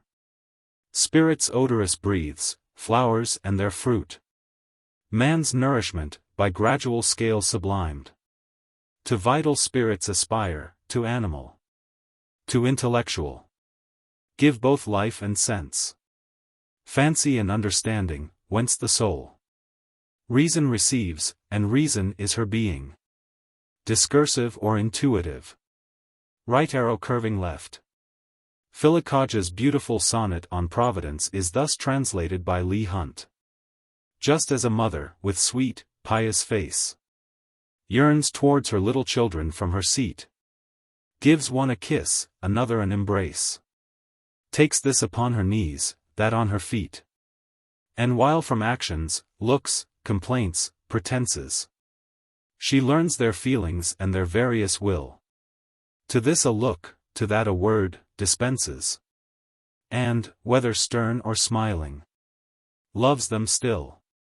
So Providence for us, high, infinite, makes our necessities its watchful task, hearkens to all our prayers, helps all our wants, and even if it denies what seems our right, either denies because T would have us ask, or seems but to deny, or in denying grants. Right arrow curving left. The empyrean, within which the primum mobile revolves, with so great desire that its velocity is almost incomprehensible. Right arrow curving left. Convito, 3-2. The human soul, ennobled by the highest power, that is by reason, partakes of the divine nature in the manner of an eternal intelligence. Because the soul is so ennobled by that sovereign power, and denuded of matter, that the divine light shines in it as in an angel. And therefore man has been called by the philosophers a divine animal. Right arrow curving left. The heaven of the moon, in are seen the spirits of those having taken monastic vows, were forced to violate them. In Dante's symbolism this heaven represents the first science of the trivium. Convito, 2:14. I say that the heaven of the moon resembles grammar, because it may be compared therewith. For if the moon be well observed, two things are seen peculiar to it, which are not seen in the other stars. One is the shadow in it, which is nothing but the rarity of its body, in which the rays of the sun cannot terminate and be reflected as in the other parts. The other is the variation of its brightness, which now shines on one side, and now upon the other, according as the sun looks upon it. And grammar has these two properties. Since, on account of its infinity, the rays of reason do not terminate in it in any special part of its words. And it shines now on this side, and now on that, inasmuch as certain words, certain declinations, certain constructions, are in use which once were not, and many once were which will be again. For the influences of the moon. The introduction to this canto is at once a warning and an invitation. Balby, Life and Times of Dante, 2ch 15, Mrs. Bunbury's tr. says. The last part of the Commedia, which Dante finished about this time, 1320, is said to be the most difficult and obscure part of the whole poem. And it is so. And it would be in vain for us to attempt to awaken in the generality of readers that attention which Dante has not been able to obtain for himself. Readers in general will always be repulsed by the difficulties of its numerous allegories, by the series of heavens, arranged according to the now forgotten Ptolemaic system. And more than all by disquisitions on philosophy and theology which often degenerate into mere scholastic themes. With the exception of the 3 cantos relating to Cacciaguida, and a few other episodes which recall us to earth, as well as those verses in which frequently Dante's love for Beatrice shines forth. The Paradiso must not be considered as pleasant reading for the general reader, but as an especial recreation for those who find there, expressed in sublime verse, those contemplations that have been the subjects of their philosophical and theological studies. But few will always be the students of philosophy and theology, and much fewer those who look upon these sciences as almost one and the same thing, pursued by 2 different methods. These, if I am not mistaken, will find in Dante's Paradiso a treasure of thought, and the loftiest and most soothing words of comfort, forerunners of the joys of heaven itself. Above all, the Paradiso will delight those who find themselves, when they are reading it, in a somewhat similar disposition of mind to that of Dante when he was writing it. Those in short who, after having in their youth lived in the world, and sought happiness in it, have now arrived at maturity, old age, or satiety. And seek by the means of philosophy and theology to know as far as possible of that other world on which their hopes now rest. Philosophy is the romance of the aged, and religion the only future history for us all. Both these subjects of contemplation we find in Dante's Paradise, and pursued with a rare modesty, not beyond the limits of our understanding, and with due submission to the divine law which placed these limits. Right arrow curving left. In the other parts of the poem one summit of Parnassus has sufficed, but in this Minerva, Apollo, and the 9 muses come to his aid, as wind, helmsman, and compass. Right arrow curving left. The bread of the angels is knowledge or science, which Dante calls the ultimate perfection. Convito, I1. Everything, impelled by the providence of its own nature, inclines towards its own perfection. Whence, inasmuch as knowledge is the ultimate perfection of our soul, wherein consists our ultimate felicity, we are all naturally subject to its desire. Oh, bless those few who sit at the table where the bread of the angels is eaten. Right arrow curving left. The Argonauts, when they saw their leader Jason plowing with the wild bulls of Aeetes, and sowing the land with serpents' teeth.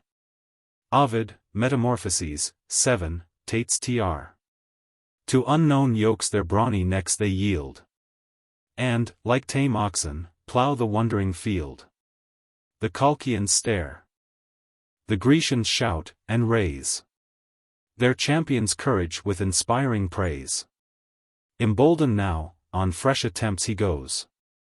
With serpent's teeth the fertile furrows souse. The glebe, fermenting with enchanted juice, makes the snake's teeth a human crop produce. Right arrow curving left. This is generally interpreted as referring to the natural aspiration of the soul for higher things. Characterized in Purgatorio XXI as the natural thirst that ne'er is satisfied, excepting with the water for whose grace the woman of Samaria besought. But Venturi says that it means the being borne onward by the motion of the prima mobile, and swept round so as to find himself directly beneath the moon. Right arrow curving left. As if looking back upon his journey through the air, Dante thus rapidly describes it in an inverse order: the arrival, the ascent, the departure, the striking of the shaft, the flight, the discharge from the bowstring. Here again we are reminded of the arrow of Pandarus, Iliad, 4:120. Right arrow curving left. Cain with his bush of thorns. See note 300. Right arrow curving left. The spots in the moon, which Dante thought were caused by rarity or density of the substance of the planet. Convito, 2:14. The shadow in it, which is nothing but the rarity of its body, in which the rays of the sun cannot terminate and be reflected, as in the other parts. Milton, Paradise Lost, v. 419. Whence in her visage round those spots unpurged, vapors not yet into her substance turned. Right arrow curving left. The heaven of the fixed stars. Right arrow curving left. Either the diaphanous parts must run through the body of the moon, or the rarity and density must be in layers one above the other. Right arrow curving left. As in a mirror, which Dante elsewhere, Inferno xei 25, calls impiumbato vetro, leaded glass. Right arrow curving left. The subject of the snow is what lies under it. The mountain that remains naked, says Booty. Others give a scholastic interpretation to the word, defining it, the cause of accident, the cause of color and cold. Right arrow curving left. Shall tremble like a star. When a man looks at the stars, says Booty, he sees their effulgence tremble, and this is because their splendor scintillates as fire does, and moves to and fro like the flame of the fire. The brighter they burn, the more they tremble. Right arrow curving left. The primum mobile, revolving in the empyrean, and giving motion to all the heavens beneath it. Right arrow curving left. The heaven of the fixed stars. Greek epigrams, 362. If I were heaven, with all the eyes of heaven would I look down on thee. Also Catullus, Carm. V. How many stars, when night is silent, look on the furtive loves of men. And Milton, Paradise Lost, v. 44. Heaven wakes with all his eyes. Whom to behold but thee, nature's desire? Right arrow curving left. The intelligences, ruling and guiding the several heavens, receiving power from above and distributing it downward. Taking their impression from God and stamping it like a seal upon the spheres below, according to Dionysius the Areopagite, are as follows. The seraphim. Primum mobile. The cherubim. The fixed stars. The thrones. Saturn. The dominions. Jupiter. The virtues. Mars. The powers. The sun. The principalities. Venus. The archangels. Mercury. The angels. The moon. See note 1986. Right arrow curving left. The principle which gives being to all created things. Right arrow curving left. The heaven of the moon continued. Of the influence of this planet, Booty, quoting the astrologer Albumacer, says. The moon is cold, moist, and phlegmatic, sometimes warm, and gives lightness, aptitude in all things. Desire of joy, of beauty, and of praise, beginning of all works, knowledge of the rich and noble, prosperity in life, acquisition of things desired, devotion in faith, superior sciences. Multitude of thoughts, necromancy, acuteness of mind in things, geometry, knowledge of lands and waters and of their measure and number, weakness of the sentiments, noble women, marriages. Pregnancies, nursings, embassies, falsehoods, accusations. The being lord among lords, servant among servants, and conformity with every man of like nature, oblivion thereof, timid, of simple heart, flattering, honorable towards men, useful to them. Not betraying secrets, a multitude of infirmities and the care of healing bodies, cutting hair, liberality of food, chastity.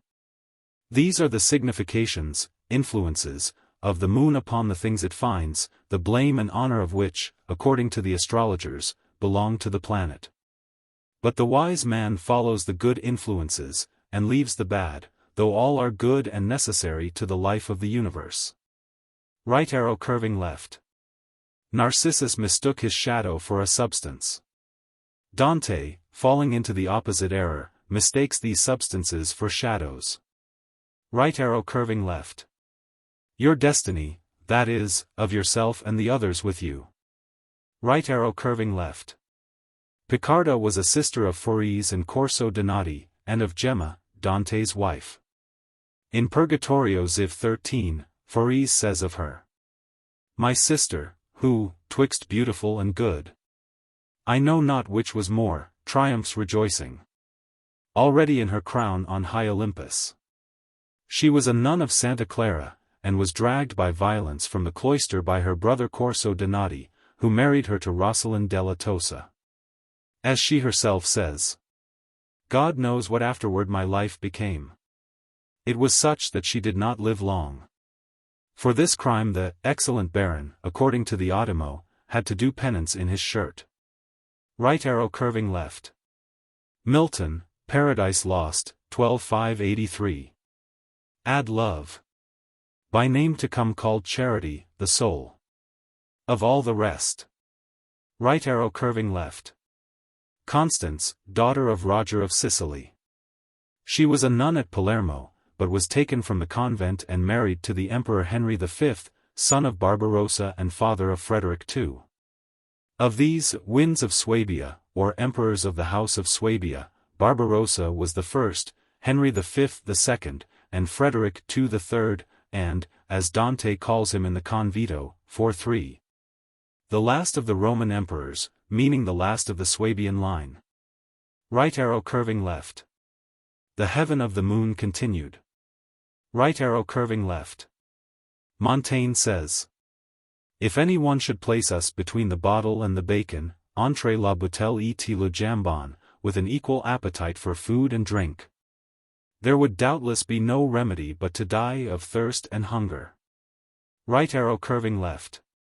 Ovid, Metamorphoses, v. Mainwaring's tr. As when a hungry tiger near him hears two lowing herds, a while he both forbears. Nor can his hopes of this or that renounce. So strong he lusts to prey on both at once. Right arrow curving left. A similitude, says Venturi, of great poetic beauty, but of little philosophic soundness. Right arrow curving left. When he recalled and interpreted the forgotten dream of Nebuchadnezzar. Daniel 2:10. The Chaldeans answered before the king, and said, There is not a man upon the earth that can show the king's matter. Therefore there is no king, lord, nor ruler, that asked such things at any magician, or astrologer, or Chaldean. And it is a rare thing that the king requireth, and there is none other that can show it before the king except the gods, whose dwelling is not with flesh. Right arrow curving left. Plato, Timaeus, Davis's tr. says. And after having thus framed the universe, he allotted to it souls equal in number to the stars, inserting each in each. And he declared also, that after living well for the time appointed to him, each one should once more return to the habitation of his associate star, and spend a blessed and suitable existence. Right arrow curving left. The word thrust, pontano, is here used in its architectural sense, as in Inferno XXXII 3. There it is literal, here figurative. Right arrow curving left. Che puis India, that most in God's himself. As in Canto 981, Siom, intuasi cum tu te imii, if I could in thee myself as thou dost in me thyself, and other expressions of a similar kind. Right arrow curving left. The dogma of the Peripatetics, that nothing is in intellect which was not first in sense. Right arrow curving left. Raphael, the affable archangel, of whom Milton says, Paradise Lost, v. 220. Raphael, the sociable spirit, that deigned to travel with Tobias, and secured his marriage with the 7 times wedded maid. See Tobit 12:14. And now God hath sent me to heal thee and Sarah thy daughter-in-law.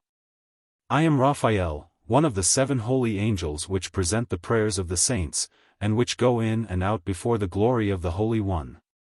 It must be remarked, however, that it was Tobit, and not Tobias, who was cured of his blindness. Right arrow curving left. Plato's dialogue, entitled Timaeus, the name of the philosopher of Locri. Right arrow curving left. Plato means it literally, and the scriptures figuratively. Right arrow curving left. When it was infused into the body, or the body became informed with it. Thomas Aquinas, Summa Theologica, I, Quast. LXXVII, says. Form is that by which a thing is. This principle therefore, by which we first think, whether it be called intellect, or intellectual soul, is the form of the body. And Spencer, hymn in honor of Bowtie, says. For of the soul the body for me doth take.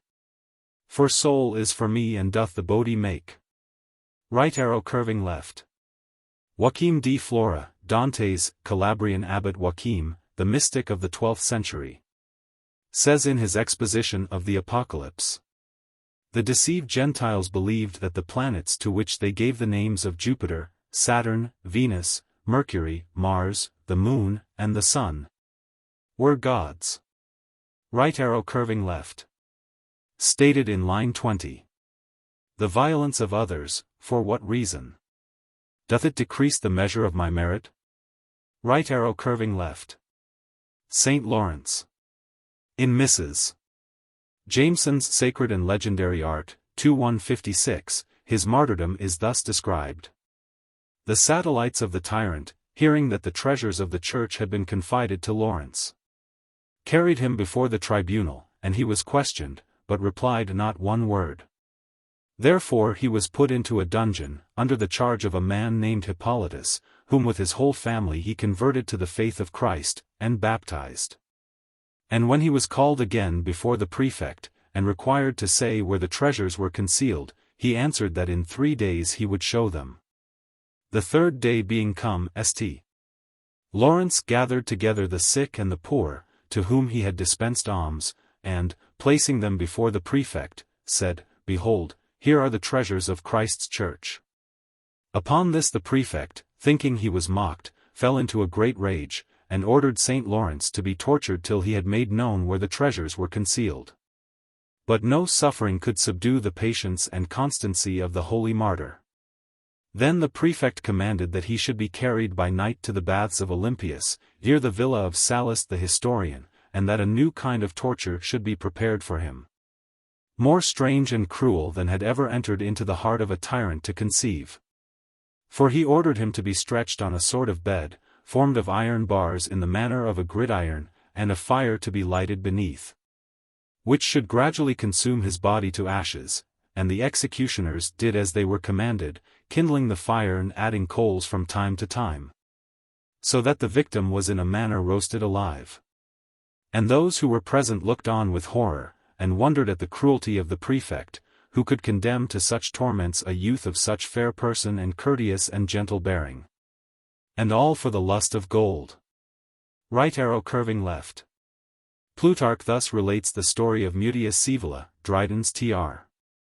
The story of Mutius is variously given. We, like others, must follow the commonly received statement. He was a man endowed with every virtue, but most eminent in war. And resolving to kill Porsenna, attired himself in the Tuscan habit, and using the Tuscan language, came to the camp, and approaching the seat where the king sat amongst his nobles, but not certainly knowing the king, and fearful to inquire, drew out his sword, and stabbed one who he thought had most the appearance of king. Mutius was taken in the act, and whilst he was under examination, a pan of fire was brought to the king, who intended to sacrifice. Mutius thrust his right hand into the flame, and whilst it burnt stood looking at Porsenna with a steadfast and undaunted countenance. Porsenna at last in admiration dismissed him, and returned his sword, reaching it from his seat. Mutius received it in his left hand, which occasioned the name of Scaevola, left-handed, and said, I have overcome the terrors of Porsenna, yet am vanquished by his generosity. And gratitude obliges me to disclose what no punishment could extort. And assured him then, that 300 Romans, all of the same resolution, lurked about his camp only waiting for an opportunity. He, by lot appointed to the enterprise, was not sorry that he had miscarried in it, because so brave and good a man deserved rather to be a friend to the Romans than an enemy. Right arrow curving left. Alcmaeon, who slew his mother Eriphyle to avenge his father Amphiaraus the soothsayer. See note 749. Ovid, Metamorphoses, 9. The son shall bathe his hands in parents' blood, and in one act be both unjust and good. Right arrow curving left. Beatrice, beloved of God. That blessed Beatrice, who lives in heaven with the angels and on earth with my soul. Right arrow curving left.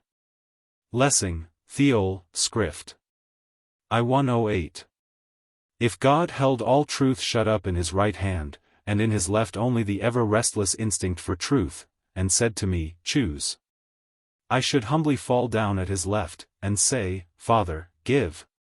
Pure truth is for thee alone. Right arrow curving left. It must not be forgotten, that Beatrice is the symbol of divine wisdom. Dante says, Convito, 3:15. In her countenance appear things which display some of the pleasures of paradise. And notes particularly the eyes and smile.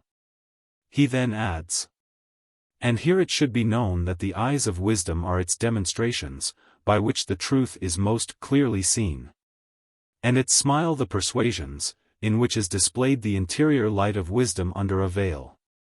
And in these two things is felt the exceeding pleasure of beatitude, which is the chief good in paradise. This pleasure cannot exist in anything here below, except in beholding these eyes and this smile. Right arrow curving left. The heaven of Mercury, where are seen the spirits of those who for the love of fame achieved great deeds. Of its symbolism Dante says, Convito, 2:14. The heaven of Mercury may be compared to dialectics, on account of two properties. For Mercury is the smallest star of heaven, since the quantity of its diameter is not more than 2032 miles, according to the estimate of Alfragano, who declares it to be 1/28th part of the diameter of the Earth, which is 6,052 miles. The other property is, that it is more veiled by the rays of the sun than any other star. And these two properties are in dialectics, for dialectics are less in body than any science, since in them is perfectly compiled and bounded as much doctrine as is found in ancient and modern art. And it is more veiled than any science, inasmuch as it proceeds by more sophistic and probable arguments than any other. For the influences of Mercury, see note 1323. Right arrow curving left. Burns, The Vision. I saw thy pulses maddening play. Wild send thee pleasure's devious way. Misled by fancy's meteor ray. By passion driven. And yet the light that led astray was light from heaven. Right arrow curving left. Milton, Paradise Lost, v. 235. Happiness in his power left free to will. Left to his own free will, his will though free, yet mutable. Right arrow curving left. In illustration of this line, Venturi quotes the following epigram. This hospital a pious person built. But first he made the poor wherewith to filt. And by a gioli this. C'est un d'honneur, de piet profond. Etica vut rendre à Dieu ce qu'il a pris au monde. Right arrow curving left. That which is sacrificed, or of which an offering is made. Right arrow curving left. Without the permission of Holy Church, symbolized by the two keys. The silver key of knowledge, and the golden key of authority. See Purgatorio 9:1-18. One was of gold, and the other was of silver. Vertical ellipsis. More precious one is, but the other needs more art and intellect ere it unlock. For it is that which doth the knot unloose. Right arrow curving left. The thing substituted must be greater than the thing relinquished. Right arrow curving left. Judges 11:30. And Jephthah vowed a vow unto the Lord, and said, If thou shalt without fail deliver the children of Ammon into my hands, then it shall be, that whatsoever cometh forth of the doors of my house to meet me, when I return in peace from the children of Ammon, shall surely be the Lord's. And I will offer it up for a burnt offering. And Jephthah came to Mizpeh unto his house, and, behold, his daughter came out to meet him with timbrels and with dances.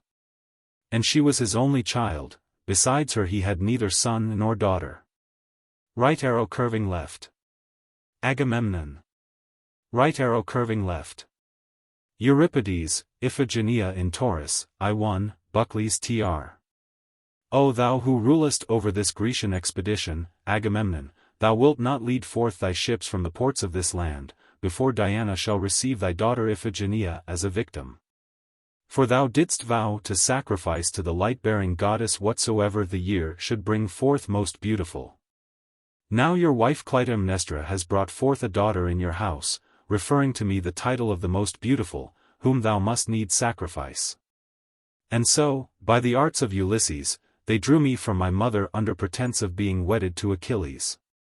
But I wretched coming to Aulis, being seized and raised aloft above the pyre, would have been slain by the sword. But Diana, giving to the Greeks a stag in my stead, stole me away, and, sending me through the clear ether, she settled me in this land of the Tauri, where barbarian Thoas rules the land. Right arrow curving left. Dante, Convito, I11. These should be called sheep, and not men. For if one sheep should throw itself down a precipice of 1,000 feet, all the others would follow, and if one sheep, in passing along the road, leaps from any cause, all the others leap, though seeing no cause for it. And I once saw several leap into a well, on account of one that had leaped in, thinking perhaps it was leaping over a wall. Notwithstanding that the shepherd, weeping and wailing, opposed them with arms and breast. Right arrow curving left. Lucretius, Nature of Things, 2:3-24, Goods tr. The fleecy flocks, o'er yonder hill that browse. From glebe to glebe, where'er, impearled with dew. The jocund clover call them, and the lambs that round them gambol saturate with milk, proving their frontlets in the mimic fray. Right arrow curving left. Towards the sun, where the heaven is brightest. Right arrow curving left. The heaven of Mercury. Right arrow curving left. Brunetto Latini, Tresser, I.ch. 3, says, the planet Mercury is easily moved according to the goodness or malice of the planets to which it is joined. Dante here represents himself as being of a peculiarly mercurial temperament. Right arrow curving left. The joy of spirits in paradise is shown by greater brightness. Right arrow curving left. The spirit of Justinian. Right arrow curving left. Mercury is the planet nearest the sun, and being thus veiled with alien rays, is only visible to the naked eye at the time of its greatest elongation, and then but for a few minutes. Dante, Con Vito, 2:14, says, that Mercury is more veiled by the rays of the sun than any other star. And yet it will be observed that in his planetary system he places Venus between Mercury and the sun.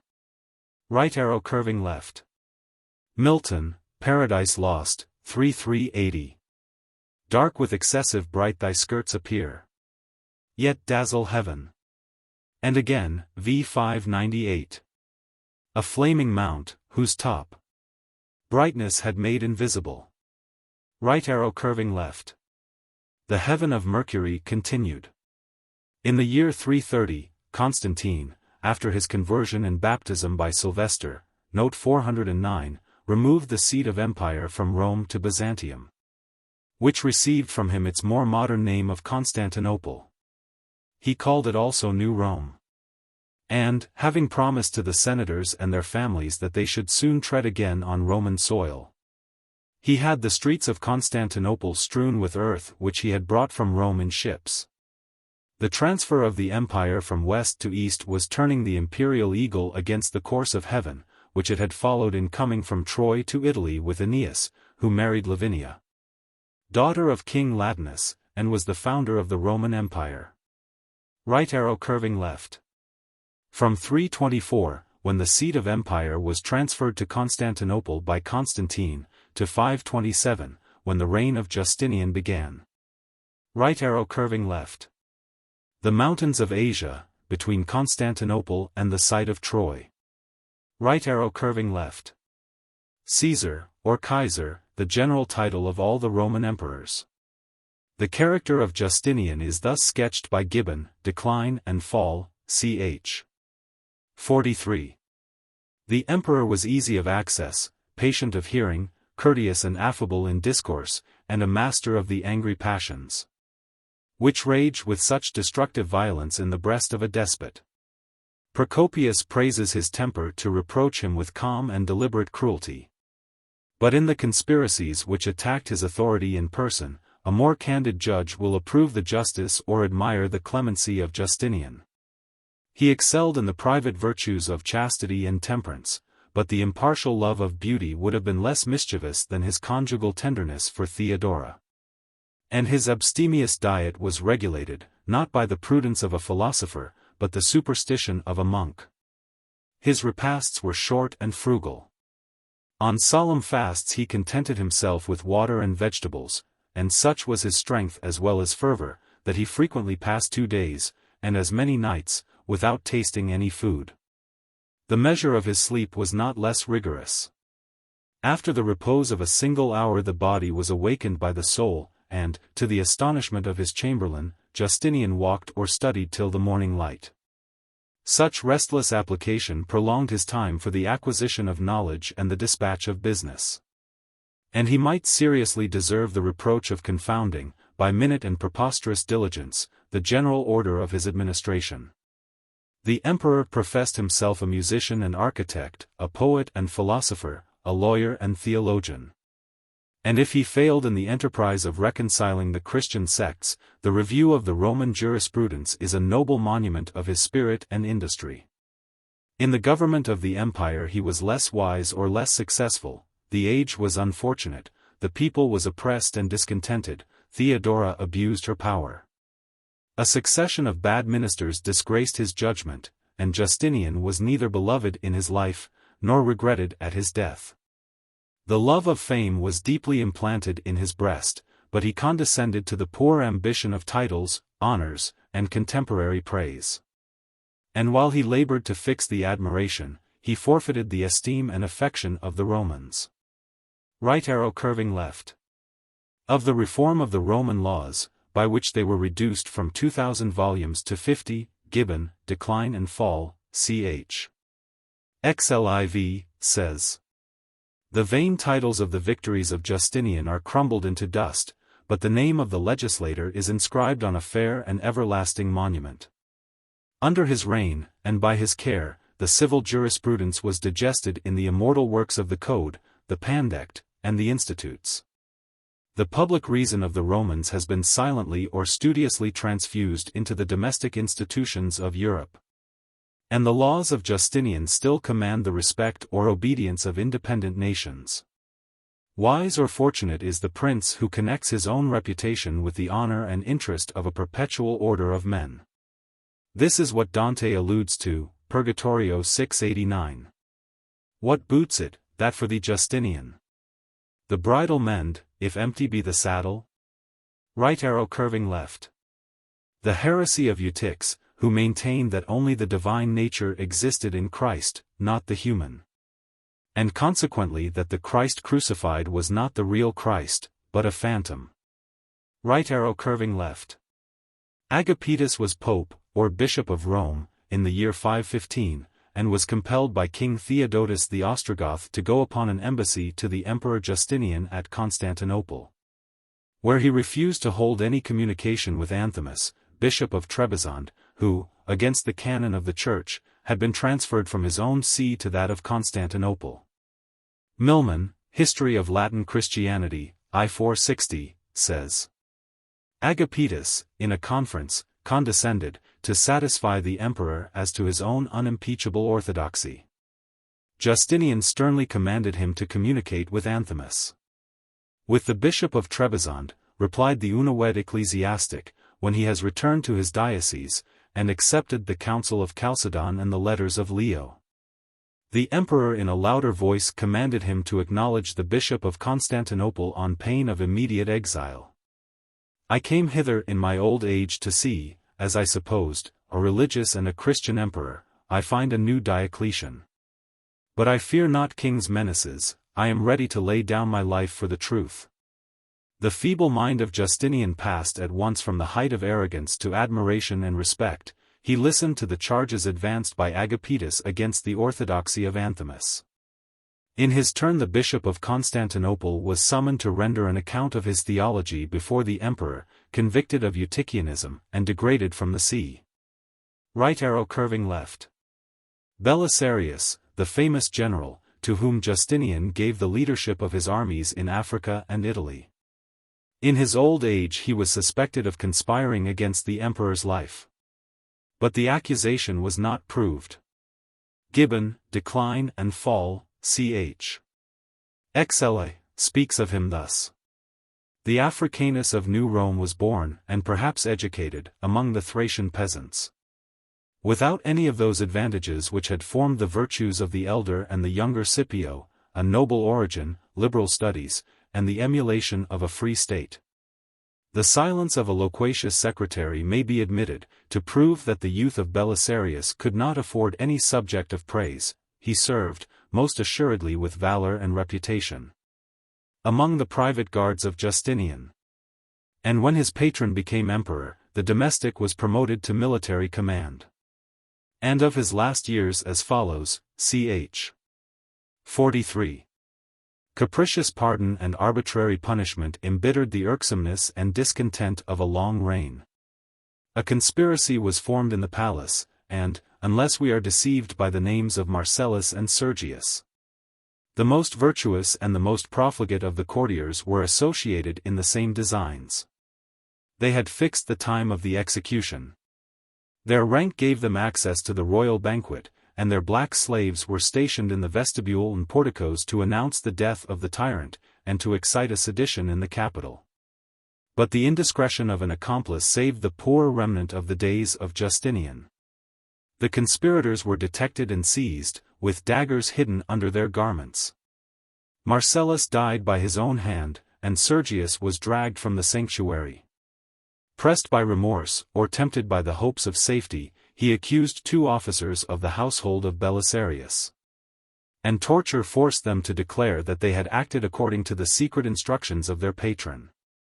Posterity will not hastily believe that an hero who, in the vigor of life, had disdained the fairest offers of ambition and revenge, should stoop to the murder of his prince, whom he could not long expect to survive.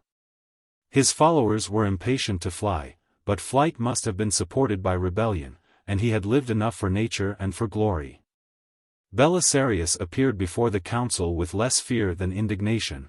After 40 years' service, the emperor had prejudged his guilt. And injustice was sanctified by the presence and authority of the patriarch. The life of Belisarius was graciously spared. But his fortunes were sequestered, and from December to July he was guarded as a prisoner in his own palace. At length his innocence was acknowledged, his freedom and honors were restored. And death, which might be hastened by resentment and grief, removed him from the world about 8 months after his deliverance. The name of Belisarius can never die. But instead of the funeral, the monuments, the statues, so justly due to his memory, I only read that his treasures, the spoils of the Goths and Vandals, were immediately confiscated for the emperor. Some decent portion was reserved, however, for the use of his widow, and as Antonina had much to repent, she devoted the last remains of her life and fortune to the foundation of a convent. Such is the simple and genuine narrative of the fall of Belisarius and the ingratitude of Justinian. That he was deprived of his eyes, and reduced by envy to beg his bread, give a penny to Belisarius the general, is a fiction of later times, which has obtained credit, or rather favor, as a strange example of the vicissitudes of fortune. Right arrow curving left. The son of Evander, sent to assist Aeneas, and slain by Turnus. Virgil, Aeneid, X. Davidson's Tr. Turnus, long poising a javelin tipped with sharpened steel, darts it at Pallas, and thus speaks, "See whether ours be not the more penetrating dart." He said. And with a quivering stroke the point pierces through the mid-shield, through so many plates of iron, so many of brass, while the bull's hide so many times encompasses it. And through the corselet's cumbrous folds transfixes his breast with a hideous gash. He in vain wrenches out the reeking weapon from the wound, at one and the same passage the blood and soul issue forth. Down on his wound he falls, over him his armor gave a clang. And in death with bloody jaws he bites the hostile ground. Right arrow curving left. In Alba Longa, built by Ascanius, son of Aeneas, on the borders of the Alban lake. The period of 300 years is traditionary, not historic. Right arrow curving left. The Horatii and Curatii. Right arrow curving left. From the rape of the Sabine women, in the days of Romulus, the first of the 7 kings of Rome, down to the violence done to Lucretia by Tarquinius Superbus, the last of them. Right arrow curving left. Brennus was the king of the Gauls, who, entering Rome unopposed, found the city deserted, and the senators seated in their ivory chairs in the forum, so silent and motionless that his soldiers took them for the statues of gods. He burned the city and laid siege to the capital, whither the people had fled for safety, and which was preserved from surprise by the cackling of the sacred geese in the temple of Juno. Finally Brennus and his army were routed by Camillus, and tradition says that not one escaped. Pyrrhus was a king of Epirus, who boasted his descent from Achilles, and whom Hannibal called the greatest of commanders. He was nevertheless driven out of Italy by Curius, his army of 80,000 being routed by 30,000 Romans. Whereupon he said that, if he had soldiers like the Romans, or if the Romans had him for a general, he would leave no corner of the earth unseen, and no nation unconquered. Right arrow curving left. Titus Manlius, surnamed Torquatus, from the collar, torx, which he took from a fallen foe, and Quinctius, surnamed Cincinnatus, or the curly-haired. Right arrow curving left. 3 of the Decii, father, son, and grandson, sacrificed their lives in battle at different times for their country. The Fabii also rendered signal services to the state, but are chiefly known in history through one of their number, Quinctius Maximus, surnamed Cunctator, or the Delayer. From whom we have the Fabian policy. Right arrow curving left.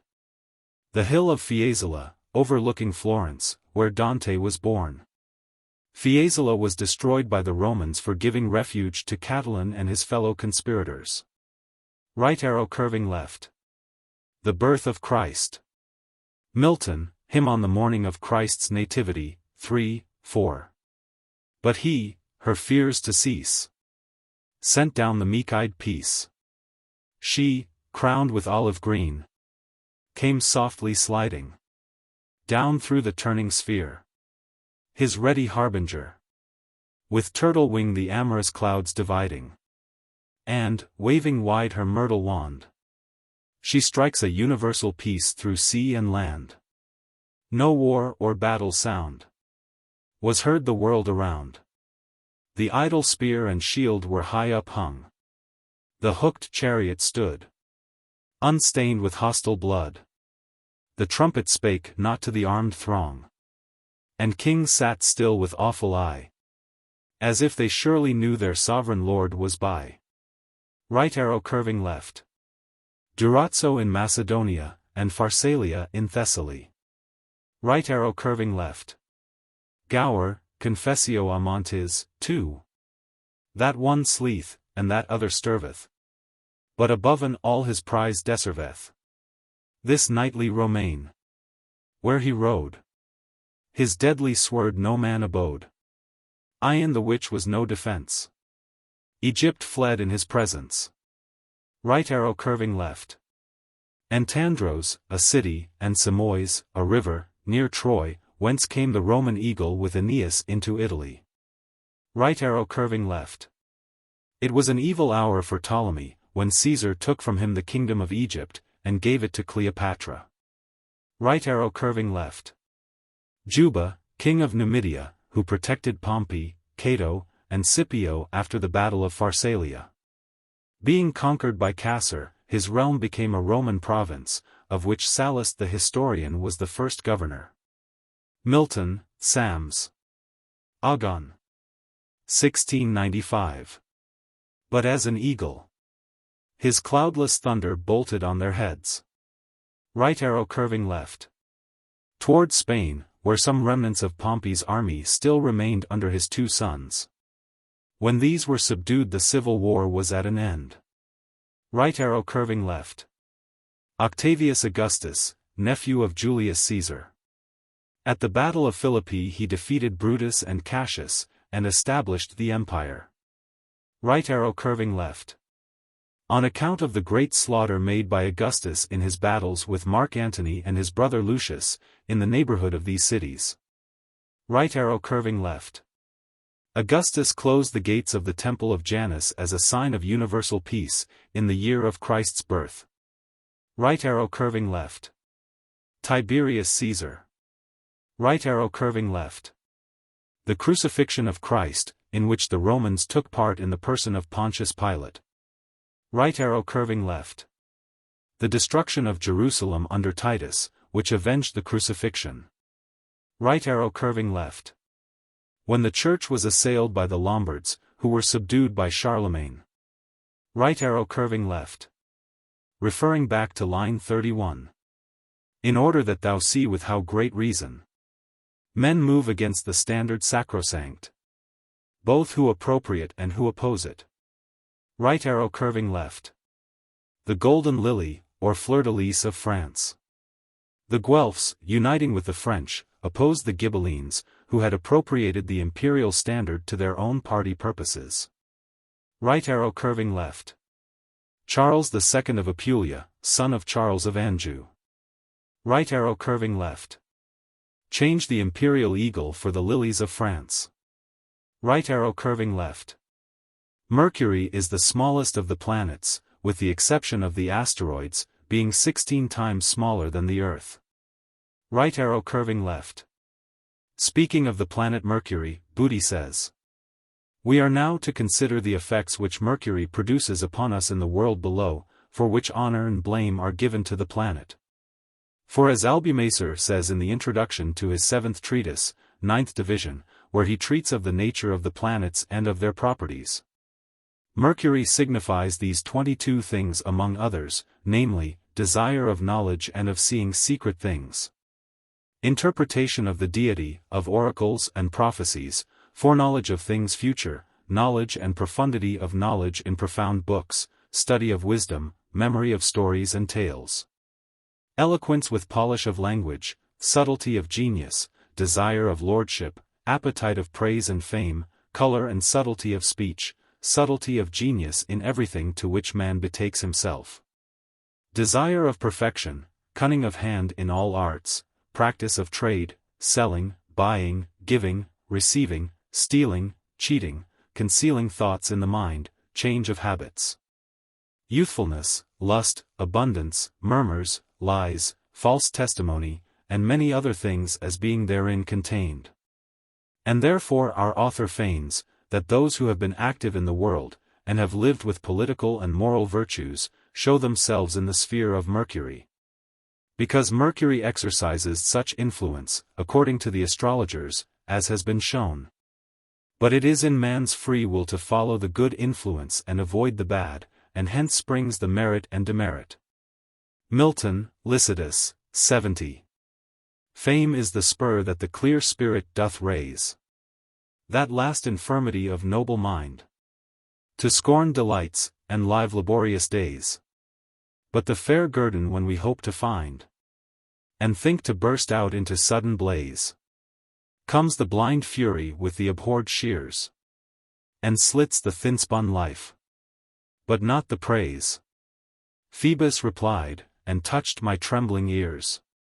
Fame is no plant that grows on mortal soil, nor in the glistering foil, set off to the world, nor in broad rumor lies, but lives and spreads aloft by those pure eyes, and perfect witness of all judging Jove, as he pronounces lastly on each deed, of so much fame in heaven expect thy meed. Right arrow curving left. Picarda, Canto 370, says, "Brother, our will is quieted by virtue of charity, that makes us wish alone for what we have, nor gives us thirst for more." Right arrow curving left. Villani, 6ch. 90, relates the story of Romeo, in Italian Romeo, as follows, though it will be observed that he uses the word Romeo not as a proper, but as a common noun, in its sense of pilgrim. There arrived at his court a pilgrim, who was returning from St. James, and hearing of the goodness of Count Raymond, he tarried in his court, and was so wise and worthy, and found such favor with the Count, that he made him master and director of all things.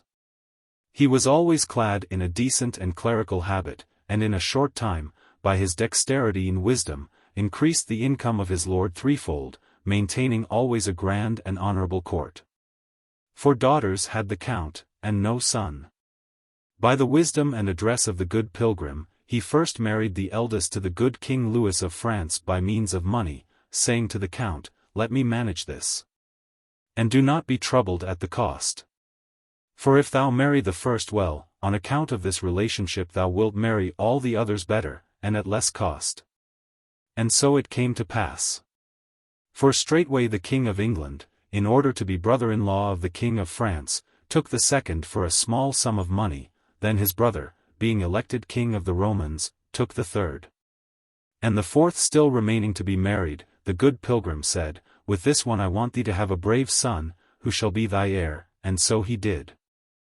Finding Charles, Count of Anjou, brother of King Louis of France, he said, "Give her to this man, for he will be the best man in the world, prophesying concerning him, and so it was done. Then it came to pass through envy, which spoils every good thing, that the barons of Provence accused the good pilgrim of having badly managed the treasury of the count, and had him called to a reckoning. The noble pilgrim said, Count, I have served thee a long time, and brought thee from low to high estate, and for this, through false counsel of thy folk, thou art little grateful. I came to thy court a poor pilgrim, and have lived modestly on thy bounty.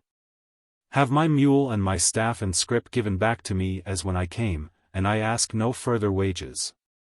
The count would not have him go, but on no account would he remain, and he departed as he had come, and never was it known whence he came, nor whither he went. Many thought that his was a sainted soul. Right arrow curving left. Lord Bacon says in his Essay on Adversity, prosperity is the blessing of the Old Testament. Adversity is the blessing of the New, which carrieth the greater benediction and the clearer revelation of God's favor. Yet, even in the Old Testament, if you listen to David's harp, you shall hear as many hearse-like airs as carols. And the pencil of the Holy Ghost hath labored more in describing the afflictions of Job than the felicities of Solomon. Right arrow curving left. Hosanna, Holy God of Sabaoth, illuminating with thy brightness the happy fires of these realm. Dante is still in the planet Mercury, which receives from the sun 6 times more light and heat than the earth. Right arrow curving left. By substance is here meant spirit, or angel. The word having the sense of subsistence. See note 1541. Right arrow curving left. The rapidity of the motion of the flying spirits is beautifully expressed in these lines. Right arrow curving left. Namely, the doubt in his mind. Right arrow curving left. Bice, or Beatrice. Right arrow curving left. Convito, 3:8. And in these 2 places I say these pleasures appear, saying, in her eyes and in her sweet smile. Which 2 places by a beautiful similitude may be called balconies of the lady who inhabits the edifice of the body, that is, the soul, since here, although as if veiled, she often shows herself. She shows herself in the eyes so manifestly, that he who looks carefully can recognize her present passion. Hence, inasmuch as 6 passions are peculiar to the human soul, of which the philosopher makes mention in his Rhetoric, that is, grace, zeal, mercy, envy, love, and shame. With none of these can the soul be impassioned, without its semblance coming to the window of the eyes, unless it be kept within by great effort. Hence one of old plucked out his eyes, so that his inward shame might not appear outwardly, as Statius the poet relates of Theban Oedipus, when he says that in eternal night he hid his shame accursed. She shows herself in the mouth, as color behind glass. And what is laughter but a coruscation of the delight of the soul, that is, a light appearing outwardly, as it exists within? And therefore it behoveth man to show his soul in moderate joy, to laugh moderately with dignified severity, and with slight motion of the arms. So that the lady who then shows herself, as has been said, may appear modest, and not dissolute. Hence the book of the 4 cardinal virtues commands us, let thy laughter be without cachinnation, that is to say, without cackling like a hen. Ah, wonderful laughter of my lady, that never was perceived but by the eye. Right arrow curving left. Referring back to Canto 692. To do vengeance. Upon the vengeance of the ancient sin. Right arrow curving left. Milton, Paradise Lost, I. The story of man's first disobedience, and the fruit of that forbidden tree, whose mortal taste brought death into the world, and all our woe, with loss of Eden, till one greater man restore us, and regain the blissful seat. Right arrow curving left. Sincere in the sense of pure. Right arrow curving left. Plato, Timaeus, Davis's Tr.X. Let us declare then on what account the framing artificer settled the formation of this universe. He was good, and in the good envy is never engendered about anything whatever. Hence, being free from this, he desired that all things should as much as possible resemble himself. Also Milton, Paradise Lost, I 259. The Almighty hath not built here for his envy. And again, 8:491. Thou hast fulfilled thy words, Creator bounteous and benign, giver of all things fair. But fairest this of all thy gifts, nor enviest. Right arrow curving left. Dante here discriminates between the direct or immediate inspirations of God, and those influences that come indirectly through the stars. In the Convito, 7:3, he says, the goodness of God is received in one manner by disembodied substances, that is, by the angels, who are without material grossness, and as it were diaphanous on account of the purity of their form, and in another manner by the human soul, which, though in one part it is free from matter, in another is impeded by it. As a man who is holy in the water, except his head, of whom it cannot be said he is holy in the water nor holy out of it winky face. And in another manner by the animals, whose soul is all absorbed in matter, but somewhat ennobled, and in another manner by the metals, and in another by the earth.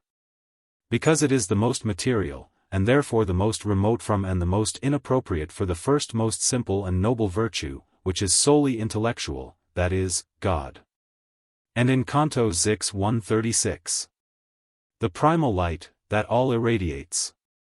By modes as many is received therein, as are the splendors wherewith it is mated. Right arrow curving left. Convito, 7:3. Between the angelic nature, which is an intellectual thing, and the human soul there is no step, but they are both almost continuous in the order of gradation.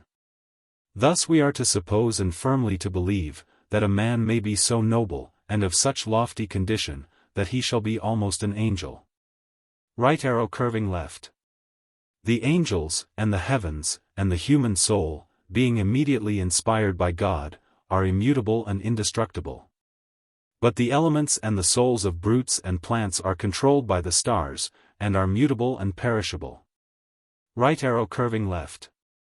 See Purgatorio 1685. Forth from the hand of him, who fondles it.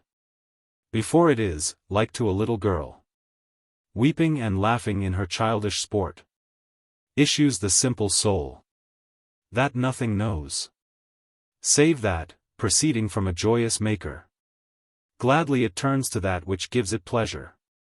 And also Purgatorio XXV 70. The primal motor turns to it well pleased, at so great art of nature, and inspires a spirit new with virtue all replete. Right arrow curving left. The ascent to the third heaven, or that of Venus, where are seen the spirits of lovers. Of this heaven Dante says, Convito, 2:14. The heaven of Venus may be compared to rhetoric for two properties. The first is the brightness of its aspect, which is most sweet to look upon, more than any other star. The second is its appearance, now in the morning, now in the evening. And these two properties are in rhetoric, the sweetest of all the sciences, for that is principally its intention. It appears in the morning when the rhetorician speaks before the face of his audience, it appears in the evening, that is, retrograde, when the letter in part remote speaks for the rhetorician. For the influences of Venus, see note 1384. Right arrow curving left. In the days of the false and lying gods, when the world was in peril of damnation for misbelief, Cypria, or Cyprigna, was a title of Venus, from the place of her birth, Cyprus. Right arrow curving left. The third epicycle, or that of Venus, the third planet, was its supposed motion from west to east, while the whole heavens were swept onward from east to west by the motion of the prima mobile. In the Convito, 2:4, Dante says, upon the back of this circle, the equatorial, in the heaven of Venus, of which we are now treating, is a little sphere, which revolves of itself in this heaven, and whose orbit the astrologers call epicycle. And again, 2:7. All this heaven moves and revolves with its epicycle from east to west, once every natural day. But whether this movement be by any intelligence, or by the sweep of the prima mobile, God knoweth, in me it would be presumptuous to judge. Milton, Paradise Lost, 872. From man or angel the great architect did wisely to conceal, and not divulge his secrets to be scanned by them who ought rather admire, or, if they list to try conjecture, he his fabric of the heavens hath left to their disputes, perhaps to move his laughter at their quaint opinions wide. Hereafter, when they come to model heaven, and calculate the stars, how they will wield the mighty frame, how build, unbuild, contrive to save appearances, how gird the sphere with centric and eccentric scribbled o'er, cycle and epicycle, orb in orb. See also nickel, solar system, p. 7. Nothing in later times ought to obscure the glory of Hipparchus, and, as some think, the still greater Ptolemy. Amid the bewilderment of these planetary motions, what could they say, except that the gods never act without design, and thereon resolve to discern it? The motion of the earth was concealed from them, nor was aught intelligible or explicable concerning the wanderings of the planets, except the grand revolution of the sky around the earth. That earth, small to us, they therefore, on the ground of phenomena, considered the center of the universe, thinking, perhaps, not more confinedly than persons in repute in modern days. Around that center all motion seemed to pass in order the most regular. And if a few bodies appeared to interrupt the regularity of that order, why not conceive the existence of some arrangement by which they might be reconciled with it? It was a strange, but most ingenious idea. They could not tell how, by any simple system of circular and uniform motion, the ascertained courses of the planets, as directly observed, were to be accounted for. But they made a most artificial scheme, that still saved the immobility of the earth. Suppose a person passing around a room holding a lamp, and all the while turning on his heel. If he turned round uniformly, there would be no actual interruption of the uniform circular motion both of the carrier and the carried. But the light, as seen by an observer in the interior, would make strange gyrations. Unable to account otherwise for the irregularities of the planets, they mounted them in this manner, on small circles, whose centers only revolved regularly around the earth, but which, during their revolutionary motion, also revolved around their own centers. Styling these cycles and epicycles, the ancient learned men framed that grand system of the heavens concerning which Ptolemy composed his syntax. Right arrow curving left. Shakespeare, Love's Labor Lost, 3:1. This wimpled, whining, purblind, wayward boy. This senior junior, giant dwarf, Dan Cupid. Regent of love rhymes, lord of folded arms. The anointed sovereign of sighs and groans. Liege of all loiterers and malcontents. Right arrow curving left. Cupid in the semblance of Ascanius. Aeneid, I-718, Davidson's Tr. She clings to him with her eyes, her whole soul, and sometimes fondles him in her lap, Dido not thinking what a powerful god is settling on her, hapless one. Meanwhile he, mindful of his Acidalian mother, begins insensibly to efface the memory of Psycheus, and with a living flame tries to prepossess her languid affections, and her heart, chilled by long disuse. Right arrow curving left. Venus, with whose name this canto begins. Right arrow curving left. Brunetto Latini, Tresor, ICH. 3, says that Venus always follows the sun, and is beautiful and gentle, and is called the goddess of love. Dante says, it plays with or caresses the sun, now behind, and now in front. When it follows, it is Hesperus, the evening star, when it precedes, it is Phosphor, the morning star. Right arrow curving left. The rapidity of the motion of the spirits, as well as their brightness, is in proportion to their vision of God. Compare Canto 1440. Its brightness is proportioned to the ardor to the vision, and the vision equals what grace it has above its worth. Right arrow curving left. Made visible by mist and cloud rack. Right arrow curving left. Their motion originates in the primum mobile, whose regents, or intelligences, are the seraphim. Right arrow curving left. The regents, or intelligences, of Venus are the principalities. Right arrow curving left. This is the first line of the first canzone in the Convito, and in his commentary upon it, 2.5, Dante says. In the first place, then, be it known that the movers of this heaven are substances separate from matter, that is, intelligences, which the common people call angels. And farther on, 2.6. It is reasonable to believe that the motors of the heaven of the moon are of the order of the angels, and those of Mercury are the archangels. And those of Venus are the thrones. It will be observed, however, that in line 34 he alludes to the principalities as the regents of Venus. And in Canto 961, speaks of the thrones as reflecting the justice of God. Above us there are mirrors, thrones you call them, from which shines out on us God judicant. Thus referring the thrones to a higher heaven than that of Venus. Right arrow curving left. After he had by looks asked and gained assent from Beatrice. Right arrow curving left. The spirit shows its increase of joy by increase of brightness. As Picarda in Canto 367. First with those other shades she smiled a little.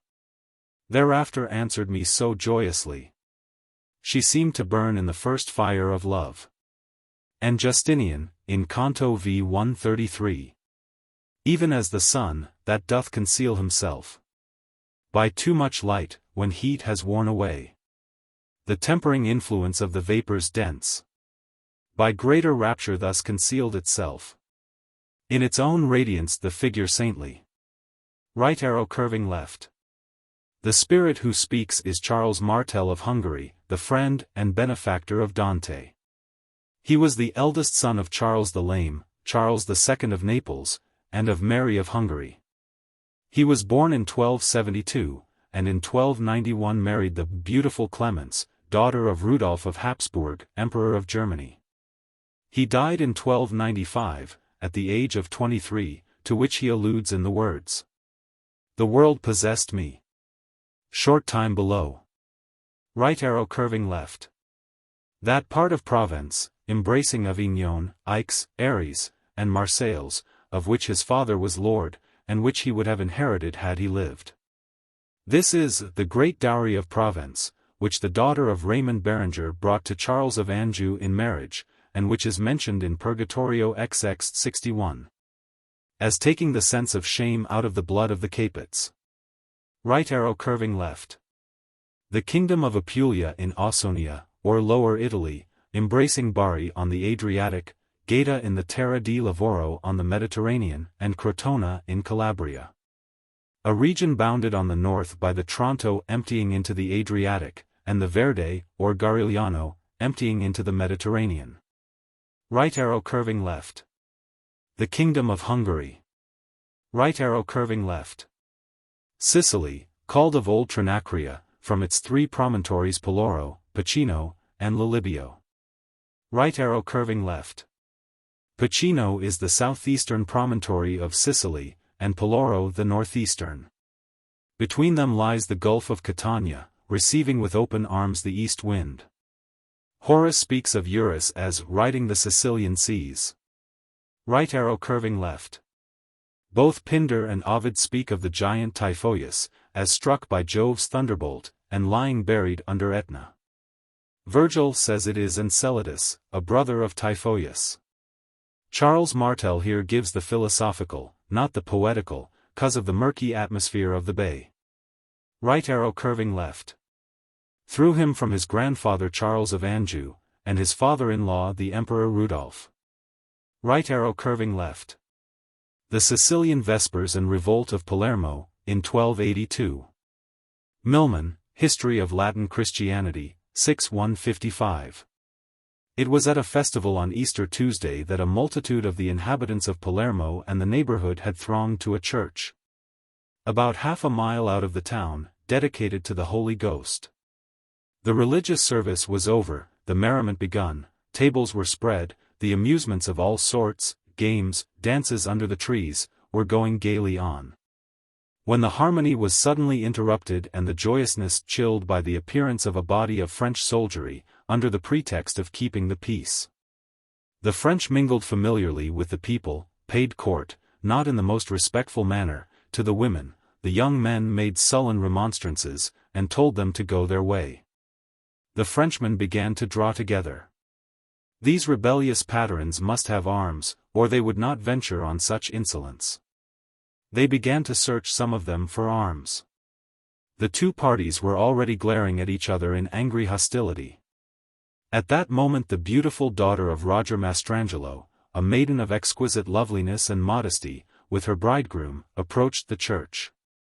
A Frenchman, named Drouet, either in wantonness or insult, came up to her, and, under the pretense of searching for arms, thrust his hand into her bosom. The girl fainted in her bridegroom's arms. He uttered in his agony the fatal cry, "Death to the French!" A youth rushed forward, stabbed Drouet to the heart with his own sword, was himself struck down. The cry, the shriek, ran through the crowd, "Death to the French!" Many Sicilians fell, but, of 200 on the spot, not one Frenchman escaped. The cry spread to the city, Mastrangelo took the lead, every house was stormed, every hole and corner searched, their dress, their speech, their persons, their manners, denounced the French. The palace was forced, the justiciary, being luckily wounded in the face, and rolled in the dust, and so undetected, mounted a horse, and fled with 2 followers. 2,000 French were slain. They denied them decent burial, heaped them together in a great pit. The horrors of the scene were indescribable. The insurgents broke into the convents, the churches. The friars, especial objects of hatred, were massacred. They slew the French monks, the French priests. Neither old age, nor sex, nor infancy was spared. Right arrow curving left. Robert, Duke of Calabria, third son of Charles II and younger brother of Charles Martel. He was king of Sicily from 1309 to 1343. He brought with him from Catalonia a band of needy adventurers, whom he put into high offices of state, and like so many leeches, says Virgil, they rilled themselves with the blood of that poor people, not dropping off so long as there remained a drop to suck. Right arrow curving left. Sicily already heavily laden with taxes of all kinds. Right arrow curving left. Born of generous ancestors, he was himself avaricious. Right arrow curving left. Namely, ministers and officials who were not greedy of gain. Right arrow curving left. In God, where all things are reflected as in a mirror. Rev 21:6. I am Alpha and Omega, the beginning and the end. Booty interprets thus. Because I believe that thou sayest my joy in God, even as I see it, I am pleased, and this also is dear to me, that thou sayest in God, that I believe it. Right arrow curving left. Convito, 3:14. The first agent, that is, God, sends his influence into some things by means of direct rays, and into others by means of reflected splendor. Hence into the intelligences the divine light rays out immediately, in others it is reflected from these intelligences first illuminated. But as mention is here made of light and splendor, in order to a perfect understanding, I will show the difference of these words, according to Avicenna. I say, the custom of the philosophers is to call the heaven light, in reference to its existence in its fountainhead. To call it ray, in reference to its passing from the fountainhead to the first body, in which it is arrested, to call it splendor, in reference to its reflection upon some other part illuminated. Right arrow curving left. If men lived isolated from each other, and not in communities. Right arrow curving left.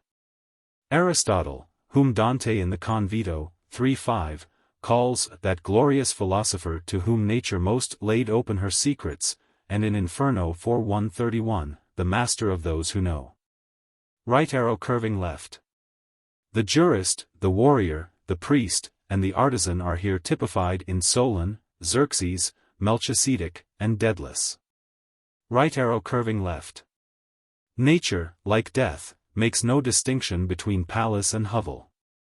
Her gentlemen are born alike in each, and so her churls. Right arrow curving left. Esau and Jacob, though twin brothers, differed in character, Esau being warlike and Jacob peaceable. Genesis 25:27. And the boys grew, and Esau was a cunning hunter, a man of the field, and Jacob was a plain man, dwelling in tents. Right arrow curving left. Romulus, called Quirinus, because he always carried a spear, Quirus, was of such obscure birth, that the Romans, to dignify their origin, pretended he was born of Mars. Right arrow curving left. Convito, 3:3. Animate plants have a very manifest affection for certain places, according to their character. And therefore we see certain plants rooting themselves by the waterside, and others upon mountainous places, and others on the slopes and at the foot of the mountains, which, if they are transplanted, either wholly perish or live a kind of melancholy life, as things separated from what is friendly to them. Right arrow curving left. Another allusion to King Robert of Sicily. Villani, 12:9, says of him, "This King Robert was the wisest king that had been known among Christians for 500 years, both in natural ability and in knowledge. Being a very great master in theology, and a consummate philosopher. And the postulator of the Monte Cassino Codex. This King Robert delighted in preaching and studying, and would have made a better monk than king." Right arrow curving left. The heaven of Venus is continued in this canto.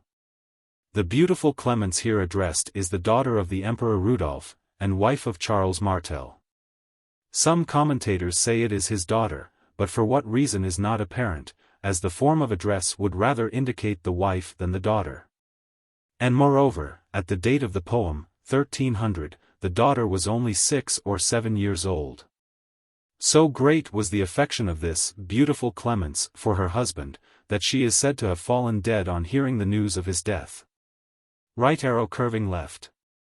Charles the Lame, dying in 1309, gave the kingdom of Naples and Sicily to his third son, Robert, Duke of Calabria, thus dispossessing Carlo Roberto, or Caraberto, son of Charles Martel and Clemence, and rightful heir to the throne. Right arrow curving left. Unknown to me by name. Right arrow curving left. The region here described is the Marca Trivigiana, lying between Venice, here indicated by one of its principal wards, the Rialto, and the Alps, dividing Italy from Germany. Right arrow curving left. The hill on which stands the Castello di Romano, the birthplace of the tyrant Azzolino, or Azzolino, whom, for his cruelties, Dante punished in the river of boiling blood, Inferno 12:110. Before his birth his mother is said to have dreamed of a lighted torch, as Hecuba did before the birth of Paris, Althea before the birth of Meleager, and the mother of St. Dominic before the birth of the amorous paramour. Of Christian faith, the athlete consecrate. Kind to his own and cruel to his foes. Right arrow curving left. Cunizza was the sister of Azzolino di Romano.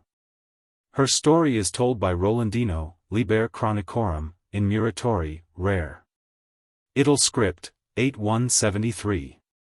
He says that she was first married to Richard of St. Boniface, and soon after had an intrigue with Sordello, as already mentioned, note 614. Afterward she wandered about the world with a soldier of Treviso, named Bonius, taking much solace, says the old chronicler, and spending much money, multa habendo solatia. Iti maximas faciendo expenses. After the death of Bonius, she was married to a nobleman of Braganzo, and finally and for a third time to a gentleman of Verona. The Ottimo alone among the commentators takes up the defense of Cunizza, and says, "This lady lived lovingly in dress, song, and sport, but consented not to any impropriety or unlawful act. And she passed her life in enjoyment, as Solomon says in Ecclesiastes." Alluding probably to the first verse of the second chapter. "I said in my heart, go to now. I will prove thee with mirth. Therefore enjoy pleasure, and, behold, this is also vanity. Right arrow curving left.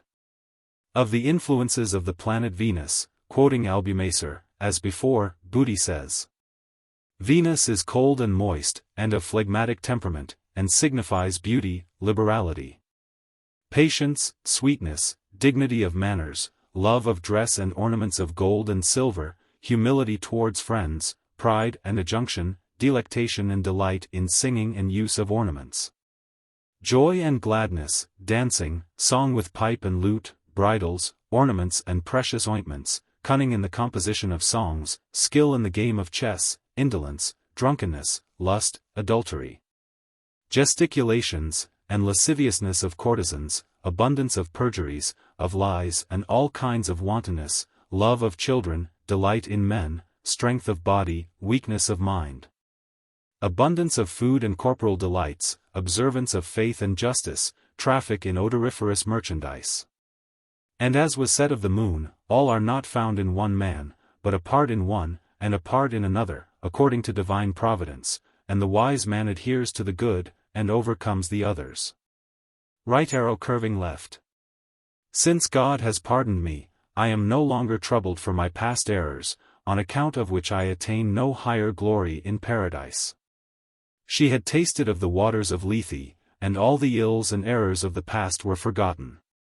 Purgatorio XXXII 94. And if thou art not able to remember, smiling she answered, recollect thee now, how thou this very day hast drunk of Lethe. Hugo of St. Victor, in a passage quoted by Philalethes in the notes to his translation of the Divina Commedia, says, In that city, there will be free will, emancipated from all evil, and filled with all good, enjoying without interruption the delight of eternal joys, oblivious of sins, oblivious of punishments. Yet not so oblivious of its liberation as to be ungrateful to its liberator. So far, therefore, as regards intellectual knowledge, it will be mindful of its past evils, but wholly unmindful, as regards any feeling of what it has passed through. Right arrow curving left. The spirit of Falco, or Falcetto, of Marseilles, as mentioned later in this canto. The famous troubadour whose renown was not to perish for 5 centuries, but is small enough now, save in the literary histories of Milo and the Benedictines of St. Maur. Right arrow curving left. The Marca Trivigiana is again alluded to, lying between the Adige, that empties into the Adriatic south of Venice, and the Tagliamento to the northeast, towards Trieste. This region embraces the cities of Padua and Vicenza in the south, Treviso in the center, and Feltro in the north. Right arrow curving left. The rout of the Paduans near Vicenza, in those endless quarrels that run through Italian history like the roll of a drum. 3 times the Paduan Guelphs were defeated by the Ghibellines, in 1311, in 1314, and in 1318, when Congrande della Scala was chief of the Ghibelline League. The river stained with blood is the Bacchiglione, on which Vicenza stands. Right arrow curving left. In Treviso, where the Sile and Cagnano unite. Right arrow curving left. Riccardo de Camino, who was assassinated while playing at chess. He was a son of the good Gerard, and brother of the beautiful Gadja, mentioned Purgatorio 1640. He succeeded his father as Lord of Treviso, but carried on his love adventures so openly and with so high a hand, that he was finally assassinated by an outraged husband. The story of his assassination is told in the Histori Cartusiorum in Muratori, 12/784. Right arrow curving left. A certain bishop of the town of Feltro in the Marca Trivigiana, whose name is doubtful, but who was both lord spiritual and temporal of the town, broke faith with certain gentlemen of Ferrara, guilty of political crimes, who sought refuge and protection in his diocese. They were delivered up, and executed in Ferrara. Afterward the bishop himself came to a violent end, being beaten to death with bags of sand. Right arrow curving left. Malta was a prison on the shores of Lake Bolsena, where priests were incarcerated for their crimes. Their Pope Boniface VIII imprisoned the abbot of Monte Cassino for letting the fugitive Celestine V escape from his convent. Right arrow curving left. This courteous priest was a Guelph, and showed his zeal for his party in the persecution of the Ghibellines. Right arrow curving left. The treachery and cruelty of this man will be in conformity to the customs of the country. Right arrow curving left. Above in the crystalline heaven, or prima mobile, is the order of angels called thrones. These are mirrors reflecting the justice and judgments of God. Right arrow curving left. The Bellaccio, in French ruby balaise, is supposed to take its name from the place in the east where it was found. Chaucer, Court of Love, 78. No sapphire of Ind, no rube riche of price. There lacked then, nor emerald so green. Balaise turkeys. Anything to my devise. That may the castel maken for to shen. The mystic virtues of this stone are thus enumerated by Mr. King, Antique Gems, p. 419. The Balaise ruby represses vain and lascivious thoughts, appeases quarrels between friends, and gives health of body. Its powder taken in water cures diseases of the eyes, and pains in the liver. If you touch with this gem the four corners of a house, orchard, or vineyard, they will be safe from lightning, storms, and blight. Right arrow curving left. Joy is shown in heaven by greater light, as here on earth by smiles, and as in the infernal regions the grief of souls in torment is by greater darkness. Right arrow curving left. In him thy sight is. In the original tua veter es in luia, thy sight in him itself. Right arrow curving left. There is a similar passage in one of the troubadours, who, in an elegy, commends his departed friend to the Virgin as a good singer. He sang so well, that the nightingales grew silent with admiration, and listened to him. Therefore God took him for his own service. If the Virgin Mary is fond of genteel young men, I advise her to take him. Right arrow curving left. The seraphim, clothed with 6 wings, as seen in the vision of the prophet Isaiah 6:2. Above it stood the seraphims, each one had 6 wings. With twain he covered his face, and with twain he covered his feet, and with twain he did fly. Right arrow curving left. In the original, siom intuasi cum tu te imii. If I infeed myself as thou in meest thyself. Dantesque words, like in Luia, note 1398. Right arrow curving left. The Mediterranean, the greatest of seas, except the ocean, surrounding the earth. Bryant, Thanatopsis. And poured round all. Old ocean's grey and melancholy waste. Right arrow curving left. Extending eastward between Europe and Africa. Dante gives the length of the Mediterranean as 90 degrees. Modern geographers make it less than 50. Right arrow curving left. Marseilles, about equidistant from the Ebro, in Spain, and the Magra, which divides the Genoese and Tuscan territories. Being a small river, it has but a short journey to make. Right arrow curving left. Buggia is a city in Africa, on nearly the same parallel of longitude as Marseilles. Right arrow curving left. The allusion here is to the siege of Marseilles by a portion of Caesar's army under Tribonius, and the fleet under Brutus. Purgatorio 18:101. And Caesar, that he might subdue Ilerda, thrust at Marseilles, and then ran into Spain. Lucan, who describes the siege and sea fight in the 3rd book of his Pharsalia, says. Meanwhile, impatient of the lingering war, the chieftain to Iberia bends afar, and gives the leaguer to Tribonius' care. Right arrow curving left. Falco, or Falcetto, of Marseilles, Falcet de Marseilles, was a noted troubadour, who flourished at the end of the 12th century.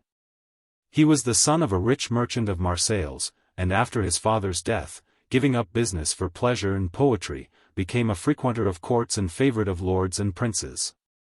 Among his patrons are mentioned King Richard of England, King Alfonso of Aragon, Count Raymond of Toulouse, and the sire Beryl of Marseilles.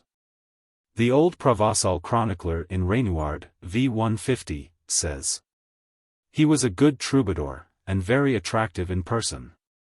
He paid court to the wife of his lord, Sire Beryl, and besought her love, and made songs about her. But neither for prayers nor songs could he find favor with her so as to procure any mark of love, of which he was always complaining in his songs. Nevertheless this lady Alizies listened with pleasure to his songs and praises, and was finally moved to jealousy, if not to love. The troubadour was at the same time paying his homage to the two sisters of the Sire Beryl, Lady Laura and Lady Mabel, both beautiful and de grand valor, and being accused thereof, fell into disfavor and banishment, the Lady Alizies wishing to hear no more his prayers nor his songs. In his despair he took refuge at the court of William, Lord of Montpellier, whose wife, daughter of the Emperor Manuel, comforted him a little, and besought him not to be downcast and despairing, but for love of her to sing and make songs. And now a great change came over him." The old chronicler goes on to say, "And it came to pass that the Lady Alizies died, and the Sire Beryl, her husband and his lord, died. And died the good King Richard, and the good Count Raymond of Toulouse, and King Alfonso of Aragon, whereat, in grief for his lady and for the princes who were dead, he abandoned the world, and retired to a Cistercian convent, with his wife and 2 sons. And he became abbot of a rich abbey in Provence, called Torondet, and afterwards Bishop of Toulouse, and there he died. It was in 1200 that he became a Cistercian, and he died in 1233. It would be pleasant to know that he atoned for his youthful follies by an old age of virtues. But unfortunately for his fame, the old nightingale became a bird of prey. He was deeply implicated in the persecutions of the Albigenses, and the blood of those slaughtered saints makes a ghastly rubric in his breviary. Right arrow curving left. Dido, Queen of Carthage." The Automo says, "He seems to mean that Falco loved indifferently married women, virgins, and widows, gentle and simple." Right arrow curving left. Phyllis of Thrace, called Rhodopia from Mount Rhodope near which she lived, was deserted by her Athenian lover Demophoon, of whom Chaucer, Legend of Good Women, 2442, gives this portrait. Men knew him well and did den hym honor. For at Athens Duke and Lord was he. As Theseus his father hath ibe. That in his time was of Greta renown. No man so Greta in all his regown. And like his father efface and of stature. And false of love, it came hym of nature. As doeth the fox, Renard the fox's son. Of kind, he cooed his old father one. Withouten lore. As can a drake swim, when it is caught and carried to the brim. Right arrow curving left. Hercules was so subdued by love for Iole, that he sat among her maidens spinning with a distaff. Right arrow curving left. See note 1385. Right arrow curving left. The ways of providence. From seeming evil still adducing good. Right arrow curving left. Rahab, who concealed the spies of Joshua among the flax stalks on the roof of her house. Joshua 2 verse 6. Right arrow curving left. Milton, Paradise Lost, 4776. Now had night measured with her shadowy cone. Halfway uphill this vast sublunar vault. Right arrow curving left. The first soul redeemed when Christ descended into limbo. The first shall be last, and the last first. Right arrow curving left. The crucifixion. If any one is disposed to criticize the play upon words in this beautiful passage, let him remember the 2 es Petrus ed super banc petram edificabo ecclesiam meme. Right arrow curving left. Hebrews 11:31. By faith the harlot Rahab perished not with them that believed not, when she had received the spies with peace. Right arrow curving left. Forgetful that it was in the hands of the Saracens. Right arrow curving left.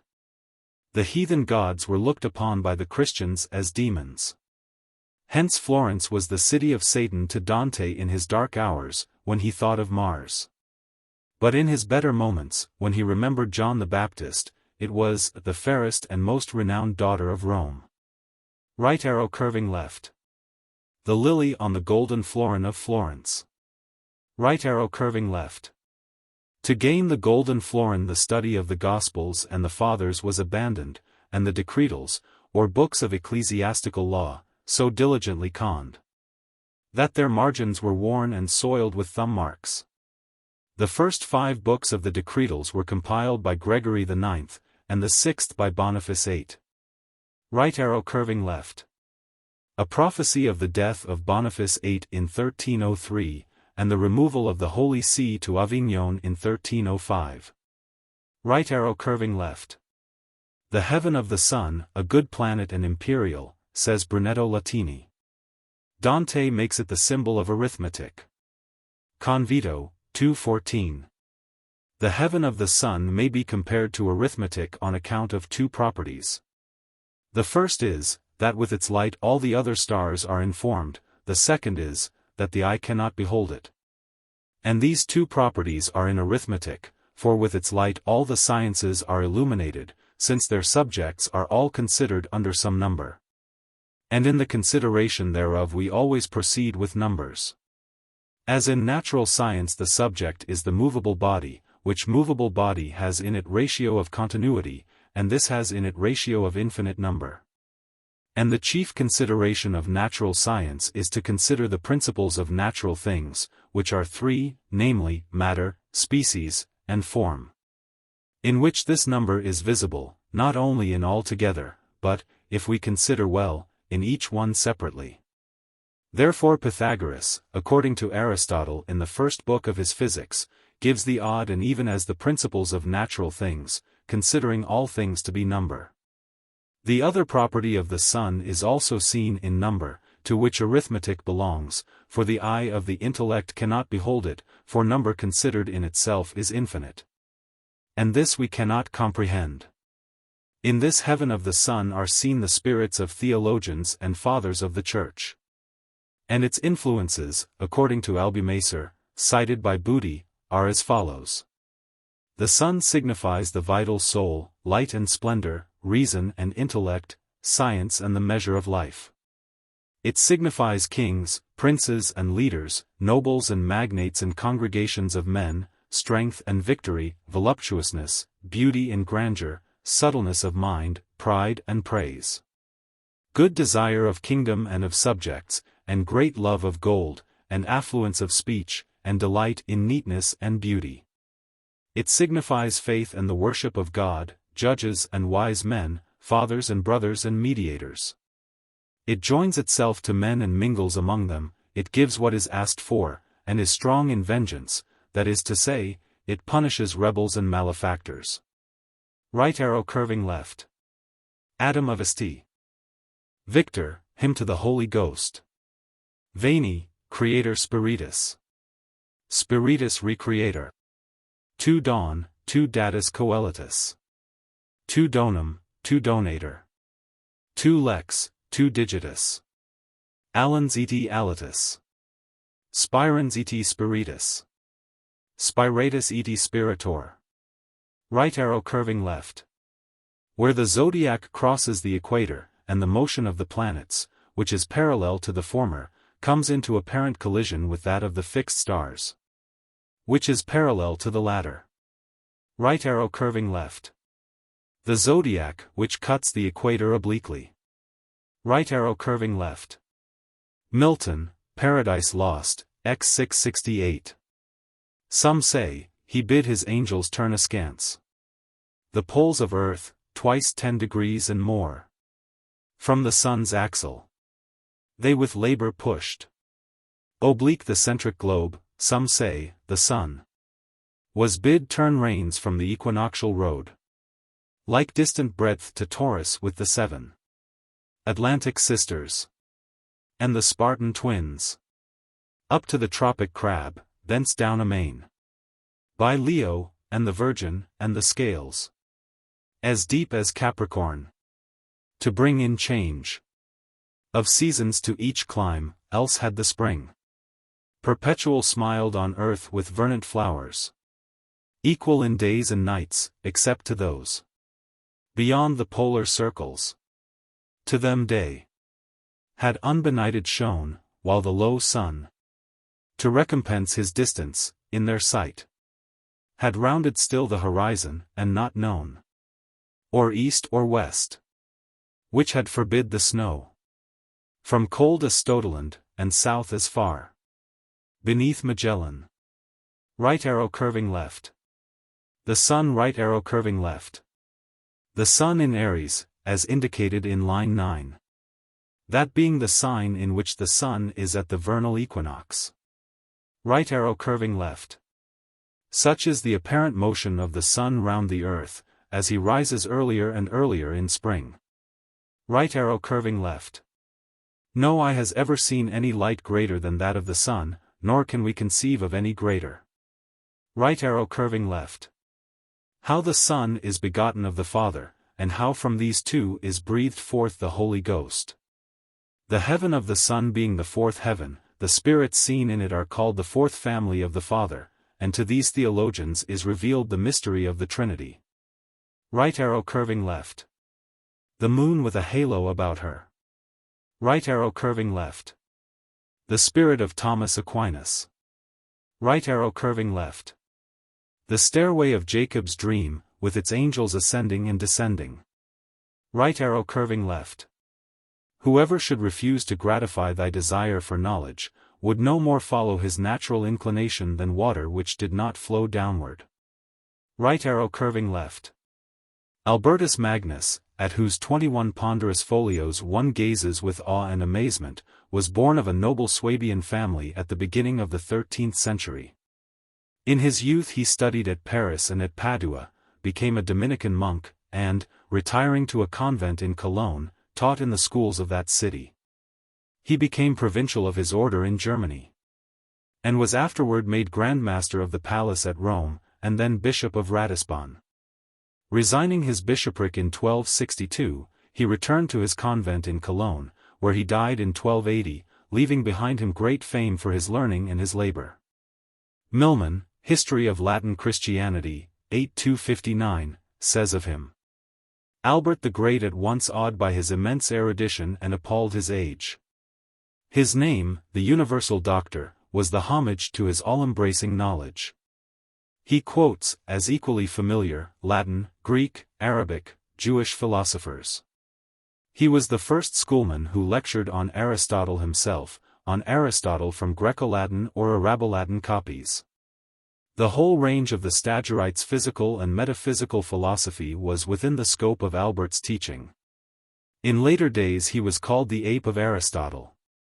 He had dared to introduce Aristotle into the sanctuary itself. One of his treatises is a refutation of the Arabian Averroes. Nor is it Aristotle and Averroes alone that come within the pale of Albert's erudition. The commentators and glossators of Aristotle, the whole circle of the Arabians, are quoted. Their opinions, their reasonings, even their words, with the utmost familiarity. But with Albert theology was still the master science. The Bishop of Ratisbon was of unimpeached orthodoxy. The vulgar only, in his wonderful knowledge of the secrets of nature, in his studies of natural history, could not but see something of the magician. Albert had the ambition of reconciling Plato and Aristotle, and of reconciling this harmonized Aristotelian and Platonic philosophy with Christian divinity. He thus, in some degree, misrepresented or misconceived both the Greeks. He hardened Plato into Aristotelism, expanded Aristotelism into Platonism. And his Christianity, though Albert was a devout man, while it constantly subordinates, in strong and fervent language, knowledge to faith and love, less a religion than a philosophy. Right arrow curving left. Thomas Aquinas, the angelic doctor of the schools. Milman, History of Latin Christianity, 8265, gives the following sketch of him. Of all the schoolmen Thomas Aquinas has left the greatest name. He was a son of the Count of Aquino, a rich fief in the kingdom of Naples. His mother, Theodora, was of the line of the old Norman kings. His brothers, Reginald and Landulf, held high rank in the imperial armies. His family was connected by marriage with the Hohenstaufens. They had Swabian blood in their veins, and so the great schoolman was of the race of Frederick II. Monasticism seized on Thomas in his early youth. He became an inmate of Monte Cassino. At 16 years of age he caught the more fiery and vigorous enthusiasm of the Dominicans. By them he was sent, no unwilling proselyte and pupil, to France. He was seized by his worldly brothers, and sent back to Naples. He was imprisoned in one of the family castles, but resisted even the fond entreaties of his mother and his sisters.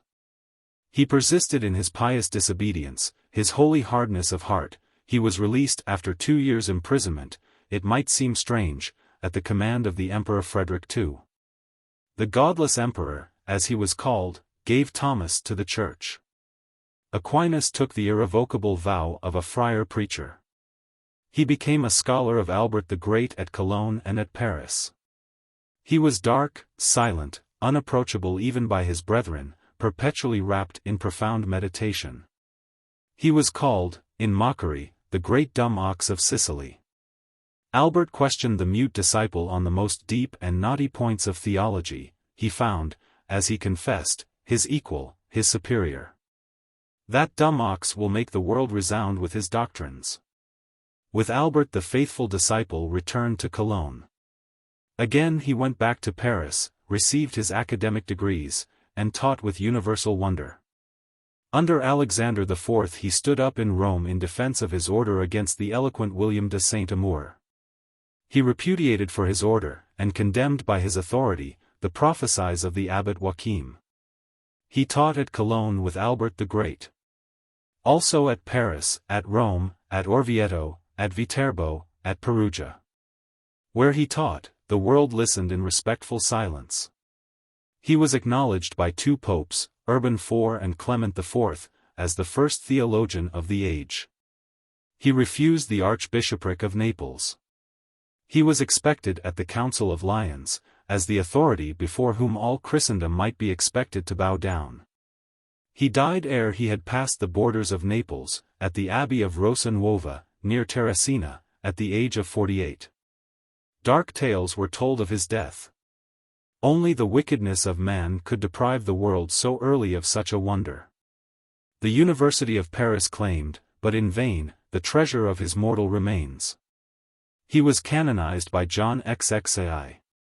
Thomas Aquinas is throughout, above all, the theologian. God and the soul of man are the only objects truly worthy of his philosophic investigation. This is the function of the angelic doctor, the mission of the angel of the schools. In his works, or rather in his one great work, is the final result of all which has been decided by pope or council, taught by the fathers, accepted by tradition, argued in the schools, inculcated in the confessional. The sum of theology is the authentic, authoritative, acknowledged code of Latin Christianity. We cannot but contrast this vast work with the original gospel. To this bulk has grown the New Testament, or rather the doctrinal and moral part of the New Testament. But Aquinas is an intellectual theologian. He approaches more nearly than most philosophers, certainly than most divines, to pure embodied intellect. He is perfectly passionless. He has no polemic indignation, nothing of the churchman's jealousy and suspicion. He has no fear of the result of any investigation. He hates nothing, hardly heresy.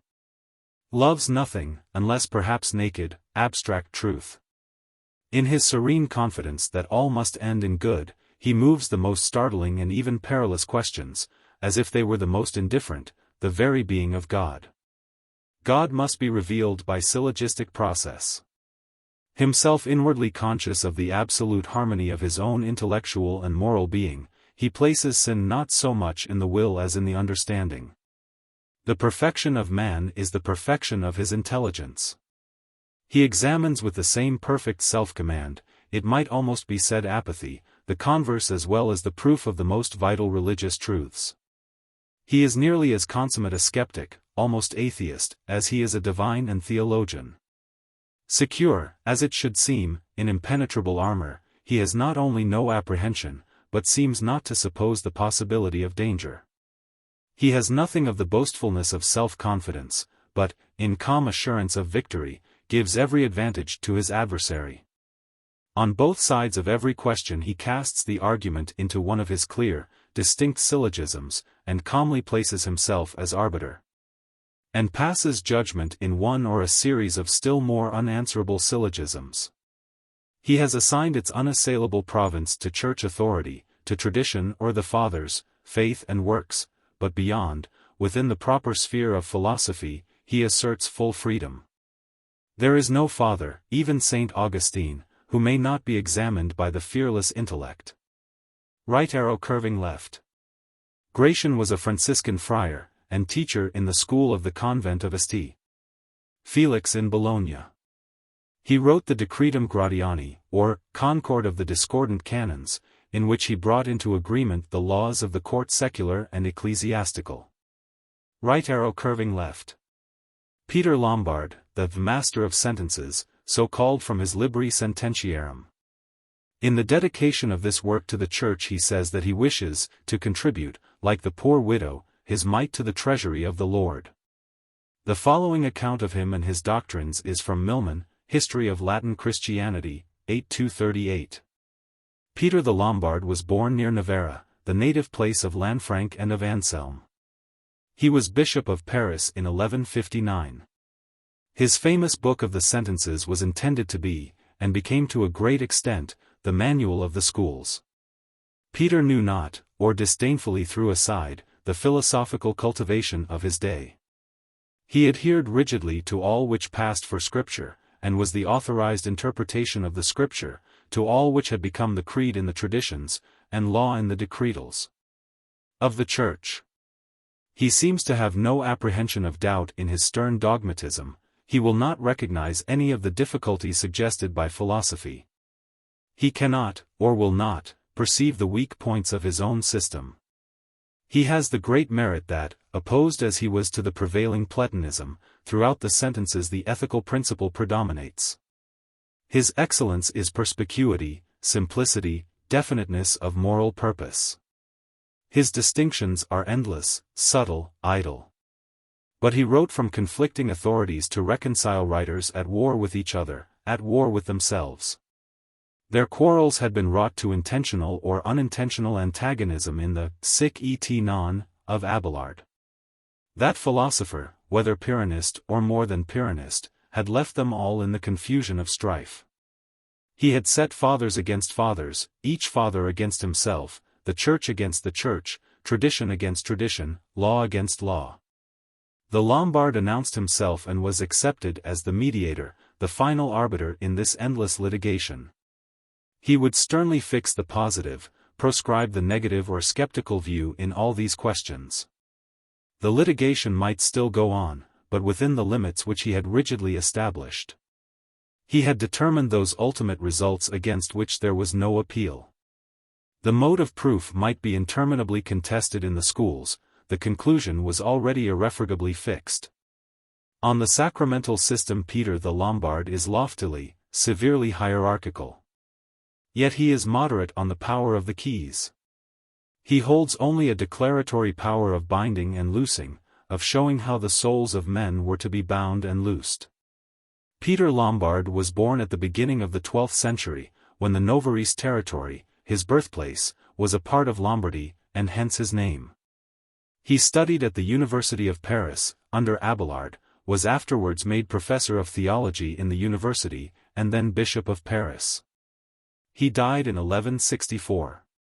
Right arrow curving left. Solomon, whose Song of Songs breathes such impassioned love. Right arrow curving left. To know if he were saved or not, a grave question having been raised upon that point by theologians. Right arrow curving left. Dionysius the Areopagite, who was converted by St. Paul. Acts 17:34.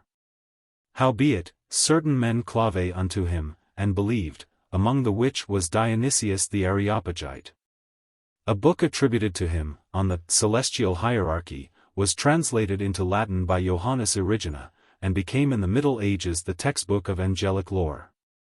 The author of those extraordinary treatises, says Milman, History of Latin Christianity, 8-189, which, from their obscure and doubtful parentage, now perhaps hardly maintain their fame for imaginative richness, for the occasional beauty of their language, and their deep piety, those treatises which, widely popular in the West, almost created the angel worship of the popular creed, and were also the parents of mystic theology and of the higher scholasticism. This poet-theologian was a Greek. The writings which bear the venerable name of Dionysius the Areopagite, the proselyte of St.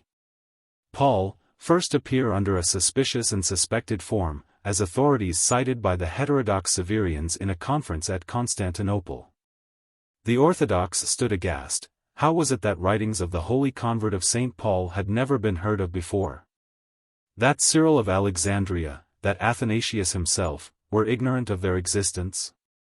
But these writings were in themselves of too great power, too captivating, too congenial to the monastic mind, not to find bold defenders. Bearing this venerable name in their front, and leaving behind them, in the East, if at first a doubtful, a growing faith in their authenticity, they appeared in the West as a precious gift from the Byzantine emperor to the Emperor Louis the Pious. France in that age was not likely to throw cold and jealous doubts on writings which bore the hallowed name of that great saint, whom she had already boasted to have left his primal bishopric of Athens to convert her forefathers, whom Paris already held to be her tutelar patron, the rich and powerful abbey of St. Denis to be her founder. There was living in the West, by happy coincidence, the one man who at that period, by his knowledge of Greek, by the congenial speculativeness of his mind, by the vigor and richness of his imagination, was qualified to translate into Latin the mysterious doctrines of the Areopagite, both as to the angelic world and the subtle theology. John Erigena hastened to make known in the West the celestial hierarchy, the treatise on the name of God, and the brief chapters on the mystic philosophy. Right arrow curving left. Paul Orosius. He was a Spanish presbyter, born at Tarragona near the close of the 4th century. In his youth he visited St. Augustine in Africa, who in one of his books describes him thus. There came to me a young monk, in the Catholic peace our brother, in age our son, in honor our fellow presbyter, Orosius. Alert in intellect, ready of speech, eager in study, desiring to be a useful vessel in the house of the Lord for the refutation of false and pernicious doctrines, which have slain the souls of the Spaniards much more unhappily than the sword of the barbarians their bodies.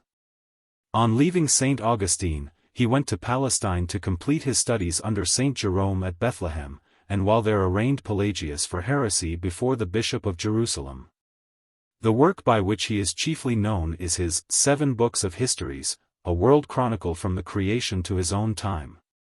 Of this work St. Augustine availed himself in writing his City of God. And it had also the honor of being translated into Anglo-Saxon by King Alfred. Dante calls Orosius the advocate of the Christian centuries, because this work was written to refute the misbelievers who asserted that Christianity had done more harm to the world than good. Right arrow curving left. Severinus Boethius, the Roman senator and philosopher in the days of Theodoric the Goth, born in 475, and put to death in 524. His portrait is thus drawn by Gibbon, Decline and Fall, ch. 39. The senator Boethius is the last of the Romans whom Cato or Tully could have acknowledged for their countrymen. As a wealthy orphan, he inherited the patrimony and honors of the Anician family, a name ambitiously assumed by the kings and emperors of the age. And the appellation of Manlius asserted his genuine or fabulous descent from a race of consuls and dictators, who had repulsed the Gauls from the capital, and sacrificed their sons to the discipline of the Republic. In the youth of Boethius, the studies of Rome were not totally abandoned, a Virgil is now extant, corrected by the hand of a consul. And the professors of grammar, rhetoric, and jurisprudence were maintained in their privileges and pensions by the liberality of the Goths. But the erudition of the Latin language was insufficient to satiate his ardent curiosity. And Boethius is said to have employed 18 laborious years in the schools of Athens, which were supported by the zeal, the learning, and the diligence of Proclus and his disciples. The reason and piety of their Roman pupil were fortunately saved from the contagion of mystery and magic, which polluted the groves of the academy. But he imbibed the spirit, and imitated the method of his dead and living masters, who attempted to reconcile the strong and subtle sense of Aristotle with the devout contemplation and sublime fancy of Plato. After his return to Rome, and his marriage with the daughter of his friend, the patrician Symmachus, Boethius still continued in a palace of ivory and marble to prosecute the same studies.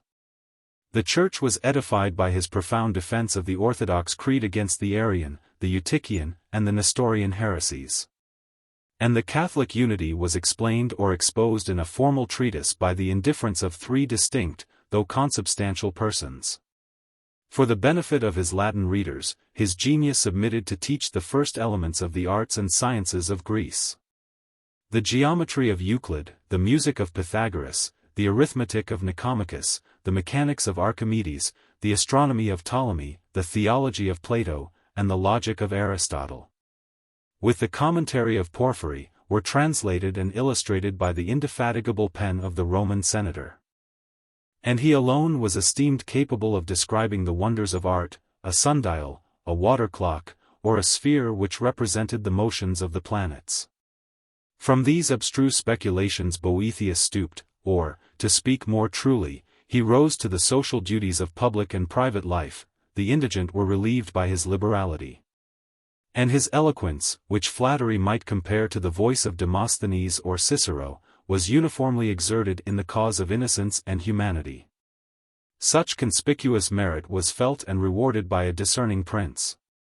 The dignity of Boethius was adorned with the titles of consul and patrician, and his talents were usefully employed in the important station of master of the offices.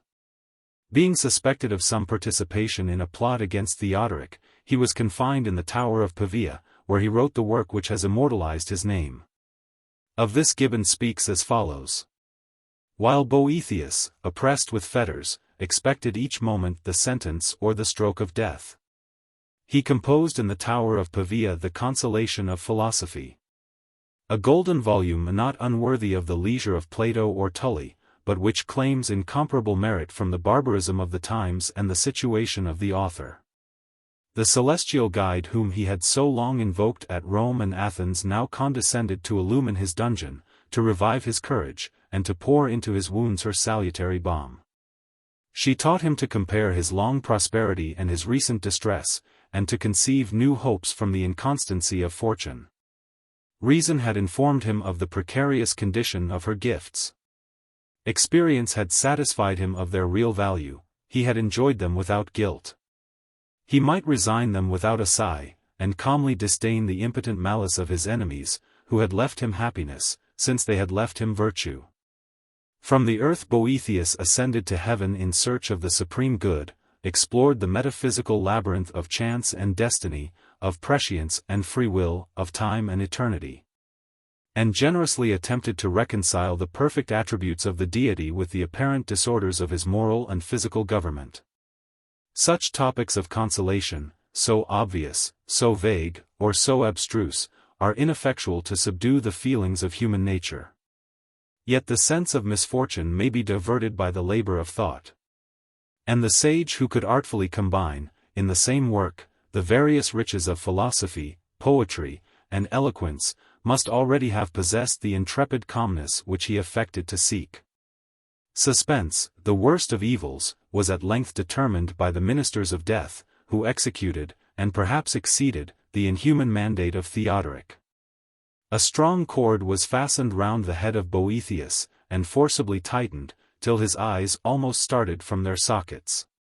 And some mercy may be discovered in the milder torture of beating him with clubs till he expired. But his genius survived to diffuse a ray of knowledge over the darkest ages of the Latin world. The writings of the philosopher were translated by the most glorious of the English kings, and the third emperor of the name of Otho removed to a more honorable tomb the bones of a Catholic saint, who, from his Arian persecutors, had acquired the honors of martyrdom, and the fame of miracles. Right arrow curving left. Boethius was buried in the church of San Pietro di Cialdoro in Pavia. Right arrow curving left. Saint Isidore, a learned prelate of Spain, was born in Cartagena, date unknown.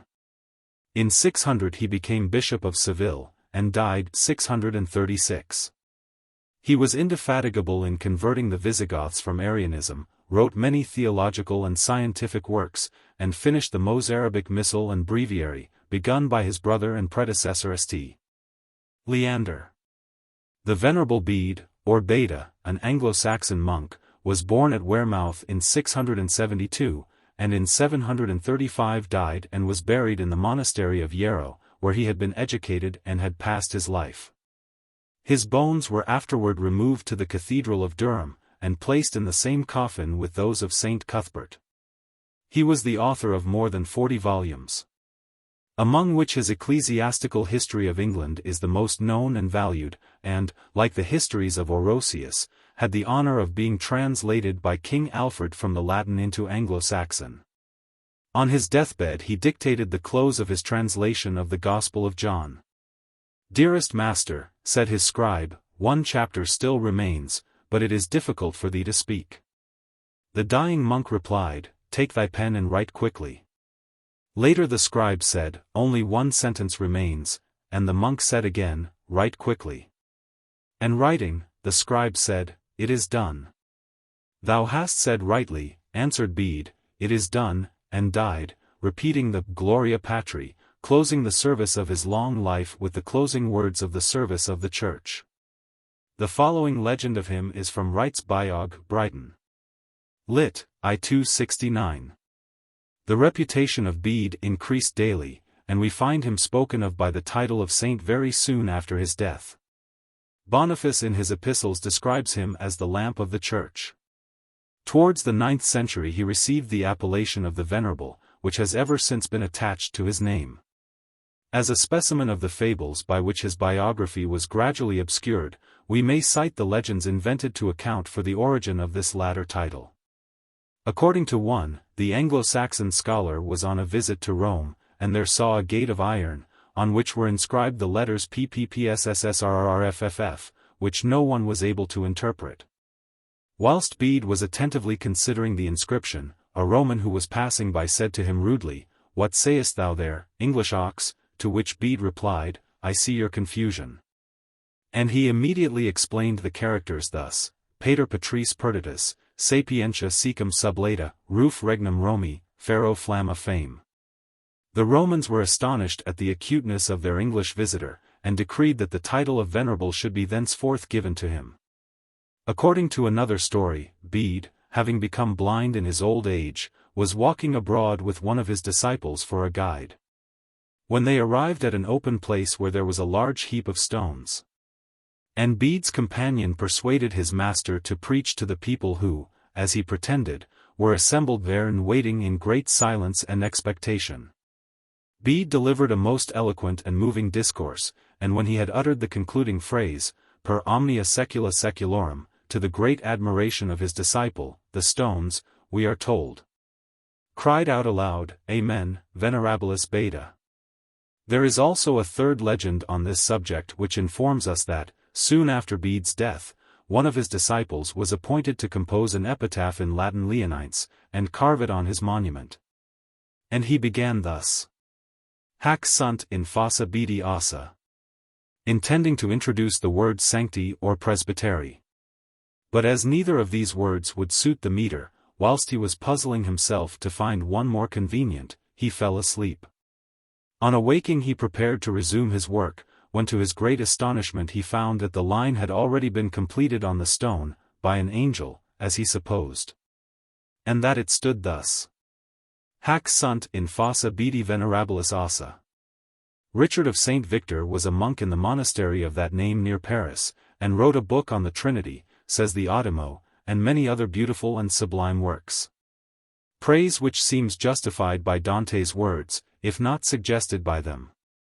Milman, History of Latin Christianity, 8241, says of him and his brother Hugo. Richard d'Este. Victor was at once more logical and more devout, raising higher at once the unassisted power of man, yet with even more supernatural interference, less ecclesiastical, more religious. Thus the silent, solemn cloister was, as it were, constantly balancing the noisy and pugnacious school. The system of the st. Victors is the contemplative philosophy of deep-thinking minds in their profound seclusion, not of intellectual gladiators, it is that of men following out the train of their own thoughts. Not perpetually crossed by the objections of subtle rival disputants. Its end is not victory, but the inward satisfaction of the soul. It is not so much conscious of ecclesiastical restraint, it is rather self-restrained by its inborn reverence. It has no doubt, therefore no fear, it is bold from the inward consciousness of its orthodoxy. Right arrow curving left. As to many other life-weary men, like those mentioned in Purgatorio 16:122.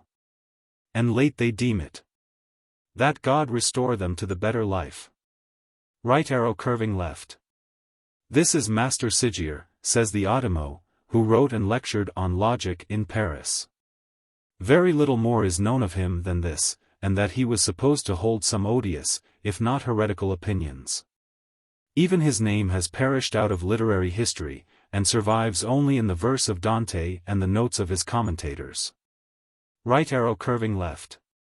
The Rue du Fouar, or Street of Straw, originally called Rue de l'École, is famous among the old streets of Paris, as having been the cradle of the university. It was in early times a hay and straw market, and hence derives its name. In the old poem of Les Rues de Paris, Barbazon, 2:247, are these lines. Enpers est rue de l'École. La demeure dame Nicole. En celle rue, ce me semble. Venton il fein et fuer ensemble. Others derive the name from the fact that the students covered the benches of their lecture rooms with straw, or used it instead of benches. Which they would not have done if a straw market had not been near at hand. Dante, moved perhaps by some pleasant memory of the past, pays the old scholastic street the tribute of a verse. The elegant Petrarca mentions it frequently in his Latin writings, and always with a sneer. He remembers only the disputatious city of Paris, and the noisy street of straw. Or, the plaudits of the Petit Pont and the Rue du Fouar, the most famous places on earth. Rabelais speaks of it as the place where Pantagruel first held disputes with the learned doctors. Having posted up his 9,764 theses in all the carrefours of the city. And Ruskin, Modern Painters, 385. Justifies the mention of it in Paradise as follows. A common idealist would have been rather alarmed at the thought of introducing the name of a street in Paris, Straw Street, Rue du Fouar, into the midst of a description of the highest heavens. What did it matter to Dante, up in heaven there, whether the mob below thought him vulgar or not? Sigier had read in Straw Street, that was the fact, and he had to say so, and there an end. There is, indeed, perhaps, no greater sign of innate and real vulgarity of mind or defective education, than the want of power to understand the universality of the ideal truth. The absence of sympathy with the colossal grasp of those intellects, which have in them so much of divine, that nothing is small to them, and nothing large. But with equal and unoffended vision they take in the sum of the world, Straw Street and the seventh heavens, in the same instant. A certain portion of this divine spirit is visible even in the lower examples of all the true men. It is, indeed, perhaps the clearest test of their belonging to the true and great group, that they are continually touching what to the multitude appear vulgarities. The higher a man stands, the more the word vulgar becomes unintelligible to him. The following sketch from the notebook of a recent traveler shows the street of straw in its present condition. I went yesterday in search of the Rue du Fouar. I had been hearing William Guizot's lecture on Montaigne, and from the Collège de France went down the Rue Saint-Jacques, passing at the back of the old church of St. Severin, whose gargoyles still stretch out their long necks over the street. Turning into the Rue Galland, a few steps brought me to the Fouar.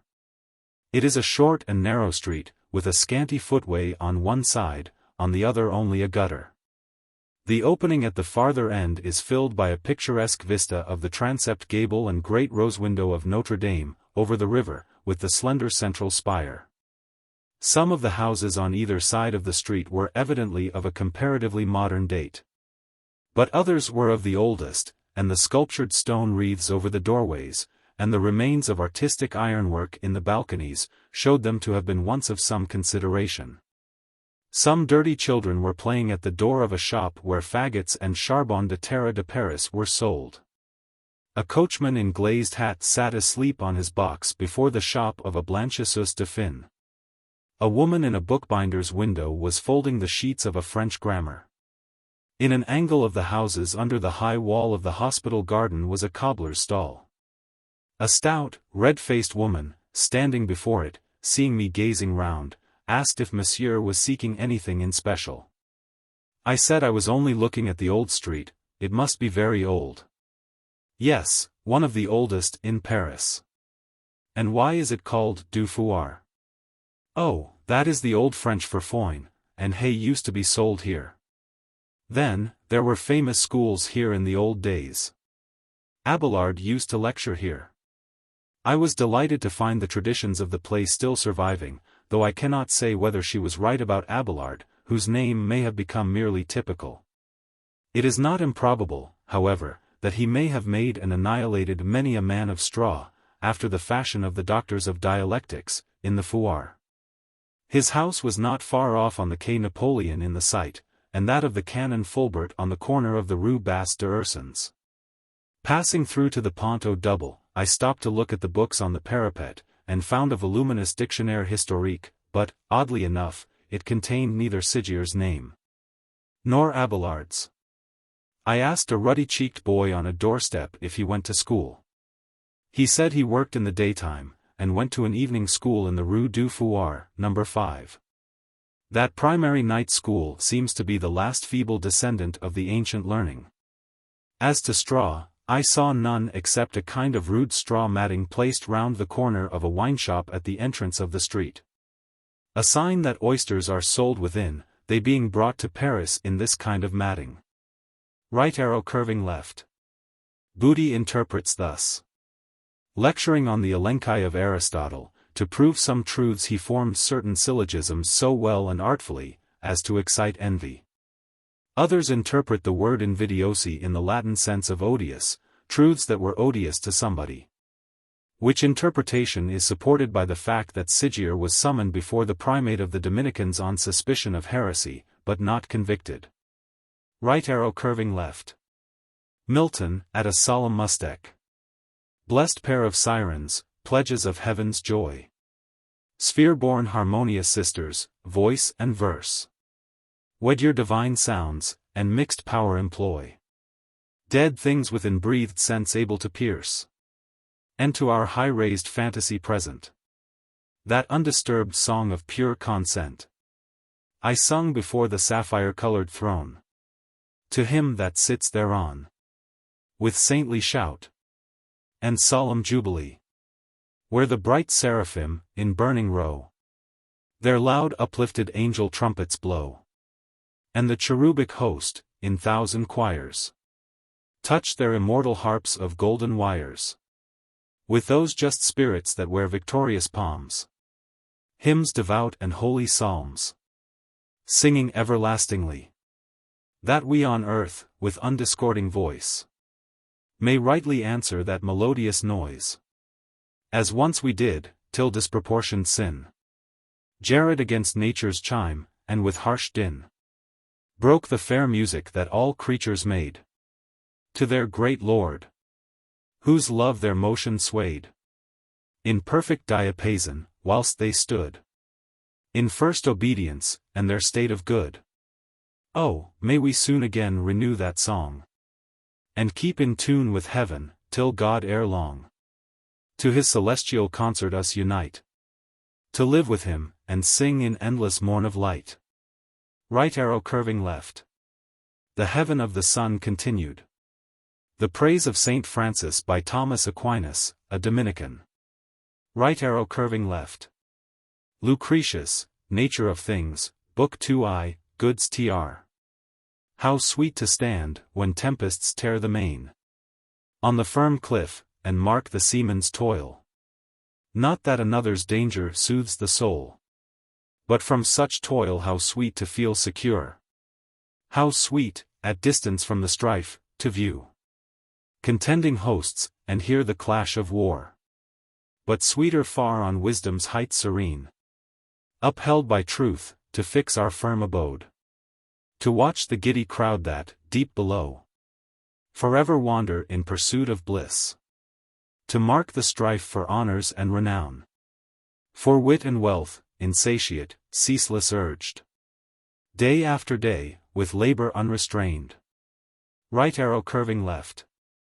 Thomas Aquinas. Right arrow curving left. The spirits see the thoughts of men in God, as in Canto 887. Because I am assured the lofty joy thy speech infuses into me, my Lord, where every good thing doth begin and end. Thou sayest as I see it. Right arrow curving left. Canto X 94. The holy flock, which Dominic conducteth by a road, where well one fattens if he strayeth not. Right arrow curving left. Canto X 112. Where knowledge so deep was put, that, if the true be true, to see so much there never rose a second. Right arrow curving left. The Church. Luke 23:46. And when Jesus had cried with a loud voice, he said, Father, into thy hands I commend my spirit, and having said thus, he gave up the ghost. Right arrow curving left. Romans 8:38. For I am persuaded, that neither death, nor life, nor angels, nor principalities, nor powers, nor things present, nor things to come, nor height, nor depth, nor any other creature, shall be able to separate us from the love of God, which is in Christ Jesus our Lord. Right arrow curving left. Saint Francis and Street Dominic. Mr. Perkins, Tuscan Sculptors, I-7, says. In warring against Frederick, whose courage, cunning, and ambition gave them ceaseless cause for alarm, and in strengthening and extending the influence of the Church, much shaken by the many heresies which had sprung up in Italy and France, the popes received invaluable assistance from the Minorites and the preaching friars, whose orders had been established by Pope Innocent III in the early part of the century. In consequence of a vision, in which he saw the tottering walls of the Lateran Basilica supported by an Italian and a Spaniard, in whom he afterwards recognized their respective founders, SS. Francis and Dominic. Nothing could be more opposite than the means which these two celebrated men employed in the work of conversion, for while St. Francis used persuasion and tenderness to melt the hard-hearted, St. Dominic forced and crushed them into submission. St. Francis. La cui mirabil vita. Meglio in gloria del ciel si cantareb. Was inspired by love for all created things, in the most insignificant of which he recognized a common origin with himself. The little lambs hung up for slaughter excited his pity, and the captive birds his tender sympathy. The swallows he called his sisters, sororculmi, when he begged them to cease their twitterings while he preached. The worm he carefully removed from his path, lest it should be trampled on by a less careful foot. And, in love with poverty, he lived upon the simplest food, went clad in the scantiest garb, and enjoined chastity and obedience upon his followers, who within 4 years numbered no less than 50,000. But St. Dominic, though originally of a kind and compassionate nature, sacrificed whole hecatombs of victims in his zeal for the Church, showing how far fanaticism can change the kindest heart, and make it look with complacency upon deeds which would have formerly excited its abhorrence. Right arrow curving left. The seraphs love most, the cherubs know most. Thomas Aquinas, Summa Theologica, I Quaest. CVII 5, says, in substance, that the seraphim are so called from burning, according to the 3 properties of fire, namely, continual motion upward, excess of heat, and of light. And again, in the same article, that cherubim, being interpreted, is plenitude of knowledge, which in them is fourfold. Namely, perfect vision of God, full reception of divine light, contemplation of beauty in the order of things, and copious effusion of the divine cognition upon others. Right arrow curving left. Thomas Aquinas, a Dominican, here celebrates the life and deeds of St. Francis, leaving the praise of his own saint to Bonaventura, a Franciscan, to show that in heaven there are no rivalries nor jealousies between the two orders, as there were on earth. Right arrow curving left. The town of Assisi, or Assisi, as it is now called, where Saint Francis was born, is situated between the rivers Tipino and Chiasse, on the slope of Monte Sabeso, where St. Eubald had his hermitage. From this mountain the summer heats are reflected, and the cold winds of winter blow through the Porta Sol of Perugia. The towns of Nocera and Gualdo are neighboring towns, that suffered under the oppression of the Perugians. Ampere, Voyage Dantesque, p. 256, says, "Having been twice at Perugia, I have experienced the double effect of Mount Ubaldo, which the poet says makes this city feel the cold and heat. Onde Perugia sente freddo e caldo. That is, which by turns reflects upon it the rays of the sun, and sends it icy winds. I have but too well verified the justice of Dante's observation, particularly as regards the cold temperature, which Perugia, when it is not burning hot, owes to Mount Ubaldo. I arrived in front of this city on a brilliant autumnal night, and had time to comment at leisure upon the winds of the Ubaldo. As I slowly climbed the winding road which leads to the gates of the city fortified by a pope." Right arrow curving left. Revelation 7:2. "And I saw another angel ascending from the east, having the seal of the living God." These words Bonaventura applies to St. Francis, the beautiful enthusiast and pater seraphicus of the Church, to follow out whose wonderful life through the details of history and legend would be too long for these notes. A few hints must suffice. Saint Francis was the son of Peter Bernardone, wool merchant of Assisi, and was born in 1182.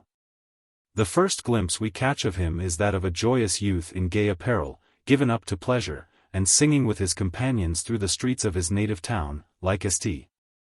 Augustine in the streets of Carthage. He was in the war between Assisi and Perugia, was taken prisoner, and passed a year in confinement. On his return home a severe illness fell upon him, which gave him more serious thoughts. He again appeared in the streets of Assisi in gay apparel, but meeting a beggar, a fellow soldier, he changed clothes with him. He now began to visit hospitals and kiss the sores of lepers.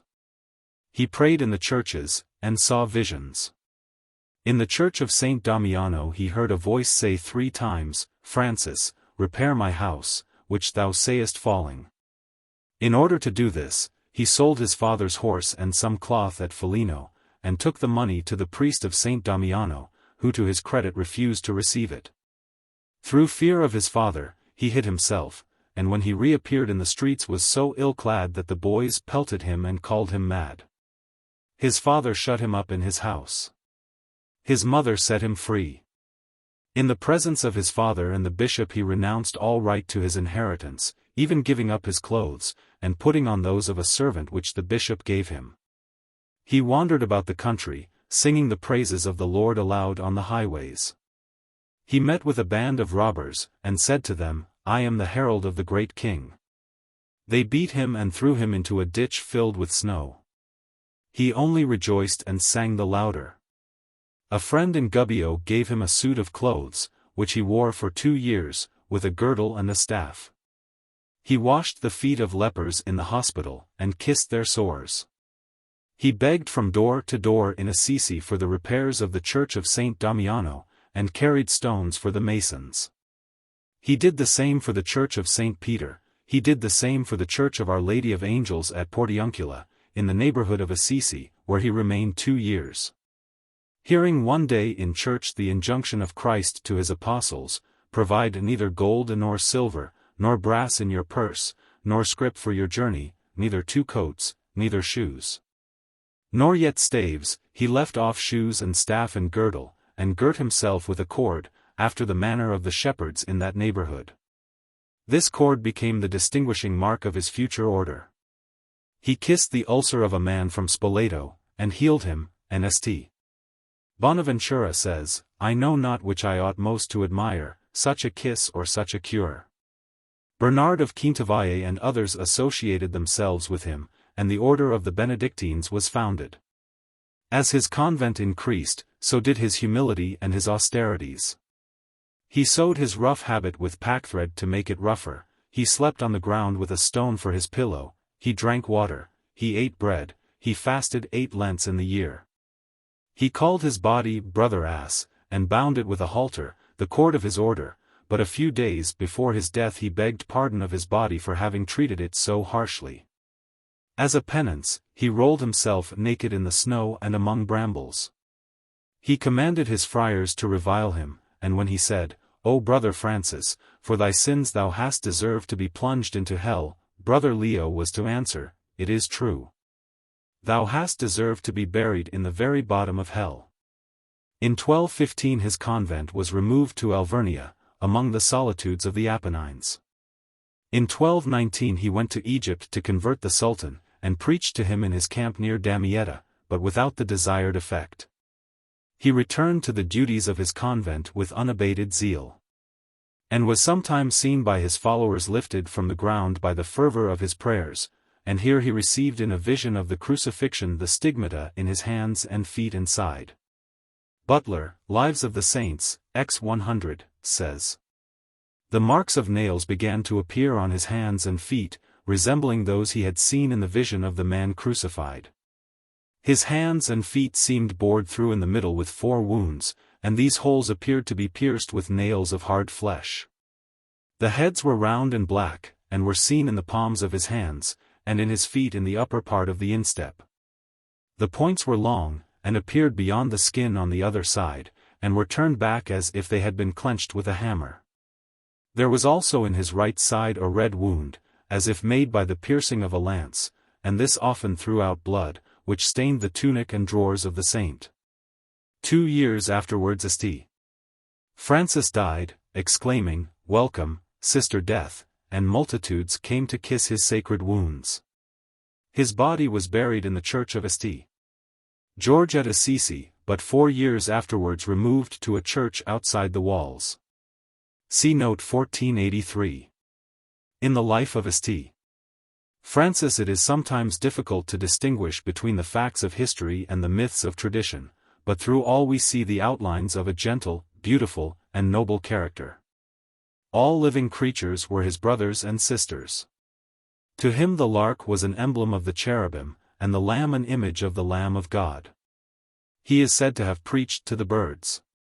And his sermon was, Brother birds, greatly are ye bound to praise the Creator, who clotheth you with feathers, and giveth you wings to fly with, and a purer air to breathe, and who careth for you, who have so little care for yourselves. Forsyth, describing his visit to La Verna, Italy, page 123, says, Francis appears to me a genuine hero, original, independent, magnanimous, incorruptible.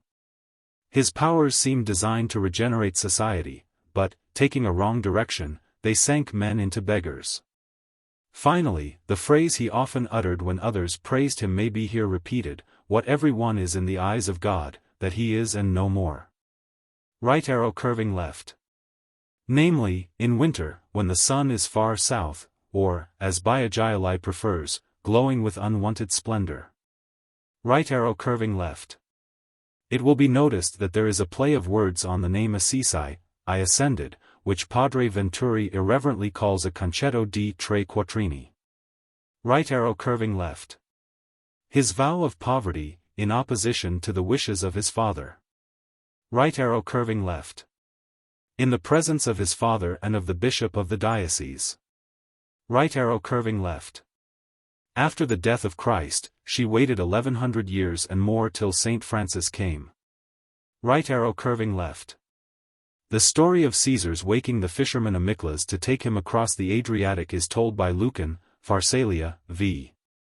There through the gloom his searching eyes explored. where to the mouldering rock a bark was moored. The mighty master of this little boat securely slept within a neighboring cot. No massy beams support his humble hull, but reeds and marshy rushes wove the wall. Old, shattered planking for a roof was spread, and covered in from rain the needy shed. Thrice on the feeble door the warrior struck. Beneath the blow the trembling dwelling shook. What wretch forlorn, the poor Amyclas cries, driven by the raging seas, and stormy skies. To my poor lowly roof for shelter flies? O happy poverty! Thou greatest good, bestowed by heaven, but seldom understood.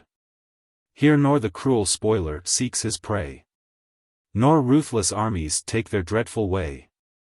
Security thy narrow limits keeps. Safe are thy cottages, and sound thy sleeps.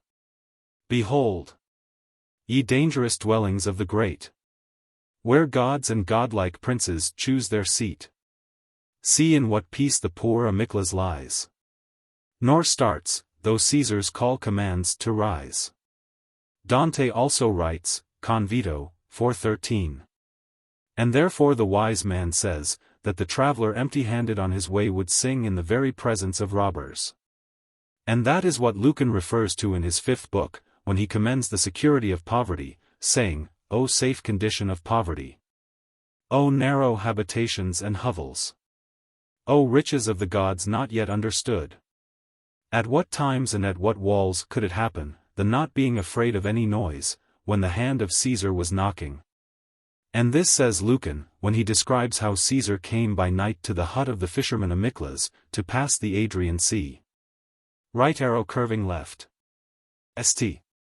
Francis, according to Butler, Lives of the Saints, X 78, used to say that, he possessed nothing of earthly goods, being a disciple of him who, for our sakes, was born a stranger in an open stable. Lived without a place of his own wherein to lay his head, subsisting by the charity of good people, and died naked on a cross in the close embraces of holy poverty. Right arrow curving left. Bernard of Quintavalle, the first follower of Saint Francis. Butler, Lives of the Saints, X 75, says, many began to admire the heroic and uniform virtue of this great servant of God, and some desired to be his companions and disciples. The first of these was Bernard of Quintavalle, a rich tradesman of Assisium, a person of singular prudence, and of great authority in that city, which had been long directed by his counsels. Seeing the extraordinary conduct of Saint Francis, he invited him to sup at his house, and had a good bed made ready for him near his own. When Bernard seemed to be fallen asleep, the servant of God arose, and falling on his knees, with his eyes lifted up, and his arms across, repeated very slow, with abundance of tears, the whole night, Deus meus et omnia, my God and my all. Bernard secretly watched the saint all night, by the light of a lamp, saying to himself, this man is truly a servant of God. And admiring the happiness of such a one, whose heart is entirely filled with God, and to whom the whole world is nothing. After many other proofs of the sincere and admirable sanctity of Francis, being charmed and vanquished by his example, he begged the saint to make him his companion. Francis recommended the matter to God for some time, they both heard Mass together, and took advice that they might learn the will of God. The design being approved, Bernard sold all his effects, and divided the sum among the poor in one day. Right arrow curving left. Giles, or Egidius, the second follower of St. Francis, died at Perugia, in 1272. He was the author of a book called Verba Aurea, Golden Words. Butler, Lives of the Saints, 7:162, note, says of him, none among the first disciples of St. Francis seems to have been more perfectly replenished with his spirit of perfect charity, humility, meekness, and simplicity, as appears from the golden maxims and lessons of piety which he gave to others. He gives also this anecdote of him on p. 164. Brother Giles said, can a dull idiot love God as perfectly as a great scholar? St. Bonaventure replied, a poor old woman may love him more than the most learned master and doctor in theology. At this brother Giles, in a sudden fervor and jubilation of spirit, went into a garden, and, standing at a gate toward the city of Rome, he looked that way, and cried out with a loud voice, "Come!" The poorest, most simple, and most illiterate old woman, love the Lord our God, and you may attain to an higher degree of eminence and happiness than Brother Bonaventure with all his learning. After this he fell into an ecstasy, in which he continued in sweet contemplation without motion for the space of 3 hours. Sylvester, the third disciple, was a priest who sold stone to St. Francis for the repairs of the church of St. Damiano. Some question arising about the payment, St. Francis thrust his hand into Bernard's bosom and drew forth a handful of gold, which he added to the previous payment. Sylvester, smitten with remorse that he, an old man, should be so greedy of gold, while a young man despised it for the love of God, soon after became a disciple of the saint. Right arrow curving left. Peter Bernardone, the father of Saint Francis, was a wool merchant. Of this humble origin the saint was not ashamed.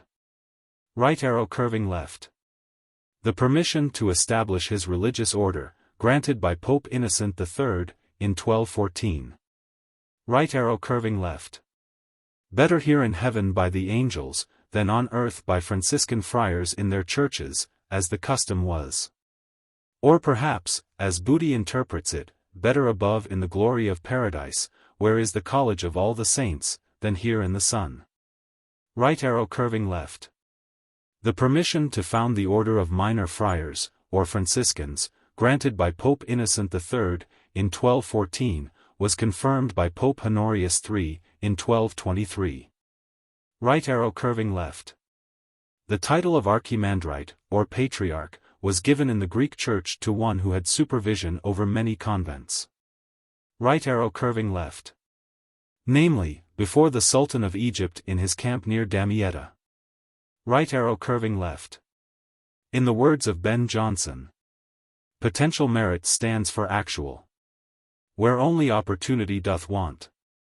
Not will nor power. Right arrow curving left. On Mount Alvernia, St. Francis, absorbed in prayer, received in his hands and feet and breast the stigmata of Christ, that is, the wounds of the nails and the spear of the crucifixion, the final seal of the order. Forsyth, Italy, p. 122. This singular convent, which stands on the cliffs of a lofty Apennine, was built by Saint Francis himself, and is celebrated for the miracle which the motto records. Here reigns all the terrible of nature, a rocky mountain, a ruin of the elements, broken, sawn, and piled in sublime confusion, precipices crowned with old, gloomy, visionary woods, black chasms in the rock where curiosity shudders to look down, haunted caverns, sanctified by miraculous crosses, long excavated stairs that restore you to daylight. On entering the chapel of the Stigmata, we caught the religion of the place, we knelt round the rail, and gazed with a kind of local devotion at the holy spot where St. Francis received the 5 wounds of Christ. The whole hill is legendary ground. Here the seraphic father was saluted by 2 crows which still haunt the convent. There the devil hurled him down a precipice, yet was not permitted to bruise a bone of him. Right arrow curving left. When St. Francis was dying, he desired to be buried among the malefactors at the place of execution, called the Col di Inferno, or Hill of Hell. A church was afterwards built on this spot. Its name was changed to Col di Paradiso, and the body of the saint transferred thither in 1230. The popular tradition is, that it is standing upright under the principal altar of the chapel devoted to the saint. Right arrow curving left. If Saint Francis were as here described, what must his companion, St. Dominic, have been, who was patriarch, or founder, of the order to which Thomas Aquinas belonged? To the degeneracy of this order the remainder of the canto is devoted. Right arrow curving left. The order of the Dominicans diminished in numbers, by its members going in search of prelacies and other ecclesiastical offices, till it is like a tree hacked and hewn. Right arrow curving left. Booty interprets this passage differently. He says, Vedrai el corregor, that is, thou, Dante, shalt cst. Dominic, whom he calls corregor, because he wore about his waist the corregia, or leathern thong, and made his friars wear it, as Saint Francis made his wear the cord. Che argumenta, that is, who proves by true arguments in his constitutions, that his friars ought to study sacred theology, studying which their souls will grow fat with a good fatness. That is, with the grace of God, and the knowledge of things divine, if they do not go astray after the other sciences, which are vanity, and make the soul vain and proud. Right arrow curving left.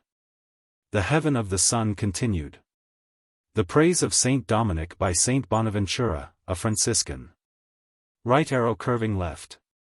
By this figure Dante indicates that the circle of spirits was revolving horizontally, and not vertically.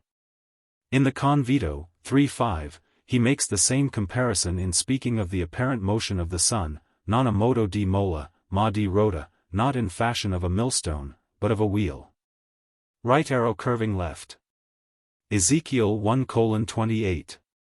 As the appearance of the bow that is in the cloud in the day of rain, so was the appearance of the brightness round about.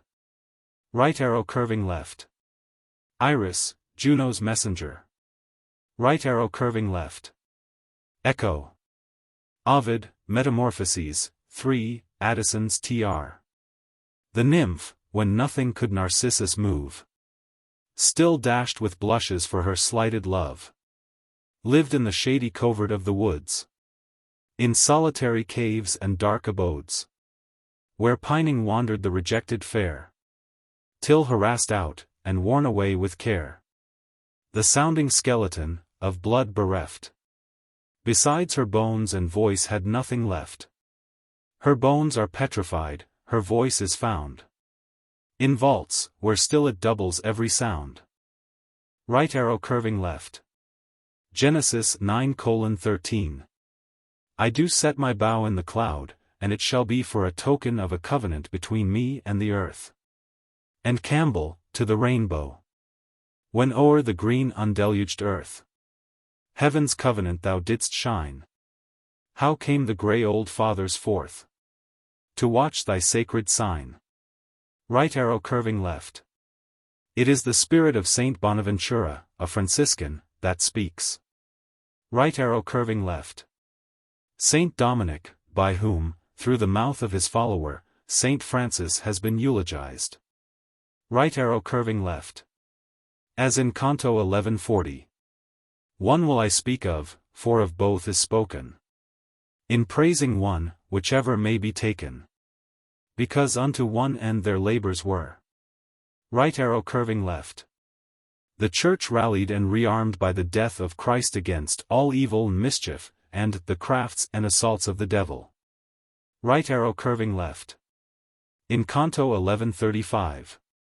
Two princes did ordain in her behoof, which on this side and that might be her guide. Right arrow curving left. In the west of Europe, namely in Spain. Right arrow curving left.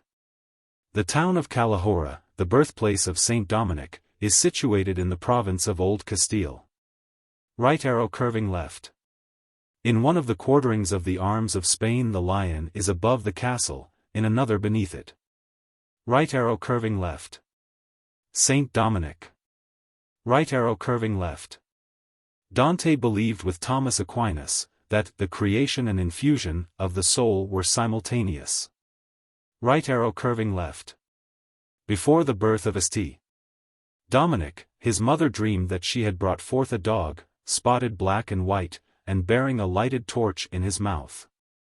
Symbols of the black and white habit of the order, and of the fiery zeal of its founder. In art the dog has become the attribute of St. Dominic, as may be seen in many paintings, and in the statue over the portal of the convent of St. Mark at Florence. Right arrow curving left. The godmother of St. Dominic dreamed that he had a star on the forehead, and another on the back of his head, which illuminated the east and the west. Right arrow curving left. Dominicus, from Dominus, the Lord. Right arrow curving left. St. Dominic, founder of the Preaching Friars, and persecutor of heretics, was born in the town of Calaroga, now Calahorra, in Old Castile, in the year 1170, and died in Bologna in 1221. He was of the illustrious family of the Guzmans. In his youth he studied 10 years at the University of Palencia, was devout, abstemious, charitable. Sold his clothes to feed the poor, and even offered to sell himself to the Moors, to ransom the brother of a poor woman who sought his aid. In his 25th year he became a canon under the Bishop of Osma, preaching in the various churches of the province for 9 years, and at times teaching theology at Palencia. In 1203 he accompanied his bishop on a diplomatic mission to Denmark, and on his return stopped in Languedoc, to help root out the Albigensian heresy. But how far he authorized or justified the religious crusades against these persecuted people, and what part he took in them, is a contested point, enough it would seem to obtain for him. From the Inquisition of Toulouse, the title of the persecutor of heretics. In 1215, Saint Dominic founded the Order of Preaching Friars, and in the year following was made master of the Sacred Palace at Rome. In 1219 the center of the order was established at Bologna, and there, in 1221, Saint Dominic died, and was buried in the Church of Saint Nicholas. It has been generally supposed that St. Dominic founded the Inquisition. It would appear, however, that the special guardianship of that institution was not entrusted to the Dominicans till the year 1233, or 12 years after the death of their founder. Right arrow curving left.